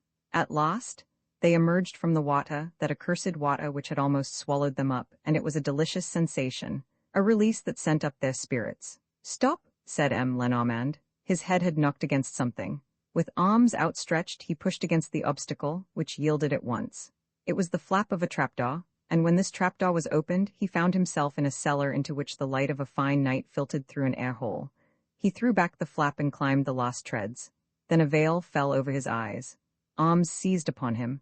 He felt himself as it were wrapped in a sheet, in a sort of sack, and then fastened with cords. "Now for the other one," said a voice. The same operation must have been performed on girl, and the same voice said, "If they call out, kill them at once. Have you your dagger?" "Yes." "Come along, you two, take this one, you two, that one. No light and no noise either. It would be a serious matter. They've been searching the garden next door since this morning. There are 10 or 15 of them knocking about. Go back to the house, Gertrude, and, if the least thing happens, telephone to me in Paris." Lenormand felt that he was being lifted up and carried, and a moment after, that he was in the open air. "Bring the cot nearer," said a voice. Lenormand heard the sound of a horse and cot. He was laid out on some boards. Girl was hoisted up beside him. The horse started at a trot. The drive lasted about half an hour. "Halt," commanded the voice. "Lift them out. Here, driver, turn the cot so that the tail touches the parapet of the bridge." "Good. No boats on the river? Sure, then let's waste no time." "Oh, have you fastened some stones to them?" "Yes, paving stones." "Right away then, commend your soul to God, Lenormand, and pray for me, Pauvre Ribera, better known by the name of Baron Altenheim. Are you ready? All right. Well, here's wishing you a pleasant journey, Lenormand." Lenormand was placed on the parapet. Someone gave him a push. He felt himself falling into space, and he still heard the voice chuckling, "A pleasant journey." 10 seconds later, it was Sergeant Girl's turn. Roman 7, Pauvre Ribera Altenheim. The girls were playing in the garden, under the supervision of Emile. Charlotte, Genevieve's new assistant. MME. Ernimont came out, distributed some cakes among them, and then went back to the room, which served as a drawing room and parlor in one, sat down before a writing desk, and began to arrange her papers and account books. Suddenly, she felt the presence of a stranger in the room. She turned round in alarm. "You?" she cried. "Where have you come from? How did you get in?" "Hush," said Prince Sernine. "Listen to me and do not let us waste a minute. Genevieve?" "Calling on Mrs. Kesselbach." "When will she be here?" "Not before an hour." "Then I will let the brothers Daudeville come. I have an appointment with them. How is Genevieve?" "Very well." "How often has she seen Pierre Leduc since I went away 10 days ago?" 3 times, and she is to meet him today at Mrs. Kesselbach's, to whom she introduced him, as you said she must. Only, I may as well tell you that I don't think much of this Pierre Leduc of yours. Genevieve would do better to find some good fellow in her own class of life. For instance, there's the schoolmaster. "You're mad. Genevieve marry a schoolmaster?" "Oh, if you considered Genevieve's happiness first." "Shut up, Victoire. You're boring me with your cackle. I have no time to waste on sentiment. I'm playing a game of chess, and I move my men without troubling about what they think. When I have won the game, I will go into the question whether the knight, Pierre Leduc, and the queen, Genevieve, have a hot or not." She interrupted him. "Did you hear? A whistle. It's the 2 Daudevilles. Go and bring them in, and then leave us." As soon as the 2 brothers were in the room, he questioned them with his usual precision. "I know what the newspapers have said about the disappearance of Lenormand and Girl. Do you know any more?" "No. The deputy chief, Weber, has taken the case in hand. We have been searching the garden of the House of Retreat for the past week, and nobody is able to explain how they can have disappeared. The whole fosse is in a flutter. No one has ever seen the like, a chief of the detective service disappearing without leaving a trace behind him. The 2 maids? Gertrude has gone. She is being looked for. Her sister Suzanne? Weber and Formery have questioned her. There is nothing against her." "Is that all you have to tell me?" Oh no, there are other things, all the things which we did not tell the papers. They then described the incidents that had mocked them. Lenormand's lost 2 days, the night visit of the two ruffians to Pierre Ledoc's villa.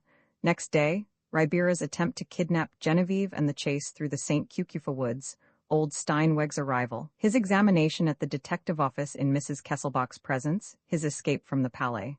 And no one knows these details except yourselves? Diaz knows about the Steinweg incident, he told us of it. And they still trust you at the prefecture of police? So much so that they employ us openly. Weber swears by us. Come, said the prince, all is not lost. If Lenormand has committed an imprudence that has cost him his life, as I suppose he did, at any rate he performed some good work first, and we have only to continue it. The enemy has the start of us, but we will catch him up. It won't be an easy job, Governor. Why not? It is only a matter of finding old Steinweg again, for the answer to the riddle is in his hands. Yes, but where has Ribera got old Steinweg tucked away? At his own place, of course. Then we should have to know where Ribera hangs out. Well, of course. He dismissed them and went to the house of retreat. Motorcars were awaiting outside the door, and 2 men were walking up and down, as though mounting guard. In the garden, near Mrs. Kesselbach's house, he saw Genevieve sitting on a bench with Pierre Ledoc and a thick-set gentleman wearing a single eyeglass. The 3 were talking and none of them saw him. But several people came out of the house. Farmery, Weber, a magistrate's clerk, and 2 inspectors. Genevieve went indoors, and the gentleman with the eyeglass went up and spoke to the examining magistrate and the deputy chief of the detective service and walked away with them slowly. Sernine came beside the bench where Pierre Ledoc was sitting and whispered, "Don't move, Pierre Ledoc, it's I." You? It was the 3rd time that the young man saw Sernine since the awful night at Versailles, and each time it upset him. "Tell me, who is the fellow with the eyeglass?" Pierre Ledoc turned pale and jabbered. Sernine pinched his arm. "Answer me, confound it. Who is he?" "Baron Altenheim." "Where does he come from?" "He was a friend of Mr. Kesselbach's. He arrived from Austria 6 days ago and placed himself at Mrs. Kesselbach's disposal. The police authorities had, meanwhile, gone out of the garden, Baron Altenheim also." The prince rose and, turning towards the Pavillon de l'Impératrice, continued, "Has the baron asked you many questions?" "Yes, a great many. He is interested in my case. He wants to help me find my family. He appealed to my childhood memories." "And what did you say?" "Nothing, because I know nothing. What memories have I? You put me in another's place and I don't even know who that other is."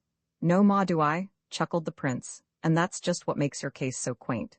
"Oh, it's all very well for you to laugh, you're always laughing. But I'm beginning to have enough of it. I'm mixed up in a heap of nasty matters, to say nothing of the danger which I run in pretending to be somebody that I am not." "What do you mean, that you are not?" "You're quite as much a duke as I am a prince, perhaps even more so. Besides, if you're not a duke, hurry up and become one, hang it all. Genevieve can't marry anyone but a duke. Look at her, isn't she worth selling your soul for?" He did not even look at Ledoc, not caring what he thought. They had reached the house by this time, and Genevieve appeared at the foot of the steps, comely and smiling. "So you have returned?" she said to the prince. "Ah, that's a good thing. I am so glad. Do you want to see Dolores?" After a moment she showed him into Mrs. Kesselbach's room. The prince was taken aback. Dolores was paler still and thinner than on the day when he saw her last. Lying on a sofa, wrapped up in white stuffs, she looked like one of those sick people who have ceased to struggle against death. As for her, she had ceased to struggle against life, against the fate that was overwhelming her with its blows. Sernine gazed at her with deep pity and with an emotion which he did not strive to conceal. She thanked him for the sympathy which he showed her. She also spoke of Baron Altenheim, in friendly terms. "Did you know him before?" he asked. "Yes, by name and through his intimacy with my husband. I have met an Altenheim who lives in the Rue de Rivoli. Do you think it's the same?" "Oh no, this one lives in, as a matter of fact, I don't quite know. He gave me his address, but I can't say that I remember it." After a few minutes' conversation, Sernine took his leave. Genevieve was waiting for him in the hall. "I want to speak to you," she said eagerly, "on a serious matter. Did you see him?" "Whom?" "Baron Altenheim. But that's not his name, or at least he has another. I recognized him, he does not know it." She dragged him out of doors and walked on in great excitement. "Calm yourself, Genevieve. He's the man who tried to carry me off. But for that poor Lenormand, I should have been done for. Come, you must know, for you know everything.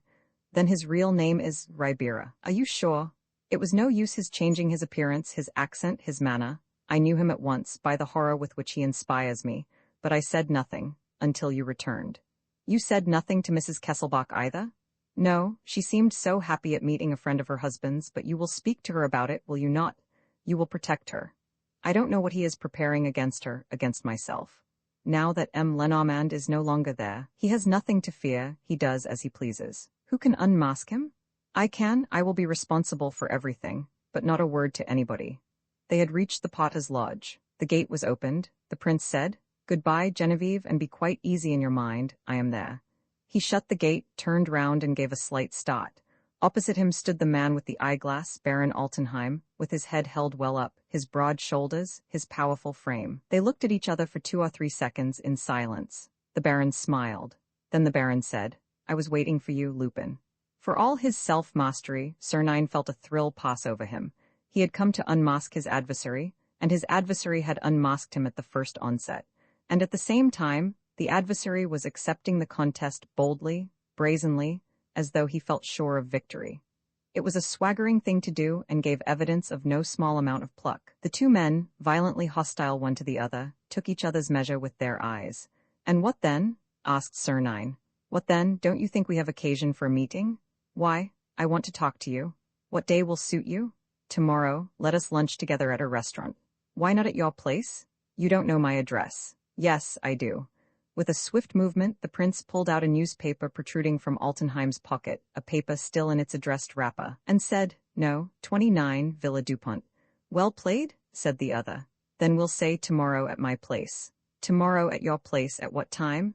1 o'clock. "I shall be there, goodbye." They were about to walk away. Altenheim stopped. "Oh, one word, ma, Prince, bring a weapon with you?" "Why? I keep 4 menservants and you will be alone." "I have my fists," said Sernine. "We shall be on even terms." He turned his back on him and then, calling him back, "Oh, one word, ma, Baron. Engage 4 more servants." "Why?" "I have thought it over. I shall bring my whip." At 1 o'clock the next day, precisely, a horseman rode through the gate of the so-called Villa Dupont, a peaceful, countrified private road, the only entrance to which is in the Rue Pergolese, close to the Avenue du Bois. It is lined with gardens and handsome private houses, and right at the end, it is closed by a sort of little park containing a large old house, behind which runs the Paris Circular Railway. It was here, at No. 29, that Baron Altenheim lived. Sernine flung the reins of his horse to a groom whom he had sent on ahead and said, "Bring him back at 2:30. He rang the bell. The garden gate opened and he walked to the front door steps, where he was awaited by 2 tall men in livery who ushered him into an immense, cold, stone hall, devoid of any ornament. The door closed behind him with a heavy thud, and, great and indomitable as his courage was, he nevertheless underwent an unpleasant sensation at feeling himself alone, surrounded by enemies, in that isolated prison. Say Prince Sernine. The drawing-room was near, and he was shown straight in. "Ah, there you are, my dear prince," said the Baron, coming toward him. "Well, will you believe, Dominique, lunch in 20 minutes. Until then, don't let us be interrupted. Will you believe, my dear prince, that I hardly expected to see you?" "Oh, really? Why?" "Well, your declaration of war this morning is so plain that an interview becomes superfluous." "My declaration of war."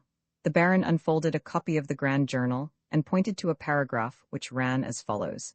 "We are authoritatively informed that M. Lenormand's disappearance has roused Arsène Lupin into taking action. After a brief inquiry, and following on his proposal to clear up the Kesselbach case, Arsène Lupin has decided that he will find M. Lenormand alive or dead, and that he will deliver the author or authors of that heinous series of crimes to justice. This authoritative pronouncement comes from you, my dear Prince, of course?" "Yes, it comes from me." "Therefore I was right, it means war." "Yes."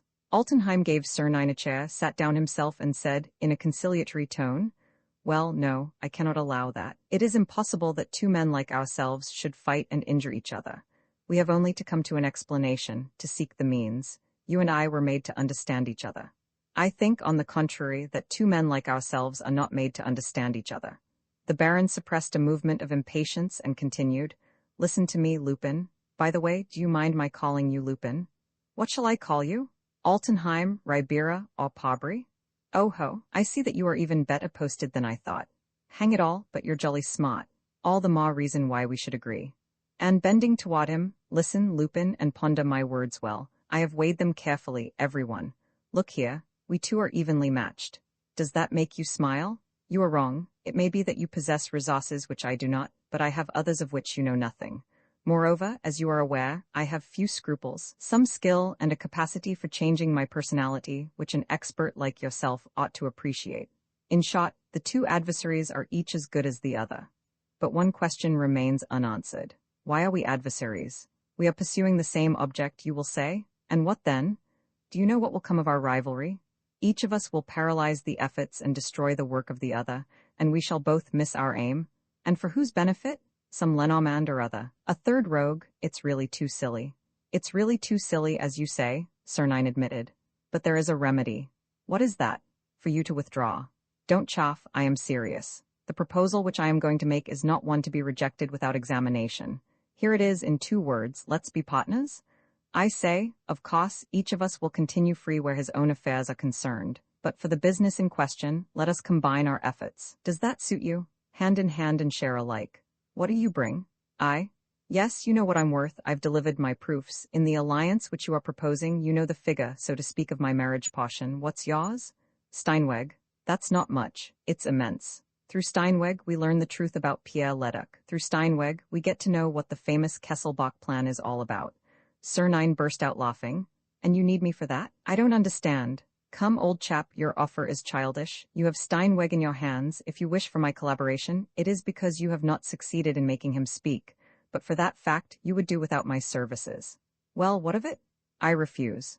The 2 men stood up to each other once more, violent and implacable. I refuse, said Sernine. Lupin requires nobody in order to act. I am one of those who walk alone. If you were my equal, as you pretend, the idea of a partnership would never have entered your head. The man who has the stature of a leader commands. Union implies obedience. I do not obey. You refuse? You refuse? Repeated Altenheim, turning pale under the insult. All that I can do for you, old chap, is to offer you a place in my band. You'll be a private soldier to begin with. Under my orders, you shall see how a general wins a battle, and how he pockets the booty, by himself and for himself. Does that suit you, Tommy? Altenheim was beside himself with fury. He gnashed his teeth. You are making a mistake, Lupin, he mumbled. You are making a mistake. I don't want anybody either, and this business gives me no more difficulty than plenty of others which I have pulled off. What I said was said in order to effect our object more quickly, and without inconveniencing each other. You're not inconveniencing me, said Lupin, scornfully. Look here, if we don't combine, only one of us will succeed. That's good enough for me. And he will only succeed by passing over the other's body. Are you prepared for that sort of duel, Lupin? A duel to the death, do you understand? The knife is a method which you despise, but suppose you received one, Lupin, right in the throat. Aha, so when all is said, that's what you propose. No, I am not very fond of shedding blood. Look at my fists, I strike, and my man falls. I have special blows of my own. But the other one kills, remember, the little wound in the throat. Ah, Lupin, beware of him, beware of that one. He is terrible, he is implacable, nothing stops him. He spoke these words in a low voice and with such excitement that Sernine shuddered at the hideous thought of the unknown murderer. Baron, he sneered, one would think you were afraid of your accomplice? I am afraid for the others, for those who bar our road for you, Lupin. Accept, or you are lost. I shall act myself if necessary. The goal is too near, I have my hand on it. Get out of my way, Lupin. He was all energy and exasperated will. He spoke forcibly and so brutally that he seemed ready to strike his enemy then and there. Sernine shrugged his shoulders. Lord, how hungry I am, he said, yawning. What a time to lunch at? The door opened. Lunch is served, sir, said the butler. Ah, that's good hearing. In the doorway, Altenheim caught Sernine by the arm and, disregarding the servant's presence, if you take my advice, accept. This is a serious moment in your life, and you will do better, I swear to you, you will do better to accept. Caviar? Cried Sernine. Now, that's too sweet of you. You remembered that you were entertaining a Russian prince. They sat down facing each other, with the Baron's greyhound, a large animal with long, silver hair, between them. Let me introduce Sirius, my most faithful friend. A fellow countryman, said Sernine. I shall never forget the one which the Tsar was good enough to give me when I had the honor to save his life. Ah, you had that honor. A terrorist conspiracy, no doubt? Yes, a conspiracy got up by myself. You must know, this dog. Its name, by the way, was Sebastopol. The lunch continued merrily. Altenheim had recovered his good humor, and the 2 men vied with each other in wit and politeness. Sernine told anecdotes which the Baron capped with others, and it was a succession of stories of hunting, sport, and travel, in which the oldest names in Europe were constantly cropping up: Spanish grandees, English lords, Hungarian Magyars, Austrian archdukes. "Ah," said Sernine, "what a fine profession is ours. It brings us into touch with all the best people. Here, Sirius, a bit of this truffled chicken." The dog did not take his eyes off him and snapped at everything that Sernine gave it. "A glass of Chambertin, Prince?" "With pleasure, Baron. I can recommend it. It comes from King Leopold's cellar." "A present?" "Yes, a present I made myself. It's delicious. What a bouquet, with this pâté de foie gras. It's simply wonderful. I must congratulate you, Baron. You have a first-rate chef." "My chef is a woman cook, Prince. I bribed her with untold gold to leave Levrade, the socialist deputy. I say, try this hot chocolate ice, and let me call your special attention to the little dry cakes that go with it. They're an invention of genius, those cakes." "The shape is charming in any case," said Sernine, helping himself. "If they taste as good as they look. Here, Sirius, you're sure to like this. Locusta herself could not have done better." He took one of the cakes and gave it to the dog. Sirius swallowed it at a gulp, stood motionless for 2 or 3 seconds as though dazed, then turned in a circle and fell to the floor dead. Sernine started back from his chair, lest one of the footmen should fall upon him unawares. Then he burst out laughing. "Look here, Baron, next time you want to poison one of your friends, try to steady your voice and to keep your hands from shaking. Otherwise, people suspect you. But I thought you disliked murder?" "With the knife, yes," said Altenheim, quite unperturbed. "But I have always had a wish to poison someone. I wanted to see what it was like." "By Jove, old chap, you choose your subjects well. A Russian prince?" He walked up to Altenheim and in a confidential tone said, "Do you know what would have happened if you had succeeded, that is to say, if my friends had not seen me return at 3 o'clock at the latest? Well, at 3:30 the prefect of police would have known exactly all that there was to know about the so-called Baron Altenheim, and the said Baron would have been copped before the day was out and clapped into jail." "Pooh," said Altenheim. "Prison one escapes from, whereas one does not come back from the kingdom where I was sending you." "True, but you would have to send me there first, and that's not so easy. I only wanted a mouthful of one of those cakes." "Are you quite sure? Try." "One thing's certain, my lad. You haven't the stuff yet which great adventurers are made of, and I doubt if you'll ever have it, considering the sort of traps you lay for me. A man who thinks himself worthy of leading the life which you and I have the honor to lead must also be fit to lead it, and for that, must be prepared for every eventuality. He must even be prepared not to die if some ragamuffin or other tries to poison him. An undaunted soul in an unassailable body, that is the ideal which he must set before himself and attain. Try away, old chap. As for me, I am undaunted and unassailable. Remember King Mithridates? He went back to his chair. Let's finish our lunch. But as I like proving the virtues to which I lay claim, and as, on the other hand, I don't want to hurt your cook's feelings, just pass me that plate of cakes." He took one of them, broke it in 2 and held out one half to the Baron. "Eat that." The other gave a movement of recoil. "Funk," said Sernine, and before the wondering eyes of the Baron and his satellites, he began to eat the first and then the second half of the cake, quietly, conscientiously, as a man eats a dainty of which he would hate to miss the smallest morsel. They met again. That same evening, Prince Sernine invited Baron Altenheim to dinner at the Cabaret Vatel, with a party consisting of a poet, a musician, a financier, and 2 pretty actresses, members of the Théâtre Français. The next day, they lunched together in the Bois, and at night, they met at the Opera. They saw each other every day for a week. One would have thought that they could not do without each other, and that they were united by a great friendship, built up of mutual confidence, sympathy, and esteem. They had a capital time, drinking good wine, smoking excellent cigars, and laughing like 2 madmen. In reality, they were watching each other fiercely. Mortal enemies, separated by a merciless hatred, each feeling sure of winning and longing for victory with an unbridled will, they waited for the propitious moment. Altenheim to do away with Sernine, and Sernine to hurl Altenheim into the pit which he was digging for him. Each knew that the catastrophe could not be long delayed. One or other of them must meet with his doom, and it was a question of hours, or, at most, of days. It was an exciting tragedy, and one of which a man like Sernine was bound to relish the strange and powerful zest. To know your adversary and to live by his side, to feel that death is waiting for you at the least false step, at the least act of thoughtlessness. What a joy, what a delight! One evening, they were alone together in the garden of the Rue Cambon Club, to which Altenheim also belonged. It was the hour before dusk, in the month of June, at which men begin to dine before the members come in for the evening's card play. They were strolling round a little lawn, along which ran a wall lined with shrubs. Beyond the shrubs was a small daw. Suddenly, while Altenheim was speaking, Sernine received the impression that his voice became less steady, that it was almost trembling. He watched him out of the corner of his eye.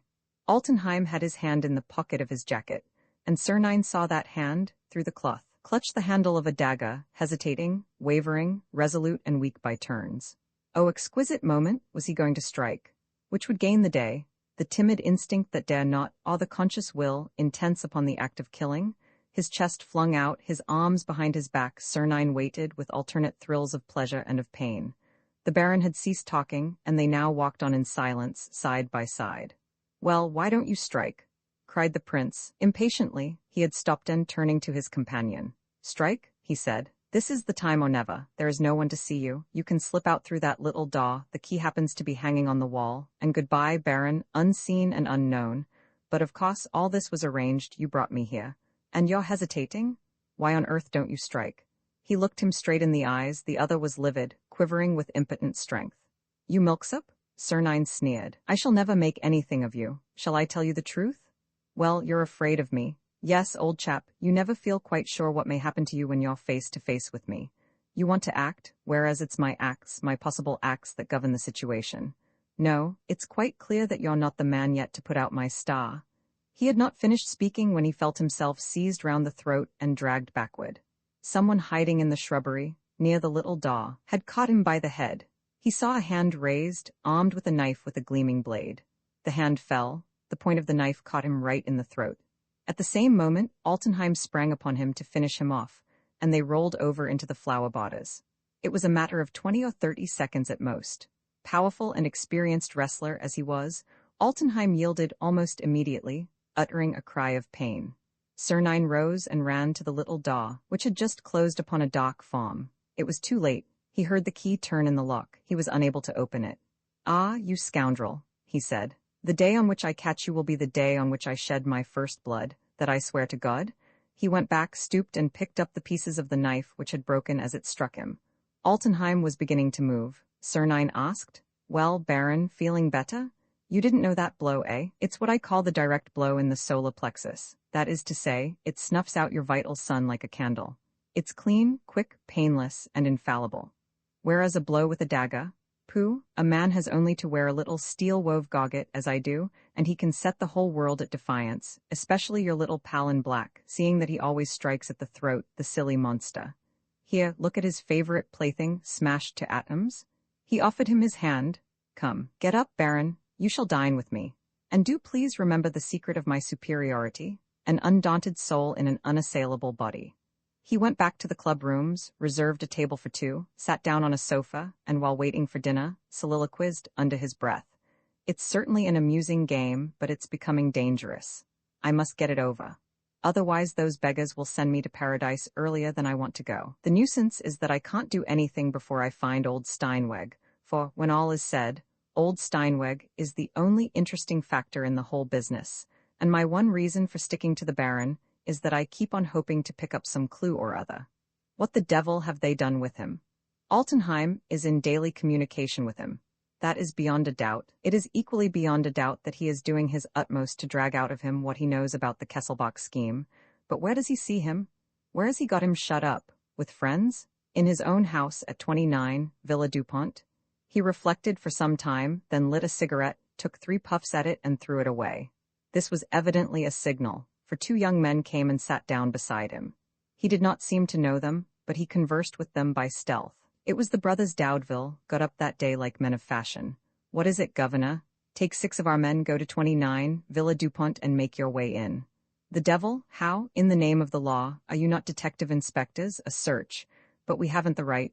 "Take it. And the servants, if they resist, there are only 4 of them. If they call out, they won't call out. If Altenheim returns, he won't return before 10 o'clock, I'll see to it. That gives you 2 hours and a half, which is more than you require to explore the house from top to bottom. If you find old Steinweg, come and tell me." Baron Altenheim came up. Sernine went to meet him. "Let's have some dinner, shall we? That little incident in the garden has made me feel hungry. By the way, my dear Baron, I have a few bits of advice to give you." They sat down to table. After dinner, Sir Nine suggested a game of billiards. Altenheim accepted. When the game was over, they went to the baccarat room. The croupier was just shouting, "There are 50 louis in the bank, any bids?" 100 louis, said Altenheim. Sir Nine looked at his watch. 10 o'clock. The Daudevilles had not returned, the search therefore had been fruitless. "Banco," he said. Altenheim sat down and dealt the cards. "I give." "No, 7? 6 I lose," said Sir Nine. "Shall I double the stakes?" "Very well," said the Baron. He dealt out the cards. 8, said Sir Nine. 9, said the Baron, laying his cards down. Sir Nine turned on his heels, muttering, "That costs me 300 louis, but I don't mind, it fixes him here." 10 minutes later his motor set him down in front of 29, Villa Dupont, and he found the Daudevilles and their men collected in the hall. "Have you hunted out the old boy?" "No.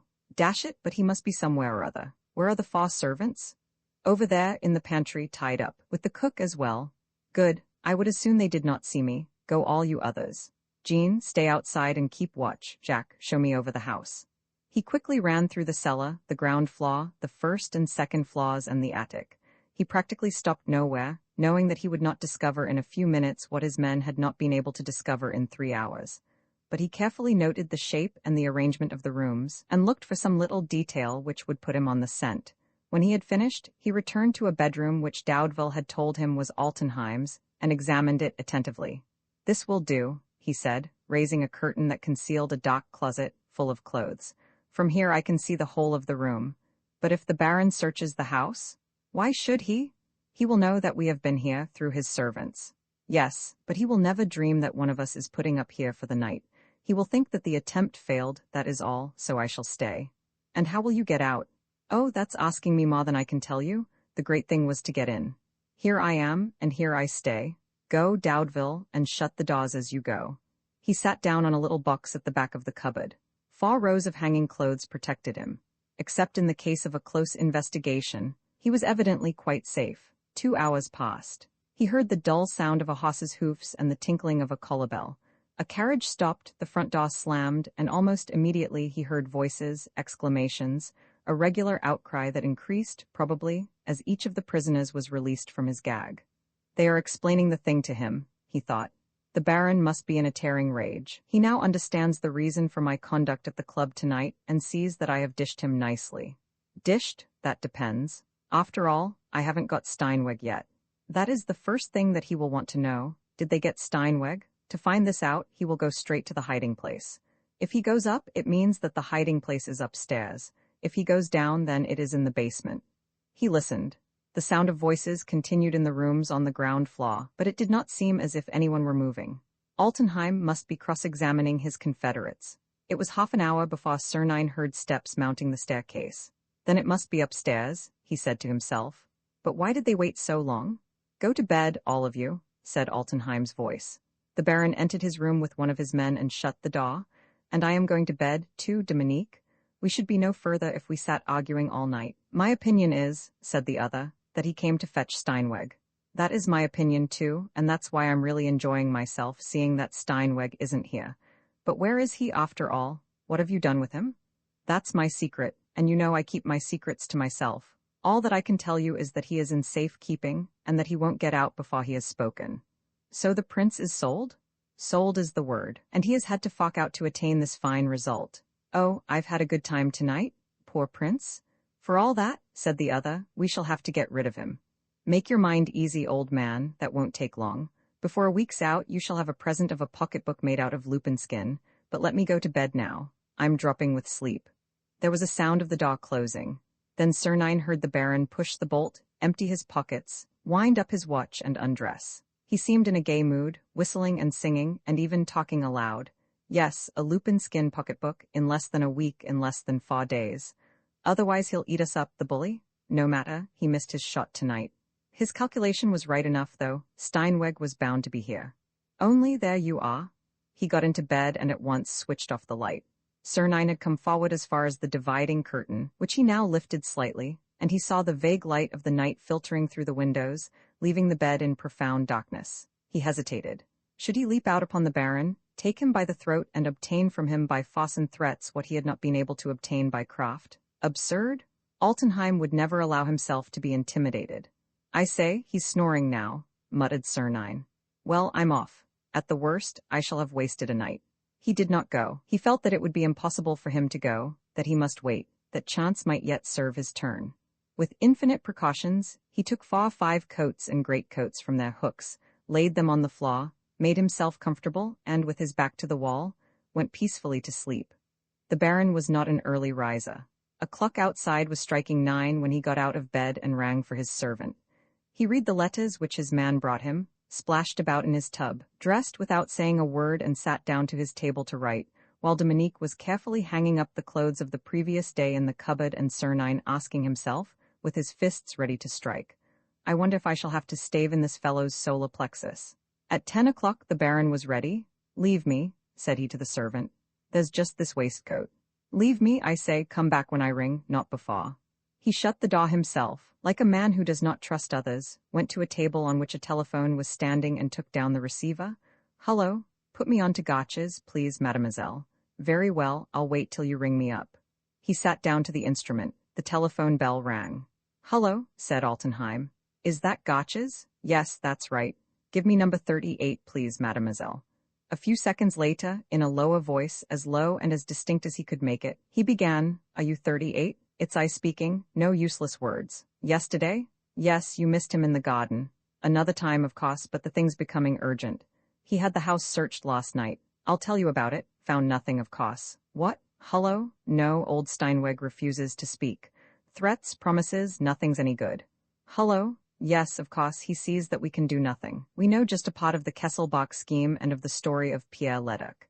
He's the only one who has the answer to the riddle. Oh, he'll speak all right, that I'll answer for this very night too, if not what? Well, what can we do? Anything rather than let him escape. Do you want the prince to bag him from us? As for the prince, we shall have to cook his goose in 3 days from now. You have an idea? Yes, that's a good idea. Oh, excellent, I'll see to it. When shall we meet? Will Tuesday do? Right you are. I'll come on Tuesday at 2 o'clock. Goodbye. He replaced the receiver and went out. A few hours later, while the servants were at lunch, Prince Sernine strolled quietly out of the Villa Dupont, feeling rather faint in the head and weak in the knees, and while making for the nearest restaurant, he thus summed up the situation. So, on Tuesday next, Altenheim and the Palace Hotel murderer have an appointment at Gotch's, in a house with the telephone number 38. On Tuesday, therefore, I shall hand over the 2 criminals to the police and set M. Lenormand at liberty. In the evening, it will be old Steinweg's turn, and I shall learn at last whether Pierre Leduc is the son of a pork butcher or not, and whether he will make a suitable husband for Genevieve. So be it. At 11 o'clock on Tuesday morning, Vaillanglais, the Prime Minister, sent for the Prefect of Police and M. Weber, the Deputy Chief of the Detective Service, and showed them an express letter which he had just received. Monsieur le Président du Conseil, knowing the interest which you take in M. Lenormand, I am writing to inform you of certain facts which chance has revealed to me. M. Lenormand is locked up in the cellars of the Villa des Glycines at Gotch's, near the House of Retreat. The ruffians of the Palace Hotel have resolved to murder him at 2 o'clock today. If the police require my assistance, they will find me at 1:30 in the garden of the House of Retreat, or at the garden house occupied by Mrs. Kesselbach, whose friend I have the honor to be. I am, Monsieur le Président du Conseil, your obedient servant, Prince Sernine. This is an exceedingly grave matter, my dear M. Weber, said Vaillanglais. I may add that we can have every confidence in the accuracy of Prince Sernine's statements. I have often met him at dinner. He is a serious, intelligent man. Will you allow me, Monsieur le Président, asked the Deputy Chief Detective, to show you another letter which I also received this morning? About the same case? Yes, let me see it. He took the letter and read, Sir, this is to inform you that Prince Paul Sernine, who calls himself Mrs. Kesselbach's friend, is really Arsène Lupin. One proof will be sufficient. Paul Sernine is the anagram of Arsène Lupin. Not a letter more, not a letter less. L.M. And M. Weber added, while Vaillanglais stood amazed, this time our friend Lupin has found an adversary who is a match for him. While he denounces the other betrays him to us. And the fox is caught in the trap. What do you propose to do? Monsieur le Président, I shall take 200 men with me. Roman 8 the olive green frock coat à quart à past 12, in a restaurant near the Madeleine. The prince is at lunch. 2 young men sit down at the next table. He bows to them and begins to speak to them, as to friends whom he has met by chance. Cyrilliciri, are you going on the expedition? Yeri, yes. Ve Cyrillica Kiri, how many men altogether? Ve yeri 6, I think. Each goes down by himself. We ve ashcha re to meet m. Weber at a quarter to 2, near the house of retreat. Ve Cyrillica Kiri, very well. I shall be there. Ve Cyrillica Kiri, what? Ve Cyrillica ve yeria, am I not leading the expedition? And isn ve ashcha t at my business to find him. Lenormand, seeing that I ve ashcha ve announced it publicly. Ve Cyrillica Kiri, then you believe that M. Lenormand is not dead, Governor. Ve Cyrillica Kiri, I ve ashcha am sure of it. Ve Cyrillica ve yeri d, oh, you know anything? Ve yeri, yes. Since yesterday, I know for certain that Altenheim and his gang took him, Lenormand and girl, to the bridge at Bougival, and heaved them overboard. Girl sank, but M. Lenormand managed to save himself. I shall furnish all the necessary proofs when the time comes. Ve yeri, but then, if ve Cyrillica alive, why doesn ve ashcha t he show himself? Ve Cyrillica Kiri, because ve Cyrillica is not free. Ve Cyrillica Kiri eyes, what you said true then. Is he in the cellars of the Villa des Glycines? Ve Cyrillica Kiri, I have every reason to think so. Ve Cyrillica Kiri, but how do you know? Pes Cyrillicletafa 57, Cyrillicletafa 5a ve a ka pes Cyrillicletafa 57, Cyrillicletafa 5a ve a paragraph. What clue? Pes Cyrillicletafa 57, Cyrillicletafa 5a ve a ka pes Cyrillicletafa 57, Cyrillicletafa 5a ve a paragraph. Ve Cyrillica ve Cyrillica Kiri, th a t ve Cyrillica my secret. I can tell you one thing. The revelation will be e pes Cyrillicletafa 57, Cyrillicletafa 5a ve a fwh a t shall I sy pes Cyrillicletafa 57, Cyrillicletafa 5a ve a fsen s a tion l. Have you finished? Ve a yeri, yes. Ve Cyrillica ve a yeri, my car is behind the Madeleine. Join me there. Ve Cyrillica at Gotch's. Sir Nine sent the motor away, and they walked to the path that led to Genevieve Square registered ve Cyrillica's school.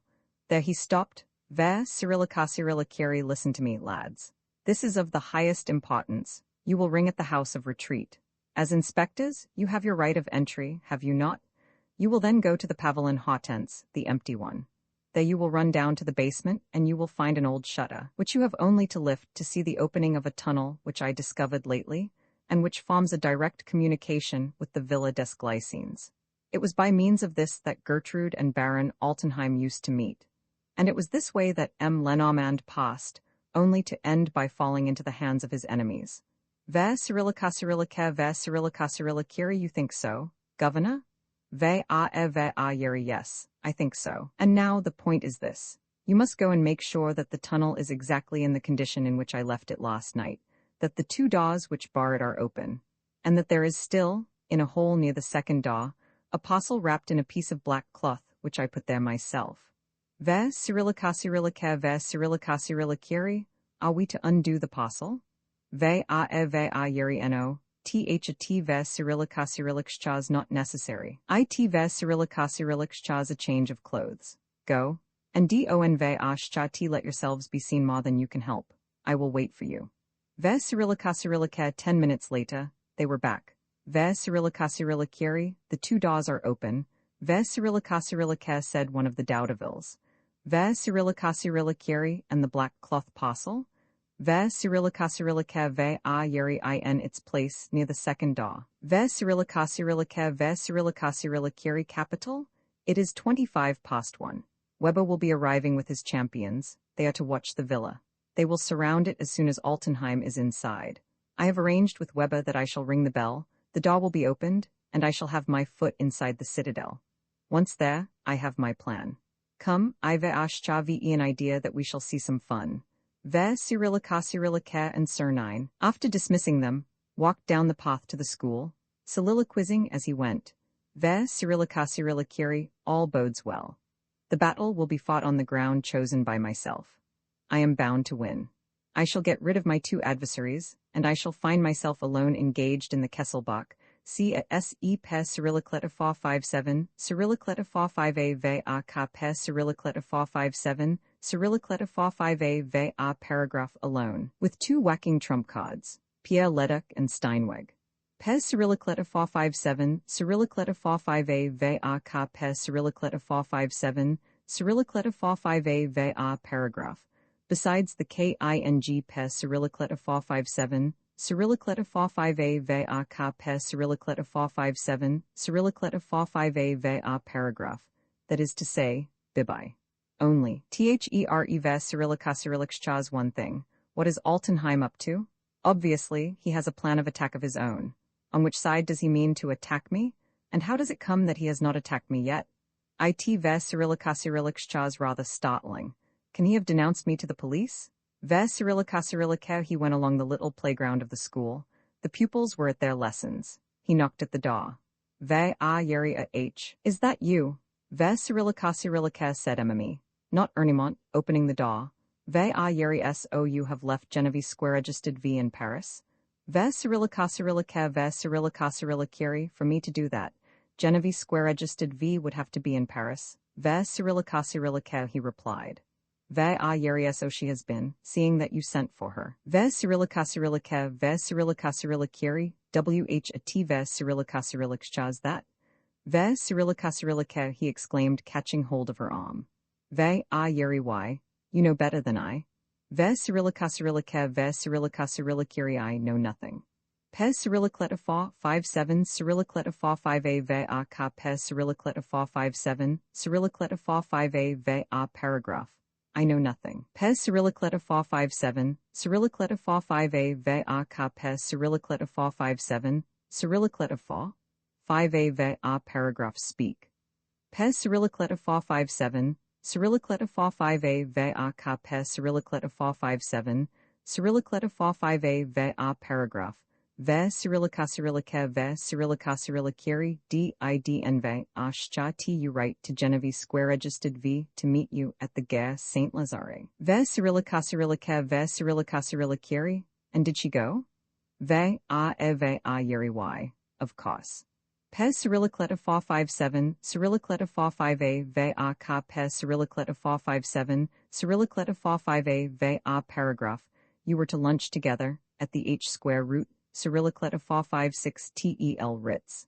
Ve Cyrillica ve Cyrillica the letter. Pes Cyrillicleta 57 Cyrillicleta 5a ve a ka pes Cyrillicleta 57 Cyrillicleta 5a ve a paragraph. Show me the letter. Ve Cyrillica she went to fetch it and gave it to him. Ve a yeri but, wretched woman, Couldn ve ashcha you see that it was a forgery. The handwriting is a good iment a tion pe Cyrillicleta 57 Cyrillicleta 5a ve a ka pe Cyrillicleta 57 Cyrillicleta 5a ve a paragraph. But it ve Cyrillica a forgery. Pe Cyrillicleta 57 Cyrillicleta 5a ve a ka pe Cyrillicleta 57 Cyrillicleta 5a ve a paragraph. Anyone can see that. Ve Cyrillica, he pressed his clenched hands to his temples with rage. Ve Cyrillica th a t ve Cyrillica the move I was wondering about. Oh, the dirty scoundrel. Ve Cyrillica attacking me through her. Pe Cyrillicleta 57 Cyrillicleta 5a ve a ka pe Cyrillicleta 57 Cyrillicleta 5a ve a paragraph. But how does he know? No. He does not know. Pe Cyrillicleta 57 Cyrillicleta 5a ve a ka pe Cyrillicleta 57 Cyrillicleta 5a ve a paragraph. Ve Cyrillica tried it on twice now pe Cyrillicleta 57 Cyrillicleta 5a ve a ka pe Cyrillicleta 57 Cyrillicleta 5a ve a paragraph. And it ve Cyrillica because of Genevieve Square registered V, because ve Cyrillica taken a fancy to her. Pe Cyrillicleta 57 Cyrillicleta 5a ve a ka pe Cyrillicleta 57 Cyrillicleta 5a ve a paragraph. Oh, not that. Never. Listen, Victoire, are you sure that she doesn't love him? Pez Cyrillicleta 457, Cyrillicleta 45a ve a ka Pez Cyrillicleta 457, Cyrillicleta 45a ve a paragraph o. I ve a shcha am losing my head. Pez Cyrillicleta 457, Cyrillicleta 45a ve a ka Pez Cyrillicleta 457, Cyrillicleta 45a ve a paragraph. Wit Pez Cyrillicleta 457, Cyrillicleta 45a ve a ka Pez Cyrillicleta 457, Cyrillicleta 45a ve a paragraph. Wait. Pez Cyrillicleta 457, Cyrillicleta 45a ve a ka Pez Cyrillicleta 457, Cyrillicleta 5a ve a paragraph. I must thin k Pez Cyrillicleta 457, Cyrillicleta 45a ve a ka Pez Cyrillicleta 457, Cyrillicleta 5a ve a paragraph. This isn ve a shcha t the moment. Pez Cyrillicleta 457, Cyrillicleta 45a ve a ka Pez Cyrillicleta 457, Cyrillicleta 5a ve a paragraph. Ve Cyrillica Cyrillica. He looked at his watch. Ve Cyrillica Cyrilliciri, 25 minutes to 2. Pez Cyrillicleta 457, Cyrillicleta 45a ve a ka Pez Cyrillicleta 457, Cyrillicleta 45a ve a paragraph. I have time. Pez Cyrillicleta 457, Cyrillicleta 45a ve a ka Pez Cyrillicleta 457, Cyrillicleta 5a ve a paragraph. Idiot that I am. Time to do what? How do I know where she is? Ve Cyrillica Cyrillica. He walked up and down like a madman, and his old nurse seemed astounded at seeing him so excited, with so little control of himself. Ve Cyrillica Cyrilliciri. After all, Ve Cyrillica Cyrillica, she said. Ve a yeri there is nothing to prove that she did not suspect the trap at the last moment. Pez Cyrillicleta 457, Cyrillicleta 45a ve a ka Pez Cyrillicleta 457, Cyrillicleta 45a ve a paragraph. Ve Cyrillica Cyrillica. Ve Cyrillica Cyrilliciri. Where could she be? Ve Cyrillica Cyrillica. Ve Cyrillica Cyrilliciri id, on ve a shcha tkn. OW Pe, Cyrillicleta 457, Cyrillicleta 45a ve a ka Pez Cyrillicleta 457, Cyrillicleta 45a ve a paragraph. Perhaps at Mrs. not KESSELBACH ve Cyrillica Cyrillicchas. Ve Cyrillica Cyrillica. Ve Cyrillica Cyrilliciri th, a t ve Cyrillica Cyrillicchas TIUE Pe Cyrillicleta 457, Cyrillicleta 45a ve a ka Pez Cyrillicleta 457, Cyrillicleta 45a ve a paragraph. Th, a t ve Cyrillica Cyrillicchas true. Pez Cyrillicleta 457, Cyrillicleta 45a ve a ka Pez Cyrillicleta 457, Cyrillicleta 5a ve a paragraph. You ve a shcha re right? Ve Cyrillica Cyrillica, he cried, filled with sudden hope. And he set out at a run for the house of retreat. On the way, near the gate, he met the brothers Daudeville, who were entering the Poite Cyrillica Cyrillicchas lodge. The lodge looked out on the road, and this enabled them to watch the approaches to the Villa des Glycines. Without stopping, he went straight to the Pavillon der El Cyrillic ve Cyrillica Cyrilliccha imp square copyright waitress, called Suzanne, and told her to take him to Mrs. Not Kesselbach. Ve Cyrillica Cyrilliciri Genevieve square registered v? Ve Cyrillica Cyrillica, he asked. Ve Cyrillica Cyrilliciri Genevieve square registered v? Ve a yeri yes. Hsn ve a shcha t she been here? Ve a yeri no, not for several days. Pez Cyrillicleta 457, Cyrillicleta 45a ve a ka Pez Cyrillicleta 457, Cyrillicleta 45a ve a paragraph. Ve Cyrillica Cyrillica. Ve Cyrillica Cyrilliciri. But she is to come, is she not? Ve Cyrillica Cyrillica. Ve a yeri do you think so? Ve a yeri why? I ve a shcha am certain of it. Where do you think she is? Can you remember? Pez Cyrillicleta 457, Cyrillicleta 45a ve a ka Pez Cyrillicleta 457, Cyrillicleta 45a ve a paragraph. Ve Cyrillica Cyrillica. Ve Cyrillica Cyrilliciri. It ve Cyrillica Cyrillicchas. No use my trying. I assure you that Genevieve square registered v, and I had made no arrangement to see each other. Ve a and, suddenly alarmed, Ve Cyrillica Cyrilliciri. But why you ve a shcha are you not anxious, are you? Has anything happened to Genevieve square registered v? Ve a yeri no, nothing. Ve Cyrillica he had already left the room. An idea had occurred to him. Suppose Altenheim were not at the Villa des Glycines. Suppose the hour of the meeting had been changed. Ve Cyrillica I must see him. Ve Cyrillica he said to himself. Ve Cyrillica I must at all costs. Ve Cyrillica and he ran along with a desodded air, indifferent to everything. But in front of the lodge, he at once recovered his composure. He had caught sight of the deputy chief of the detective service talking to the brothers Daudeville in the garden. Had he commanded his usual acute discernment, he would have perceived the little start which M. Weber gave as he approached. But he saw nothing. Ve Yeri M. Weber. I believe. Ve Cyrillica he asked. Ve Yeri yes. Pez Cyrillicleta 457, Cyrillicleta 45A Ve Ka Pez Cyrillicleta 457, Cyrillicleta 45A Ve paragraph. To whom have I the HONO Pez Cyrillicleta 457, Cyrillicleta 45A Ve Ka Pez Cyrillicleta 457, Cyrillicleta 45A Ve paragraph. Ve Cyrillica Ve Cyrillica Ve Cyrillicari Prince Surnine. Ve Yeria H. Very good. Monsieur le P.A. Square Copyright Fête de Police has told me of the great service which you are doing us, monsieur. Ve Cyrillica Ve Cyrillicari, that service will not be complete until I have handed the ruffians over to you. Ve Cyrillica Ve Cyrillicari, that won Ve Ashcha T take long. I believe that one of those ruffians has just gone in. A powerful-looking man, with a swarthy complexion. Pez Cyrillicleta 457, Cyrillicleta 45A Ve Ka Pez Cyrillicleta 457, Cyrillicleta 45A Ve paragraph, Ve Cyrillica Ve Cyrillicari yes. T Ve Cyrillichas Baron Altenheim. Are your men here, M. Weber? Ve Yeri yes, concealed along the road, at 200 yards from this.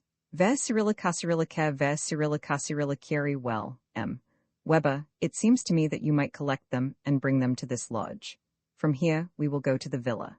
As Baron Altenheim knows me, I presume they will open the door to me, and I will go in Pez Cyrillicleta 457, Cyrillicleta 45A Ve Ka Pez Cyrillicleta 457, Cyrillicleta 45A Ve paragraph with you. Ve Cyrillica Ve Yeri it is an excellent plan.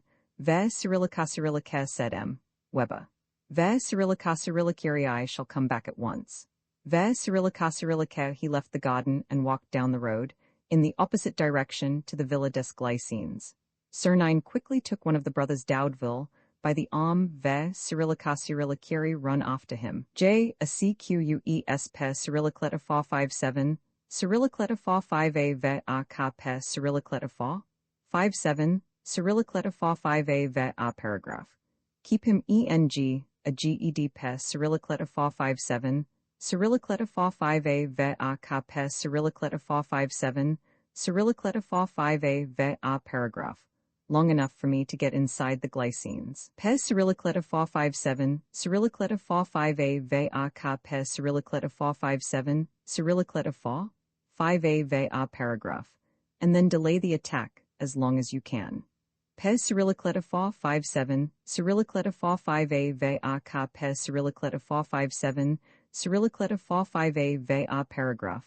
Invent pretexts. Pez Cyrillicleta 457, Cyrillicleta 45A Ve Ka Pez Cyrillicleta 457, Cyrillicleta 45A Ve paragraph.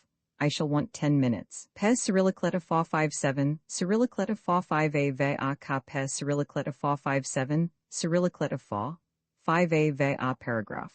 Let the villa be SURROUND ED Pez Cyrillicleta 457, Cyrillicleta 45A Ve Ka Pez Cyrillicleta 457, Cyrillicleta 45A Ve paragraph, but not entered. And you, Jean, go and post yourself in the pavilion hortense, at the entrance to the underground passage. If the Baron tries to go out that way, break his head. Ve Cyrillica, the Daudevilles moved away, as ordered. The prince slipped out and ran to a tall gate, barred with iron, which was the entrance to the glycines. Should he ring? Pez Cyrillicleta 457, Cyrillicleta 45A Ve Ka Pez Cyrillicleta 457, Cyrillicleta 45A Ve paragraph. There was no one in sight. With one bound he leapt upon the gate, placing his foot on the lock, and, hanging onto the bars, getting a purchase with his knees and hoisting himself up with his wrists, he managed, at the risk of falling on the sharp points of the bars, to climb over the gate and jump down. He found a paved courtyard, which he crossed briskly, and mounted the steps of a pillared peristyle, on which the windows looked out. These were all closed to the very top, with full shutters. As he stood thinking how he should make his way into the house, the door was half opened, with a noise of iron that reminded him of the door in the Villa Dupont, and Altenheim appeared. Ver Cyrillica Curie, say, Prince, is that the way you trespass on private property? I shall be forced to call in the gendarmes, my dear fellow. Ver Cyrillica Surnine caught him by the throat and, throwing him down on a bench, Ver Cyrillica Curie Genevieve square registered v. Pe Cyrillicleta 457, Cyrillicleta 45a ve a ka pe Cyrillicleta 457, Cyrillicleta 4. 5a ve a paragraph. Where is Genevieve square registered v? If you don ve ashcha t tell me what why, you ve ashcha ve done with her, you villain. Pe Cyrillicleta 4. 57, Cyrillicleta 45a ve a ka pe Cyrillicleta 457, Cyrillicleta 4. 5a ve a paragraph. Ve Cyrillica ve Cyrillica please observe. Ve Cyrillica stammered the Baron. Ve a yeri tu are making it impossible for me to speak. Ve Cyrillica Surnine released his hold of him. Ve a yeri tio the point. Pe Cyrillicleta 457, Cyrillicleta 45a ve a ka pe Cyrillicleta 457, Cyrillicleta 4. 5a ve a paragraph. And look sharp. Pe Cyrillicleta 457, Cyrillicleta 45a ve a ka pe Cyrillicleta 457, Cyrillicleta 45a ve a paragraph. Answer. Pe Cyrillicleta 457, Cyrillicleta 45a ve a ka pe Cyrillicleta 457, Cyrillicleta 4. 5a ve a paragraph. Genevieve square registered v? Ve Cyrillica ve Cyrillica there is one thing.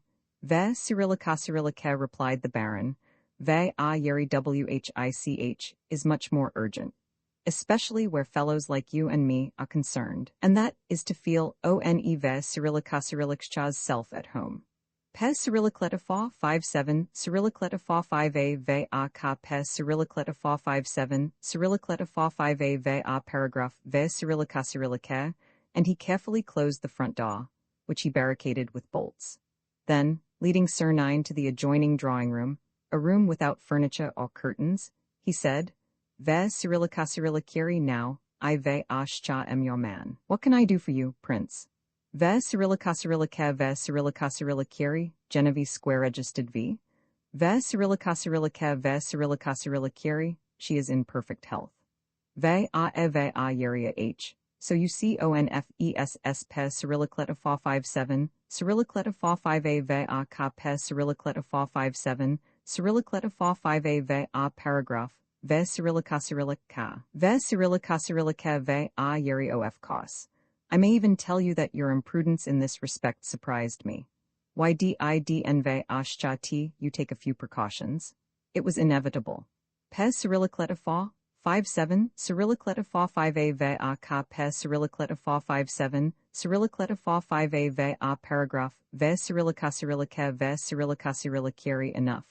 Where is she? Ve Cyrillica ve Cyrillica you are not very polite. Ve Cyrillica ve Cyrillica where is she? Ve Cyrillica ve Cyrillica between four walls, free. Pe Cyrillicleta 457, Cyrillicleta 45a ve a ka pe Cyrillicleta 457, Cyrillicleta 45a ve a paragraph, ve Cyrillica ve Cyrillica free? Ve a yeri yes. Free to go from one wall to another. Ve Cyrillica ve Cyrillica where? Where? Ve Cyrillica ve Cyrillica come, Prince. Do you think I should be fool enough to tell you the secret by which I hold you? You love the little girl pe Cyrillicleta 457, Cyrillicleta 45a ve a ka pe Cyrillicleta 457, Cyrillicleta 45a ve a paragraph, ve Cyrillica ve Cyrillica hold your tongue. Ve Cyrillica shouted Surnine, beside himself. Ve Cyrillica I forbid you. Pe Cyrillicleta 457, Cyrillicleta 45a ve a ka pe Cyrillicleta 457, Cyrillic letter 4, 5a ve a paragraph, ve Cyrillica Cyrillica ve Cyrillica Cyrilliciri, what next?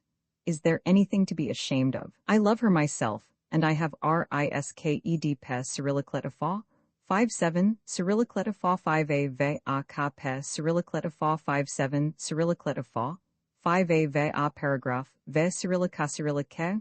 He did not complete his sentence, frightened by the terrific anger of Surnine, a restrained, dumb anger that distorted the prince ve Cyrillica Cyrillic's features. They looked at each other for a long time, each of them seeking for the adversary ve Cyrillica Cyrillic's weak point. At last, Surnine stepped forward and, speaking very distinctly, like a man who is threatening rather than proposing a compact, ve Cyrillica Cyrilliciri, listen to me, ve Cyrillica Cyrillica, he said. Ve Cyrillica Cyrilliciri, you remember the offer of partnership which you made me. The Kesselbach business for the two of you pe Cyrillic letter 457, Cyrillic letter 45a ve a ka pe Cyrillic letter 457, Cyrillic letter 45a ve a paragraph. We were to act together pe Cyrillic letter 457, Cyrillic letter 45a ve a ka pe Cyrillic letter 457, Cyrillic letter 45a ve a paragraph. We were to share the profits. Pe Cyrillic letter 457, Cyrillic letter 45a ve a ka pe Cyrillic letter 457, Cyrillic letter 4, 5a ve a paragraph. I refused. Pe Cyrillic letter 457, Cyrillic letter 45a ve a ka pe Cyrillic letter 457, Cyrillic letter 45a ve a paragraph today. I accept. Pe Cyrillic letter 457, Cyrillic letter 45a ve a ka pe Cyrillic letter 457, Cyrillic letter 4, 5a ve a paragraph, ve Cyrillica Cyrillica ve Cyrillica Cyrilliciri, too late. Ve Cyrillica Cyrillica ve Cyrillica Cyrilliciri, wait. I accept more than that. I give the whole business up. Pe Cyrillic letter 457, Cyrillic letter 45a ve a ka pe Cyrillic letter 457, Cyrillic letter 4, 5a ve a paragraph. I shall take no further part in it. Pe Cyrillic letter 457, Cyrillic letter 45a ve a ka pe Cyrillic letter 457, Cyrillic letter 45a ve a paragraph. You shall have it all. Pe Cyrillic letter 457, Cyrillic letter 45a ve a ka pe Cyrillic letter 457, Cyrillic letter 4, 5a ve a paragraph, if necessary. I ve a shall help you. Ve Cyrillica Cyrillica ve Cyrillica Cyrilliciri, what is the condition? Ve Cyrillica Cyrillica ve Cyrillica Cyrilliciri, tell me where Genevieve square-registered V is. Ve Cyrillica Cyrillica, the Baron shrugged his shoulders. Ve Cyrillica Cyrilliciri, why, you ve ashcha re driveling, Lupin. I ve ashcha am sorry, for why, you pe Cyrillic letter 457, Cyrillic letter 45a ve a ka pe Cyrillic letter 457, Cyrillic letter 45a ve a paragraph.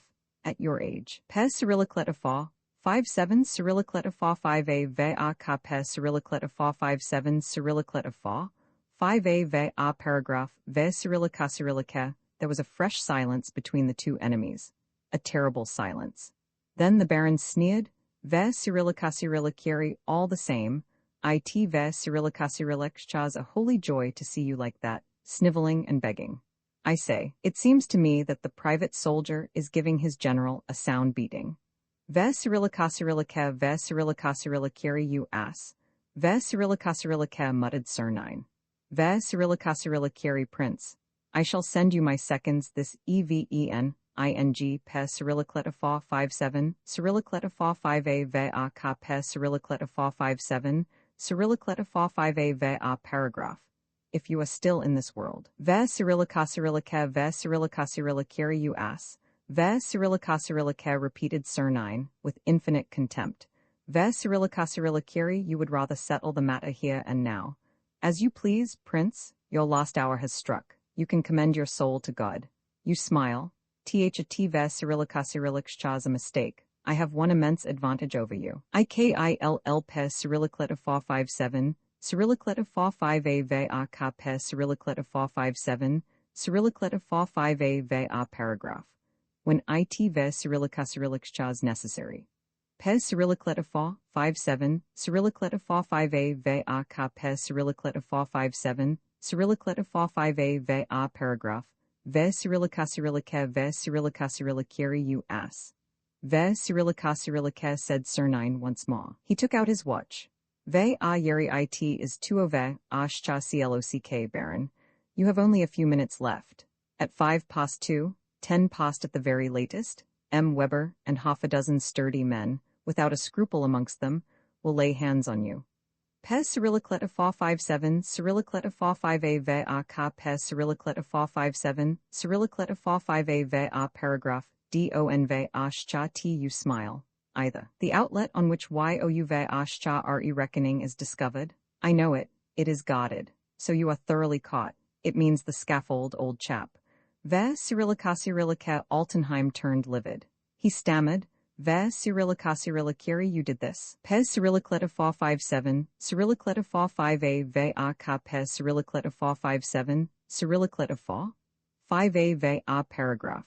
You have had the INF my Pes Cyrillicleta 457, Cyrillicleta 45a ve a ka Pes Cyrillicleta 457, Cyrillicleta 45a ve a paragraph. Ve Cyrillicasirilicare ve Cyrillicasirilicari. The house is surrounded. The assault is at hand. SPE a K Pes Cyrillicleta 457, Cyrillicleta 45a ve a ka Pes Cyrillicleta 457, Cyrillicleta 45a ve a paragraph, and I will save you.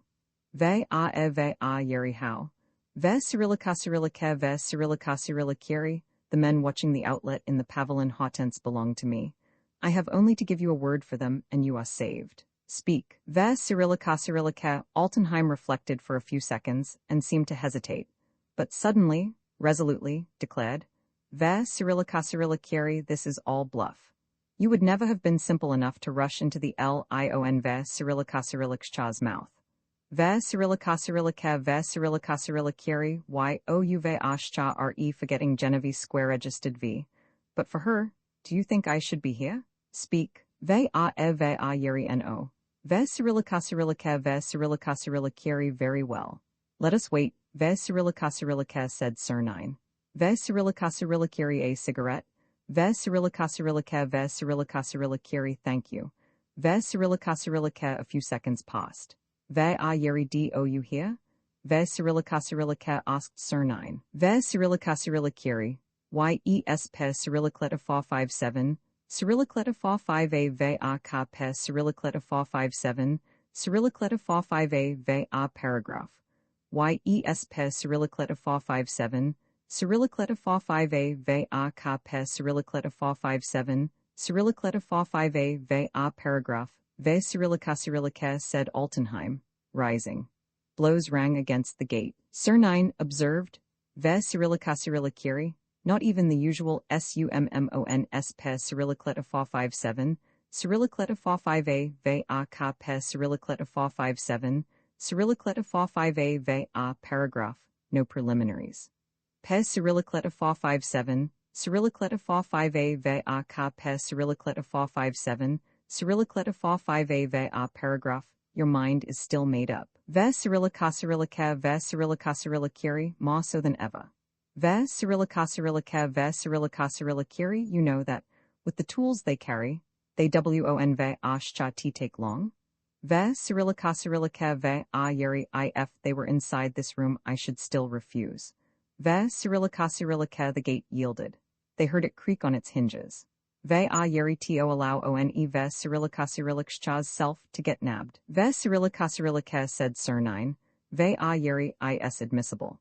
But to hold out one Ve Cyrillicasiriliccha's own hands to the handcuffs is too silly. Come, don ve ashcha be obstinate. SPE a K Pes Cyrillicleta 457, Cyrillicleta 45a ve a ka Pes Cyrillicleta 457, Cyrillicleta 45a ve a paragraph, and bolt? Ve Cyrillicasirilicare Ve Cyrillicasirilicari and you. Ve Cyrillicasirilicare Ve Cyrillicasirilicari I shall remain. What have I to be afraid of? Ve Cyrillicasirilicare Ve Cyrillicasirilicari look. Ve Cyrillicasirilicare, the Baron pointed to a chink between the shutters. Sir Nine put his eye to it and jumped back with a start.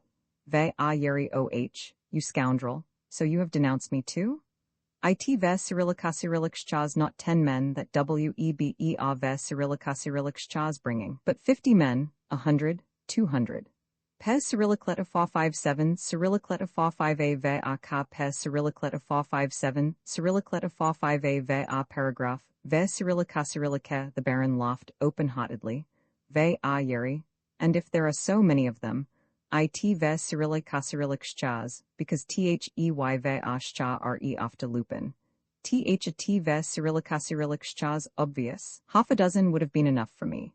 Ve Cyrillica Cyrillica ve Cyrillica Cyrilliciri, you informed the police? Ve a yeri, yes. Ve Cyrillica Cyrillica ve Cyrillica Cyrilliciri, what proof did you give? Ve Cyrillica Cyrillica ve Cyrillica Cyrilliciri, your name? Paul Surnine, that is to say, Oz square-registered ni lupin. Ve Cyrillica Cyrillica ve Cyrillica Cyrilliciri, and you found that out all by yourself, did you? Pes Cyrillic letter fa 57, Cyrillic letter fa 5a ve a ka pes Cyrillic letter fa 57, Cyrillic letter fa 5a ve a paragraph, a thing which nobody else thought of. Pes Cyrillic letter fa 57, Cyrillic letter fa 5a ve a ka pes Cyrillic letter fa 57, Cyrillic letter fa 5a ve a paragraph, nonsense. It was the other one. Admit it? Ve Cyrillica Cyrillica, he looked out through the chink. Swarms of policemen were spreading round the villa, and the blows were now sounding on the door. He must, however, think of one of two things, either his escape or else the execution of the plan which he had contrived. But to go away, even for a moment, meant leaving Altenheim, and who could guarantee that the Baron had not another outlet at his disposal to escape by? This thought paralyzed Surnine. The Baron free, the Baron at liberty to go back to Genevieve square-registered V, and torture her, and make her subservient to his odious love. Thwarted in his designs, obliged to improvise a new plan on the very second, while subordinating everything to the danger which Genevieve square-registered V was running, Surnine passed through a moment of cruel indecision. With his eyes fixed on the Baron Cyrillica Cyrillic's eyes, he would have liked to tear his secret from him and to go away, and he no longer even tried to convince him, so useless did all words seem to him. And while pursuing his own thoughts, he asked himself what the Baron Cyrillica Cyrillic's thoughts could be, what his weapons, what his hope of safety. The hall door, though strongly bolted, though sheeted with iron, was beginning to give way. The two men stood behind that door, motionless. The sound of voices, the sense of words reached them. Ve Cyrillica Cyrilliciri, you seem very sure of yourself. Ve Cyrillica Cyrillica, said Surnine. Ve Cyrillica Cyrilliciri, I should think so. Ve Cyrillica Cyrillica, cried the other, suddenly tripping him to the floor and running away. Surnine sprang up at once, dived through a little door under the staircase, through which Altenheim had disappeared, and ran down the stone steps to the basement. Pes Cyrillic letter fa 57, Cyrillic letter fa 5a ve a ka pes Cyrillic letter fa 57, Cyrillic letter fa 5a ve a paragraph. A passage led to a large, low, almost pitch-dark room, where he found the Baron on his knees, lifting the flap of a trapdoor. Ve Cyrillica Cyrilliciri, idiot! Ve Cyrillica Cyrillica, shouted Surnine, flinging himself upon him. Ve Cyrillica Cyrilliciri, you know that you will find my men at the end of this tunnel, and that they have orders to kill you like a dog. Pes Cyrillic letter fa 57, Cyrillic letter fa 5a ve a ka pes Cyrillic letter fa 57, Cyrillic letter fa 5a ve a paragraph. UNLESS pes Cyrillic letter fa 57, Cyrillic letter fa 5a ve a ka pes Cyrillic letter fa 57, Cyrillic letter fa 5a ve a paragraph. Unless you have an outlet that joins on to this. Pes Cyrillic letter fa 57, Cyrillic letter fa 5a ve a ka pes Cyrillic letter fa 57, Cyrillic letter fa 5a ve a paragraph. There, of course. I ve a schcha ve guessed it. Pes Cyrillic letter fa 57, Cyrillic letter fa 5a ve a ka pes Cyrillic letter fa 57, Cyrillic letter fa 5a ve a paragraph. And you I am a gine pes Cyrillic letter fa 57, Cyrillic letter fa 5a ve a ka pes Cyrillic letter fa 57, Cyrillic letter fa 5a ve a paragraph. Ve Cyrillica Cyrillica. The fight was a desperate one. Altenheim, a real colossus, endowed with exceptional muscular force, had caught his adversary round the arms and body, and was pressing him against his own chest, numbing his arms and trying to smother him. Ve a yeri ofc ours pes Cyrillic letter fa 57, Cyrillic letter fa 5a ve a ka pes Cyrillic letter fa 57, Cyrillic letter fa 5a ve a paragraph, of course. Ve Cyrillica Cyrillica, Surnine panted. with difficulty. Ve a yeri ofc ours e pes cyrillicletifa 57 cyrillicletifa 5a ve a ka pes cyrillicletifa 57 cyrillicletifa 5a ve a paragraph. Th a tive cyrillic chaz, well thought out. Pes cyrillicletifa 57 cyrillicletifa 5a ve a ka pes cyrillicletifa 57 cyrillicletifa 5a ve a paragraph. As long as I see a nv ashchati use my arms to break some part of you. You will have the adv a nt a g e pes cyrillicletifa 57 cyrillicletifa 5a ve a ka pes cyrillicletifa 57 cyrillicletifa 5a ve a paragraph. Only pes cyrillicletifa 57 cyrillicletifa 5a ve a ka pes cyrillicletifa 57 cyrillicletifa 5a ve a paragraph. Can y ou pes cyrillicletifa 57 cyrillicletifa 5a ve a ka pes cyrillicletifa 57 cyrillic. Ve cyrillic ha cyrillica he gave a shudder. The trapdoor, which had closed again and on the flap of which they were bearing down with all their weight, the trapdoor seemed to move beneath them. He felt the efforts that were being made to raise it, and the Baron must have felt them too, for he desperately tried to shift the ground of the contest so that the trapdoor might open. Ve cyrillica cyrilliceri, it ve cyrillica cyrillic chaz ve a sha the other, one ve cyrillica cyrillic cha? Ve cyrillica cyrillica thought Surnine, with the sort of unreasoning terror which that mysterious being caused him. Ve cyrillica cyrilliceri, it ve cyrillica cyrillic chaz the other one. Pes cyrillicletifa 57 cyrillicletifa 5a ve a ka pes cyrillicletifa 57 cyrillicletifa 5a ve a paragraph if he gets through. I ve ashcha am done for. Ve cyrillica cyrillica, by dint of imperceptible movements, Altenheim had succeeded in shifting his own position, and he tried to drag his adversary after him. But Surnine clung with his legs to the Baron ve cyrillica cyrillic cha's legs, and at the same time, very gradually, tried to release one of his hands. Above their heads great blows resounded, like the blows of a battering ram. Pes cyrillicletifa 57 cyrillicletifa 5a ve a ka pes cyrillicletifa 57 cyrillicletifa 5a ve a paragraph. Ve cyrillica cyrilliceri have 5 minutes. Ve cyrillica cyrillica thought Surnine. Ve a yeri in 1 minute this fellow will have tio pes cyrillicletifa 57 cyrillicletifa 5a ve a ka pes cyrillicletifa 57 cyrillicletifa 5a ve a paragraph. Ve cyrillica cyrillica then, speaking aloud, ve cyrillica cyrilliceri look out, old chap. Stand tight. Ve cyrillica cyrillica he brought his 2 knees together with incredible force. The Baron yelled, with a twisted thigh. Then Surnine, taking advantage of his advers ve cyrillica cyrillic cha's pain, made an effort, freed his right arm, and seized him by the throat. Ve cyrillica cyrilliceri th a t ve cyrillica cyrillic cha's capital. Pes cyrillicletifa 57 cyrillicletifa 5a ve a ka pes cyrillicletifa 57 cyrillicletifa 5a ve a paragraph. We shall be more comfortable like this. Pes cyrillicletifa 57 cyrillicletifa 5a ve a ka pes cyrillicletifa 57 cyrillicletifa 5a ve a paragraph. No. It ve cyrillica cyrillic cha's not worth, while getting out your knife. Pes cyrillicletifa 57 cyrillicletifa 5a ve a ka pes cyrillicletifa 57 cyrillicletifa 5a ve a paragraph. If you do, I ve ashcha ll wring your neck like a chicken ve cyrillica cyrillic chaz. You see, I ve ashcha am polite and considerate. Pes cyrillicletifa 57 cyrillicletifa 5a ve a ka pes cyrillicletifa 57 cyrillicletifa 5a ve a paragraph.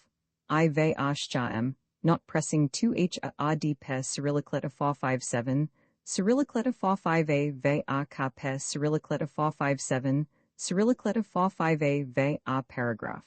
Just enough to keep you from even wanting to kick about. Ve cyrillica cyrillica, while speaking he took from his pocket a very thin cord and with one hand, with extreme skill, fastened his wrists. For that matter, the Baron, now at his last gasp, offered not the least resistance. With a few accurate movements, Surnine tied him up firmly. Ve cyrillica cyrilliceri how well you ve ashcha re behaving? What a good thing? I should hardly know you. Here, in case you were thinking of escaping, I have a roll of wire that will finish off my little work. Pes cyrillicletifa 57 Cyrillic letter fa 5a ve a ka pe Cyrillic letter fa 57 Cyrillic letter fa 5a ve a paragraph the wrists first. Pes Cyrillic letter fa 57 Cyrillic letter fa 5a ve a ka pe Cyrillic letter fa 57 Cyrillic letter fa 5a ve a paragraph now the ankles. Pes Cyrillic letter fa 57 Cyrillic letter fa 5a ve a ka pe Cyrillic letter fa 57 Cyrillic letter fa 5a ve a paragraph th a t ve Cyrillica Cyrillic chazit. Pes Cyrillic letter fa 57 Cyrillic letter fa 5a ve a ka pe Cyrillic letter fa 57 Cyrillic letter fa 5a ve a paragraph by Jove. How nice you look. Ve Cyrillica Cyrillica the Baron had gradually come to himself again. He spluttered, Ve a yeri if you give me up. Genevieve square-registered V will die. Ve Cyrillica Cyrillica Ve Cyrillica Cyrilliciri really? Pes Cyrillic letter fa 57 Cyrillic letter fa 5a ve a ka Pes Cyrillic letter fa 57 Cyrillic letter fa 5a ve a paragraph. And how? Pes Cyrillic letter fa 57 Cyrillic letter fa 5a ve a ka Pes Cyrillic letter fa 57 Cyrillic letter fa 5a ve a paragraph. Explain yourself. Ve Cyrillica Cyrillica Ve Cyrillica Cyrilliciri she is locked up. No one knows where she is. If I ve ashcha am put away, she will die of starvation. Ve Cyrillica Cyrillica Cernine shuddered. He retorted, Ve a yeri yes, but you will speak. Ve Cyrillica Cyrillica Ve Cyrillica Cyrilliciri never? Ve a yeri yes, you will speak. Not now. It ve Cyrillica Cyrillicchas too late. But tonight, ve Cyrillica Cyrillica he bent down over him, and whispering in his ear, said, Ve Cyrillica Cyrilliciri listen, Altenheim, and understand what I say. You ve ashchile l be caught presently. Tonight, you ve ashchile l sleep at the d square copyright p square root Cyrillic letter fa 56 t. That is fatal, irrevocable. I myself can do nothing to prevent it now. And tomorrow, they will take you to the Saint Square copyright, and later, you know where. Pes Cyrillic letter fa 57 Cyrillic letter fa 5a ve a ka Pes Cyrillic letter fa 57 Cyrillic letter fa 5a ve a paragraph well. I ve ashcha am giving you one more chance of safety. Tonight, you understand, I shall come to your cell, at the d square copyright p square root Cyrillic letter fa 56 t, and you shall tell me where Genevieve square registered v is. 2 hours later, if you have told the truth, you shall be free. If not Pes Cyrillic letter fa 57 Cyrillic letter fa 5a ve a ka Pes Cyrillic letter fa 57 Cyrillic letter fa 5a ve a paragraph, it means that you don ve ashcha t attach much value to your head. Ve Cyrillica Cyrillica the other made no reply. Cernine stood up and listened. There was a great crash overhead. The entrance door yielded. Footsteps beat the flags of the hall and the floor of the drawing room. Weber and his men were searching. Ve Cyrillica Cyrilliciri goodbye, Baron. Think it over until this evening. The prison cell is a good counselor. Ve Cyrillica Cyrillica he pushed his prisoner aside, so as to uncover the trapdoor, and lifted it. As he expected, there was no longer anyone below on the steps of the staircase. He went down, taking care to leave the trapdoor open behind him, as though he meant to come back. There were 20 steps, at the bottom of which began the passage through which Lenormand and Girl had come in the opposite direction. He entered it and gave an exclamation. He thought he felt somebody ve Cyrillica Cyrilliccha's presence there. He lit his pocket lantern. The passage was empty. Then he cocked his revolver and said aloud, Ve Cyrillica Cyrilliciri all right. Pes Cyrillic letter fa 57 Cyrillic letter fa 5a ve a ka Pes Cyrillic letter fa 57 Cyrillic letter fa 5a ve a paragraph, I ve ashcha am going to fire. Ve Cyrillica Cyrillica no reply. Not a sound. Ve Cyrillica Cyrilliciri, it ve Cyrillica Cyrilliccha's an illusion, no doubt. Ve Cyrillica Cyrillica he thought. Ve Cyrillica Cyrilliciri that creature is becoming an obsession. Pes Cyrillic letter fa 57 Cyrillic letter fa 5a ve a ka Pes Cyrillic letter fa 57 Cyrillic letter fa 5a ve a paragraph come. If I want to pull off my stroke and win the game, I must hurry. Pes Cyrillic letter fa 57 Cyrillic letter fa 5a ve a ka Pes Cyrillic letter fa 57 Cyrillic letter fa 5a ve a paragraph. The hole in which I hid the parcel of clothes is not far off. I shall take the PACEL Pes Cyrillic letter fa 57 Cyrillic letter fa 5a ve a ka Pes Cyrillic letter fa 57 Cyrillic letter 5a va paragraph. And the trick is done. Pes Cyrillic letter 457, Cyrillic letter 45a va ka pes Cyrillic letter 457, Cyrillic letter 45a va paragraph. And what a trick.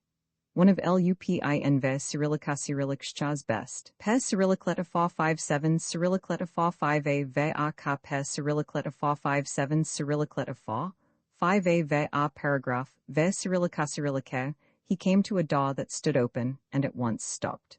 To the right was an excavation, the one which Lenormand had made to escape from the rising water. He stooped and threw his light into the opening. Ve a yeri oh, ve Cyrillica Cyrillica, he said, with a start. Ve a yeri no. It ve Cyrillica Cyrillic Shchaz not poss, ible pes Cyrillic letter 457, Cyrillic letter 45a va ka pes Cyrillic letter 457, Cyrillic letter 45a va paragraph. Daudeville must have pushed the apostle farther along. But, search and pry into the darkness as he might, the apostle was gone, and he had no doubt but that it was once more the mysterious being who had taken it. Cyrillica Cyrillici, what a pity. The thing was so neatly arranged. The adventure would have resumed its natural course, and I should have achieved my aim with greater certainty. Pes Cyrillic letter 457, Cyrillic letter 45a va ka pes Cyrillic letter 457, Cyrillic letter 45a va paragraph as it is, I must push along as fast as I can. Pes Cyrillic letter 457, Cyrillic letter 45a va ka pes Cyrillic letter 457, Cyrillic letter 5a va paragraph. Daudeville is at the Pavilion Hortense. Pes Cyrillic letter 457, Cyrillic letter 45a va ka pes Cyrillic letter 457, Cyrillic letter 45a va paragraph. My retreat is ensured. Pes Cyrillic letter 457, Cyrillic letter 45a va ka pes Cyrillic letter 457, Cyrillic letter 5a va paragraph. No more nonsense. Pes Cyrillic letter 457, Cyrillic letter 45a va ka pes Cyrillic letter 457, Cyrillic letter 45a va paragraph. I must hurry and set things straight again, if I can. Pes Cyrillic letter 457, Cyrillic letter 45a va ka pes Cyrillic letter 457, Cyrillic letter 5a va paragraph. And we va shcha ll attend to va sha him ve Cyrillica Cyrillic shcha afterward. Pes Cyrillic letter 457, Cyrillic letter 45a va ka pes Cyrillic letter 457, Cyrillic letter 45a va paragraph. He va shcha di beta. Keep clear of my claws, that one. Ve Cyrillica Cyrillica, but an exclamation of stupor escaped his lips. He had come to the other door, and this door, the last before the garden house, was shut. He flung himself upon it. What was the good? What could he do? Ve Cyrillica Cyrilliciri this time, ve Cyrillica Cyrillica, he muttered. Ve Cyrillica Cyrilliciri, I ve shcha am badly done. And seized with a sort of lassitude, he sat down. He had a sense of his weakness in the face of the mysterious being. Altenheim hardly counted. But the other, that person of darkness and silence, the other loomed up before him, upset all his plans and exhausted him with his cunning and infernal attacks. He was beaten. Weber would find him there, like an animal run to earth, at the bottom of his cave. Ve a yeria no, ve Cyrillica Cyrillica, he cried, springing up with a bound. Ve a yeri no, if there were only myself, well and good. Pes Cyrillic letter 457, Cyrillic letter 45a ve a ka pes Cyrillic letter 457, Cyrillic letter 45a ve a paragraph. But there is Genevieve square-registered Genevieve square-registered who must be saved tonight. Pes Cyrillic letter 457, Cyrillic letter 45a ve a ka pes Cyrillic letter 457, Cyrillic letter 45a ve a paragraph. After all, the game is not yet lost. Pes Cyrillic letter 457, Cyrillic letter 45a ve a ka pes Cyrillic letter 457, Cyrillic letter 5a ve a paragraph. If the other one vanished just now, it proves that there is a second outlet somewhere near.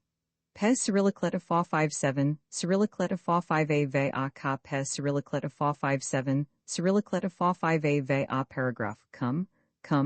Weber and his merry men, H.V.E.N. ve ashcha t got me yet. Pes Cyrillic letter 457, Cyrillic letter 45a ve a ka pes Cyrillic letter 457, Cyrillic letter 5a ve a paragraph, ve Cyrillica Cyrillica. He had already begun to explore the tunnel and, lantern in hand, was examining the bricks of which the horrible walls were formed, when a yell reached his ears, a dreadful yell that made his flesh creep with anguish. It came from the direction of the trapdoor. And he suddenly remembered that he had left the trapdoor open, at the time when he intended to return to the Villa des Glycines. He hurried back and passed through the first door. His lantern went out on the road, and he felt something, or rather somebody, brush past his knees, somebody crawl along the wall. And at that same moment he had a feeling that this being was disappearing, vanishing, he knew not which way. Just then his foot knocked against a step. Vers Cyrillicasirillaciri, this is the outlet. Vers Cyrillicasirillacau, he thought. Ve a yeri the second outlet through which ve a sha he vers Cyrillicasirillacscha passes. Vers Cyrillicasirillacau overhead, the cry sounded again, less loud, followed by moans, by a hoarse gurgling. Pes Cyrillicleta 457, Cyrillicleta 45a ve a ka pes Cyrillicleta 457, Cyrillicleta 45a ve a paragraph. He ran up the stairs, came out in the basement room, and rushed to the Baron. Altenheim lay dying, with the blood streaming from his throat. His bonds were cut, but the wire that fastened his wrists and ankles was intact. His accomplice, being unable to release him, had cut his throat. Sernine gazed upon the sight with horror. An icy perspiration covered his whole body. He thought of Genevieve square-registered V, imprisoned, helpless, abandoned to the most awful of deaths, because the Baron alone knew where she was hidden. He distinctly heard the policeman open the little back door in the hall. He distinctly heard them come down the kitchen stairs. There was nothing between him and them save one door, that of the basement room in which he was. He bolted the door at the very moment when the aggressors were laying hold of the handle. The trapdoor was open beside him. It meant possible safety, because there remained the second outlet. Ve a yeri no, ve Cyrillicasirillacau, he said to himself. Ve Cyrillicasirillaciri, Genevieve square-registered V first. Afterward, if I have time, I will think of myself.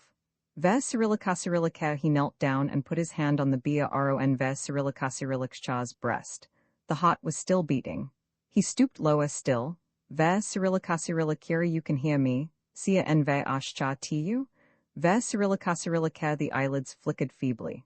The dying man was just breathing. Was there anything to be obtained from this faint semblance of life?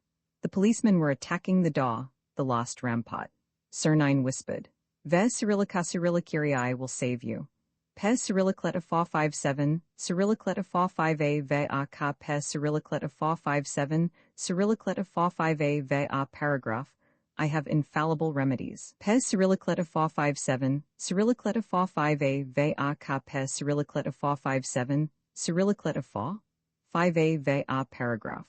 One word, only pes Cyrillicleta 457, Cyrillicleta 45a ve a ka pes Cyrillicleta 457, Cyrillicleta 45a ve a paragraph. Genevieve square-registered V. Pes Cyrillicleta 457, Cyrillicleta 45a ve a ka pes Cyrillicleta 457, Cyrillicleta 5a ve a paragraph, ve Cyrillicasirillacau.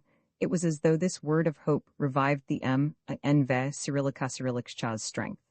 Altenheim tried to articulate sounds. Ve Cyrillicasirillaciri answer. Ve Cyrillicasirillacau, said Sernine, persisting. Ve Cyrillicasirillaciri answer. And I will save you. Pes Cyrillicleta 457, Cyrillicleta 45a ve a ka pes Cyrillicleta 457, Cyrillicleta 5a ve a paragraph answer. Pes Cyrillicleta 457, Cyrillicleta 45a ve a ka pes Cyrillicleta 457, Cyrillicleta 5a ve a paragraph. It means your life, TOD, a y pes Cyrillicleta 457, Cyrillicleta 45a ve a ka pes Cyrillicleta 457, Cyrillicleta 45a ve a paragraph. Your liberty tomorrow. Pes Cyrillicleta 457, Cyrillicleta 45a ve a ka pes Cyrillicleta 457, Cyrillicleta 5a ve a paragraph answer. Pes Cyrillicleta 457, Cyrillicleta 45a ve a ka pes Cyrillicleta 457, Cyrillicleta 45a ve a paragraph, ve Cyrillicasirillacau. The door shook under the blows that rained upon it. The Baron gasped out unintelligible syllables. Leaning over him, affrighted, straining all his energy, all his will to the utmost, Sernine panted with anguish. He no longer gave a thought to the policeman, his inevitable capture, prison. Pes Cyrillic letter 457, Cyrillic letter 45a va ka Pes Cyrillic letter 457, Cyrillic letter 45a va paragraph. But Genovese square-registered v. Pes Cyrillic letter 457, Cyrillic letter 45a va ka Pes Cyrillic letter 457, Cyrillic letter 5a va paragraph. Genovese square-registered v dying of hunger. Whom one word from that villain could set free? Pes Cyrillic letter 457, Cyrillic letter 45a va ka Pes Cyrillic letter 457, Cyrillic letter 45a va paragraph. Ve Cyrillica Cyrillicari answer. Pes Cyrillic letter 457, Cyrillic letter 45a va ka Pes Cyrillic letter 457, Cyrillic letter 5a va paragraph. You must. Pes Cyrillic letter 457, Cyrillic letter 45a va ka Pes Cyrillic letter 457, Cyrillic letter 45a va paragraph. Ve Cyrillica Cyrillicae, he ordered and entreated by turns. Altenheim stammered, as though hypnotized and defeated by that indomitable imperiousness. Ve Cyrillica Cyrillicari, R.I. Pes Cyrillic letter 457, Cyrillic letter 45a va ka Pes Cyrillic letter 457, Cyrillic letter 45a va paragraph, Rivoli. Pes Cyrillic letter 457, Cyrillic letter 45a va ka Pes Cyrillic letter 457, Cyrillic letter 45a va paragraph. Ve Cyrillica Cyrillicae Ve Cyrillica Cyrillicari, Rue de Rivoli, is the tit. You have locked her up in a house in that street Pes Cyrillic letter 457, Cyrillic letter 45a va ka Pes Cyrillic letter 457, Cyrillic letter 45a va paragraph. A. Which number? Ve Cyrillica Cyrillicae, allowed din Pes Cyrillic letter 457, Cyrillic letter 45a va ka Pes Cyrillic letter 457, Cyrillic letter 45a va paragraph, followed by shouts of triumph. Pes Cyrillic letter 457, Cyrillic letter 45a va ka Pes Cyrillic letter 457, Cyrillic letter 5a va paragraph. The door was down. Ve Cyrillica Cyrillicari, jump on him, lads. Ve Cyrillica Cyrillicae, cried M. Weber. Ve Cyrillica Cyrillicari sees him Pes Cyrillic letter 457, Cyrillic letter 45a va ka Pes Cyrillic letter 457, Cyrillic letter 45a va paragraph, sees both of them. Ve Cyrillica Cyrillicae and Cernine.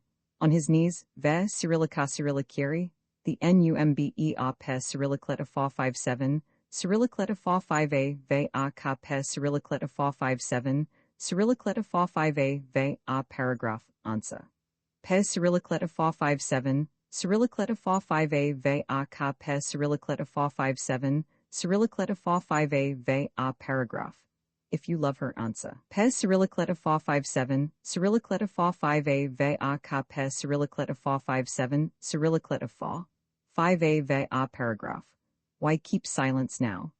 Ve Cyrillica Cyrillicae Ve Cyrillica Cyrillicari, twent, y Pes Cyrillic letter 457, Cyrillic letter 45a va ka Pes Cyrillic letter 457, Cyrillic letter 45a va paragraph. 27. Ve Cyrillica Cyrillicae, whispered the Baron. Hands were laid on Cernine. 10 revolvers were pointed at him. He rose and faced the policeman, who fell back with instinctive dread. Ve yeri if you stir, Lupin, Ve Cyrillica Cyrillicae, cried him. Weber, with his revolver leveled at him, Ve Cyrillica Cyrillicari, I ve ashcha ll blow out your brains. Ve Cyrillica Cyrillicae Ve Cyrillica Cyrillicari don ve ashcha t shoot. Ve Cyrillica Cyrillicae, said Cernine, solemnly. Ve Cyrillica Cyrillicari it Ve Cyrillica Cyrillicchas not necessary. I surrender. Ve Cyrillica Cyrillicae Ve Cyrillica Cyrillicari, humbug. This is another of your tricks. Ve yeri no. Ve Cyrillica Cyrillicae, replied Cernine. Ve yeri the battle is lost. You have no right to shoot. I am not defending myself. Ve Cyrillica Cyrillicae, he took out 2 revolvers and threw them on the floor. Ve Cyrillica Cyrillicari, humbug. Ve Weber repeated implacably. Ve Cyrillica Cyrillicari, aim straight at his heart, lads. At the least movement, fire. At the least word, fire. Ve Cyrillica Cyrillicae, there were 10 men there.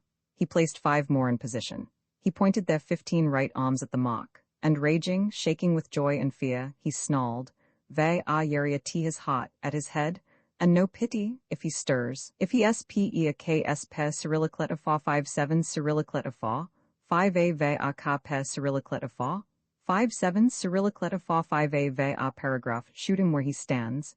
Ve Cyrillica Surnine smiled, impassively, with his hands in his pockets. Death was there, waiting for him, at 2 inches from his chest, at 2 inches from his temples. 15 fingers were curled round the triggers. Ve a yeria h. Ve Cyrillica chuckled him. Weba, ve a yeri this is nice, this is very nice. Pes Cyrillic letter fa 5-7, Cyrillic letter fa 5a ve a ka pes Cyrillic letter fa 5-7, Cyrillic letter fa 5a ve a paragraph. And I think that this time we ve a shcha vescored pes Cyrillic letter fa 5-7, Cyrillic letter fa 5a ve a ka pes Cyrillic letter fa 5-7, Cyrillic letter fa 5a ve a paragraph. And it ve Cyrillica Cyrillic's a nasty lookout for you. Master Lupin. Pes Cyrillic letter fa 5-7 Cyrillic letter fa 5a ve a ka pes Cyrillic letter fa 5-7 Cyrillic letter fa 5a ve a paragraph ve Cyrillica Cyrillicae. He made one of his men draw back the shutters of a large air hole, which admitted a sudden burst of daylight, and he turned toward Altenheim. But to his great amazement, the Baron, whom he thought dead, opened his eyes, glazed, awful eyes, already filled with all the signs of the coming dissolution. He stared at M. Weber. Then he seemed to look for somebody, and catching sight of Surnine, had a convulsion of anger. He seemed to be waking from his torpor, and his suddenly reviving hatred restored a part of his strength. He raised himself on his 2 wrists and tried to speak. Ve Cyrillica Cyrilliciri, you know him? Ve Cyrillica Cyrillica asked M. Weber. Ve a yeri yes. Ve Cyrillica Cyrillica ve Cyrillica Cyrilliciri, it ve Cyrillica Cyrillic's Lupin, isn ve a shcha tiet? Ve a ve a yeri yes. Pes Cyrillic letter fa 5-7, Cyrillic letter fa 5a ve a ka pes Cyrillic letter fa 5-7, Cyrillic letter fa 5a ve a paragraph Lupin. Pes Cyrillic letter fa 5-7, Cyrillic letter fa 5a ve a ka pes Cyrillic letter fa 5-7, Cyrillic letter fa 5a ve a paragraph, ve Cyrillica Cyrillica Surnine, still smiling, listened. Ve Cyrillica Cyrilliciri heavens, how I ve a shcha am amusing myself. Ve Cyrillica Cyrillica, he declared. Ve Cyrillica Cyrilliciri, have you anything more to say? Ve Cyrillica Cyrillica asked him. Weber, who saw the Baron ve Cyrillica Cyrillic's lips making desperate attempts to move. Ve a yeri yes. Ve Cyrillica Cyrillica ve Cyrillica Cyrilliciri, about M. Lenormand, perhaps? Ve a yeri yes. Ve Cyrillica Cyrillica ve Cyrillica Cyrilliciri, have you shut him up? Where? Answer. Pes Cyrillic letter fa 5-7 Cyrillic letter fa 5a ve a ka pes Cyrillic letter fa 5-7 Cyrillic letter fa 5a ve a paragraph ve Cyrillica Cyrillicae, with all his heaving body, with all his tense glance. Altenheim pointed to a cupboard in the corner of the room. Ve Cyrillica Cyrilliciri, there pes Cyrillic letter fa 5-7, Cyrillic letter fa 5a ve a ka pes Cyrillic letter fa 5-7, Cyrillic letter fa 5a ve a paragraph, there pes Cyrillic letter fa 5-7, Cyrillic letter fa 5a ve a ka pes Cyrillic letter fa 5-7, Cyrillic letter fa 5a ve a paragraph, ve Cyrillica Cyrillicae, he said. Ve a yeria h. We ve a shcha re burning. Ve Cyrillica Cyrillicae, chuckled Lupin. M. Weber opened the cupboard. On one of the shelves was a parcel wrapped in black cloth. He opened it and found a hat, a little box, some clothes. Pes Cyrillic letter fa 5-7, Cyrillic letter fa 5a ve a ka pes Cyrillic letter fa 5-7, Cyrillic letter fa 5a ve a paragraph. He gave a start. He had recognized him. Lenormand ve Cyrillica Cyrillic's olive green frock coat. Ve a yeri oh, the villains? Ve Cyrillica Cyrillicae, he cried. Ve Cyrillica Cyrilliciri, they have murdered him. Ve a yeri no. Ve Cyrillica Cyrillicae, said Altenheim, shaking his head.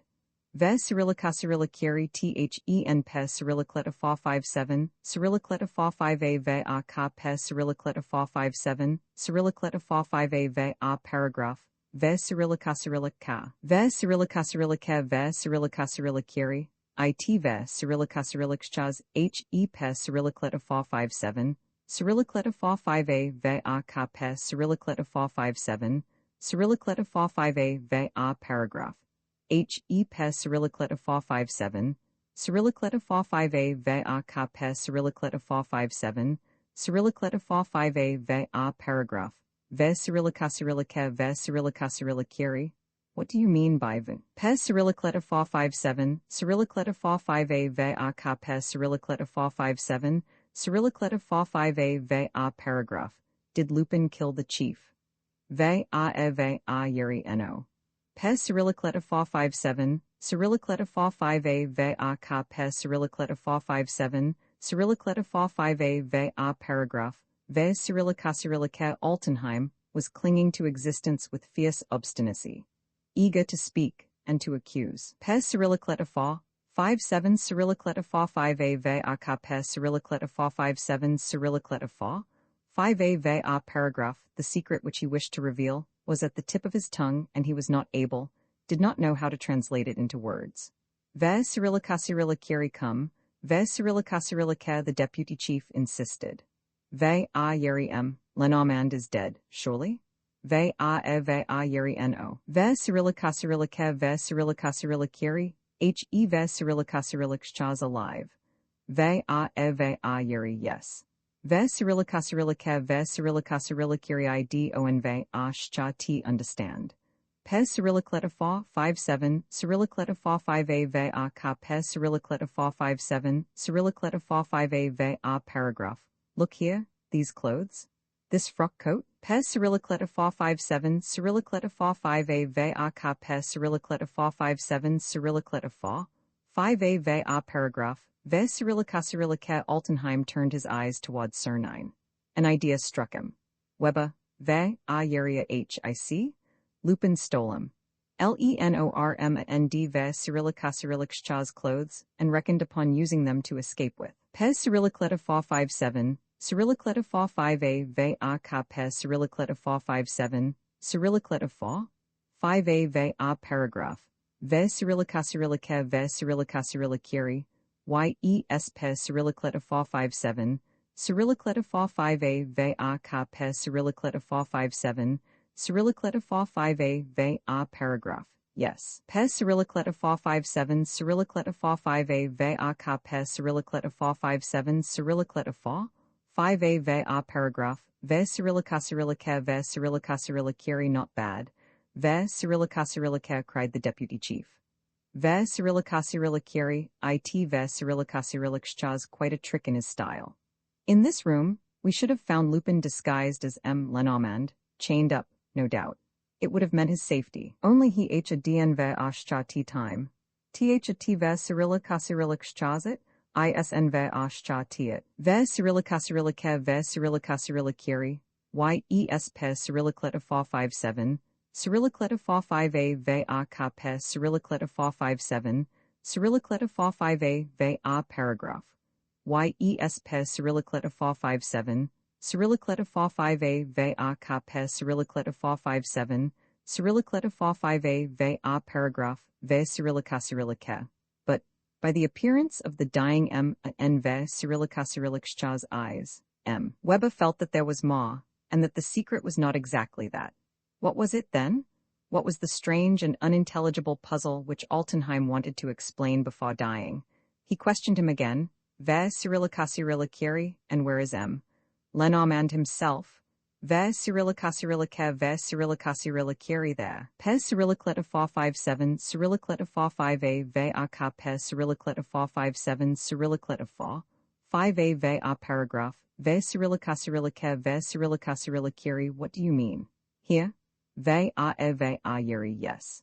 Ve Cyrillica Cyrillica ve Cyrillica Cyrilliciri, but there are only ourselves here. Ve Cyrillica Cyrillica ve Cyrillica Cyrilliciri, there ve ashcha s pe Cyrillic letter fa 57, Cyrillic letter fa 5a ve a ka pe Cyrillic letter fa 57, Cyrillic letter fa 5a ve a paragraph, there ve ashcha s pe Cyrillic letter fa 57, Cyrillic letter fa 5a ve a ka pe Cyrillic letter fa 57, Cyrillic letter fa 5a ve a paragraph, ve Cyrillica Cyrillica ve a yuri oh.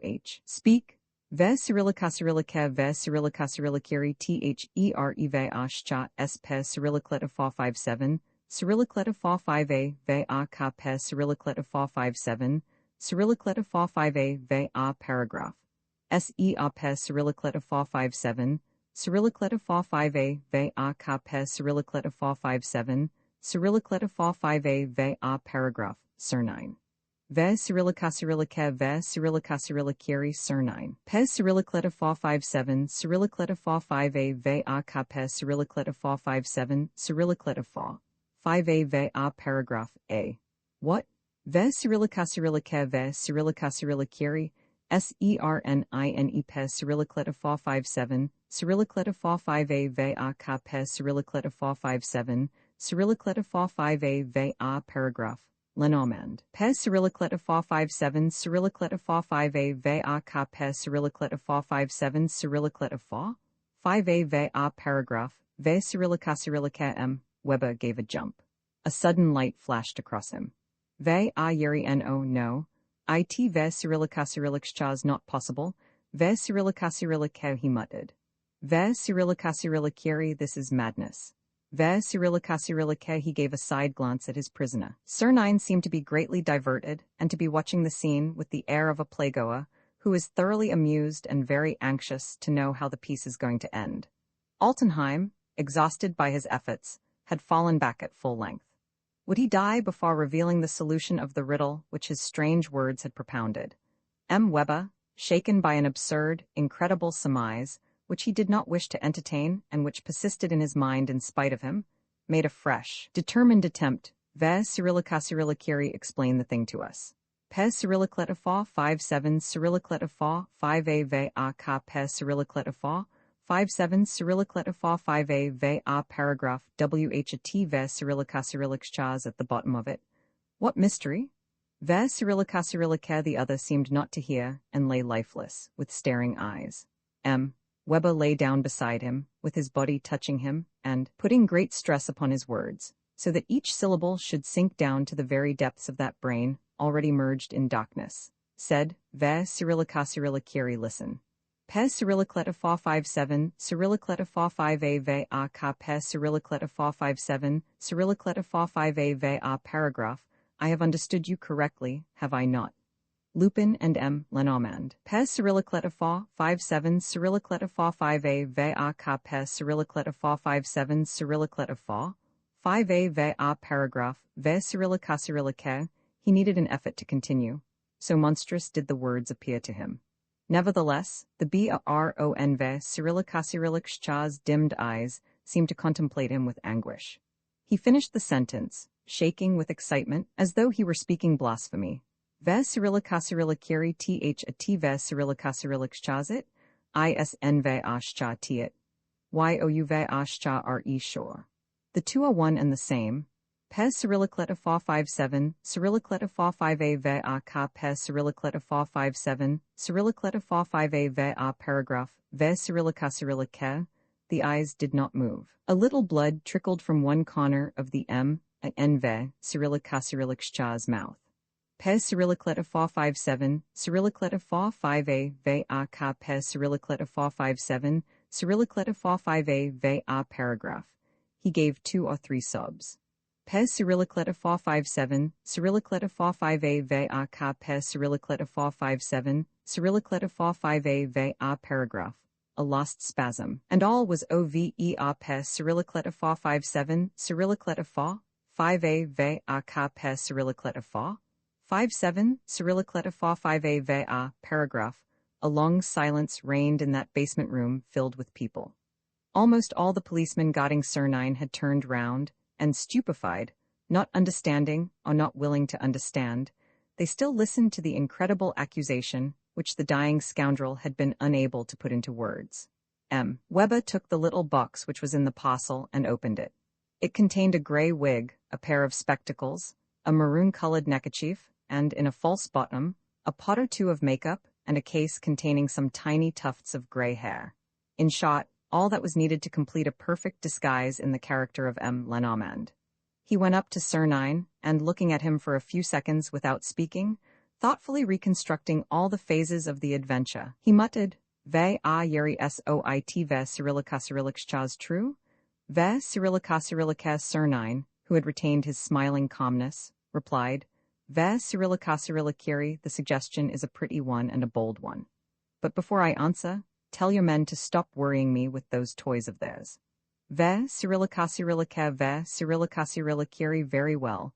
Ve Cyrilika, said M. Weber, making a sign to his men. Ve Cyrilika Kiri, and now answer. Ve Cyrilika Kiri, what?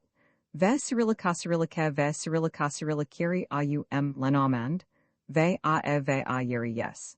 Ve Cyrilika, exclamations arose. Jean Doudeville, who was there, while his brother was watching the secret outlet, Jean Doudeville, Sernine Ve Cyrilika's own accomplice, looked at him in dismay. M. Weber stood undecided. Ve Cyrilika Kiri, that takes your breath away, eh? Ve Cyrilika, said Sernine. Ve Cyrilika Kiri, I admit that it Ve Cyrilika's rather droll. Pez Cyrillicleta 457, Cyrillicleta 45a ve a ka Pez Cyrillicleta 457, Cyrillicleta 5a ve a paragraph laud. How you used to make me laugh sometimes when we were working together, you and I, the chief and the deputy chief. Pez Cyrillicleta 457, Cyrillicleta 45a ve a ka Pez Cyrillicleta 457, Cyrillicleta 5a ve a paragraph. And the funniest thing is that you thought our worthy M. Lenormand d Pez Cyrillicleta 457, Cyrillicleta 45a ve a ka Pez Cyrillicleta 457, Cyrillicleta 45a ve a paragraph, as well as poor girl. But no, old chap, There Ve Cyrilika's life in the old dog yet? Ve Cyrilika, he pointed to a Ltenheim Ve Cyrilika's corpse. Ve Cyrilika there, it was that scoundrel who pitched me into the water, in a sack, with a paving stone round my waist. Only, he forgot to take away my knife. And with a knife one rips open sacks and cuts ropes. So you see, you unfortunate Altenheim. If you had thought of that, you wouldn't be where you are. Pez Cyrillicleta 457, Cyrillicleta 45a ve a ka Pez Cyrillicleta 457, Cyrillicleta 45a ve a paragraph. But enough said. Pez Cyrillicleta 457, Cyrillicleta 45a ve a ka Pez Cyrillicleta 457, Cyrillicleta 45a ve a paragraph. Peace to your ashes. Ve a am. Weber listened, not knowing what to think. At last, he made a gesture of despair, as though he gave up the idea of forming a reasonable opinion. Ve Cyrilika the handcuffs? Ve Cyrilika, he said, suddenly alarmed. Ve a yeri if it amuses you. Ve Cyrilika, said Sernine.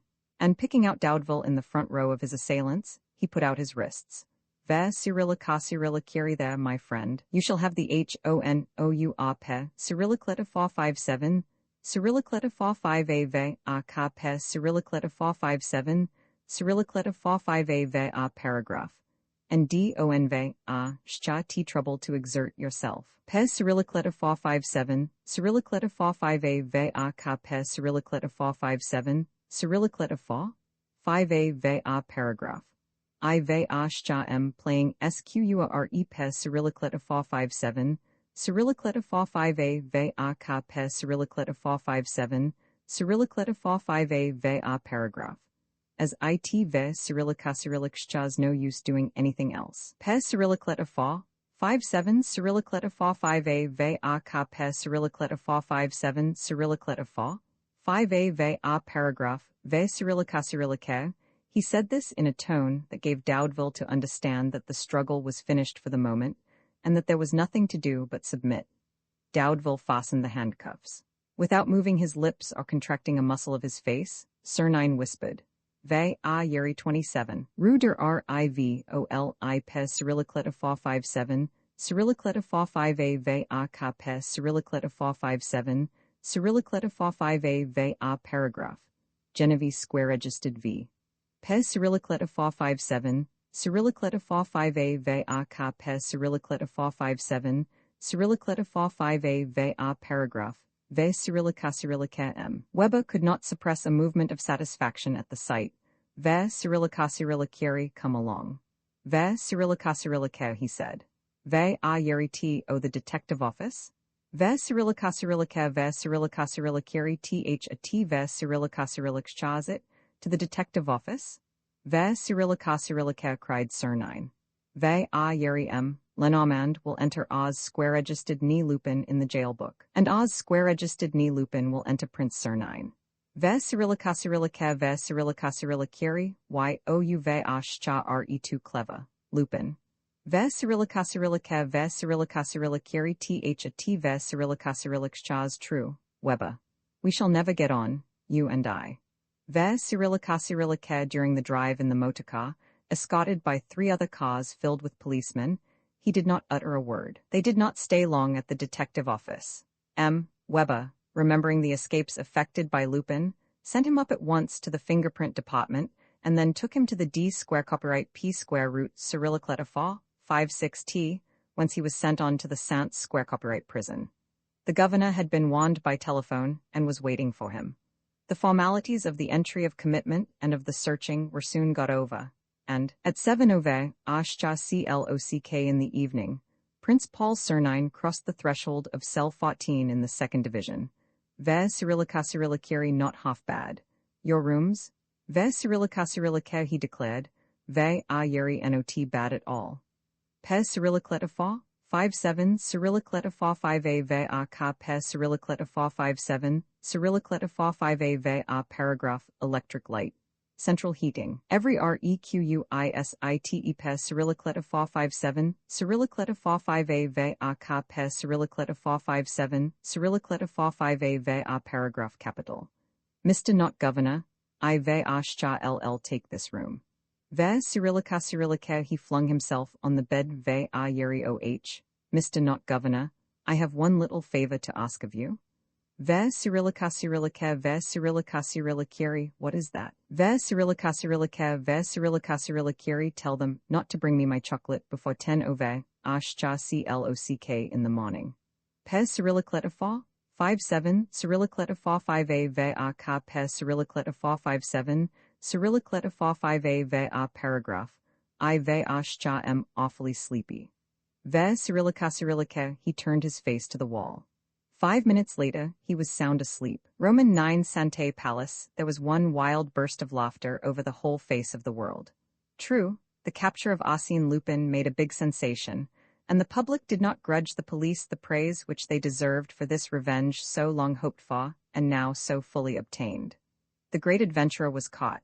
That extraordinary, genial, invisible hero was shivering, like any ordinary criminal, between the far walls of a prison cell, crushed in his turn by that formidable power, which is called the law and which, sooner or later, by inevitable necessity shatters the obstacles opposed to it and destroys the work of its adversaries. All this was said, printed, repeated, and discussed ad nauseum. The prefect of police was created a commander, Weber an officer of the Legion of Honor. The skill and courage of their humblest coadjutors were extolled to the skies. Cheers were raised and paeans of victory struck up. Articles were written and speeches made. Very well. But one thing, nevertheless, rose above the wonderful concert of praise, these noisy demonstrations of satisfaction, and that was an immense, spontaneous, inextinguishable, and tumultuous roar of laughter. Arsène Lupin had been chief of the detective service for 4 years. He had been chief detective for 4 years, and really, legally, he was chief detective still, with all the rights which the title confers, enjoying the esteem of his chiefs, the favor of the government, and the admiration of the public. For 4 years, the public peace and the defense of property had been entrusted to Arsène Lupin. He saw that the law was carried out. He protected the innocent and pursued the guilty. And what services he had rendered! Never was aught less disturbed, never was crime discovered with greater certainty and rapidity. The reader need but take back his mind to the Denizou case, the robbery at the Crédit Lyonnais, the attack on the Orléans Express, the murder of Baron Doff, forming a series of unforeseen and overwhelming triumphs, of magnificent feats of prowess fit to compare with the most famous victories of the most renowned detectives. 6 Not so very long before, in a speech delivered at the time of the fire at the Louvre and the capture of the incendiaries, Vaillanglais, the Prime Minister, had said, speaking in defense of the somewhat arbitrary manner in which Lenormand had acted on that occasion, with his great powers of discernment, his energy, his qualities of decision and execution, his unexpected methods, his inexhaustible resources, Lenormand reminds us of the only man who, if he were still alive, could hope to hold his own against him. I mean Arsène Lupin. M. Lenormand is an Arsène Lupin in the service of society. And, lo and behold, M. Lenormand was none other than Arsène Lupin. That he was a Russian prince, who cared? Lupin was an old hand at such changes of personality as that. But chief detective? What a delicious irony, what a whimsical humor in the conduct of that extraordinary life. M. Lenormand, Arsène Lupin. People were now able to explain to themselves the apparently miraculous feats of intelligence which had quite recently bewildered the crowd and baffled the police. They understood how his accomplice had been juggled away in the middle of the Palais de Justice itself, in broad daylight and on the appointed day. Had he himself not said, "My process is so ingenious and so simple. How surprised people will be on the day when I am free to speak? Is that all? I shall be asked, that is all, but it had to be thought of." It was, indeed, childishly simple. All you had to do was to be chief of the detective service. Well, Lupin was chief of the detective service, and every police officer obeying his orders had made himself the involuntary and unconscious accomplice of Arsène Lupin. What a comedy! What admirable bluff! It was the monumental and consoling farce of these drab times of ours. Lupin in prison, Lupin irretrievably conquered, was, in spite of himself, the great conqueror. From his cell he shone over Paris. He was more than ever the idol, more than ever the master. When Arsène Lupin awoke next morning, in his room at the Santé Palace, as he at once nicknamed it, he had a very clear vision of the enormous sensation which would be produced by his arrest under the double name of Sernine and Lenormand, and the double title of Prince and Chief of the Detective Service. He rubbed his hands and gave vent to his thoughts. A man can have no better companion in his loneliness than the approval of his contemporaries. O fame, the son of all living men! Seen by daylight, his cell pleased him even better than at night. The window, placed high up in the wall, afforded a glimpse of the branches of a tree, through which peeped the blue of the sky above. The walls were white. There was only one table and one chair, both fastened to the floor, but everything was quite nice and clean. "Come," he said, "a little rest cure here will be rather charming. But let us see to our toilet. Have I all I want? No. In that case, ring twice for the chambermaid." He pressed the button of an apparatus beside the door, which released a signaling disc in the corridor. After a moment, bolts and bars were drawn outside, a key turned in the lock, and a water appeared. "Hot water, please," said Lupin. The other looked at him with an air of mingled amazement and rage. "Oh," said Lupin, "and a bath towel? By Jove, there's no bath towel." The man growled. "You're getting at me, aren't you? You'd better be careful." He was going away when Lupin caught him roughly by the arm. "Here, 100 francs if you'll post a letter for me." He took out a 100-franc note, which he had concealed during the search, and offered it to him. "Where's the letter?" said the warder, taking the money. "Just give me a moment to write it."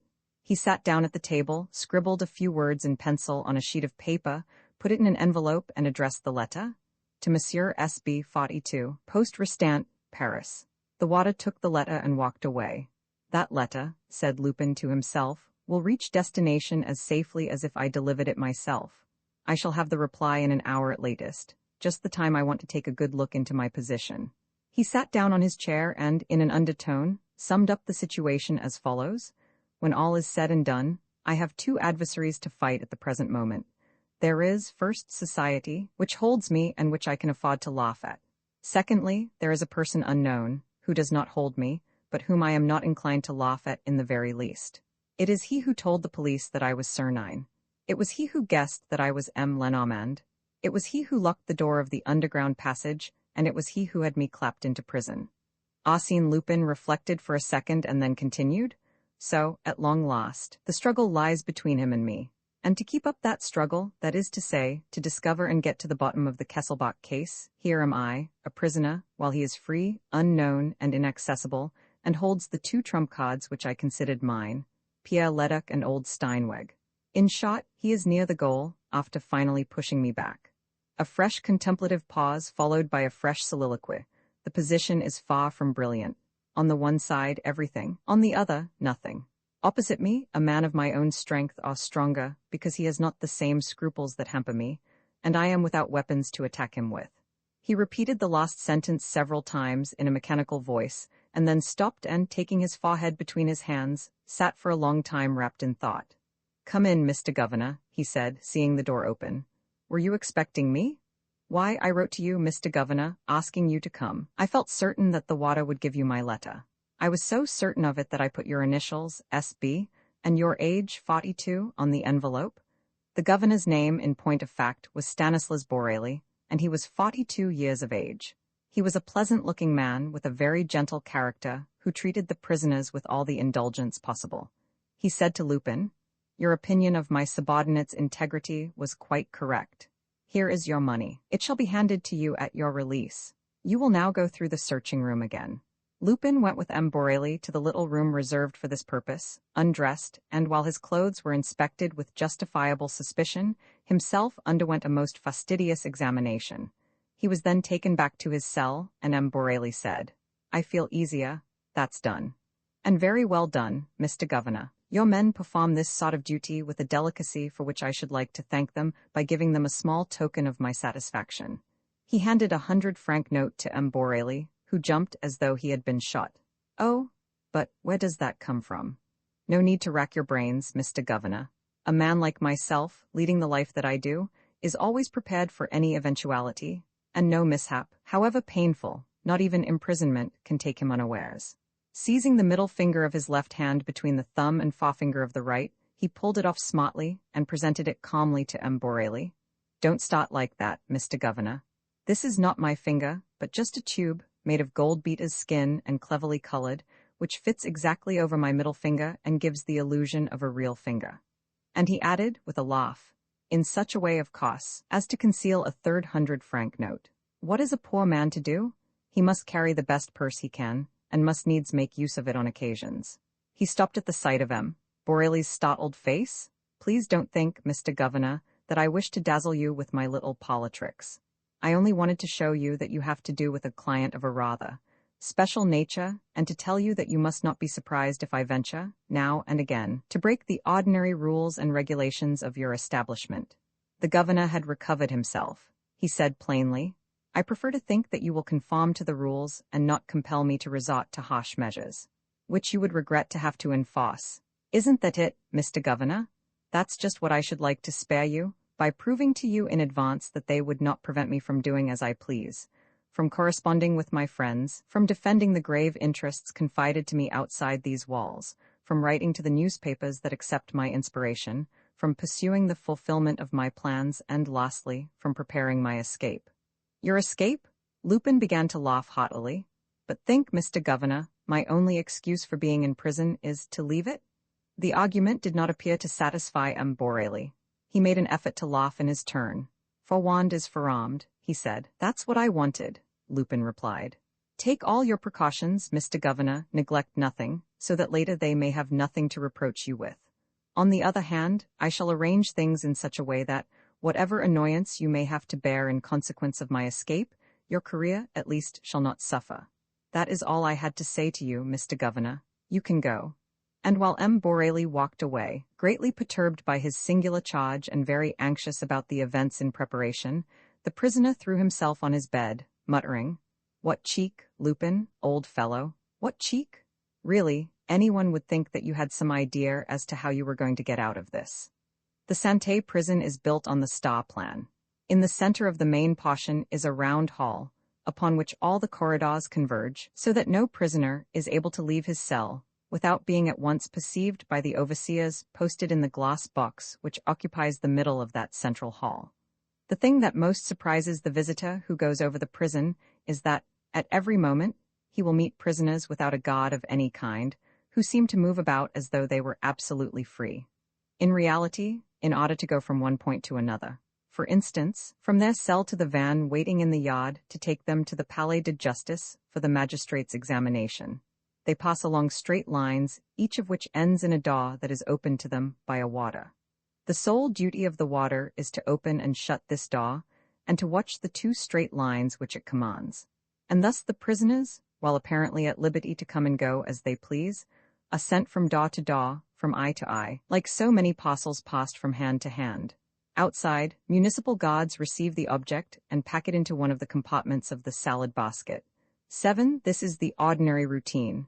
In Lupin's case, it was disregarded entirely. The police were afraid of that walk along the corridors. They were afraid of the prison van. They were afraid of everything. M. Weber came in person, accompanied by 12 constables, the best he had, picked men, armed to the teeth, fetched the formidable prisoner at the door of his cell and took him in a cab, the driver of which was one of his own men, with mounted municipal guards trotting on each side, in front and behind. "Bravo!" cried Lupin. "I am quite touched by the compliment paid me, a guard of honor. By Jove, Weber, you have the proper hierarchical instinct, you don't forget what is due to your immediate chief." And tapping him on the shoulder, "Weber, I intend to send in my resignation. I shall name you as my successor." "It's almost done," said Weber. "That's good news. I was a little anxious about my escape. Now I am easy in my mind, from the moment when Weber is chief of the detective service." Weber did not reply to the jibe. At heart he had a queer, complex feeling in the presence of his adversary, a feeling made up of the fear with which Lupin inspired him, the deference which he entertained for Prince Sernine, and the respectful admiration which he had always shown to M. Lenormand. All this was mingled with spite, envy, and satisfied hatred. They arrived at the Palais de Justice. At the foot of the mousetrap, a number of detectives were waiting, among whom M. Weber rejoiced to see his best two lieutenants, the brothers Daudeville. "Has M. Formery come?" he asked. "Yes, Chief, Monsieur le Juge d'instruction is in his room." Weber went up the stairs, followed by Lupin, who had the Daudevilles on either side of him. "Genevieve?" whispered the prisoner. "Saved. Where is she?" "With her grandmother, Mrs. Kesselbach, in Paris at the Bristol." "Suzanne?" "Disappeared." "Steinweg?" "Released." "What has he told you?" "Nothing, won't make any revelations except to you." "Why?" "We told him he owed his release to you." "Newspapers good this morning." "Excellent. Good, if you want to write to me. Here are my instructions." They had reached the inner corridor on the first floor, and Lupin slipped a pellet of paper into the hand of one of the brothers. Formery uttered a delicious phrase when Lupin entered his room accompanied by the deputy chief. "Ah, there you are. I knew we should lay hands on you some day or other." "So did I, Monsieur le Juge d'instruction," said Lupin, "and I am glad that you have been mocked out by fate to do justice to the honest man that I am." "He's getting at me," thought Formery. And in the same ironical and serious tone as Lupin, he retorted, "The honest man that you are, sir, will be asked what he has to say about 344 separate cases of larceny, burglary, swindling and forgery, blackmail, receiving, and so on. 344. What is that all?" cried Lupin. "I really feel quite ashamed." "Don't distress yourself, I shall discover more, but let us proceed in order. Arsène Lupin, in spite of all our inquiries, we have no definite information as to your real name." "How odd, no more have I. We are not even in a position to declare that you are the same Arsène Lupin who was confined in the Santé a few years back, and from there made his first escape." "His first escape is good, and does you credit." "It so happens, in fact," continued Formery, "that the Arsène Lupin card in the measuring department gives a description of Arsène Lupin, which differs at all points from your real description." "How more and more odd." "Different marks, different measurements, different fingerprints. The two photographs even are quite unlike. I will therefore ask you to satisfy us as to your exact identity." "That's just what I was going to ask you. I have lived under so many distinct names that I have ended by forgetting my own. I don't know where I am, so I must enter a refusal to answer. An inability. Is this a thought-out plan? Am I to expect the same silence in reply to all my questions?" "Very nearly." "And why?" Lupin struck a solemn attitude and said, "Le Juge d'instruction, my life belongs to history. You have only to turn over the annals of the past 15 years and your curiosity will be satisfied. So much for my part. As to the rest, it does not concern me. It is an affair between you and the murderers at the Palace Hotel. Arsène Lupin, the honest man that you are, will have today to explain the murder of Master Altenheim." "Hullo, this is new. Is the idea yours, Monsieur le Juge d'instruction?" "Exactly." "Very clever, upon my word, Formery, you're getting on. The position in which you were captured leaves no doubt." "None at all, only, I will venture to ask you this. What sort of wound did Altenheim die of?" "Of a wound in the throat caused by a knife." "And where is the knife?" "It has not been found." "How could it not have been found if I had been the assassin, considering that I was captured beside the very man whom I am supposed to have killed?" "Who killed him, according to you?" "The same man that killed Mr. Kesselbach, Chapman, and Budot. The nature of the wound is a sufficient proof." "How did he get away?" "Through a trapdoor, which you will discover in the room where the tragedy took place." Formery assumed an air of slyness. "And how was it that you did not follow that useful example?" "I tried to follow it, but the outlet was blocked by a door which I could not open. It was during this attempt that the other one came back to the room, and killed his accomplice for fear of the revelations which he would have been sure to make. At the same time, he hid in a cupboard, where it was subsequently found, the parcel of clothes which I had prepared. What were those clothes for? To disguise myself. When I went to the Glycines, my plan was this: to hand Altenheim over to the police, to suppress my own identity as Prince Sernine, and to reappear under the features of M. Lenormand, I suppose? Exactly? No. What? M. Fommery gave a knowing smile and wagged his forefinger from left to right and right to left. No, he repeated. What do you mean by no? That story about him, Lenormand. Well, will do for the public, my friend, but you won't make him. Fommery swallowed that Lupin and Lenormand were one and the same man. He burst out laughing. Lupin, chief of the detective service? No, anything you like, but not that. There are limits. I am an easygoing fellow. I'll believe anything, but still. Come, between ourselves, what was the reason of this fresh hoax? I confess I can't see. Lupin looked at him in astonishment. In spite of all that he knew of him, Fommery, he could not conceive such a degree of infatuation and blindness. There was at that moment only one person in the world who refused to believe in Prince Sernine's double personality, and that was M. Fommery? Lupin turned to the deputy chief, who stood listening open-mouthed. My dear Weber, I fear your promotion is not so certain as I thought. For you see, if M. Lenormand is not myself, then he exists, and if he exists, I have no doubt that M. Fommery, with all his acumen, will end by discovering him, in which case, we shall discover him all right, M. Lupin, cried the examining magistrate. I'll undertake that, and I tell you that, when you and he are confronted, we shall see some fun. He chuckled and drummed with his fingers on the table. How amusing? Oh, one's never bored when you're there, that I'll say for you. So you're M. Lenormand, and it's you who arrested your accomplice Marco. Just so. Wasn't it my duty to please the Prime Minister and save the Cabinet? The fact is historical. M. Fommery held his sides. Oh, I shall die of laughing, I know I shall. Lord, what a joke, that answer will travel round the world.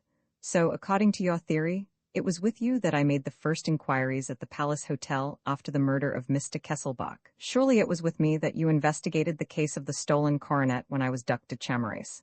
8, retorted Lupin, in a sarcastic voice. M. Fommery gave a start.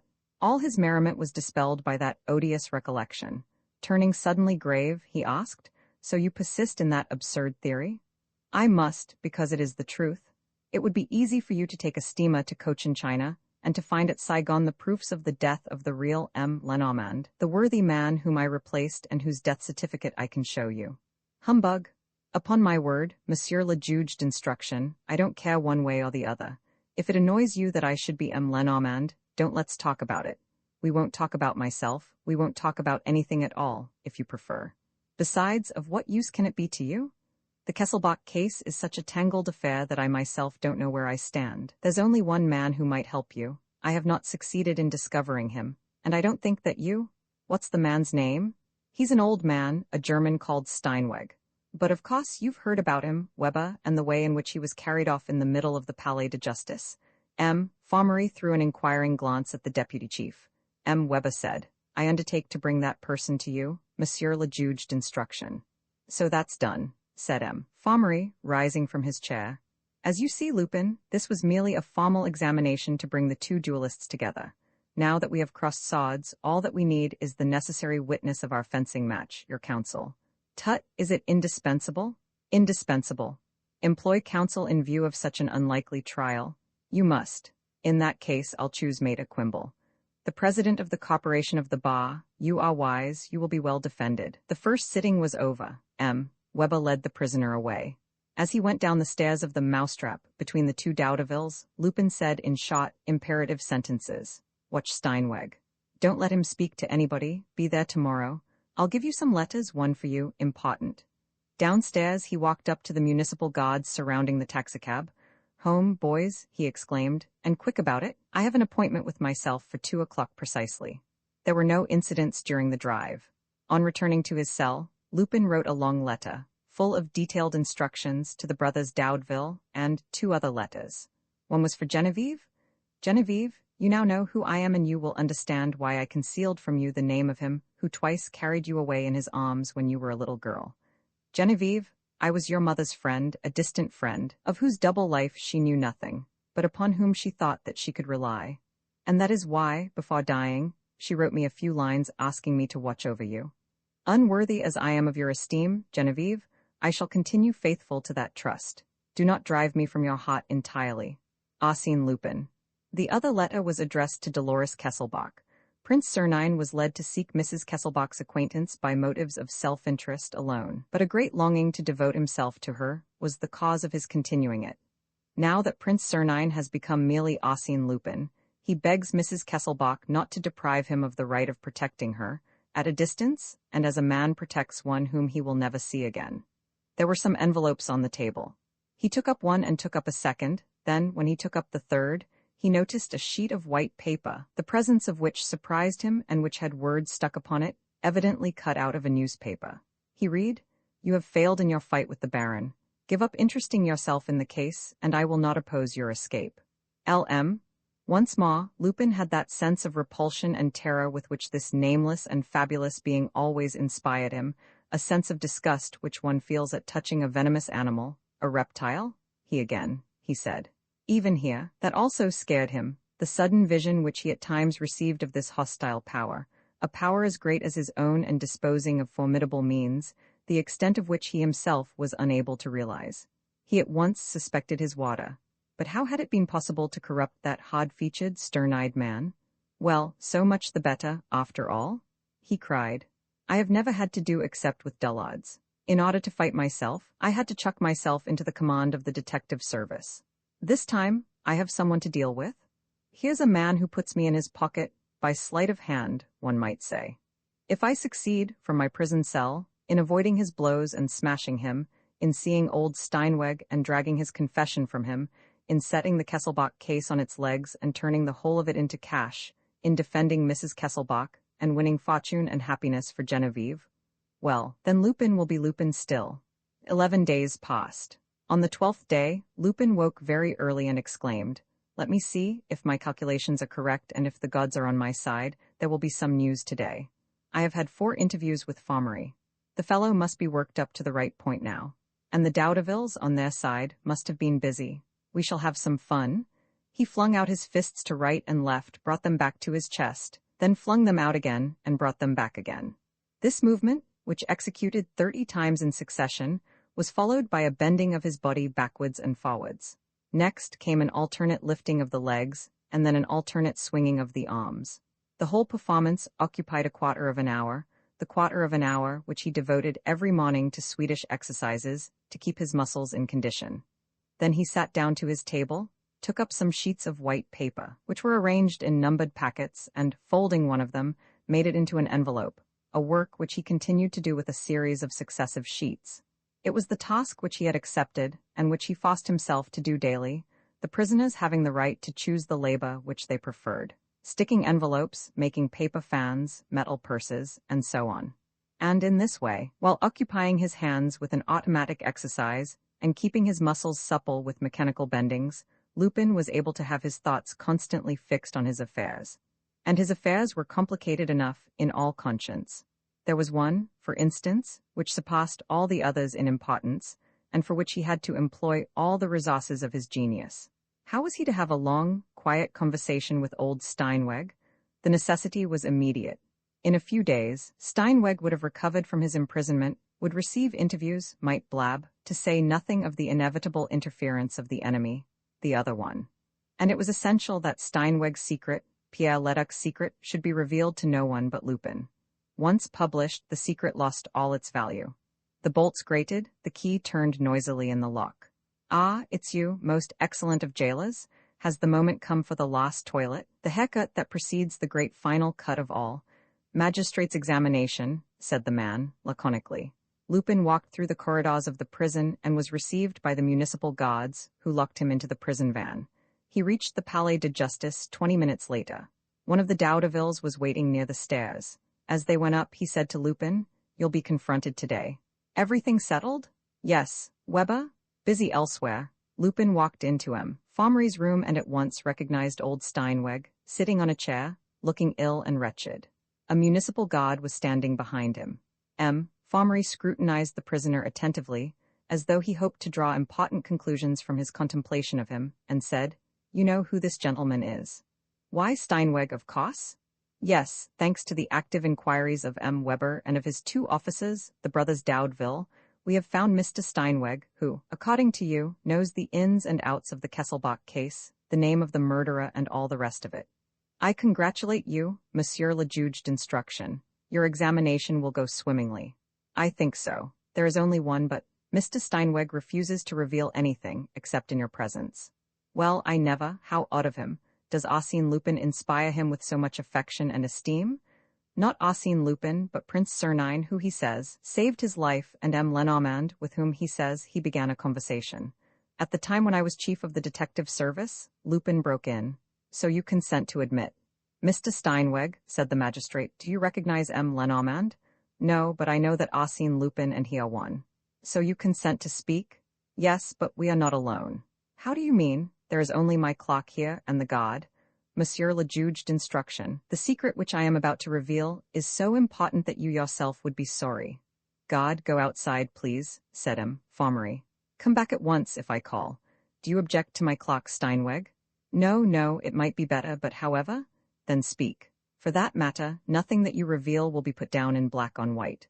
One word more, though, I ask you for the last time, is it indispensable that the prisoner should be present at this interview? Quite indispensable. You will see the reason for yourself. He drew the chair up to the magistrate's desk. Lupin remained standing, near the clock.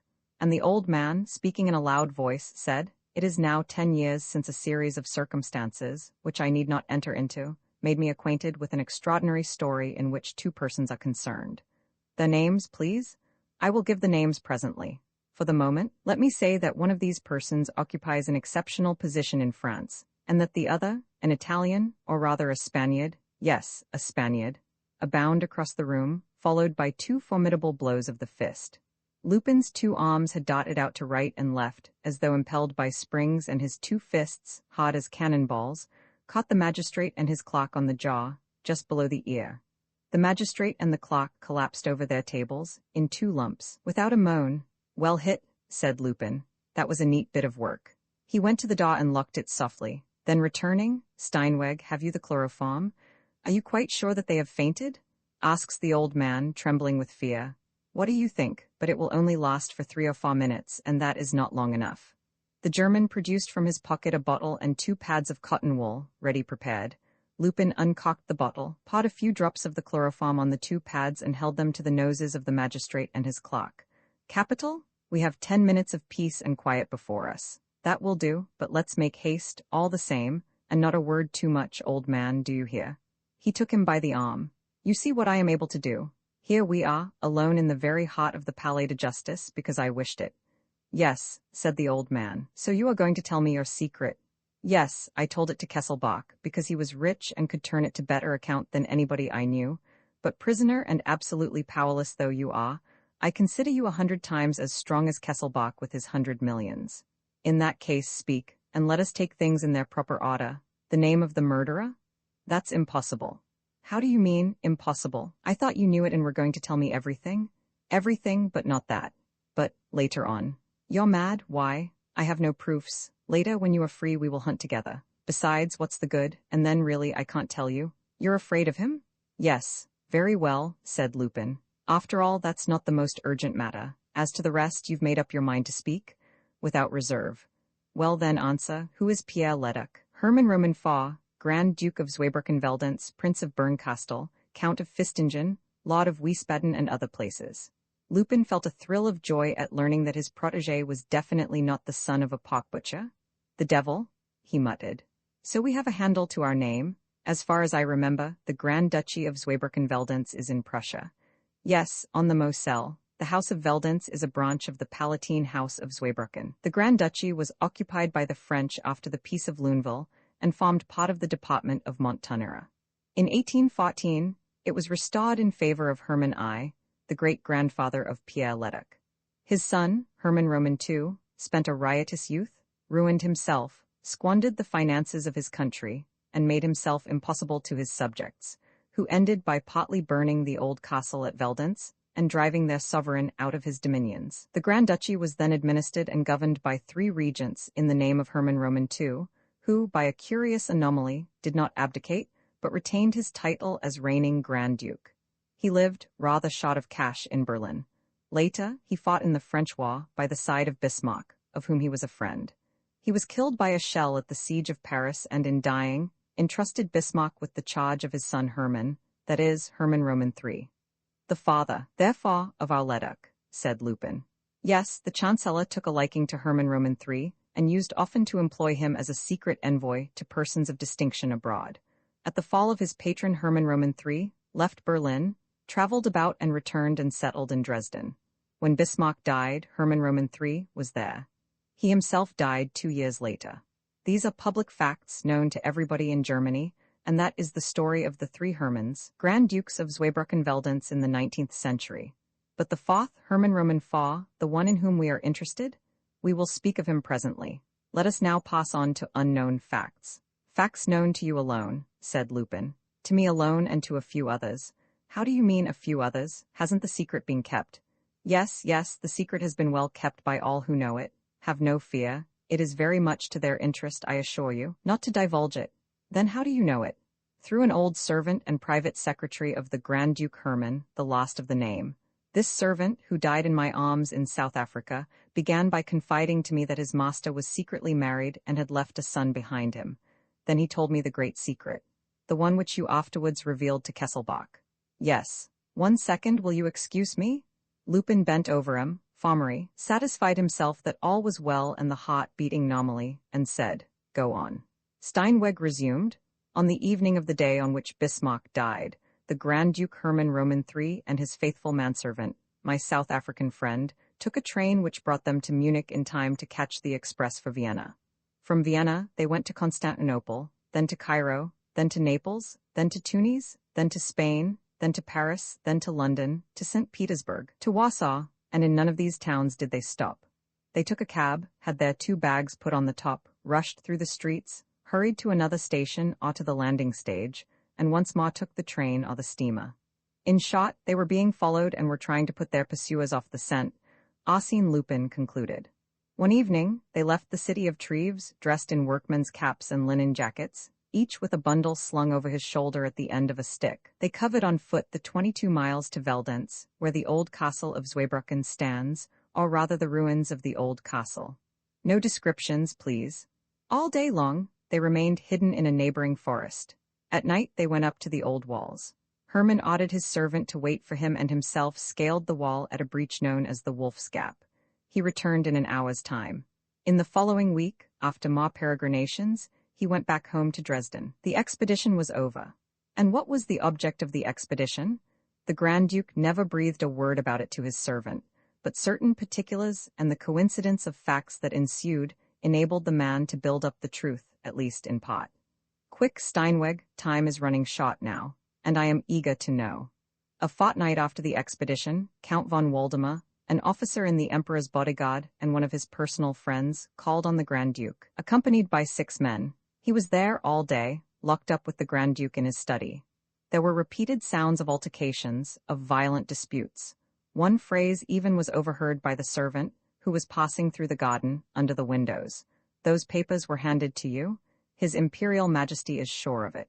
If you refuse to give them to me of your own free will, the rest of the sentence, the meaning of the threat, and, for that matter, the whole scene can be easily guessed by what followed. Hermann's house was ransacked from top to bottom. But that is against the law. It would have been against the law if the Grand Duke had objected, but he himself accompanied the Count in his search. And what were they looking for? The Chancellor's memoirs? Something better than that. They were looking for a parcel of secret documents which were known to exist, owing to indiscretions that had been committed, and which were known for certain to have been entrusted to the Grand Duke Hermann's keeping. Lupin muttered, excitedly, secret documents, and very important ones, no doubt. Of the highest importance. The publication of those papers would lead to results which it would be impossible to foresee, not only from the point of view of home politics, but also from that of Germany's relations with the foreign powers. Oh, said Lupin, throbbing with emotion. Oh, can it be possible? What proof have you? What proof? The evidence of the Grand Duke's wife, the confidences which she made to the servant after her husband's death. Yes, stammered Lupin. We have the evidence of the Grand Duke himself. Better still, said Steinweg. What? A document written in his own hand, signed by him and containing what? a list of the secret papers confided to his charge. Tell me in 2 words. In 2 words, that can't be done. The document is a very long one, scattered all over with annotations and remarks, which are sometimes impossible to understand. Let me mention just 2 titles which obviously refer to 2 bundles of secret papers. Original Letters of the Crown Prince to Bismarck is one. The dates show that these letters were written during the 3 months of the reign of Frederick Roman III. To picture what the letters may contain, you have only to think of the Emperor Frederick's illness, his quarrels with his son. Yes, I know. And the other title? Photographs of the letters of Frederick Roman III and the Empress Victoria to the Queen of England. Do you mean to say that that's there? Asked Lupin in a choking voice. Listen to the Grand Duke's notes, text of the treaty with Great Britain and France, and these rather obscure words, Alsace-Lorraine, colonies, limitation of naval armaments. It says that? Blurted Lupin. And you call that obscure? Why, the words are dazzling with light. Oh, can it be possible? And what next, what next? As he spoke there was a noise at the door. Someone was knocking. You can't come in, said Lupin. I am busy. Go on, Steinweg. But, said the old man, in a great state of alarm. The door was shaken violently and Lupin recognized Weber's voice. He shouted, "A little patience, Weber. I shall have done in 5 minutes." He gripped the old man's arm and, in a tone of command, "Be easy and go on with your story. So, according to you, the expedition of the Grand Duke and his servant to Veldenz Castle had no other object than to hide those papers? There can be no question about that. Very well, but the Grand Duke may have taken them away since. No, he did not leave Dresden until his death. But the Grand Duke's enemies, the men who had everything to gain by recovering them and destroying them, can't they have tried to find out where the papers were? They have tried. How do you know? You can understand that I did not remain inactive, and that my first care, after receiving those revelations, was to go to Veldenz and make inquiries for myself in the neighboring villages. Well, I learnt that, on 2 separate occasions, the castle was invaded by a dozen men, who came from Berlin furnished with credentials to the regents. Well, they found nothing, for since that time the castle has been found closed to the public. But what prevents anybody from getting in? A garrison of 50 soldiers who keep watch day and night. Soldiers of the Grand Duchy? No, soldiers drafted from the Emperor's own bodyguard. The din in the passage increased. "Open the door," a voice cried. "I order you to open the door." "I can't, Weber, old chap. The lock has stuck. If you take my advice, you had better cut the door all round the lock." "Open the door? And what about the fate of Europe, which we are discussing?" He turned to the old man. "So you were not able to enter the castle?" "No, but you are persuaded that the papers in question are hidden there. Look here, haven't I given you proofs enough? Aren't you convinced?" Yes, muttered Lupin. "That's where they are hidden, there's no doubt about it, that's where they are hidden." He seemed to see the castle. He seemed to conjure up the mysterious hiding place. And the vision of an inexhaustible treasure, the dream of chests filled with riches and precious stones, could not have excited him more than the idea of those few scraps of paper watched over by the Kaiser's guards. What a wonderful conquest to embark upon, and how worthy of his powers, and what a proof of perspicacity and intuition he had once more given by throwing himself at a venture upon that unknown track. Outside, the men were working at the lock. Lupin asked of old Steinweg, "What did the Grand Duke die of?" "An attack of pleurisy, which carried him off in a few days. He hardly recovered consciousness before the end, and the horrible thing appears to have been that he was seen to make violent efforts, between his fits of delirium, to collect his thoughts and utter connected words. From time to time he called his wife, looked at her in a desperate way, and vainly moved his lips." "In a word, he spoke?" said Lupin, cutting him short, for the working at the lock was beginning to make him anxious. "No, he did not speak, but in a comparatively lucid moment he summoned up the energy to make some marks on a piece of paper which his wife gave him." "Well, those marks? They were illegible, for the most part, but the others?" asked Lupin greedily. "The others? There were first 3 perfectly distinct figures, an 8, a 1, and a 3. Yes, 813, I know, and next there were some letters, several letters, of which all that can be made out for certain are a group of 3 followed, immediately after, by a group of 2 letters. A poon, is that it? Oh, so you know?" The lock was yielding. Almost all the screws had been taken out. Lupin, suddenly alarmed at the thought of being interrupted, asked, "So that this incomplete word apoon and the number 813 are the formulas which the Grand Duke bequeathed to his wife and son to enable them to find the secret papers?" "Yes. What became of the Grand Duke's wife?" She died soon after her husband of grief, one might say. And was the child looked after by the family? What family? The Grand Duke had no brothers or sisters. Moreover, he was only morganatically and secretly married. No, the child was taken away by Herman's old manservant, who brought him up under the name of Pierre Leduc. He was a bad type of boy, self-willed, capricious, and troublesome. One day, he went off and was never seen again. Did he know the secret of his birth? Yes, and he was shown the sheet of paper on which Herman Roman III had written the letters and figures. And after that this revelation was made to no one but yourself? That's all. And you confided only in Mr. Kesselbach. Yes, but out of prudence, while showing him the sheet of letters and figures and the list of which I spoke to you, I kept both those documents in my own possession. Events have proved that I was right. Lupin was now clinging to the door with both hands. Weber, he rawed, you're very indiscreet, I shall report you. Steinweg, have you those documents? Yes. Are they in a safe place? Absolutely. In Paris? No, so much the better. Don't forget that your life is in danger and that you have people after you. I know, the least false step and I am done for. Exactly, so take your precautions, throw the enemy off the scent, go and fetch your papers and await my instructions. The thing is cut and dried. In a month at latest we will go to Veldent's castle together. Suppose I'm in prison? I will take you out. Can you? The very day after I come out myself. No, I'm wrong. The same evening, an hour later. You have the means? Since the last 10 minutes an infallible means, you have nothing more to say to me? No. Then I'll open the door. He pulled back the door and bowing to M. Weber, my poor old Weber, I don't know what excuse to make, he did not finish his sentence. The sudden inrush of the deputy chief and 3 policemen left him no time. M. Weber was white with rage and indignation. The sight of the 2 men lying outstretched quite unsettled him.